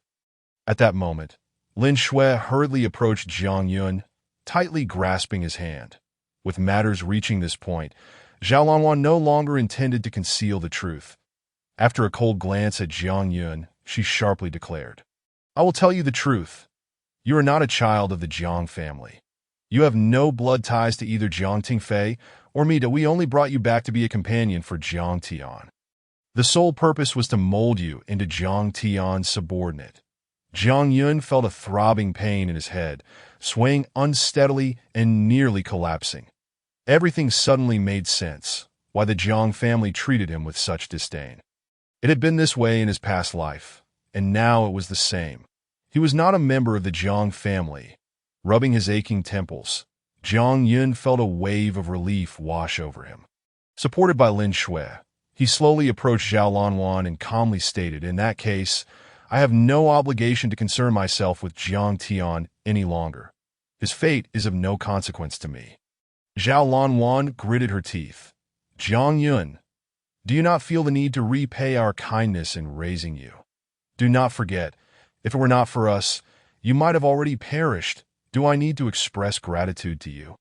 In that moment, Jiang Yun was utterly enraged. Have you ever cared for me, even once throughout my life? Everything has always been prioritized for Jiang Tian. From a young age, I was burdened with household chores. And by my teenage years, I was already out earning my own living. Yet even then, Jiang Tingfei sought to squeeze out my last bit of worth, continually using me to harm Xiaoxu Zhao Lanwan. Had I known life would be like this, I would rather have died than be taken in by such venomous hearts as yours. Zhao Lanjuan's face turned pale with anger, her breathing becoming increasingly rapid.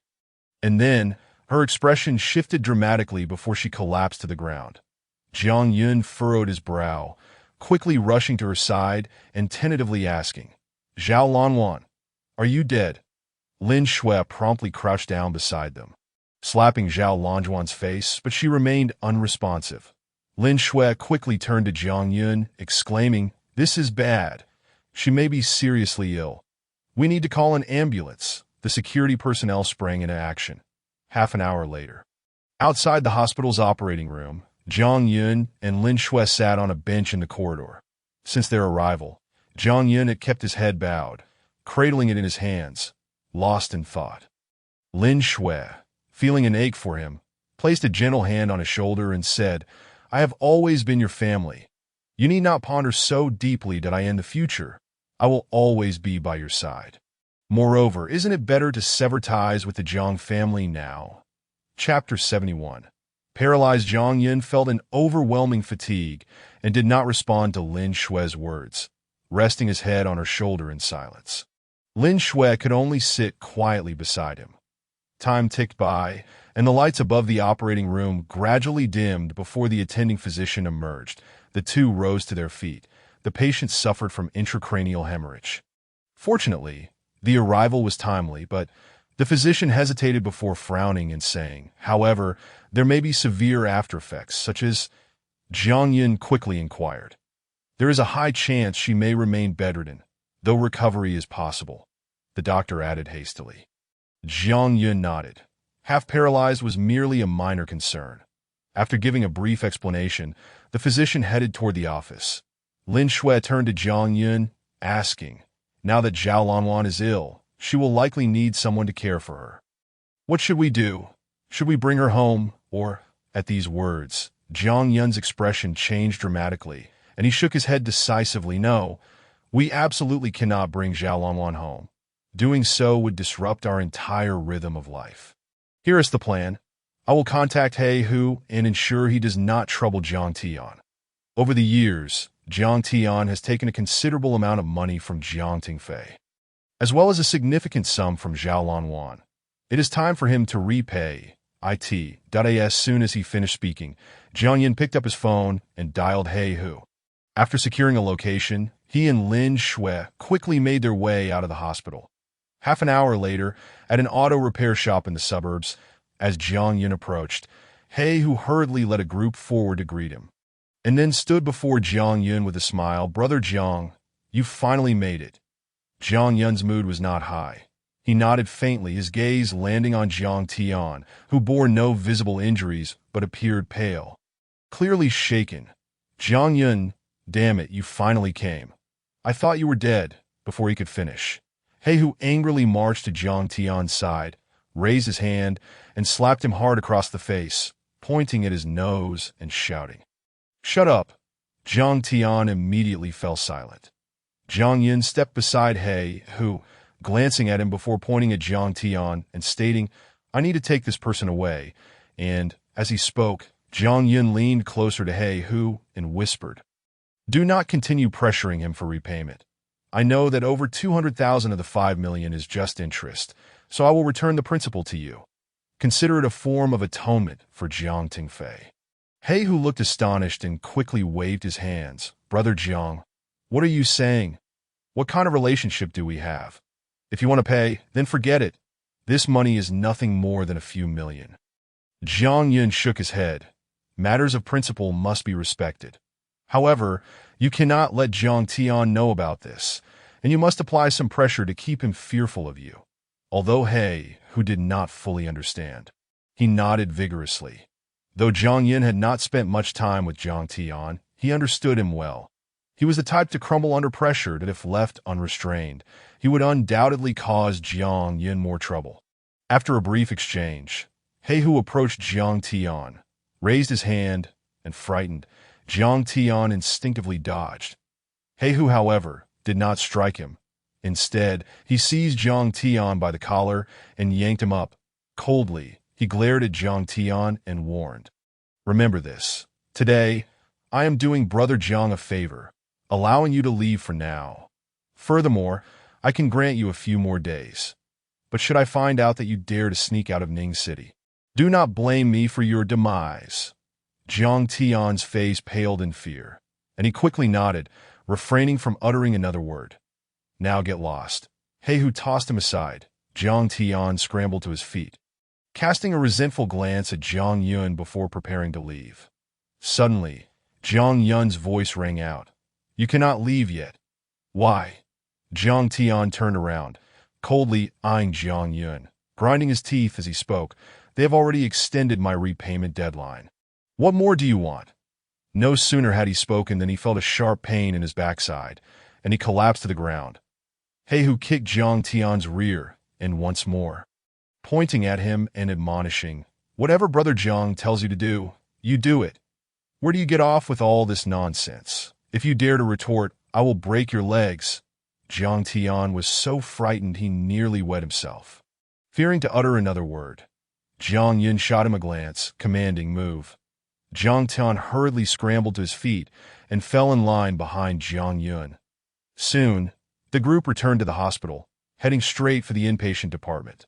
"Jiang Yun, where are you taking me?"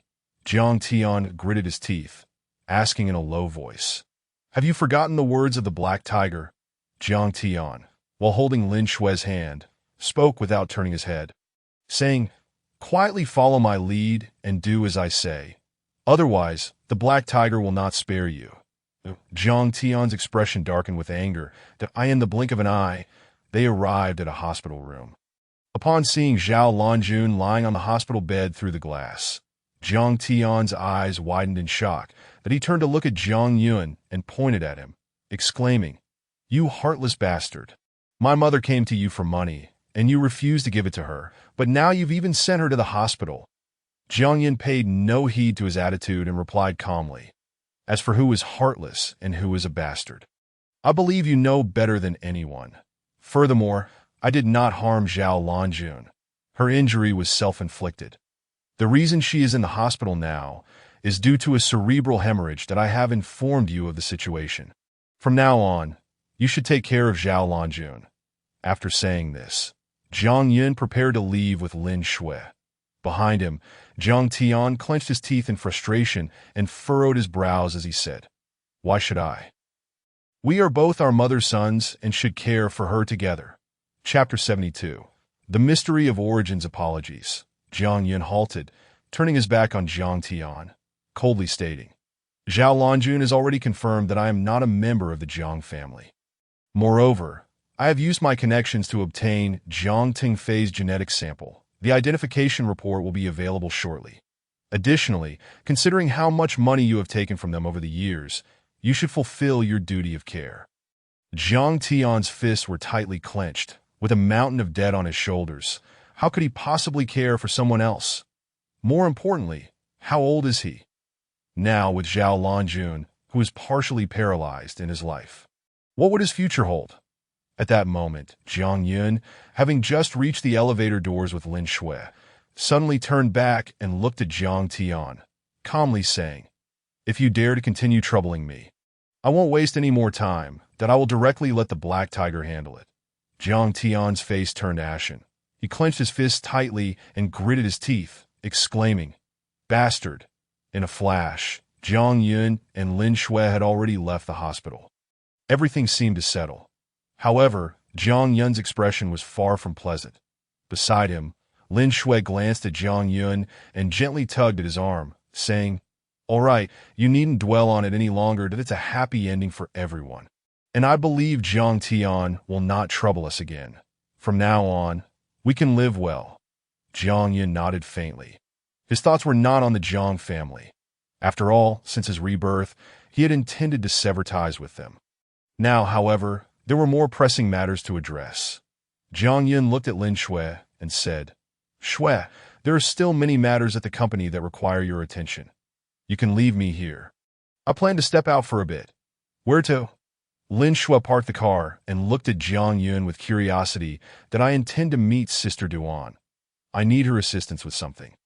Jiang Yun spoke without reservation. Lin Shui did not inquire further and nodded, as she could guess that Jiang Yun was seeking to unravel the mystery of his origins. After all, since Zhao Lanjun revealed the truth, Jiang Yun had become somewhat distracted. Naturally, such revelations would be a significant blow to anyone. After exiting the car, Jiang Yun contacted Duan Xiuhua, and upon learning she was at home, he hailed a cab and headed to her residence. Half an hour later, Jiang Yun was seated in the living room of the Duan family. Duan Xiuhua approached with 2 cups of water, glancing at Jiang Yun with curiosity, asking, "What is wrong? You look rather pale. Is something troubling you?" "Something has indeed occurred," Jiang Yun sighed, hesitating for a moment before speaking. "Sister Duan, we are not strangers. I need not hide anything from you. Just now, I received news that I am not the biological son of Jiang Tingfei and Duan Xiuhua." Upon hearing this, Duan Xiuhua was taken aback, and then she looked at Jiang Yun with a puzzled expression, frowning as she asked, "Is this news credible?" "Absolutely credible." A self-mocking smile crept across Jiang Yun's lips as he continued. "Now I understand why Jiang Tingfei treated me as he did. It was all due to this reason." Duan Xiuhua sighed, sitting beside Jiang Yun, and after patting his shoulder, she said, "Since the matter has occurred, there is no need to dwell on it. Speak plainly. How can I assist you?" Jiang Yun got straight to the point. "Sister Duan, I would like you to use your connections to help me investigate information regarding my origins." Duan Xiuhua smiled and said, "I can arrange that. However, whether we can uncover useful information is beyond my control." Jiang Yun nodded appreciatively, expressing his gratitude. "I am profoundly grateful for your help, Sister Duan." I in the blink of an eye, the two parted ways. Jiang Yun did not head to the Lin family, but returned to the Jiang family's old residence instead. He immediately went to Jiang Tingfei's room, searching meticulously, and then ran to the study, rifling through books in hopes of discovering anything related to the mystery of his origins. However, in the end, he found nothing. As night fell, Jiang Yun sat in the hall of the Jiang family, gazing up at the sky, muttering to himself, "Jiang Tingfei is like an old fox. How could he possibly leave any traces behind?" It seems that the truth of it all rests solely in Sister Duan's hands. Just then, Jiang Yun's phone suddenly rang. "Mr. Jiang, after the identification, it has been confirmed that you have no blood relation to Jiang Tingfei." Jiang Yun gripped his phone, his expression darkening. Although he had already anticipated this outcome, it still left him feeling unsettled. After hanging up, Jiang Yun stood up slowly. Just as he reached the door, he saw a car pull up in front of him. Lin Shui stepped out of the vehicle, saying, "I knew you would be here." "How could you be so sure?" Jiang Yun inquired. "Because I know you." Lin Shui linked her arm with his, saying, "Promise me something, will you?" "What is it?" Jiang Yun replied softly. "Come dawn, let everything fade away. I will always be by your side, no matter where life takes us." Lin Shui looked earnestly at Jiang Yun, adding, "I truly do not wish to see you tormenting yourself like this." Jiang Yun gently caressed Lin Shui's cheek in the moonlight, his smile growing warmer as he assured her, "Do not worry. I only wish to uncover the mystery of my origins, that I am not torturing myself. Besides, having you by my side is more than enough." Lin Shui nodded gently. The two soon returned to the car and headed toward the villa. However, upon arriving at the villa's entrance, they noticed 2 figures standing there, seemingly waiting for them.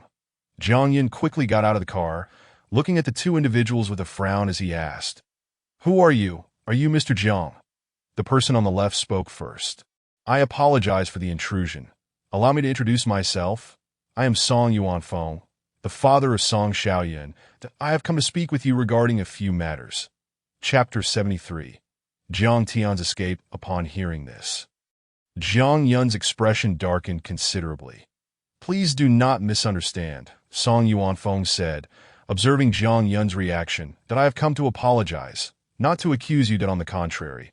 I am here to express my regrets. Beside him, Song's mother nodded in agreement, sighing as she added, I never expected she would commit such a heinous act.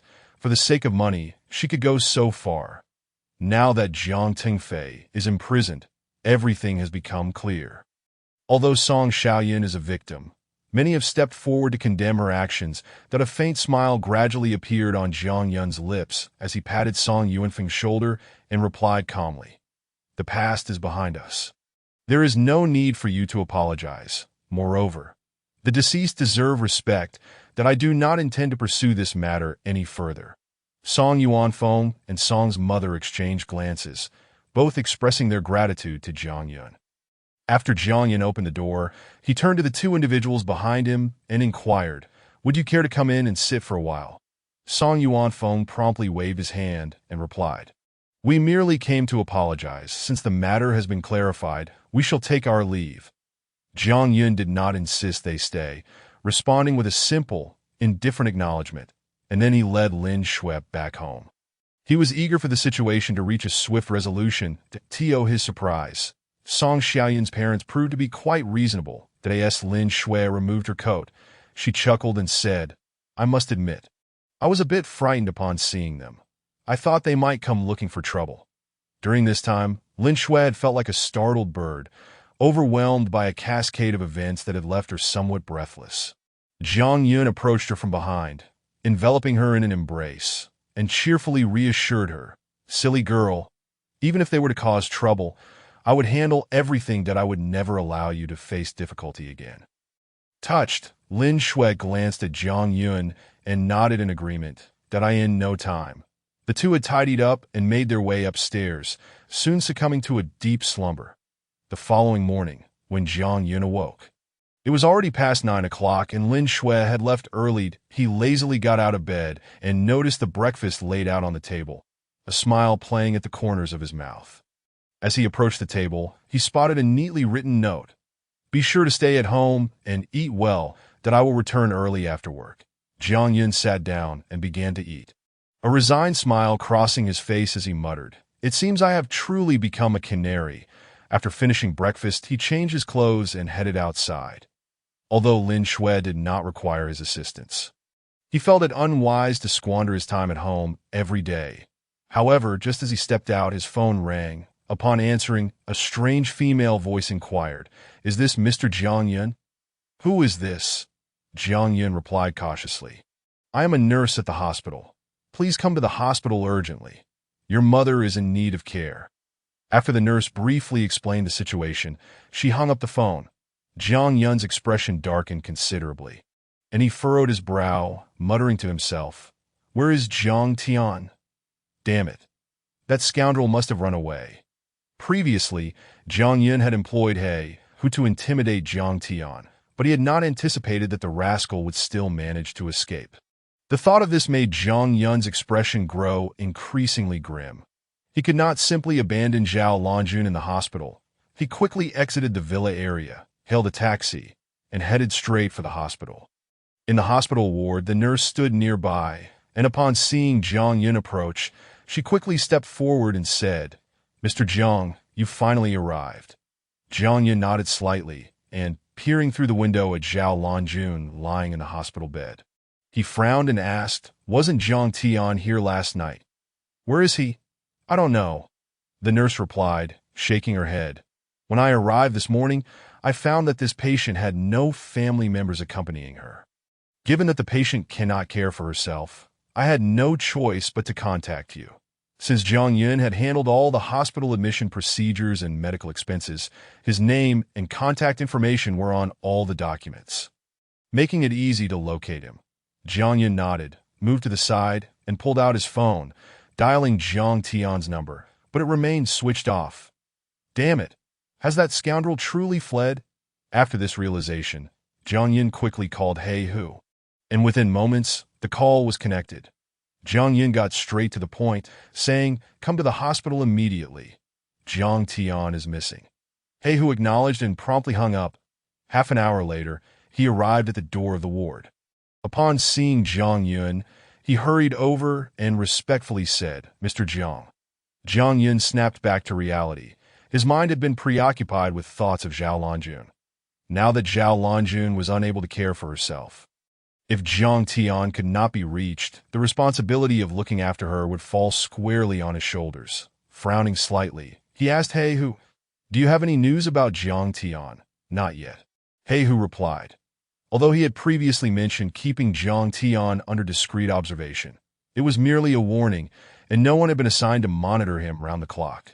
Moreover, Zhang Tian was only engaged in minor dealings and lacked the capability to truly evade detection at an airport or bus station. Jiang Yin spoke with a calm demeanor. "In that case, continue searching for Zhang Tian's whereabouts. He must not be allowed to escape." "Understood," He Hu replied with a firm nod.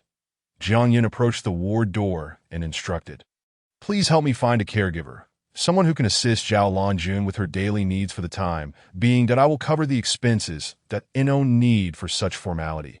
He Hu replied, waving his hand. "It is my privilege to be of service to Mr. Jiang." Jiang Yin nodded slightly, choosing not to elaborate. Zhang Tian's sudden disappearance had indeed caught him off guard. Just as He Hu was about to leave, a burly man emerged from the elevator and quickly approached He Hu, saying, "Brother He, Boss Lee is in a bit of trouble and hopes you can lend a hand." Chapter 74. The Devious Businessman. Lee, what specifically is the issue? He Hu asked impatiently. "It seems there is some conflict over land with a certain group," the man replied, scratching his head. Suddenly, he snapped his fingers and exclaimed, "Oh, I remember now. I believe it's called the Lin Group." Upon hearing this, Jiang Yun's expression shifted, and he quickly approached the man, asking, "Lin Group? Is that Lin Shue's family?" "Who is Lin Shue?" the man inquired, confused. "Lin Shue is Mr. Zhang's wife." He Hu interjected, kicking the man lightly and coldly, ordering, "Get to the bottom of this immediately." Right away, the man nodded and stepped aside to make a phone call. Jiang Yun's expression turned increasingly grim. He hastily dialed Lu Qianqian's number. After several attempts, she finally answered, her tone impatient and tinged with urgency. "What is it? Where is Xiaoxue?" Jiang Yun asked straightforwardly. "President Lin is currently dealing with some matters," Lu Qianqian replied curtly. "Is it related to a real estate project?" Jiang Yun pressed further. After a moment's hesitation, Lu Qianqian's voice reflected her confusion as she asked, "How do you know?" "Enough. Just wait for me there. I'll be there shortly." Jiang Yun did not elaborate further.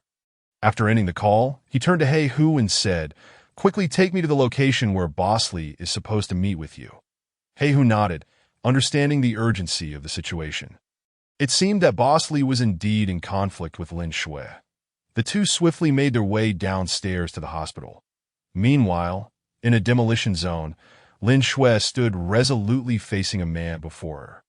"Boss Lee, your actions seem to defy the rules, suddenly increasing prices. Does that not betray the spirit of our contract? Moreover, we have already stipulated the price in our agreement. Should you fail to honor the terms, I will have no choice but to pursue legal action. That would reflect poorly on both of us, wouldn't it?" Boss Lee crossed his arms and gestured toward the group of workers behind him, saying nonchalantly, "President Lin, this isn't solely my stance that I would prefer to adhere to the contractually agreed price. But as you know, prices have been rising lately, while wages remain stagnant, that it's been tough on everyone. I can no longer control this group of workers. If you do not raise their wages, I fear they may become negligent, and if that delays the project, it could lead to complications." Lin Shue frowned slightly. This was clearly an overt threat. She cast a cold glance at the workers behind Boss Lee and gritted her teeth, saying, "In that case, you should dismiss all of them. That I trust you, Boss Lee. We'll soon find other laborers that I in an instant." The expressions of the workers behind Boss Lee soured, and a cacophony of voices erupted. "What kind of talk is that? Even if Boss Lee were to fire us, we would still make a scene at the construction site. No, we intend to stir up trouble at the Lin Corporation, making it known to all what kind of person their president truly is." Standing to the side, Lu Qianqian stepped forward, casting a cold glance at everyone present before frowning and speaking up. "You breached the contract first, and now you dare to cause a scene? Do you really think that Lin Corporation is a soft target? Immediately, I demand that you disperse, or I shall not hesitate to call the police. Bosley, meanwhile, stood aside, casually lighting a cigarette, completely ignoring the increasingly agitated crowd. He gestured to his assistant and inquired, "Have you contacted Heihu?" "Yes, I've reached out. Heihu will be here shortly with his men." The man smiled broadly. "Good." The smile on Boss Lee's face grew more pronounced as he spoke deliberately. "When Heihu arrives, instruct him to escalate the situation as much as possible, preferably to engage physically with Lin's people." "But what benefit does this bring us?" the assistant questioned, puzzled.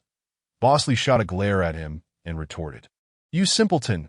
If a confrontation ensues between Lin's personnel and Heihu's men, we can step in to assist.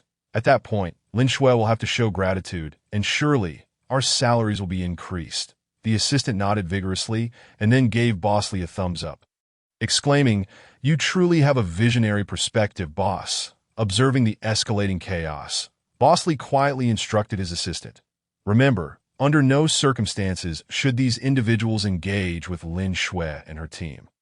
Otherwise, we could find ourselves in a precarious situation.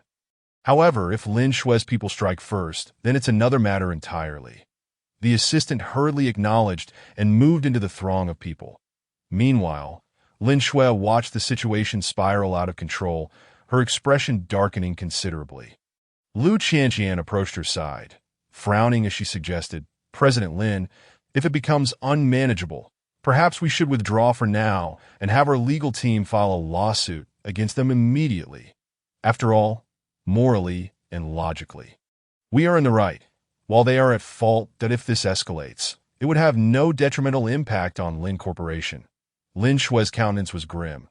After a moment of hesitation, she finally nodded to Lu Qianqian, then stepped forward, casting a cold stare at Boss Li and surveying the crowd before declaring, "Very well. You shall all wait. I will return to draft the lawsuit, and we shall meet in court." As she spoke, Lin Shui and her team prepared to leave. However, Boss Li exchanged glances with a few individuals beside him, signaling them to prevent Lin Shui's departure. Heihu was on his way, and the opportunity to raise the stakes was too good to let slip. The assistant immediately grasped the situation and shouted to the crowd, "Everyone! We cannot allow Lin Corporation's personnel to leave. These capitalists are demons that devour without remorse. We must defend our rights." In the next moment, the crowd surged forward, surrounding Lin Shui and her team like a frenzy.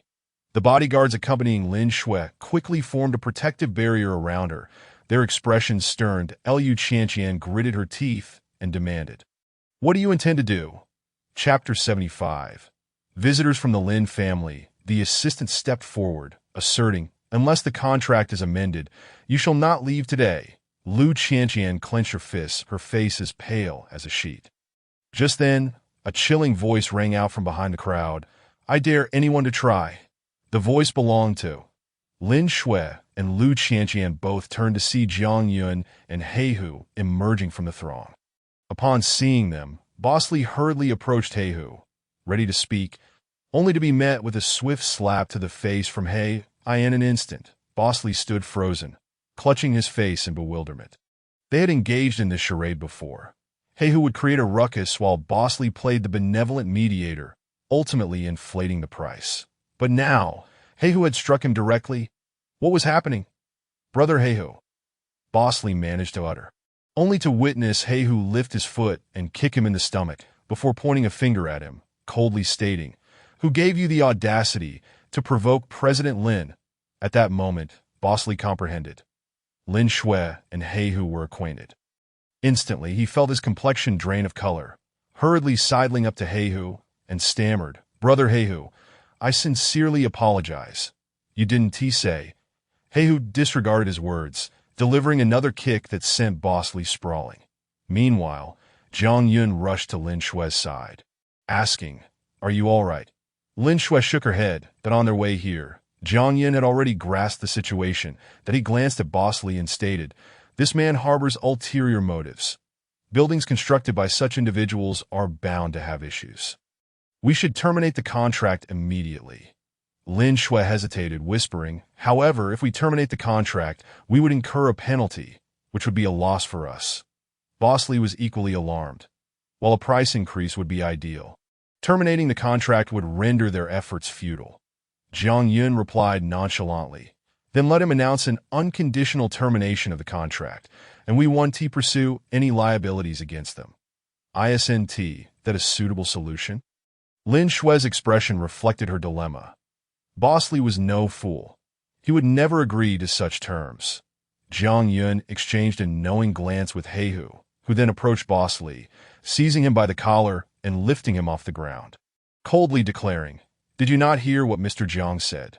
Draft the contract for unilateral termination immediately."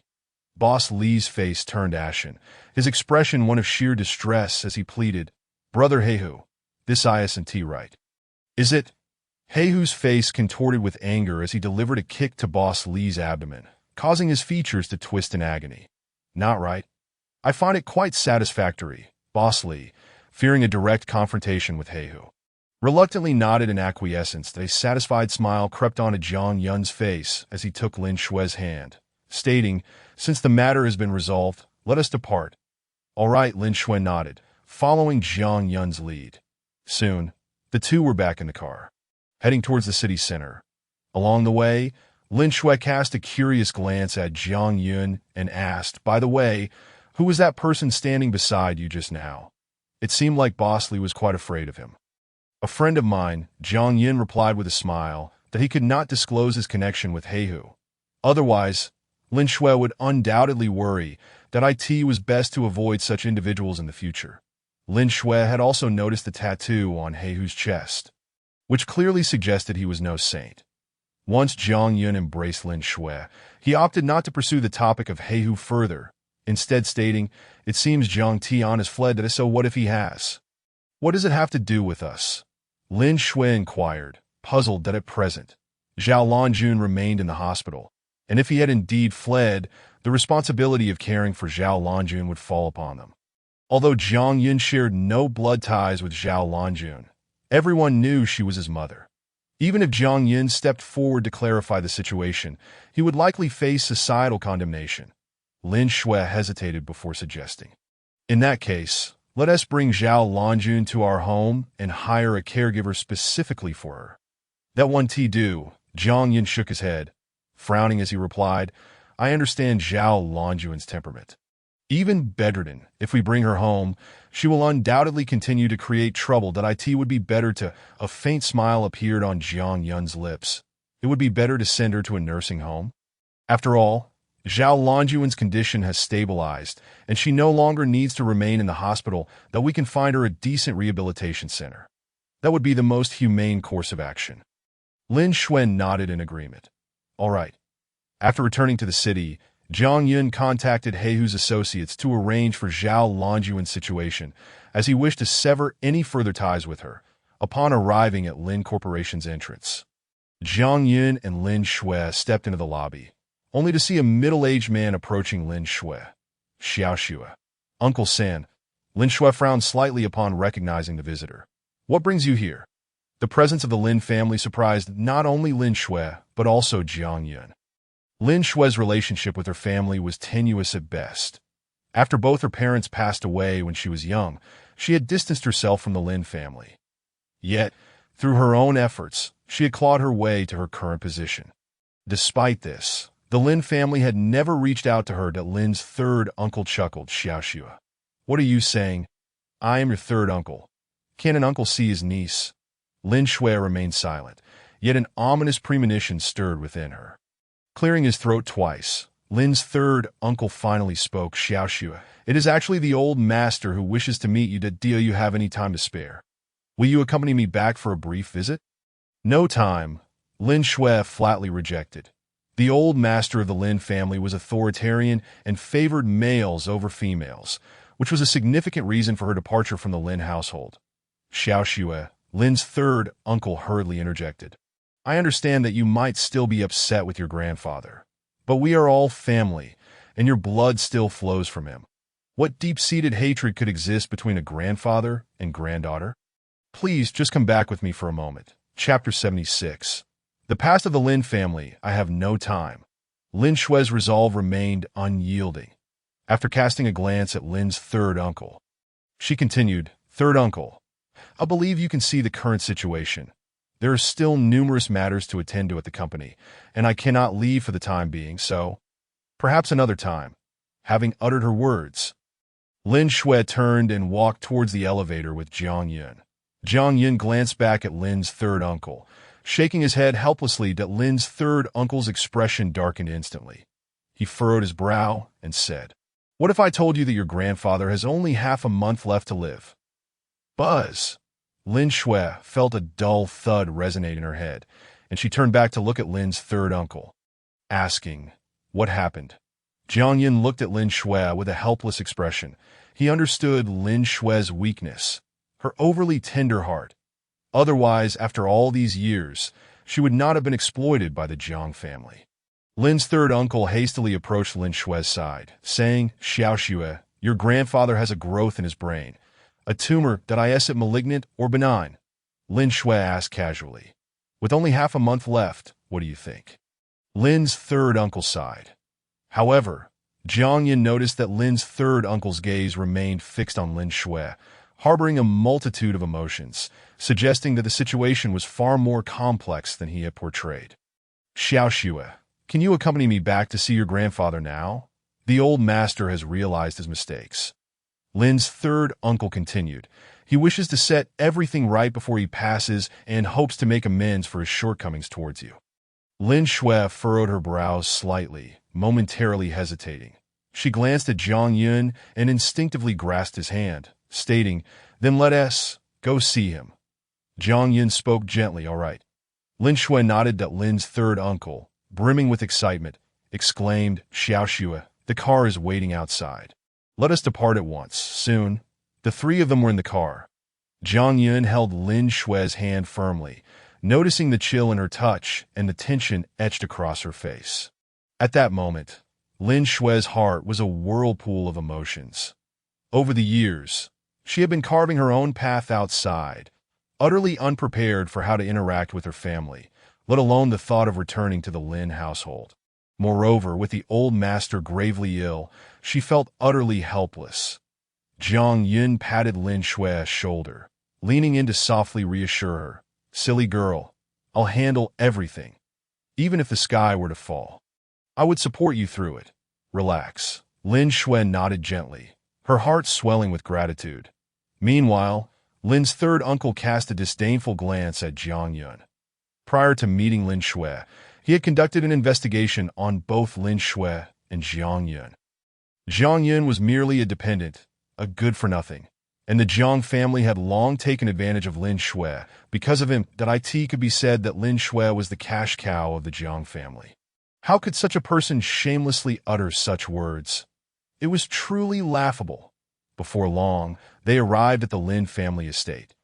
The Lin family manor, nestled in the suburbs, was picturesque.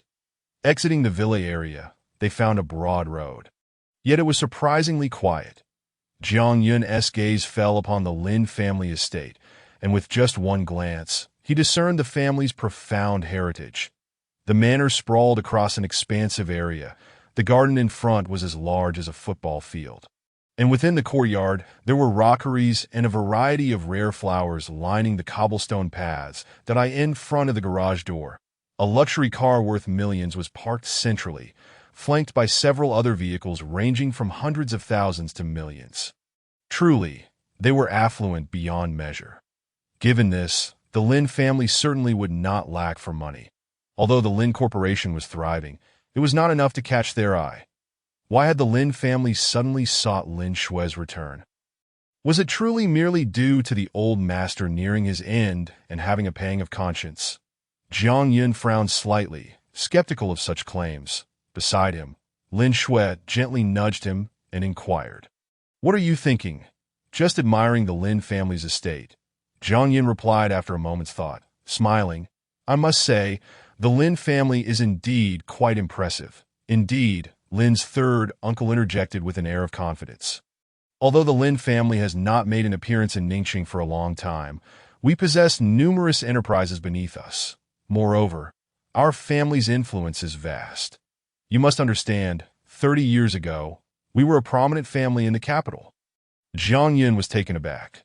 Although he had been married to Lin Shui for a long time, he was not well versed in the affairs of the Lin family, upon hearing Lin's third uncle's words. He looked at him quizzically, asking, "The Lin family from the capital? Why did they come to Ningxing? Isn't it because—" Lin's third uncle's words trailed off unspoken. "All right, you two sit for a moment. I will go upstairs to find the old master," Lin's third uncle said casually before heading upstairs. Jiang Yun led Lin Shui to a nearby seat and, after surveying the layout of the hall, remarked, "Xiao Xue, do you know anything about the Lin family? You want to ask why the Lin family from the capital ended up here, right?" Although Lin Shui had been somewhat distant, she still grasped Jiang Yun's intent. "Yes," Jiang Yun nodded. "If it's inconvenient, then never mind. I don't need to know the reasons behind it. Actually, it's not that dramatic, and it's not a secret among the Lin family either," Lin Shui began. "When I was young, I once overheard my father mention that the Lin family offended a certain clan in the capital, which ultimately forced them to relocate entirely to Ningxing. However, it's a rather embarrassing matter, which is why the Lin family seldom speaks of it." While she spoke, Jiang Yun felt a lingering sense that the matter was not as simple as it appeared. Just then, he heard footsteps approaching from upstairs, followed by the sight of Lin's third uncle accompanying an elderly man down the stairs. The old man, with a youthful visage despite his white hair, and leaning on a cane, exuded vitality, hardly resembling a person gravely ill. As the elder appeared, Lin's third uncle promptly introduced, "Xiao Xue, this is your grandfather." Chapter 77. The nature of kinship. Lin Shui did not respond, but it was evident she was exceedingly tense, clutching her clothing tightly. The old master's gaze remained fixed on Lin Shui, and he soon settled into the main seat, tapping his cane twice before addressing Lin Shui. "You must be Lin Shui, my dear girl?" "Yes," Lin Shui murmured, lowering her head. "Who would have thought that after over 20 years, you would blossom into this?" The old master smiled with satisfaction.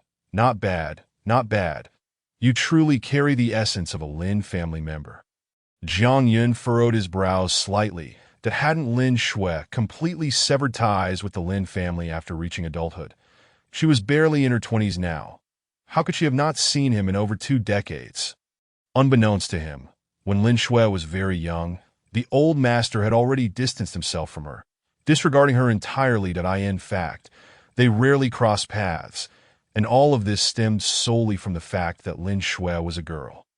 Noticing Lin Shui's prolonged silence, the old master leisurely picked up a bracelet from his wrist, playing with it as he spoke. "Xiao Xue, I believe your third uncle has made everything clear to you. I am gravely ill now and do not have long to live. I will soon be reunited with your parents," he continued.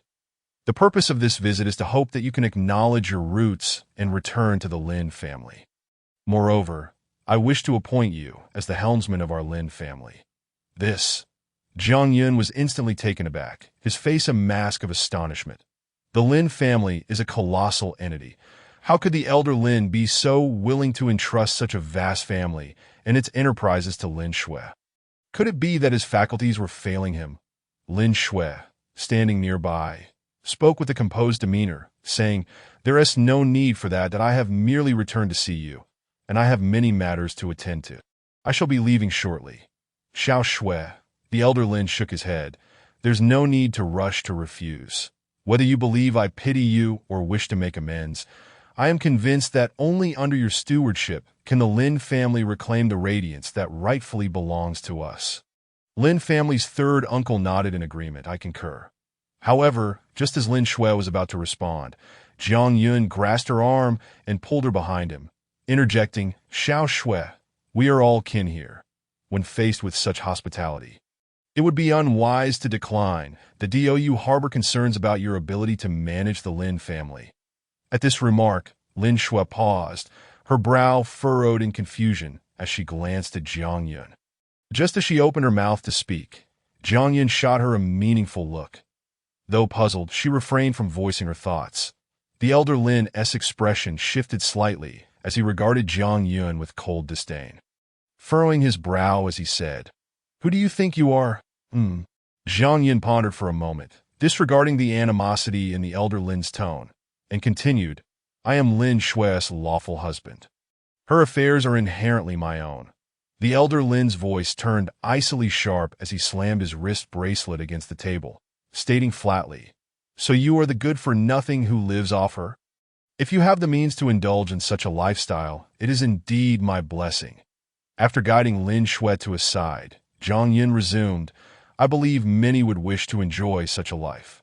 Yet they lack the opportunity or the means.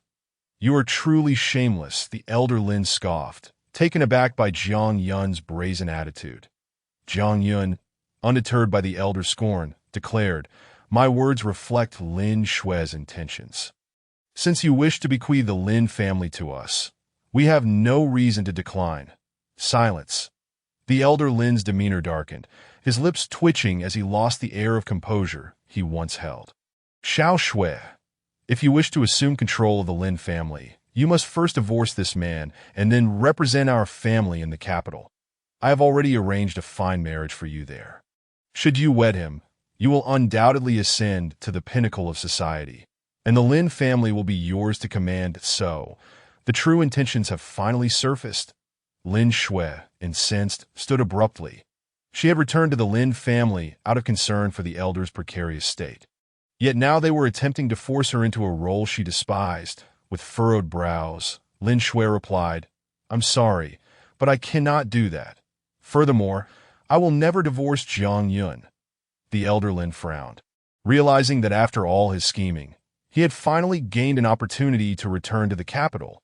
Yet the absence of female heirs within the Lin family had led him to seek Lin Xue, only to find her defying his wishes. That in the next moment, he clutched his chest and began to cough violently, then turned to Lin Xue, saying, Xiao Xue, I am gravely ill.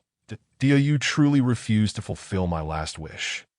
Moreover, as a businesswoman, you must understand the principles of profit-seeking, right? If you ascend to the position of head of the Lin family and lead us into the capital, you will stand above all others. At that point, finding anyone you desire will be a mere triviality. Lin family's third uncle approached Lin Xue, speaking calmly, Xiao Xue, your grandfather's words have reached this point. Are you truly so hard-hearted? You must realize that your grandfather has made a significant concession by allowing you to become the head of the Lin family. This is an immense honor. Lin Xue shook her head in derision, finding the situation ludicrous. A dying man attempting to morally bind her with his life was absurd. She understood that in the eyes of the Lin family, she was merely a pawn. I have no interest in this position, and I will not go to the capital.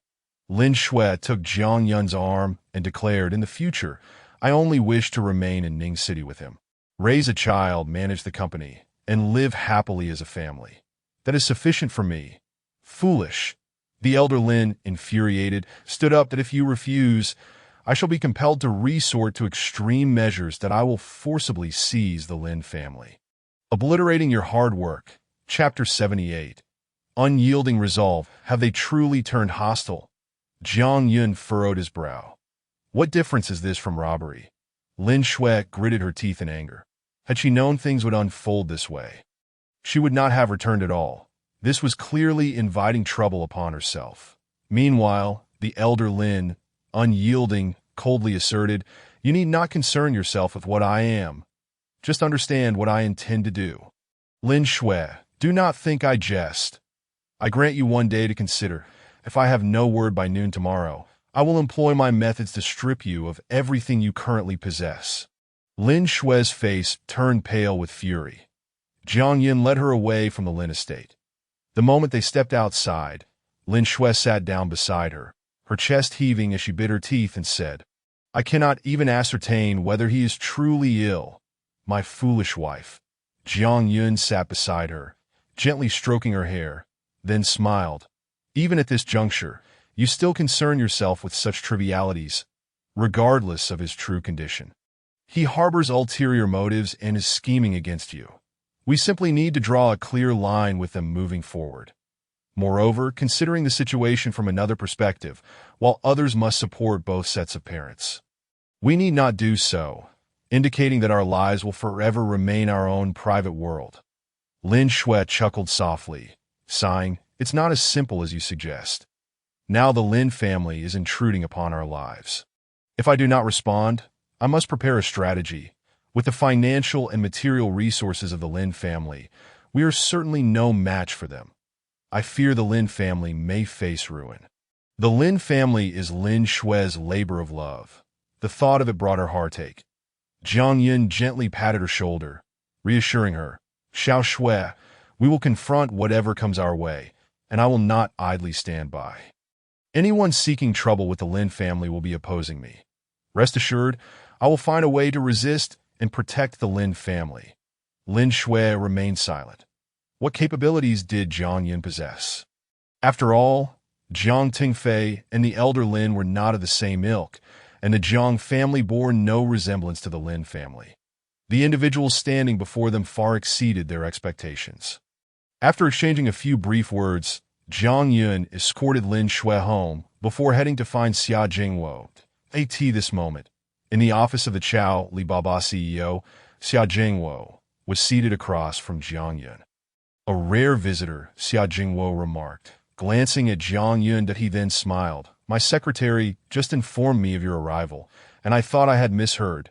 It truly is you, my friend. Forgive the intrusion, but it is indeed a matter of urgency."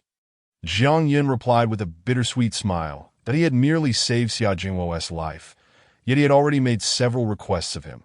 Xia Jingwo, however, was exceptionally affable, noticing Jiang Yun's unusual mood. He stood up and approached him, saying, "Between us, there is no need for formalities. That if you have something to say, just speak. If I can assist, I will certainly not decline." Jiang Yun expressed his gratitude with a glance. "Then I will be straightforward. Given the tense circumstances and uncertainty regarding when the elder Lin will strike, I must devise a strategy." That he cut to the chase, asking, "Are you aware of the Lin family situation?" "The Lin family?" Xia Jingwo squinted slightly, contemplating for a moment before frowning. "I have indeed heard of them. Over the years, they have been a prominent family in Ning City, yet they have remained low-key. Not only the patriarch of the family exhibits such cautious demeanor, but even the members within the family appear to be equally circumspect. What is the matter? Do you still have connections with the Lin family? In Ningxing, the Lin family stands as the only prominent household. Hence Xia Jingwo is naturally aware of whom Jiang Yun is referring to." Jiang Yun, without a hint of hesitation, nodded and stated, "To speak candidly, Lin Shui is indeed from this Lin family, and at present, the Lin family members are poised to coerce her into undertaking tasks she finds distasteful. Our relationship has soured, and it is likely that soon, old Master Lin may take action against the Lin family. The purpose of my visit today is to peruse any materials regarding the Lin family, and subsequently, see if Boss Xia could offer any constructive advice." This Xia Jingwo's expression shifted slightly. He settled beside Jiang Yun and furrowed his brow, saying, "Jiang Yun, although I have always been regarded as a renowned entrepreneur nationwide, it is merely a title bestowed by others. Furthermore, there are numerous elite families within our country, truly formidable entities. Compared to them, I am but a firefly against the brilliance of the moon. The Lin family may very well be one of them. Thus, while I can extend some assistance, I must advise you to consider your actions carefully. Otherwise, I fear you may find yourself ensnared." That in truth, Jiang Yun had already contemplated these matters on his way here, yet knowing this situation pertains to Lin Shui, he felt compelled to brave any peril. Regardless of the consequences, that he expressed his gratitude to Xia Jingwo with a deep bow, saying, "I appreciate your help, Boss Xia." "Not at all." Xia Jingwo waved his hand dismissively, but he approached a nearby cabinet, rifled through its contents, and soon retrieved a file folder, which he handed to Jiang Yun. "This contains all the information regarding the Lin family. Peruse it and see if it proves beneficial to you." Jiang Yun accepted the documents with profound gratitude and began to swiftly scan through them, fully aware that he had but a day's time. Xia Jingwo remained quietly seated beside him. Moments later, having finished reviewing the materials, Jiang Yun looked up at Xia Zhengwo with a puzzled expression. Is this all? Do you think so? Xia Zhengwo shook his head with a sigh. The information I managed to gather is already quite rare. While the document provides a general overview of the Lin family, you are aware of the formidable adversary you are up against, are you not? Jiang Yun nodded gravely, his countenance reflecting his trepidation. However, I shall not yield. He clenched his fists, his gaze resolute to be the way. Xia Zhengwo's eyes brightened suddenly. There may yet be a turning point in your dealings with the Lin family. What do you mean? Jiang Yun narrowed his eyes slightly.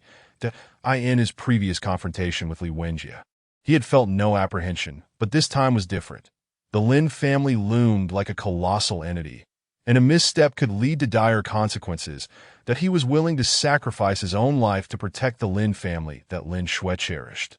Xia Zhengwo smiled faintly, settling beside Jiang Yun as he began to speak, that I have investigated matters concerning the Jiang family. And indeed, there exists a branch of the Jiang family in the capital that once made an appearance in Ningqing.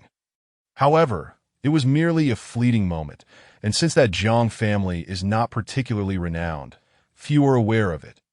Yet I have learned through various means that the Jiang family lost a child years ago, and that child may very well be.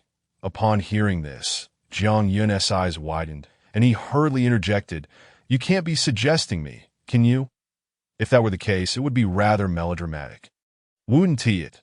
Xia Jingwo shook his head, a smile playing at the corners of his mouth as he replied, It is still uncertain, but I discovered that the child's age aligns closely with yours.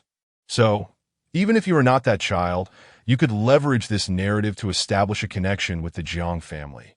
While the Lin family in Ningqing has deep roots and relies on the Lin family in the capital, they would not dare to confront members of the Jiang family lightly.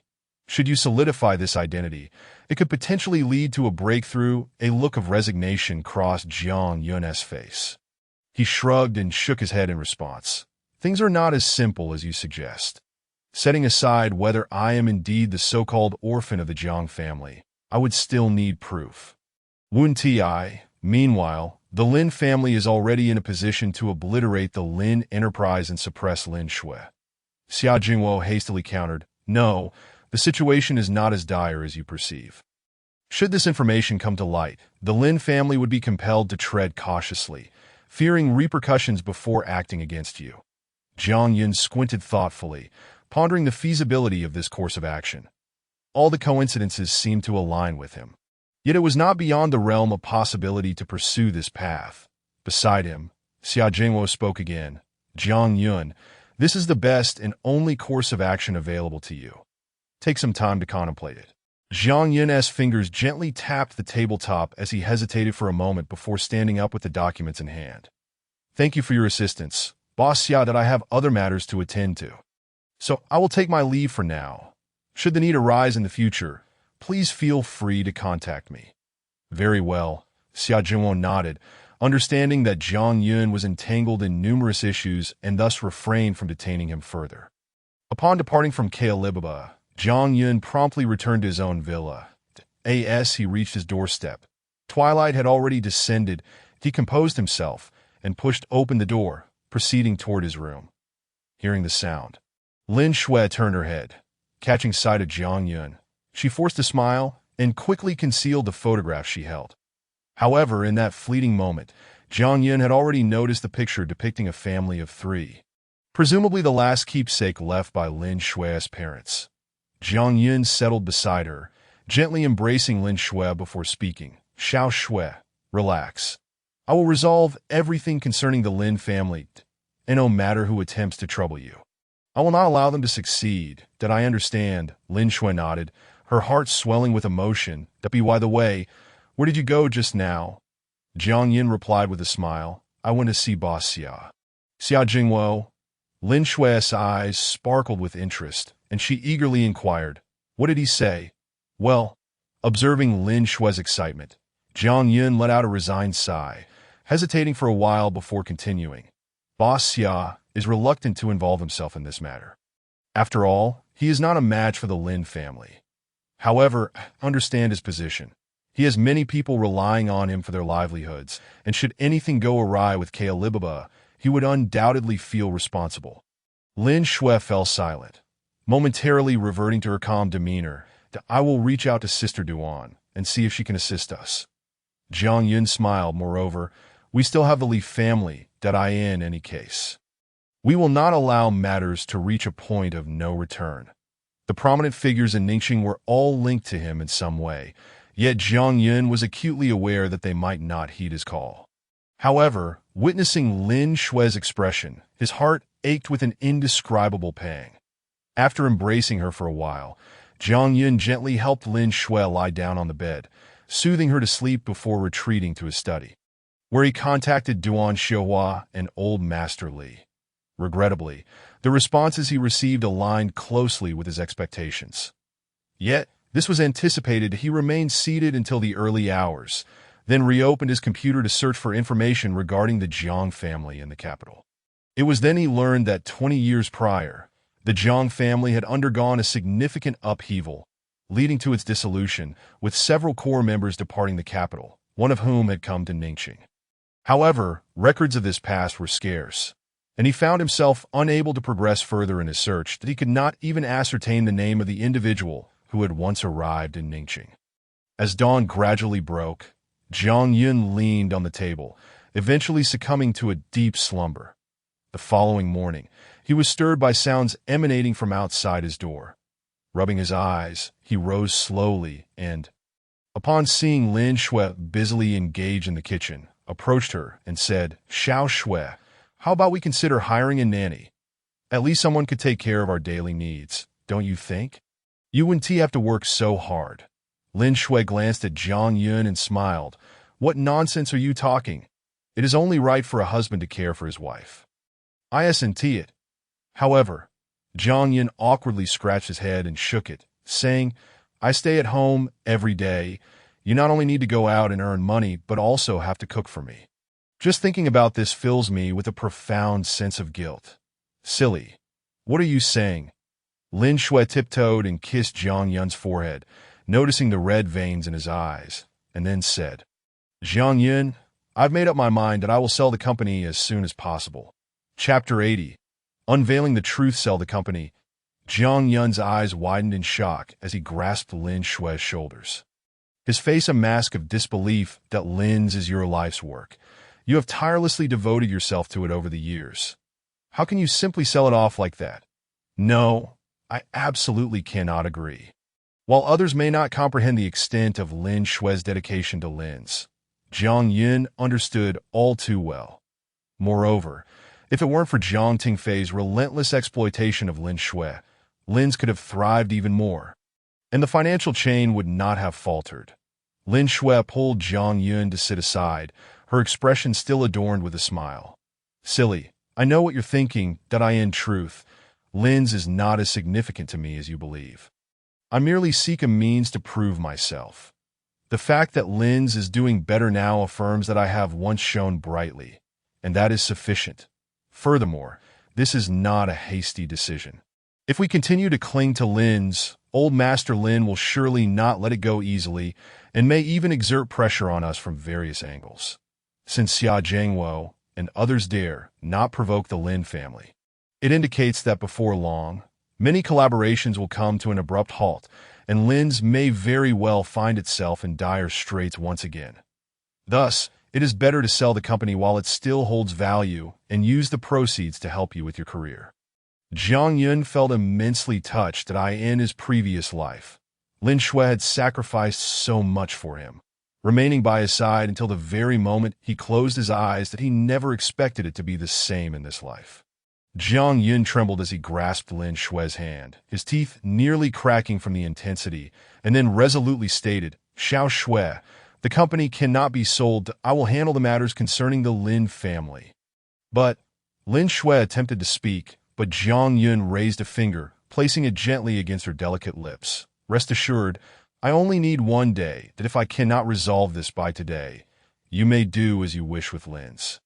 Lin Shui hesitated for a moment before nodding in agreement. However, much could transpire in that single day. After all, Only 10 hours remained until she had to provide old Master Lin with a response. After breakfast, Jiang Yun departed early, while Lin Shui continued her routine at Lin's. Although her relationship with the Lin family had soured, old Master Lin had yet to act against Lin's, and there were no signs of unrest. Everything appeared as usual. That it wasn't until 4 in the afternoon that Lin Shui received a call from old Master Lin. She quickly gathered her things and made her way to the Lin family's ancestral home. On the road, as Lin Shui gazed out the window, her expression darkened. Throughout the day, Jiang Yun seemed to have vanished without a trace. She took out her phone, contemplating contacting him several times, but ultimately decided to turn it off.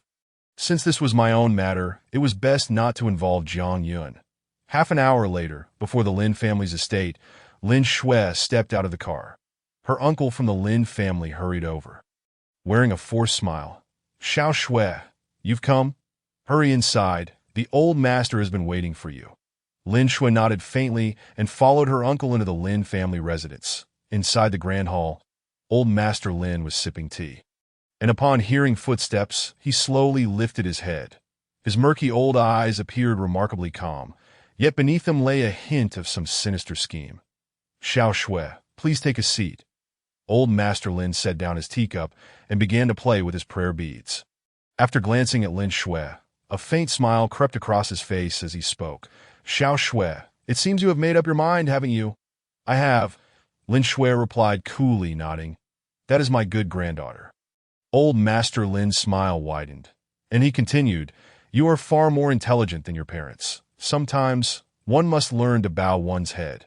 After all, in the face of absolute power, there is no room for negotiation.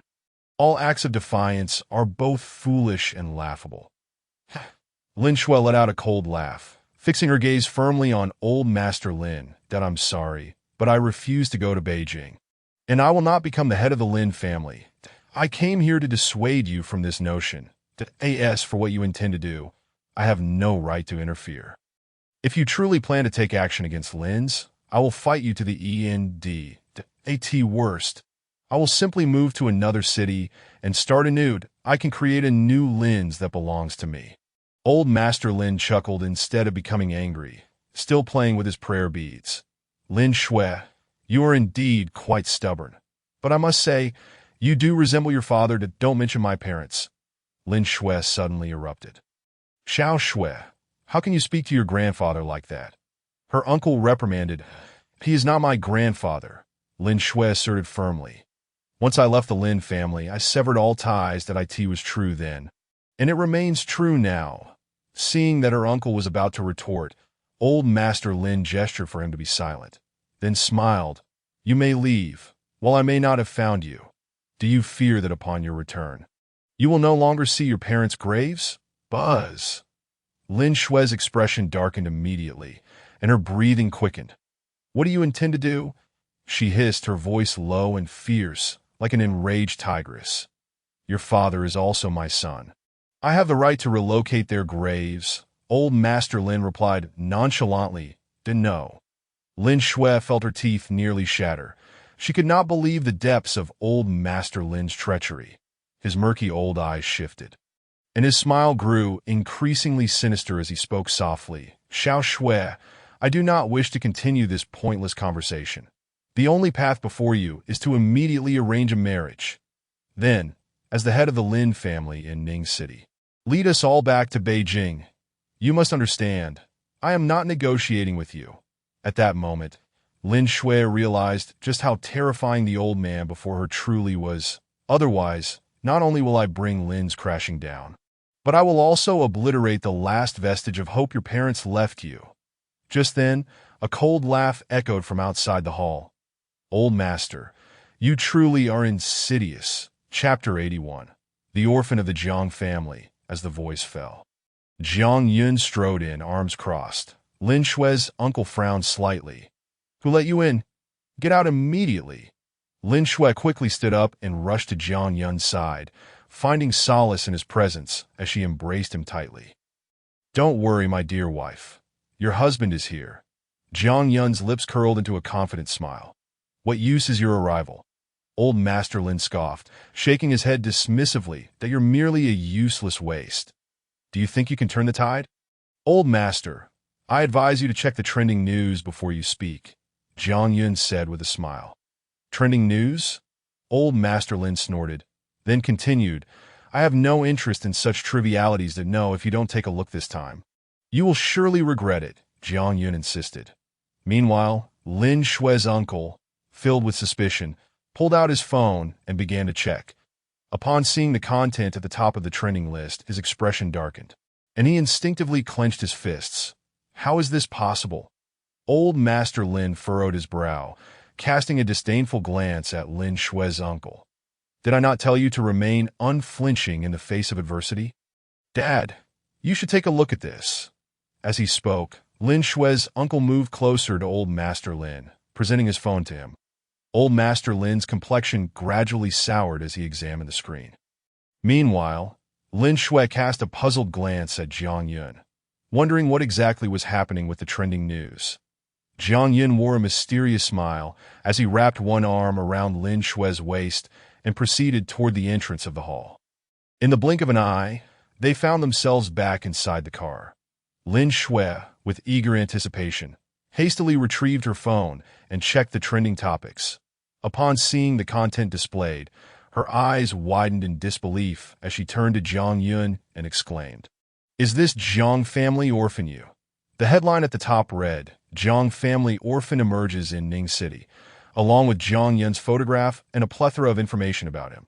Jiang Yun nodded slightly, glancing in the direction of the Lin family hall, and remarked, They are astonished precisely because they have seen this news. Until my identity is thoroughly investigated, the Lin family will likely refrain from taking any rash actions against us. Lin Shui covered her mouth, ignoring his words, and asked, Are you truly a member of the Jiang family from the capital? Jiang Yun chuckled. I am not entirely certain myself. This was a suggestion from Boss Xia. A strategic delay, as long as we can buy some time. We will find a turning point in this situation, which is why I resorted to this tactic to mislead them temporarily. Then, how did this trending topic rise to the top so swiftly? Lin Shui inquired instinctively. Money power. Jiang Yin pointed his pocket and added, I spent several $100,000 to propel this topic into the spotlight. Are you not concerned about the Jiang family noticing? This is clearly spreading rumors. Lin Shui said anxiously, If the Jiang and Lin families join forces against us, then the consequences would be dire. Jiang Yun shook his head, reassuring her, My dear, you needn't worry about this. Firstly, the trending topic is merely a flash in the pan. The Jiang family may not even notice. Secondly, even if they do realize I am fabricating stories, what can they do? They are a super family in the capital, a well-known family in the country. Do you think they would hold me accountable for such trivial matters? Clearly, everything was orchestrated within Jiang Yun's calculations. How did I not realize before that you could be so cunning? Lin Shui's spirits lifted instantly. As long as I am by your side, I need not worry about anything. With your intellect, even if our Lin family is lost, you could swiftly establish a Jiang family that belongs to us. Jiang Yun smiled and then started the car, heading off into the distance. Meanwhile, in the Lin family estate, Old Master Lin shattered his phone in fury. Glancing at Lin family's third uncle, he frowned and said, How is this possible? A useless individual could actually be linked to the Jiang family. Father, I have investigated. Lin family's third uncle had been perusing information online. Although Jiang Yun was nominally the son of Jiang Tingfei, it had recently surfaced that he had no blood relation to Jiang Tingfei, and his mother claimed that Jiang Yun was an adopted child.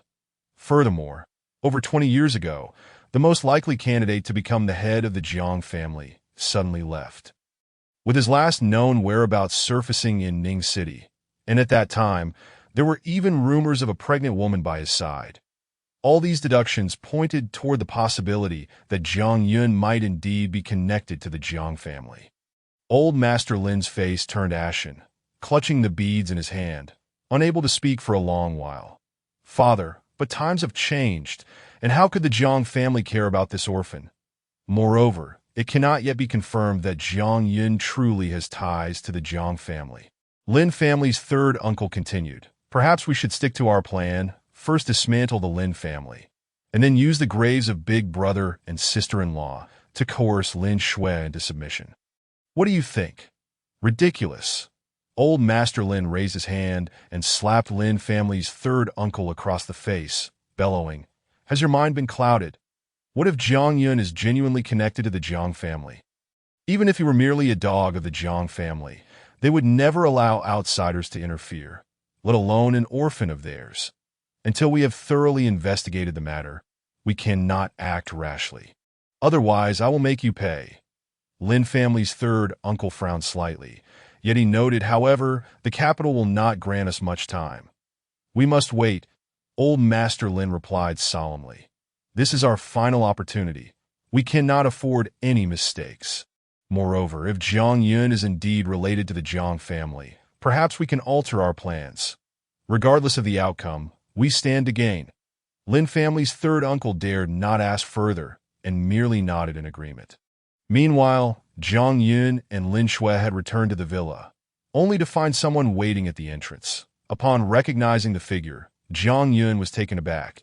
"Is it you?" Chapter 82. The Jiang family jade pendant, though the night was shrouded in darkness. Jiang Yun immediately recognized the identity of the elderly man before him. He was the former steward of the Jiang family, who had mysteriously departed from the Jiang family a decade ago, leaving Jiang Yun without a chance to bid farewell. Within the entire Jiang family, the only person who exuded warmth was this very elder. 10 years had passed, and the steward appeared to have aged considerably. His hair now white and his face lined with wrinkles. Upon seeing Jiang Yun, his eyes glistened with emotion. Jiang Yun opened the door and assisted the steward inside his home, noticing that the two had matters to discuss. Lin Shui wisely chose to retreat and hurried upstairs. Once Lin Shui had departed, the steward turned to Jiang Yun, grasped his hand, and said, "I never imagined that after 10 years, you would become even more handsome. I am nearing old age. How can I still be considered handsome?" Jiang Yun chuckled, shaking his head, and then curiously asked, "Where have you been all these 10 years? Have you remained in Ning City? If so, why did you not return to the Jiang family? And why did you leave the Jiang family all those years ago, never to be heard from again?" In a flurry, Jiang Yun posed several questions, which had troubled him for many years. Had it not been for the steward's sudden reappearance, he might have even forgotten the myriad of memories from the past. "Well," the steward hesitated, his expression darkening as his clouded old eyes darted about, evidently lost in thought. After a moment, he seemed to snap back to reality, pulled out a cigarette from his pocket, lit it, and sighed deeply before speaking. "Young master, all your questions stem from an event that occurred 27 years ago." 27 years ago? Jiang Yun furrowed his brow, realizing that he himself was 27 this year. Indeed. The steward exhaled a cloud of smoke, his murky eyes narrowing slightly, "that I recently received news about Jiang Tengfei being imprisoned. Which is why I came to meet you. There are some matters you ought to be informed of." "Please, go ahead," Jiang Yun urged as he hurriedly poured a glass of water for the steward. Accepting the glass with both hands, the steward then delved into the main topic, stating, "On a rainy night 27 years ago, a mysterious visitor arrived at the Jiang family. That I remember it clearly. He came at midnight, cradling a child in his arms. At that time, Jiang Tengfei was extremely cautious, but I still overheard the conversation between him and that man. The gist was that the man hoped Jiang Tengfei would take in the child and promised him 100 million as both support and gratitude for raising the child. Naturally, the Jiang family flourished because of that money." Jiang Yun's eyes narrowed, his hands intertwining, and sweat beaded on his forehead, yet he refrained from interrupting the steward. The steward continued, "After that night, the Jiang family gained a new son. Jiang Yun, do you know who my biological parents are?" Jiang Yun inquired. He could sense that the person the steward mentioned was undoubtedly himself. The steward shook his head, stating, "That man seemed to know Jiang Tengfei, but was not particularly familiar with him." Since Jiang Tingfei was easily swayed by money, he did not elaborate further. Although I was eavesdropping, I could not gather any more useful information. By the way, as the steward spoke, he retrieved a jade pendant from his pocket and handed it to Jiang Yun, saying, "Young master, this is the item that man entrusted to Jiang Tingfei. When I left, I secretly took this jade pendant with me.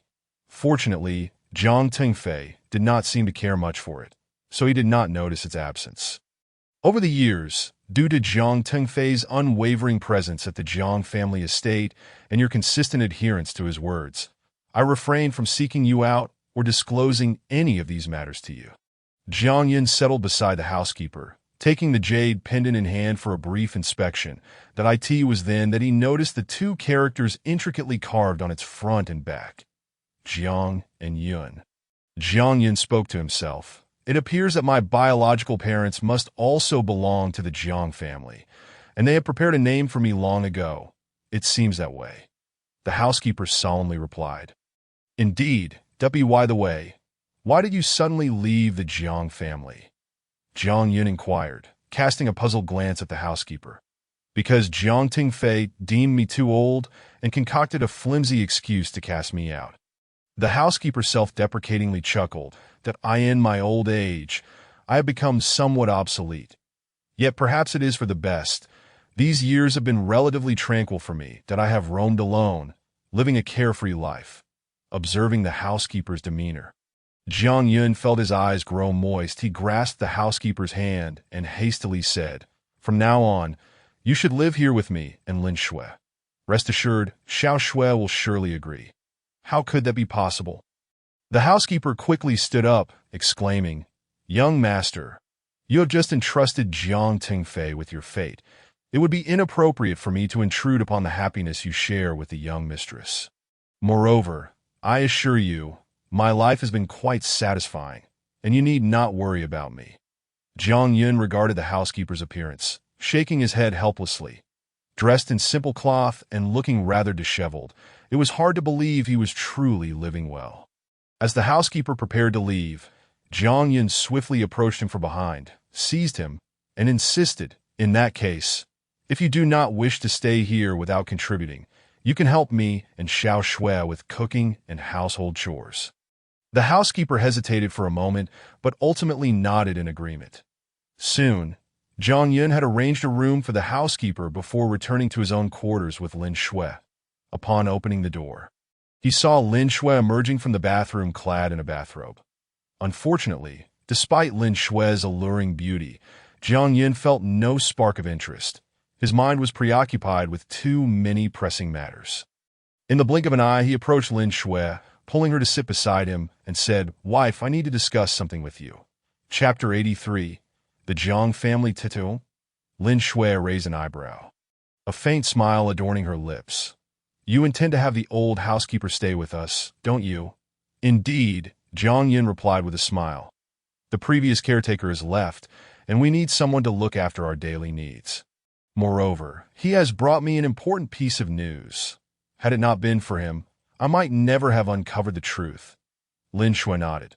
"Rest assured, whatever decision you make, I will unconditionally support you.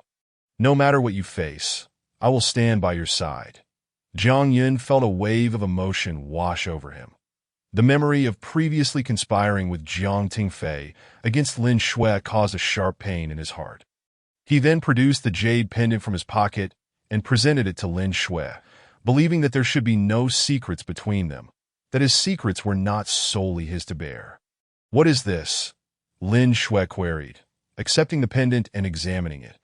Upon noticing his name inscribed upon it, a smile graced her lips. "Your name is on it?" "Yes," Jiang Yun recounted the housekeeper's words. Upon hearing this, Lin Shui's eyes widened in astonishment. "So, your biological parents are also part of the Jiang family, and their wealth indicates a potential connection to the Jiang family in the capital. Could it be?" After a moment of contemplation, Lin Shui's breath quickened. Could the rumors circulating online have a basis in truth? Although everything had been orchestrated by Jiang Yun, it seemed that now there was some evidence to support it. "I cannot ascertain anything for certain at this moment. After all, there are many people who share my surname, and I remain unsure of my true connection to the Jiang family. Jiang Yun pulled Lin Shui into his embrace, his expression darkening, his voice heavy, that if I truly belong to the Jiang family, it may not bode well for us. The fact that my parents chose to abandon me with Jiang Tengfei suggests they encountered insurmountable troubles. Additionally, I have learned that the Jiang family underwent a significant upheaval over 20 years ago, and no one knows precisely what transpired during that time, that I fear that my sudden reappearance may disrupt a precarious balance, potentially bringing trouble upon us. Lin Shui gently kissed Jiang Yun's cheek, grasping his arm earnestly. Regardless of the outcome, I am willing to stand by your side. Should the sky fall, I will be there to support you. All right, Jiang Yun replied, deeply moved. That night, neither of them slept well. The following morning, Lin Shui left early for the Lin group, while Jiang Yun remained in his room, poring over information regarding the Jiang family. However, he found no useful leads. It was not until noon that a knock echoed from the door, followed by the housekeeper entering. After glancing at Jiang Yun, he said, "Young master, I shall not be joining you for lunch." Before the housekeeper could finish, Jiang Yun interjected, "I still have much to research. I'm quite busy. Please go ahead and eat." The housekeeper shook his head, saying, "Young master, someone is downstairs looking for you." "Looking for me?" Jiang Yun queried, puzzled, as he set down his computer and made his way outside. "Who could possibly be looking for me?" "I am unsure, but the visitor arrived in a luxury car and is dressed impeccably." "They certainly appear affluent," the housekeeper replied. Moments later, they reached the ground floor, where a man clad in a sharply tailored suit sat waiting. Upon noticing Jiang Yun's descent, the man smiled and stood, addressing him. "You must be Mr. Jiang, correct?" "Yes, and you are?" Jiang Yun searched his memory, but could not recall ever having met this man in either this life or a previous one. "Greetings, Mr. Jiang, did I share your surname?" "You may call me Jiang Qingying." The man introduced himself. Jiang Yun squinted slightly, then took a seat beside Jiang Qingying, asking the housekeeper, "Could you please pour us 2 cups of tea?" Once the housekeeper departed, Jiang Yun turned his attention back to Jiang Qingying, inquiring, "What brings you to seek me?" "Well," Jiang Qingying began, a smile brightening his face, "I have come from the capital to verify some information after seeing the news online." Jiang Yun narrowed his eyes. The news had only been released a day prior, and its fervor had already waned by the previous night, that he was surprised that someone from the Jiang family had managed to catch wind of it. "Mr. Jiang," Jiang Qingying continued, "I wish to learn everything about you, as it is of great importance to us. That I'm sorry," Jiang Yun replied, shaking his head. "Even I have only just discovered that I am not my parents' biological child." "What leads do you think I can provide?" "I would like to see your back, Mr. Jiang," Jiang Qingying said with a smile. "That why back?" Jiang Yun asked, bewildered, that is there something wrong with it? Jiang Qingying promptly removed his suit jacket, unbuttoned his shirt, and revealed his back to Jiang Yun, stating, "Please take a close look and see if there is anything unusual." Jiang Yun gradually rose, scrutinizing Jiang Qingying's back for some time before finally noticing a small embroidered symbol, barely the size of a pinky nail, located on the left side of his shoulder blade. It was inscribed with the character Jiang. Jiang Yun's eyes widened in realization.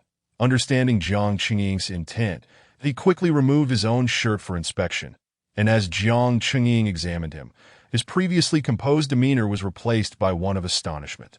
"You truly are a member of the Jiang family." Jiang Yun hastily instructed the butler to fetch a mirror and then proceeded to examine it. Although the tattoo on his back was not particularly distinct, he could still discern the same character emblazoned on Jiang Qingying's back. Jiang. Chapter 84. The Revenge at the Door. This is a mark made with dove's blood, a technique that outsiders could never replicate, as it also incorporates other elements. Jiang Qingying spoke for himself, his fists clenched in excitement, and then said, "I never expected that you are my long-lost elder brother. You have no idea. Our grandfather has searched for you for many years, but unfortunately, to no avail. However, we have always focused our search on Ning City, and who would have thought that heaven would not forsake the diligent? We have finally found you." observing Jiang Qingying's fervent demeanor. Jiang Yun simply continued to dress, then remarked, "You believe I am a member of the Jiang family solely based on a tattoo. What other evidence do you require?" Jiang Qingying replied with a smile, "Such a tattoo is unique. No outsider would possess it, nor would they be privy to the secrets of the Jiang family. Therefore, I am certain you are my elder brother, Jiang Yun." Jiang Yun was taken aback. Could it be that I am indeed called by this name within the Jiang family in the capital? "Yes," Jiang Qingying asserted confidently.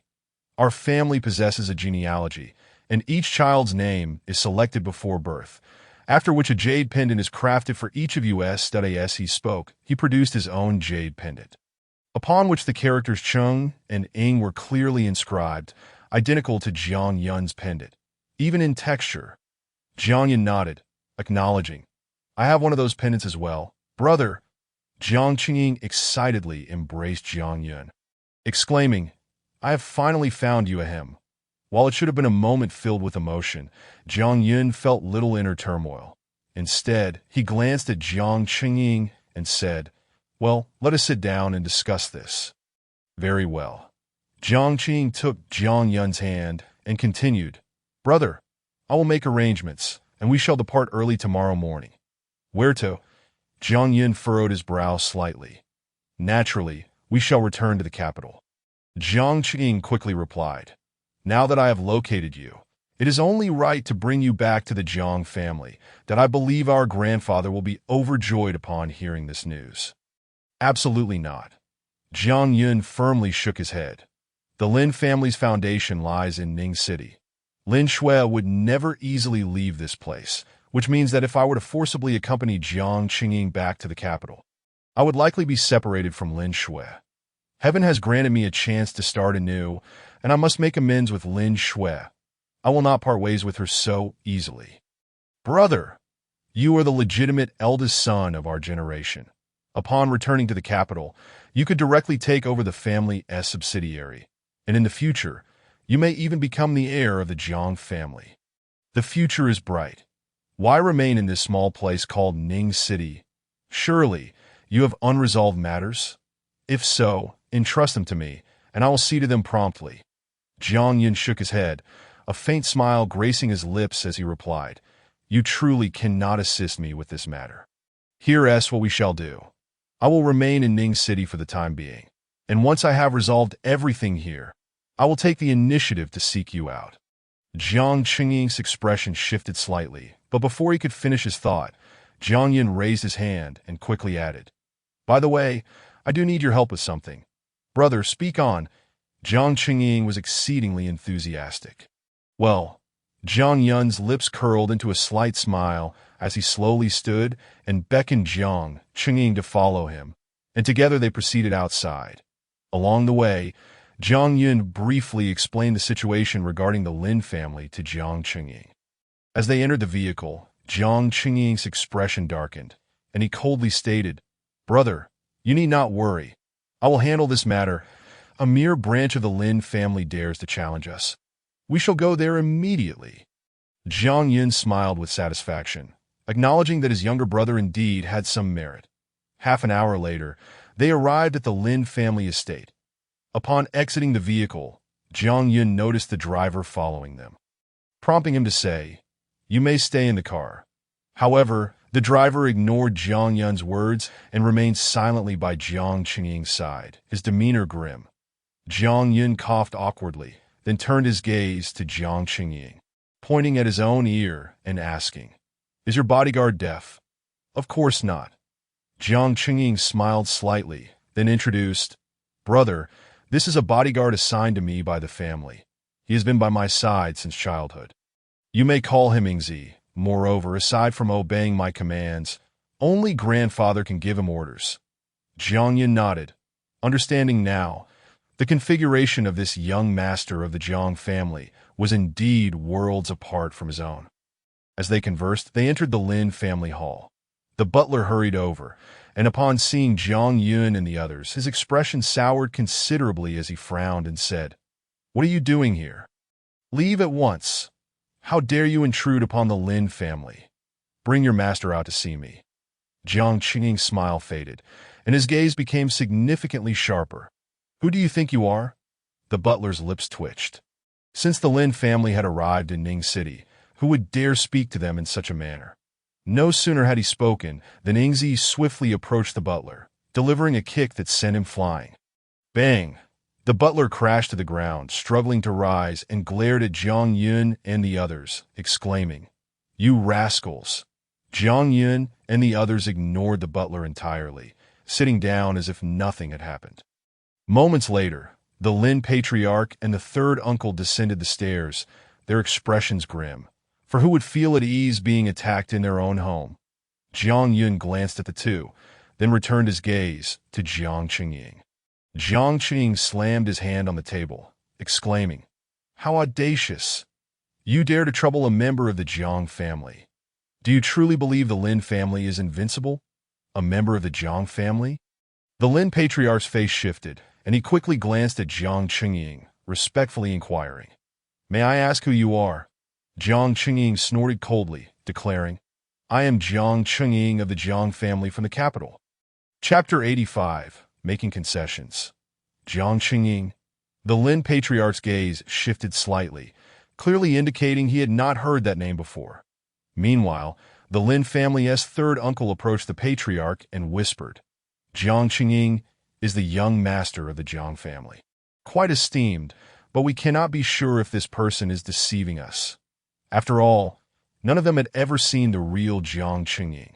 The Lin patriarch squinted his eyes, scrutinizing Jiang Qingying for a lengthy moment before rising with a smile, directly stating, "It is an honor to have young Master Jiang visit. My apologies for not extending a proper welcome. Spare me the empty pleasantries." Jiang Qingying coldly retorted, turning his face away and waving his hand dismissively. "I have heard that you have been making things difficult for my brother, and that you intend to forcibly ruin my sister-in-law's company. These are your deeds, are they not? Your brother." The Lin patriarch narrowed his eyes, glancing at Jiang Yun and suddenly realizing, if Jiang Yun is indeed a member of the Jiang family, he may outrank Jiang Qingying in terms of lineage. Realizing this, he hastily replied, "Young Master Jiang, this is all a misunderstanding that I merely intended to intimidate Lin Shui. I never truly meant to target her company. After all, we are family ha." Jiang Yun smirked coldly, rolling his eyes at the Lin patriarch before stating flatly, "Old man, we all know what everyone is thinking, so there is no need for you to feign ignorance. I have come here today to inform you that if you continue to trouble Lin Shui and me, you will be opposing the Jiang family, that I trust you have heard what Qingying has said. You surely do not wish to see the Jiang family intervene in this matter, do you?" Old Master Lin's lips twitched slightly, a fine display of false bravado, yet his face still bore an incongruous smile as he remarked, "That is all well and good. I am entirely at your disposal." Jiang Yin let out a cold snort before rising to his feet. Casting a glance at Jiang Qingying, he stated directly, "Very well. Since old Master Lin has already reached a verbal agreement with us, we shall take our leave that I trust you. Old Master Lin is well aware of his boundaries and would never engage in any unbecoming actions." This served as yet another admonition directed at old Master Lin. Jiang Qingying nodded and followed Jiang Yun's lead. Bang! After watching them depart, old Master Lin kicked over a nearby chair, causing Lin family's third uncle to break into a cold sweat.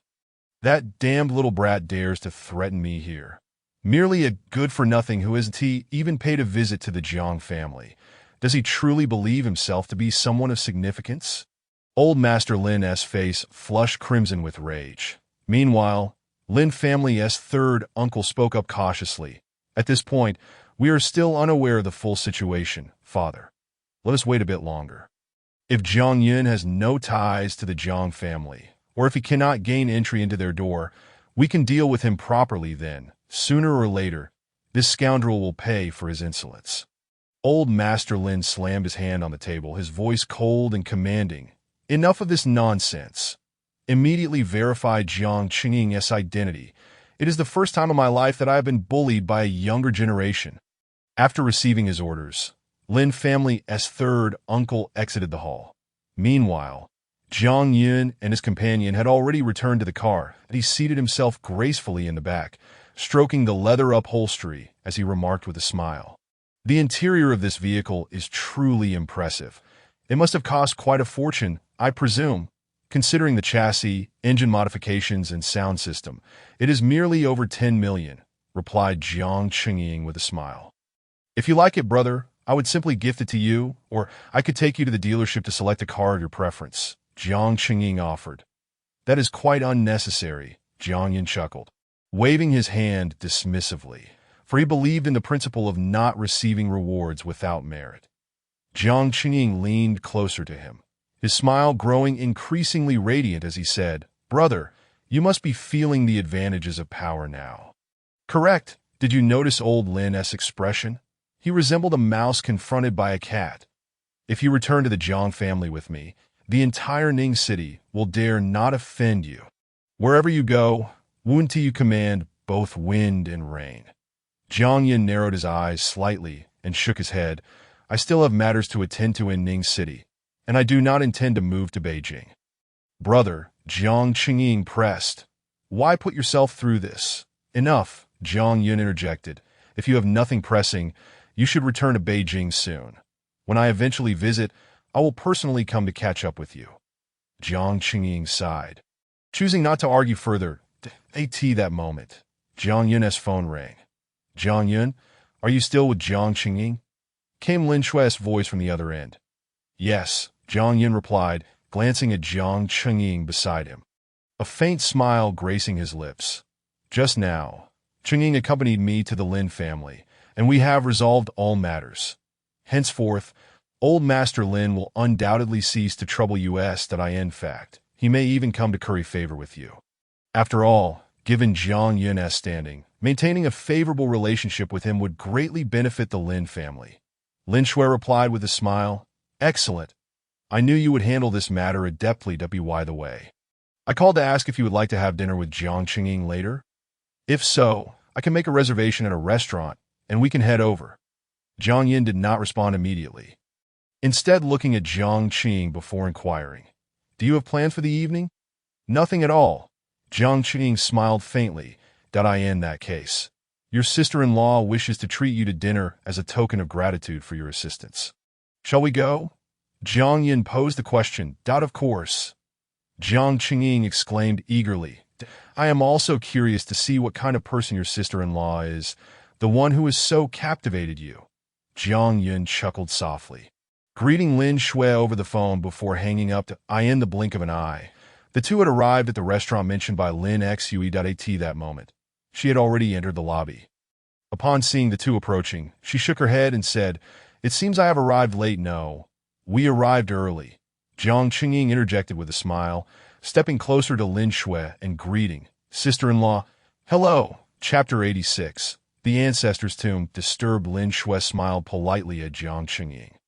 Meanwhile, Jiang Qingying leaned closer to Jiang Yun, giving him a thumbs up as he remarked, "Brother, I must say, you are truly impressive. I never expected you to find such a beautiful wife." Jiang Yun remained silent, though he too found Lin Shui quite lovely. As they conversed, the three entered the private dining room. After a few rounds of drinks, Jiang Qingying glanced around and, after seating himself beside Lin Shui, said with a bright smile, "Sister-in-law, to be frank, I returned this time with the intention of bringing my brother back to Beijing to reconnect with his roots. I wonder how you feel about that." Lin Shui was momentarily taken aback, instinctively glancing at Jiang Yun, her expression turning somewhat grim. Clearing his throat, Jiang Yun interjected, "Did I not already inform you that I have no intention of returning to the Jiang family in Beijing? I have resolved to settle in Ning City for the rest of my life." "Brother, you are not yet 30. Must you begin to contemplate a lifetime commitment this early?" Jiang Qingying smiled, refocusing his attention on Lin Shui, sensing that her stance could sway Jiang Yun's decision. Hence, if he wished to take Jiang Yun away, he would need to persuade her first. Soon after, Jiang Yun reiterated, "I have already made it clear that I do not plan to return to Beijing. So let us leave this matter be, not bring it up again." Jiang Qingying was taken aback, but chose not to respond. Lin Shui then looked at Jiang Yun and said, Qingying, I understand your good intentions, but I also adhere to your brother's wishes. This is the place where we have lived for many years, and my parents' graves and my company are all here. I do not wish to leave the gravesite of her parents was Lin Shui's final connection, and she would not part with it easily. Otherwise, she would have no one left to visit her parents' graves in the future. Just then, Lin Shui's phone rang, and she smiled at Jiang Qingying, pointing to her phone as she said, Qingying, I need to take this call. You and your brother can continue your conversation. Jiang Qingying nodded as Lin Shui moved to the window. The moment she answered the phone, her expression darkened considerably, and she turned to glance at Jiang Yun, her eyes beginning to redden. What's wrong? Jiang Yun asked, alarmed at her sudden change in demeanor, as he quickly approached her. Lin Shui gritted her teeth, whispering, Jiang Yun, something has happened. My parents' graves have been disturbed. That I in an instant. Jiang Yun's expression shifted to one of grave concern. Jiang Qingying, hearing this, sprang to his feet in fury, kicking over a chair as he shouted, Who is so vile as to desecrate a grave? If I catch them, I shall dismember them. Lin Shui clenched her teeth, her gaze fixed intently on Jiang Yun as she furrowed her brow and said, I suspect this may have something to do with my grandfather, as he has previously threatened me in such a manner. Jiang Yun immediately pulled Lin Shui into his embrace, his face filled with compassion as he said, All right, Xiao Shui, let us first head to the gravesite to assess the situation before making any decisions. Lin Shui nodded gently. Jiang Qingying followed suit, and the three exited the establishment. 30 minutes later, they arrived at the Ning City Cemetery. Upon seeing Lin Shui and her companions approach, the caretaker hurriedly came out from the house at the entrance, his face filled with distress as he said, Miss Lin, I sincerely apologize. I failed in my duties. And such an incident occurred. Lin Shui's expression was extremely grim. She often came here to converse with her parents when feeling down, fostering a good relationship with the caretaker over time. What exactly happened? She inquired as they walked toward her parents' graves. That I truly do not know how this transpired. The caretaker of the cemetery furrowed his brow and said, After dinner this evening, I took a stroll and noticed that your family's grave had been desecrated. I immediately called you. Lin Shui clenched her fists, remaining silent. That I in the blink of an eye, they arrived at the gravesite of Lin Shui's parents. Looking around, it was evident that the coffin had been opened, and the surrounding earth had even fallen onto the adjacent grave, with ashes scattered all over the ground. It was unclear how long this situation had persisted, but the fragments of the urn nearby had nearly dispersed. Upon witnessing this scene, Lin Shui felt as if her heart were shattering. She knelt before the grave and, gritting her teeth, said, Who did this? How could they commit such an atrocity? Is there any surveillance nearby? Jiang Yin approached the caretaker, inquiring that it was his first visit to his father-in-law's burial site. That no, the caretaker explained, such places are considered taboo for cameras. Jiang Yun sighed. Under these circumstances, finding the perpetrator would be akin to searching for a needle in a haystack. Beside them, Lin Shui clutched her parents' gravestone, weeping uncontrollably, her eyes swollen. Seeing this, Jiang Yun felt a pang of sorrow. He quickly supported Lin Shui to her feet and said, Shui, let us first restore your parents' grave before discussing anything else. Let them rest in peace. Lin Shui shook her head, her teeth clenched as she declared, No, this matter is undoubtedly connected to the Lin family. I am going to confront the old man and demand answers, even if he does not regard my mother as part of the Lin family. My father is buried here. In an instant, Lin Shui's complexion darkened, her breathing becoming rapid. Jiang Yin nodded and replied, All right, I'll accompany you. Although there is currently no evidence, Lin Shui has no enemies in Ningqing. Given the circumstances, it is likely related to the Lin family. We must uncover the truth. Jiang Qingying also expressed his stance, saying, If it turns out that the old man is behind this, I will dismantle the Lin family and break his old bones. Chapter 87. The situation escalates as they spoke. They made their way out of the cemetery. Along the route, Lin Shui's emotions remained unstable. It was evident that the desecration of her parents' grave had deeply affected her. Jiang Yun, seated beside her, kept her close, but felt her tremors, causing his heart to ache. Why must Lin Shui always bear such torment? Before long, the car reached the Lin family estate. Jiang Yun and the others hurriedly exited the vehicle, with Yingzi closely following behind. The moment they entered the hall, Lin Shui rushed towards the old man of the Lin family, pointing an accusatory finger at him, demanding, "Why did you do this? Why did you destroy my parents' grave? What benefit does this bring you?"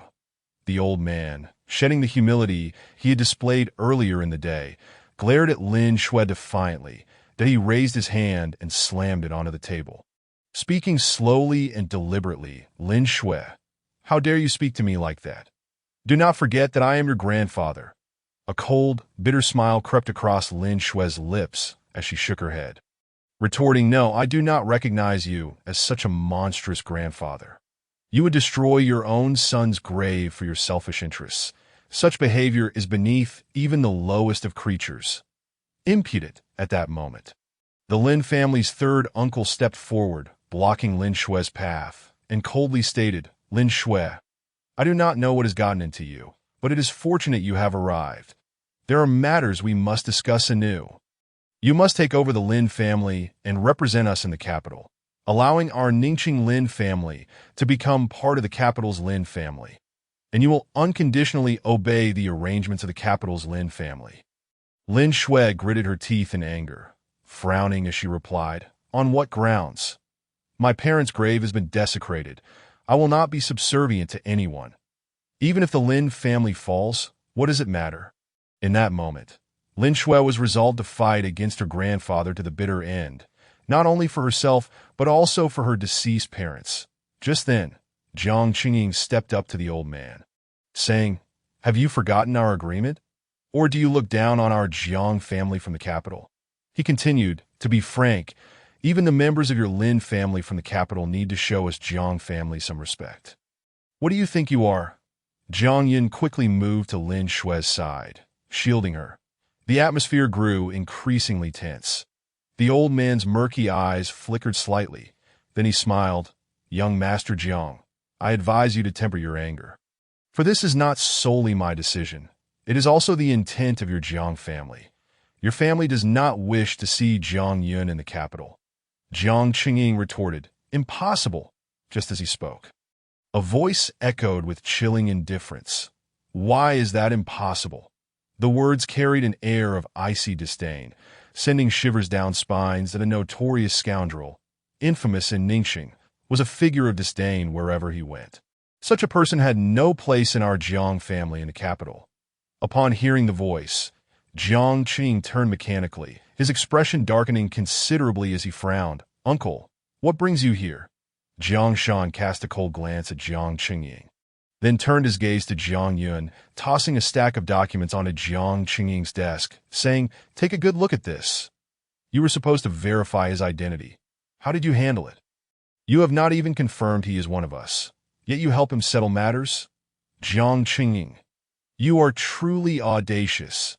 Jiang Shan's arrival shattered the stalemate, and the old man of the Lin family regained his composure. Playing with a string of prayer beads, adopting an observer's demeanor, Jiang Qing quickly approached Jiang Shan, eager to explain, "Uncle, I have investigated. Jiang Yun is indeed my brother. He bears tattoos and possesses the Jiang family jade pendant. Trust me, there is no mistake." Jiang Shan swiftly slapped Jiang Qingying across the face. "Silence. Uncle." Jiang Qingying's face turned ashen. Yingzi, standing nearby, took a step forward, his expression turning frigid. The atmosphere had reached a boiling point. The old man of the Lin family wore a complex expression, barely concealing his excitement. "What? Do you intend to have Yingzi take action against me?" Jiang Shan stared coldly at Jiang Qingying, then intoned, "I am here on the old man's orders. Otherwise, do you think I would come to this forsaken place?" "What do you mean?" Jiang Qingying hesitated. Jiang Shan ignored him and turned back to the old man of the Lin family. Speaking nonchalantly, "My position is clear. The matters of the Lin family have nothing to do with US that I ask for what you intend to do. The Jiang family will not interfere. That goes for me and everyone else. This is the stance of the Jiang family. The old man of the Lin family hurriedly rose. Though he was older than Jiang Shan, he dared not show any disrespect, bowing and saying, "Thank you, Mr. Jiang." Jiang Shan paid him no mind and quickly departed with Jiang Qingying. The old man of the Lin family smirked, sighing as he shook his head. "Lin Shui, reconsider. You cannot cling to this withering tree. Do not test my patience, for it is limited." Lin Shui's teeth nearly crumbled under the pressure. She had come to inquire about her parents' grave, yet the situation had escalated to this extent. Realizing her company was on the brink of collapse, she felt darkness closing in and collapsed to the ground. Jiang Yun rushed to support Lin Shui, casting a fierce glare at the old man of the Lin family as he admonished, "If anything happens to Shui, I will make sure your entire Lin family faces turmoil. Do not think I jest. I never joke with those who are not my friends." In the next moment, Jiang Yun was already racing out with Lin Shui in his arms. Unfortunately, the desolate streets offered no sign of life. He gazed at the unconscious Lin Shui in his embrace, gritting his teeth. "Shui, hold on. I shall take you to the hospital at once." Chapter 88. Lin Shui is pregnant. Jiang Yun retrieved his phone, poised to dial Lu Qianqian to summon a vehicle for their transport. When he noticed a distant light approaching, swiftly, he cradled Lin Shui and positioned himself in the middle of the road that in the blink of an eye, the vehicle had arrived before them. Had it not been for the timely brakes, they would have surely met a fatal end. Cold sweat beaded upon Jiang Yun's brow. But he had no choice. After all, Lin Shui had suddenly collapsed, and the cause was a mystery to all. Once the vehicle halted, the driver emerged, her high heels clicking as she approached Jiang Yun. Coldly, she remarked, "Are you foolish? Do you not realize that had I not braked in time, you both would have been dead? Miss, could you kindly drive us to the nearest hospital?" Jiang Yun implored urgently. The female driver cast a fleeting glance at Lin Shui in his arms, but did not respond to his request. Instead, she retorted, "What is wrong? My wife has fainted unexpectedly, and her condition is unclear. We must get her to the hospital immediately." Jiang Yun's pallor deepened with anxiety. In this second life, Lin Shui was his everything. He could not bear to see her come to harm. After a moment of hesitation, the driver finally nodded. Moments later, they hastily entered the vehicle. Half an hour later, they arrived at the nearest hospital. Jiang Yun quickly descended with Lin Shui in his arms and turned back to the driver, expressing his gratitude. "Thank you that if the opportunity arises, I shall personally come to thank you."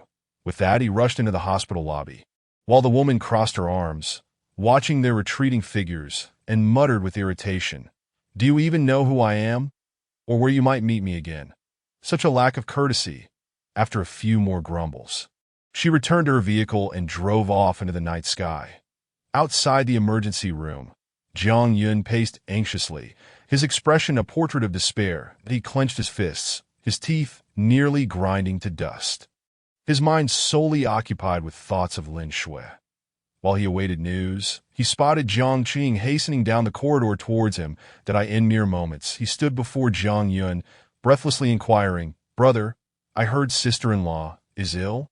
What exactly happened?" "The situation is still unclear," Jiang Yun replied, frowning slightly as he scrutinized Jiang Qingying, before asking, "How did you come to know of this?" "Well," Jiang Qingying licked his lips, hesitating for a moment before sheepishly admitting, "I overheard a conversation between Uncle and Old Man Lin, which led me to discover that you had come to the hospital. That I followed the route to the nearest hospital near the Lin family, and inquired until I found you here." Despite his deep-seated animosity towards Jiang Shan and Old Man Lin, Jiang Yun held a relatively favorable impression of Jiang Qingying. He could sense the genuine concern Qingying bore for him. After a brief pat on his shoulder, Jiang Yun forced a smile and said, "You needn't worry about me and Xiaoxue. Since the Jiang family has chosen to sever ties with me, I too wish to have no further dealings with them. You should leave soon. I wouldn't want to bring you any trouble." Jiang Qingying gave a self-deprecating laugh, then sighed, "Brother, this is all my fault that I didn't think things through, allowing Uncle to meddle." I intended to help, but it seems I only made matters worse. Jiang Yin shook his head with a smile. It's not your concern. These are our fates, brother. Jiang Qing clenched his teeth, visibly moved. Let us not linger in sentimentality, though we should return home soon. Jiang Yin reiterated his wish for Qingying to depart. Just as Jiang Qingying took a few steps away, he turned back, glancing at Jiang Yun, and asked, "What are your plans moving forward?" Old man Lin will not easily relent, and with my uncle's stance, the Jiang family will certainly not intervene in your affairs that I fear the Lin family may not withstand the pressure. Jiang Yun's countenance darkened, yet he remained silent. At this juncture, he had no superior strategy. All he desired was for Lin Shui to recover, one step at a time. With a sigh, Jiang Qingying produced a bank card from his pocket and handed it to Jiang Yun. Brother, my resources are limited. This card contains 10 million. Take it for now, but if you require more, I will find a way to return. Rest assured, my funds are entirely separate from the Jiang family. They won't trace anything back to me. Jiang Yun was about to refuse, but Jiang Qingying forcefully tucked the card into his pocket before dashing towards the elevator.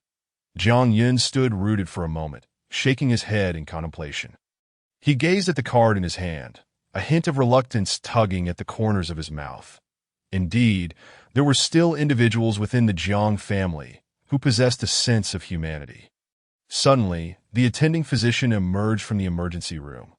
Jiang Yun snapped back to reality and hurriedly approached the doctor, asking, "Doctor, how is my wife?" "The patient is stable," the physician replied with a smile. "However, you must refrain from upsetting her further. This episode was merely a case of acute stress, causing temporary unconsciousness. Should such an incident recur, it might jeopardize the health of her unborn child." Child. Jiang Yun's eyes widened in astonishment as he grasped the physician's wrist, breathlessly questioning, "You mean my wife is pregnant?" "Honestly," the doctor pointed at Jiang Yun, shaking his head in disbelief. "You were unaware your wife was expecting. Now that you know, you must treat her with greater care." Yes, of course," Jiang Yun exclaimed, his fists clenched with excitement. "Can I see my wife now?" The doctor nodded. "The patient is fine.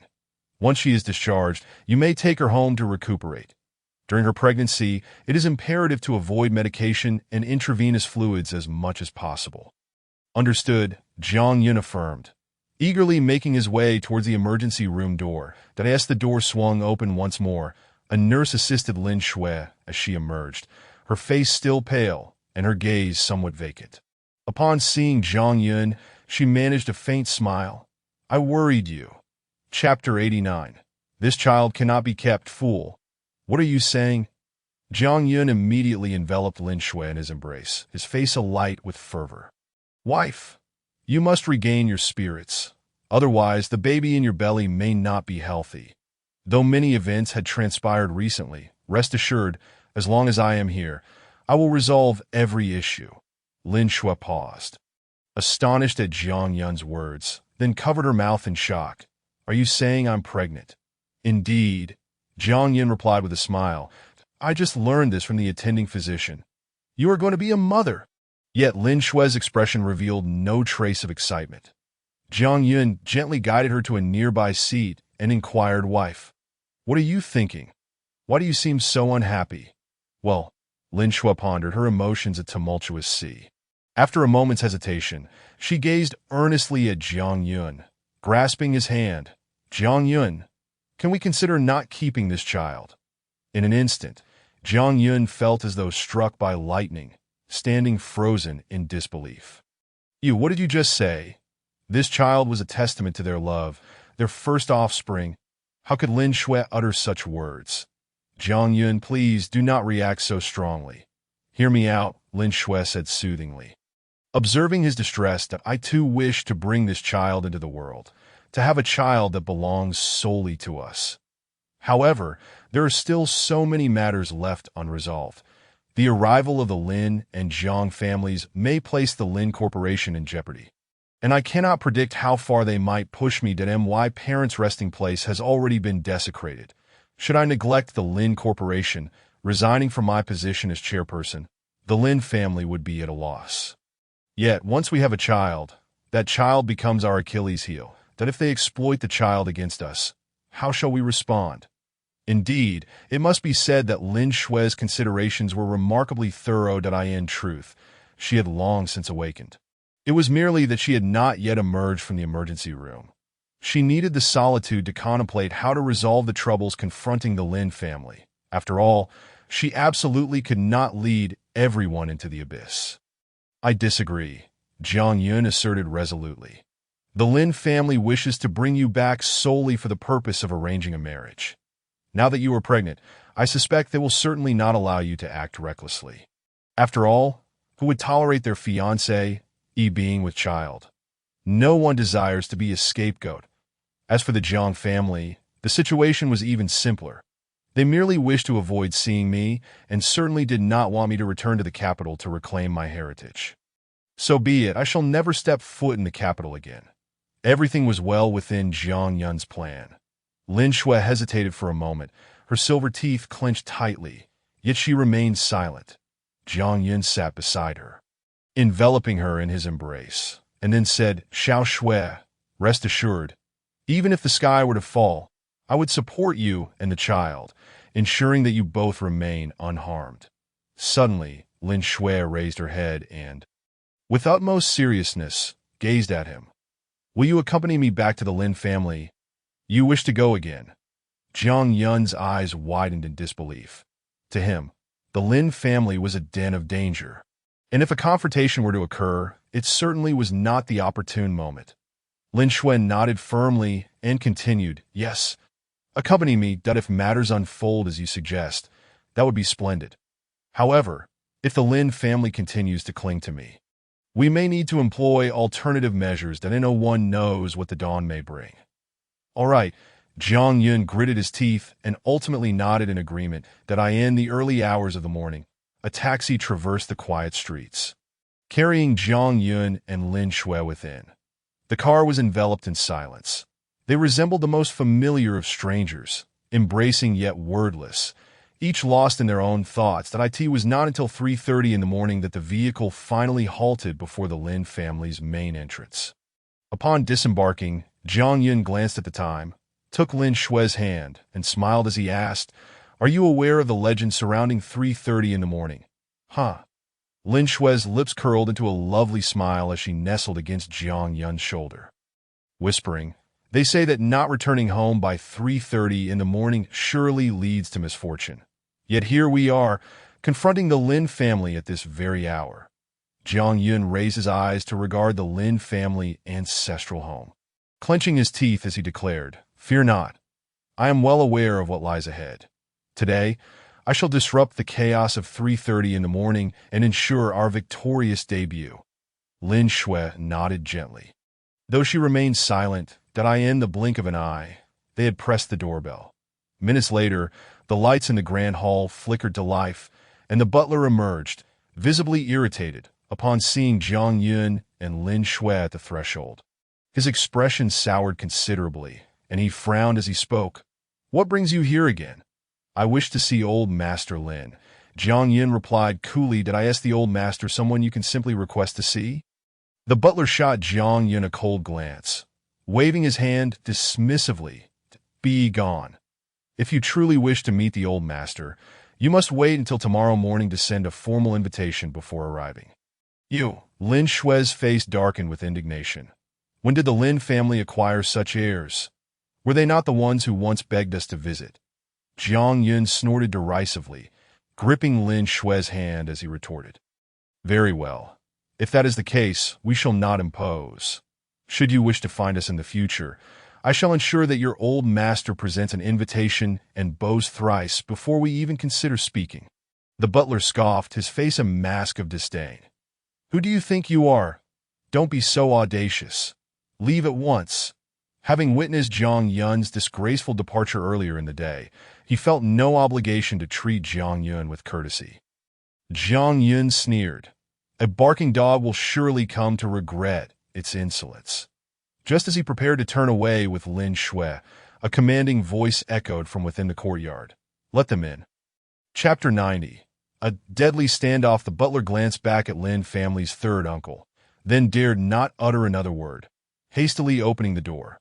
Jiang Yun led Lin Shui inside, casting a glance at the third uncle, before coolly inquiring, "Where is old Master Lin?" "The old master has been awaiting your arrival in the hall," the third uncle replied blandly. This night was destined to be one of sleeplessness. Jiang Yun chose to ignore the third uncle.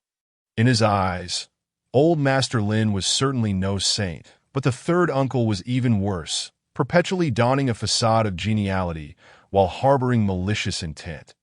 Inside the hall, old Master Lin was still toying with a string of prayer beads, his demeanor nonchalant. Upon seeing Jiang Yun and Lin Shui enter, he remarked, "I had thought I was the only one suffering from insomnia. It seems you share my plight. Speak. What brings you back? Regret, perhaps?" After helping Lin Shui to a seat, Jiang Yun replied, "I apologize, but my wife and I have no acquaintance with the concept of regret.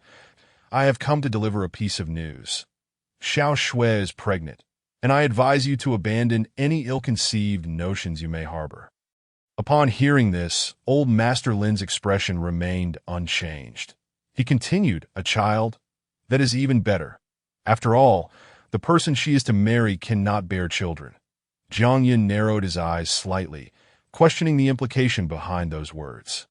"My meaning is quite simple," old Master Lin stated coolly.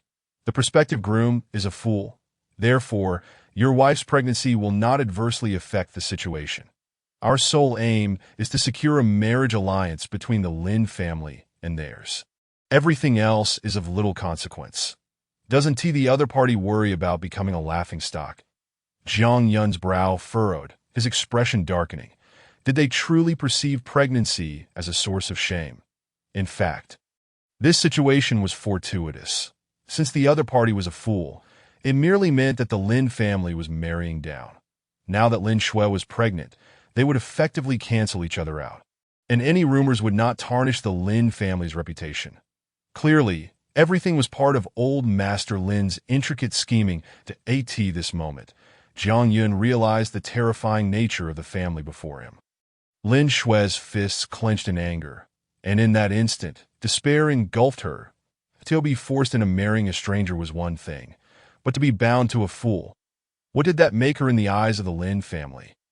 "Enough," old Master Lin declared with a dismissive wave of his hand, then smiled. "Lin Shui, I advise you not to attempt any tricks. From now on, prepare yourself to return to the capital, while I shall take care of everything else. You need not worry about a thing." As he spoke, he exchanged a knowing glance with Lin family's third uncle. The third uncle clapped his hands, and soon enough a multitude of individuals rushed into the hall. Upon seeing the Lin family servants and guards appearing, Jiang Yun instinctively positioned himself in front of Lin Shui, glaring coldly at old Master Lin and the others. "What are you planning?" "My patience is limited," Jiang Yun warned. Old Master Lin replied coolly, "We have already expended considerable effort in conversation. If you refuse to comply, I shall be compelled to resort to more extraordinary measures. After all, I am Lin Shui's grandfather. Even if the matter escalates, I can justify it." "You scoundrel!" Jiang Yun nearly roared. Lin Shui's face turned pale with fear as she instinctively grasped Jiang Yun's arm, her voice trembling as she asked, "What should we do?" Jiang Yun patted Lin Shui's shoulder before turning his gaze back to old Master Lin, coldly retorting, "Do you think you can force us to remain here by employing such tactics?" "Oh no. You seem to misunderstand," old Master Lin interjected, waving his hand. Rising with a smile, he approached Jiang Yun step by step, shaking his head as he said, "I simply wish for Xiao Shui to return home. As for you, go wherever you please, that I will have my lawyer draft the necessary documents immediately. All you need to do is sign, and from henceforth, you shall sever your ties with Xiao Shui." Jiang Yun trembled with rage. This was nothing short of banditry. Lin Shui also stood, her voice resolute. "What you are doing is illegal confinement. I will sue you." "Xiao Shui," old Master Lin smirked coldly, "I have already made it clear. I am your grandfather. Even if I were to beat you to death, it would still be justifiable." As soon as the words fell, he waved his hand impatiently and said, "All right, You may escort the young lady upstairs. As the guards approached Jiang Yun and the others, Jiang Yun's expression suddenly changed. He seized a teacup and violently smashed it onto the nearby table, immediately causing his palm to bleed profusely. Yet, Jiang Yun appeared oblivious to the pain. He swiftly picked up a shard of glass and dashed to the venerable Lin's side, pressing the shard against the old man's neck, with eyes wide open. He barked, "Everyone, step back. Whoever dares to take another step forward, I will perish alongside him." The third uncle of the Lin family, terrified, turned pale and frantically gestured to the Lin family members. "Retreat, quickly!"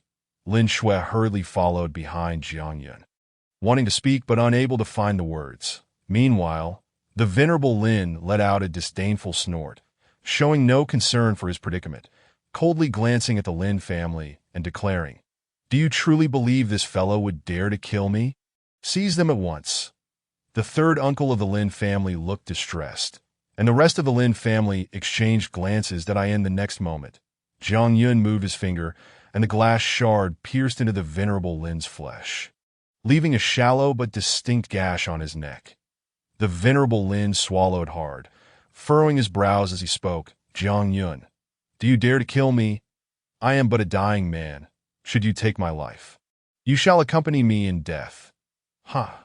Jiang Yun scoffed, disdain dripping from his words. "Old man, have you truly contracted cancer from the very beginning? This has been a ruse. You intended to exploit Xiaoshua's sympathy to force her into servitude. Now that the situation has spiraled out of control, you resort to such desperate measures, thinking I wouldn't see through it." Lin Shui stood aside, her face a mask of shock and disbelief, glancing at the venerable Lin. Questioning the veracity of Jiang Yun's claims. Chapter 91. Jiang Tian returns. The venerable Lin remained silent. Jiang Yun, in a fit of rage, shouted into his ear, "Did you not hear Xiaoshua's words? Speak up immediately." Feeling the pain in his neck, the venerable Lin gritted his teeth and slowly replied, "Yes, I am indeed not ill, but my actions were for your own good." Lin Shui, Jiang Yun is just a worthless fool, even less capable than a simpleton born into a wealthy family. Lin Shui instinctively took a few steps back, her complexion as pale as a sheet. She never anticipated that the venerable Lin could concoct such a monstrous lie. An elderly man past 70, did he not fear the possibility of truly suffering from cancer? In that moment, Lin Shui felt a profound disappointment in her family. There remained one final question. Lin Shui, biting her lip, coldly glared at the venerable Lin. At that moment, any familial affection within her had vanished, replaced by boundless indifference. She spoke each word with chilling clarity. "What has become of my parents' grave?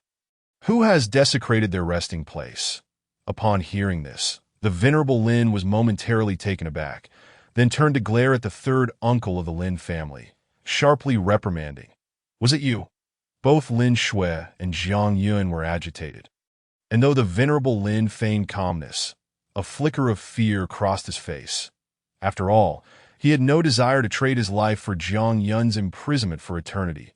Such a deal was hardly worth it. The third uncle of the Lin family, feeling wronged, protested, "Father, I have followed your instructions to the letter during this time. Without your orders, how could I have taken such actions?" The venerable Lin narrowed his eyes slightly, glancing at Lin Shui before solemnly stating, "You should understand that this matter has nothing to do with your third uncle, and I have not acted either. Thus, it proves that it was not the work of the Lin family. I advise you to focus your scrutiny elsewhere and not fixate on us." Lin Shui's expression grew increasingly grim as she clenched her fists, resolutely demanding, "If not you, then who? I seek but one answer. How long will you continue to deceive me? Your father is also my son." The venerable Lin was now thoroughly flustered, especially upon witnessing Lin Shui's agitation. He quickly added, "Unless absolutely necessary, I would never resort to such measures. Moreover, I have heard numerous rumors concerning Jiang Yun in Ningqing. Until I ascertain Jiang Yun's identity, I will not act recklessly. Could it be true?" Lin Shui's expression soured, but she remained silent. Meanwhile, Jiang Yun dragged the venerable Lin towards the front door. Casting a glance at Lin Shui as he called out, "Xiao Xue, there will come a day when all truths will be revealed. Let us leave this place for now that we can investigate this matter further later." Though Lin Shui felt a surge of anger, she maintained her composure. Observing the multitude of Jiang family guards surrounding them, she refrained from delaying any further, promptly following Jiang Yun's lead, in an instant. They found themselves outside the Lin family estate.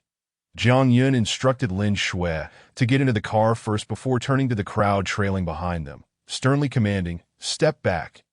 The crowd complied without hesitation. Lin Shui started the vehicle, and Jiang Yun delivered a swift kick to the venerable Lin's backside before hastily leaping into the car, swiftly driving away.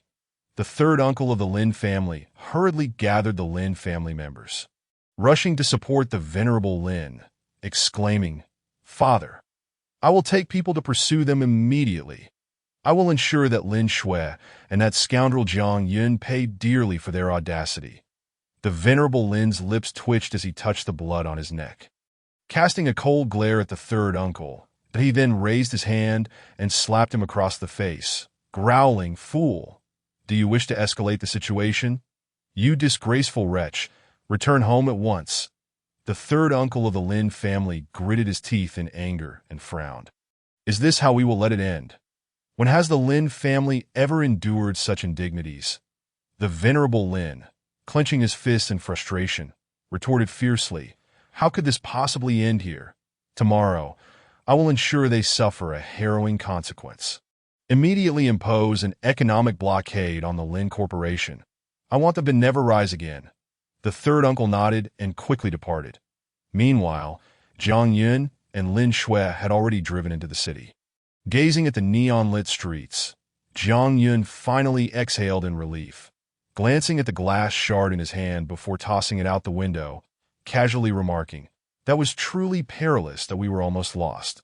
Lin Shui, silent, bore an exceptionally grim countenance, evidently still troubled by the desecration of her parents' grave. "Xiao Xue." Jiang Yun looked at her with deep concern and continued, "As I have said, as long as I am here, the sky will not fall. Rest assured, I will handle everything." Lin Shui nodded softly. Upon returning home, as night fell, they took early baths and soon fell into a deep sleep. Unbeknownst to them, a vast net was gradually closing in around them. The following morning, when Jiang Yun awoke, Lin Shui was nowhere to be found, but he had long since grown accustomed to this. Regardless of how late she went to bed, Lin Shui maintained a disciplined routine, rising at the same hour each day. After tidying up briefly, he made his way downstairs, glancing at the time, intending to eat breakfast before heading to the Lin Corporation. Just then, his phone suddenly rang, and he recognized Black Tiger's voice on the other end. "Mr. Jiang, I have good news for you." While eating, Jiang Yun inquired nonchalantly, "What news?" During this time, he had not encountered any good news. Black Tiger eagerly replied, "I have captured Zhang Tian. He's currently in my warehouse. Would you like to come see him?" Upon hearing this, Jiang Yun's expression darkened, and he gritted his teeth. "Of course, I want to meet that scoundrel." Chapter 92. A beating before release. Jiang Yun tossed aside his chopsticks, abruptly hanging up the phone, and dashed outside. 30 minutes later, he stood inside the warehouse. Upon seeing Jiang Yun's arrival, Black Tiger approached him warmly. Having heard a few things about Jiang Yun, but remaining largely unaffected. Regardless of whether Jiang Yun is truly a member of the esteemed Jiang family in the capital, his rapport with Duan Xiuhua and Xia Jianjun cannot be overlooked. Merely through these two connections, he already feels a weight upon him, rendering him breathless. Thus, he pays little heed to the surrounding circumstances. His singular focus is on cultivating a favorable relationship with Jiang Yun, which he believes will undoubtedly yield significant benefits for himself. Mr. Jiang, the person you seek is in the room upstairs. Rest assured, we are aware of his relationship with you. Hence, we have yet to take action against him. However, if you find him displeasing, I can have my associates." Before he could finish his sentence, Jiang Yun waved his hand dismissively and made his way upstairs. In the blink of an eye, he stood before the door to the room on the second floor. As he pushed the door open, he was met with the sight of Jiang Tian, who lay despondently on the floor. Upon seeing Jiang Yun, Jiang Tian's eyes brightened instantly, and he scrambled to Jiang Yun's feet, exclaiming, "Jiang Yun, I knew you would not abandon me. You would come to rescue me, right? Please take me away from here. I cannot bear to be with these scoundrels any longer." Hearing this, the entourage following He, who furrowed their brows slightly. Had it not been for Jiang Yun's status, Jiang Tian would have already found himself at their mercy. After kicking Jiang Tian aside, Jiang Yun cast a cold glance at him and asked in a deep voice, "Why did you run away?" Jiang Tian lowered his head, unable to speak. "For all these years, even though I am an outsider, I have always been part of the Jiang family, right? To my knowledge, my biological parents once gave Jiang Tengfei a substantial sum of money. Out of both sentiment and reason, they should treat me with a modicum of kindness." Jiang Yun interjected, "Yet those two have bestowed all their love upon you, only for you to turn out to be an ingrate. Now, Zhao Lanjun can no longer care for herself, and yet you neglect her, all while seeking amusement for yourself. Has your conscience been devoured by a dog?" Jiang Tian's face paled in fear, and he hurriedly replied, "Jiang Yun, I do not know what Jiang Tengfei and the others think, but I assure you, I consider you my brother. Over the years, I've been thinking of you that my disregard for Zhao Lanjun is not due to any lack of gratitude, but because I cannot abide by their ways. I am trying to help you teach them a lesson. How utterly absurd at this juncture. He dares to say such things?" Jiang Yun shook his head in disbelief and remarked, "Jiang Tian, spare me the theatrics. Others may be oblivious to your true nature, but I am not that I no longer require your assistance with Zhao Lanjun. I have already arranged for her care in a nursing home. While her conditions may not be ideal, she will not starve, and I will cover all expenses." Upon hearing this, Jiang Tian let out a sigh of relief. He had feared that Jiang Yun would insist he continue caring for Zhao Lanjun, but it seemed he had worried unnecessarily. Jiang Yun, perceiving Jiang Tian's thoughts, felt a wave of disgust wash over him. Such a person is truly beyond redemption. His gaze shifted to He Hu, and he inquired casually, "In the past, how would one handle a debtor who refuses to repay?" "Simple." He Hu grinned, then coldly replied, "Just break all their limbs. It won't be long before they become utterly subdued, and we can forget about the debt." "That sounds quite agreeable." Jiang Yun nodded. "Then let us proceed as you suggest." Jiang Tian's face turned ashen with fear, and he rushed to Jiang Yun's side, pleading, "Jiang Yun, I truly understand my mistake. Please help me. They listen to you, don't they? Just a word from you, and they will likely let me go. I do not wish to die here." Jiang Yun ignored his pleas and walked towards the door. He Hu, understanding Jiang Yun's intentions, gestured to his men, and the door was promptly closed. Moments later, anguished cries echoed from within the room. Standing downstairs, Jiang Yun glanced at He Hu, who had approached him, and asked casually, "Do you have a cigarette?" "I would like one," to He, who quickly retrieved a pack from his pocket and respectfully offered it to Jiang Yun, that he then looked up towards the upper floor and asked, "Mr. Jiang, what shall we do with him? Should we simply kill him, or—" Jiang Yun lit a cigarette and exhaled a plume of smoke that he rarely smoked, save for moments of distress. "Just give him a beating and let him go."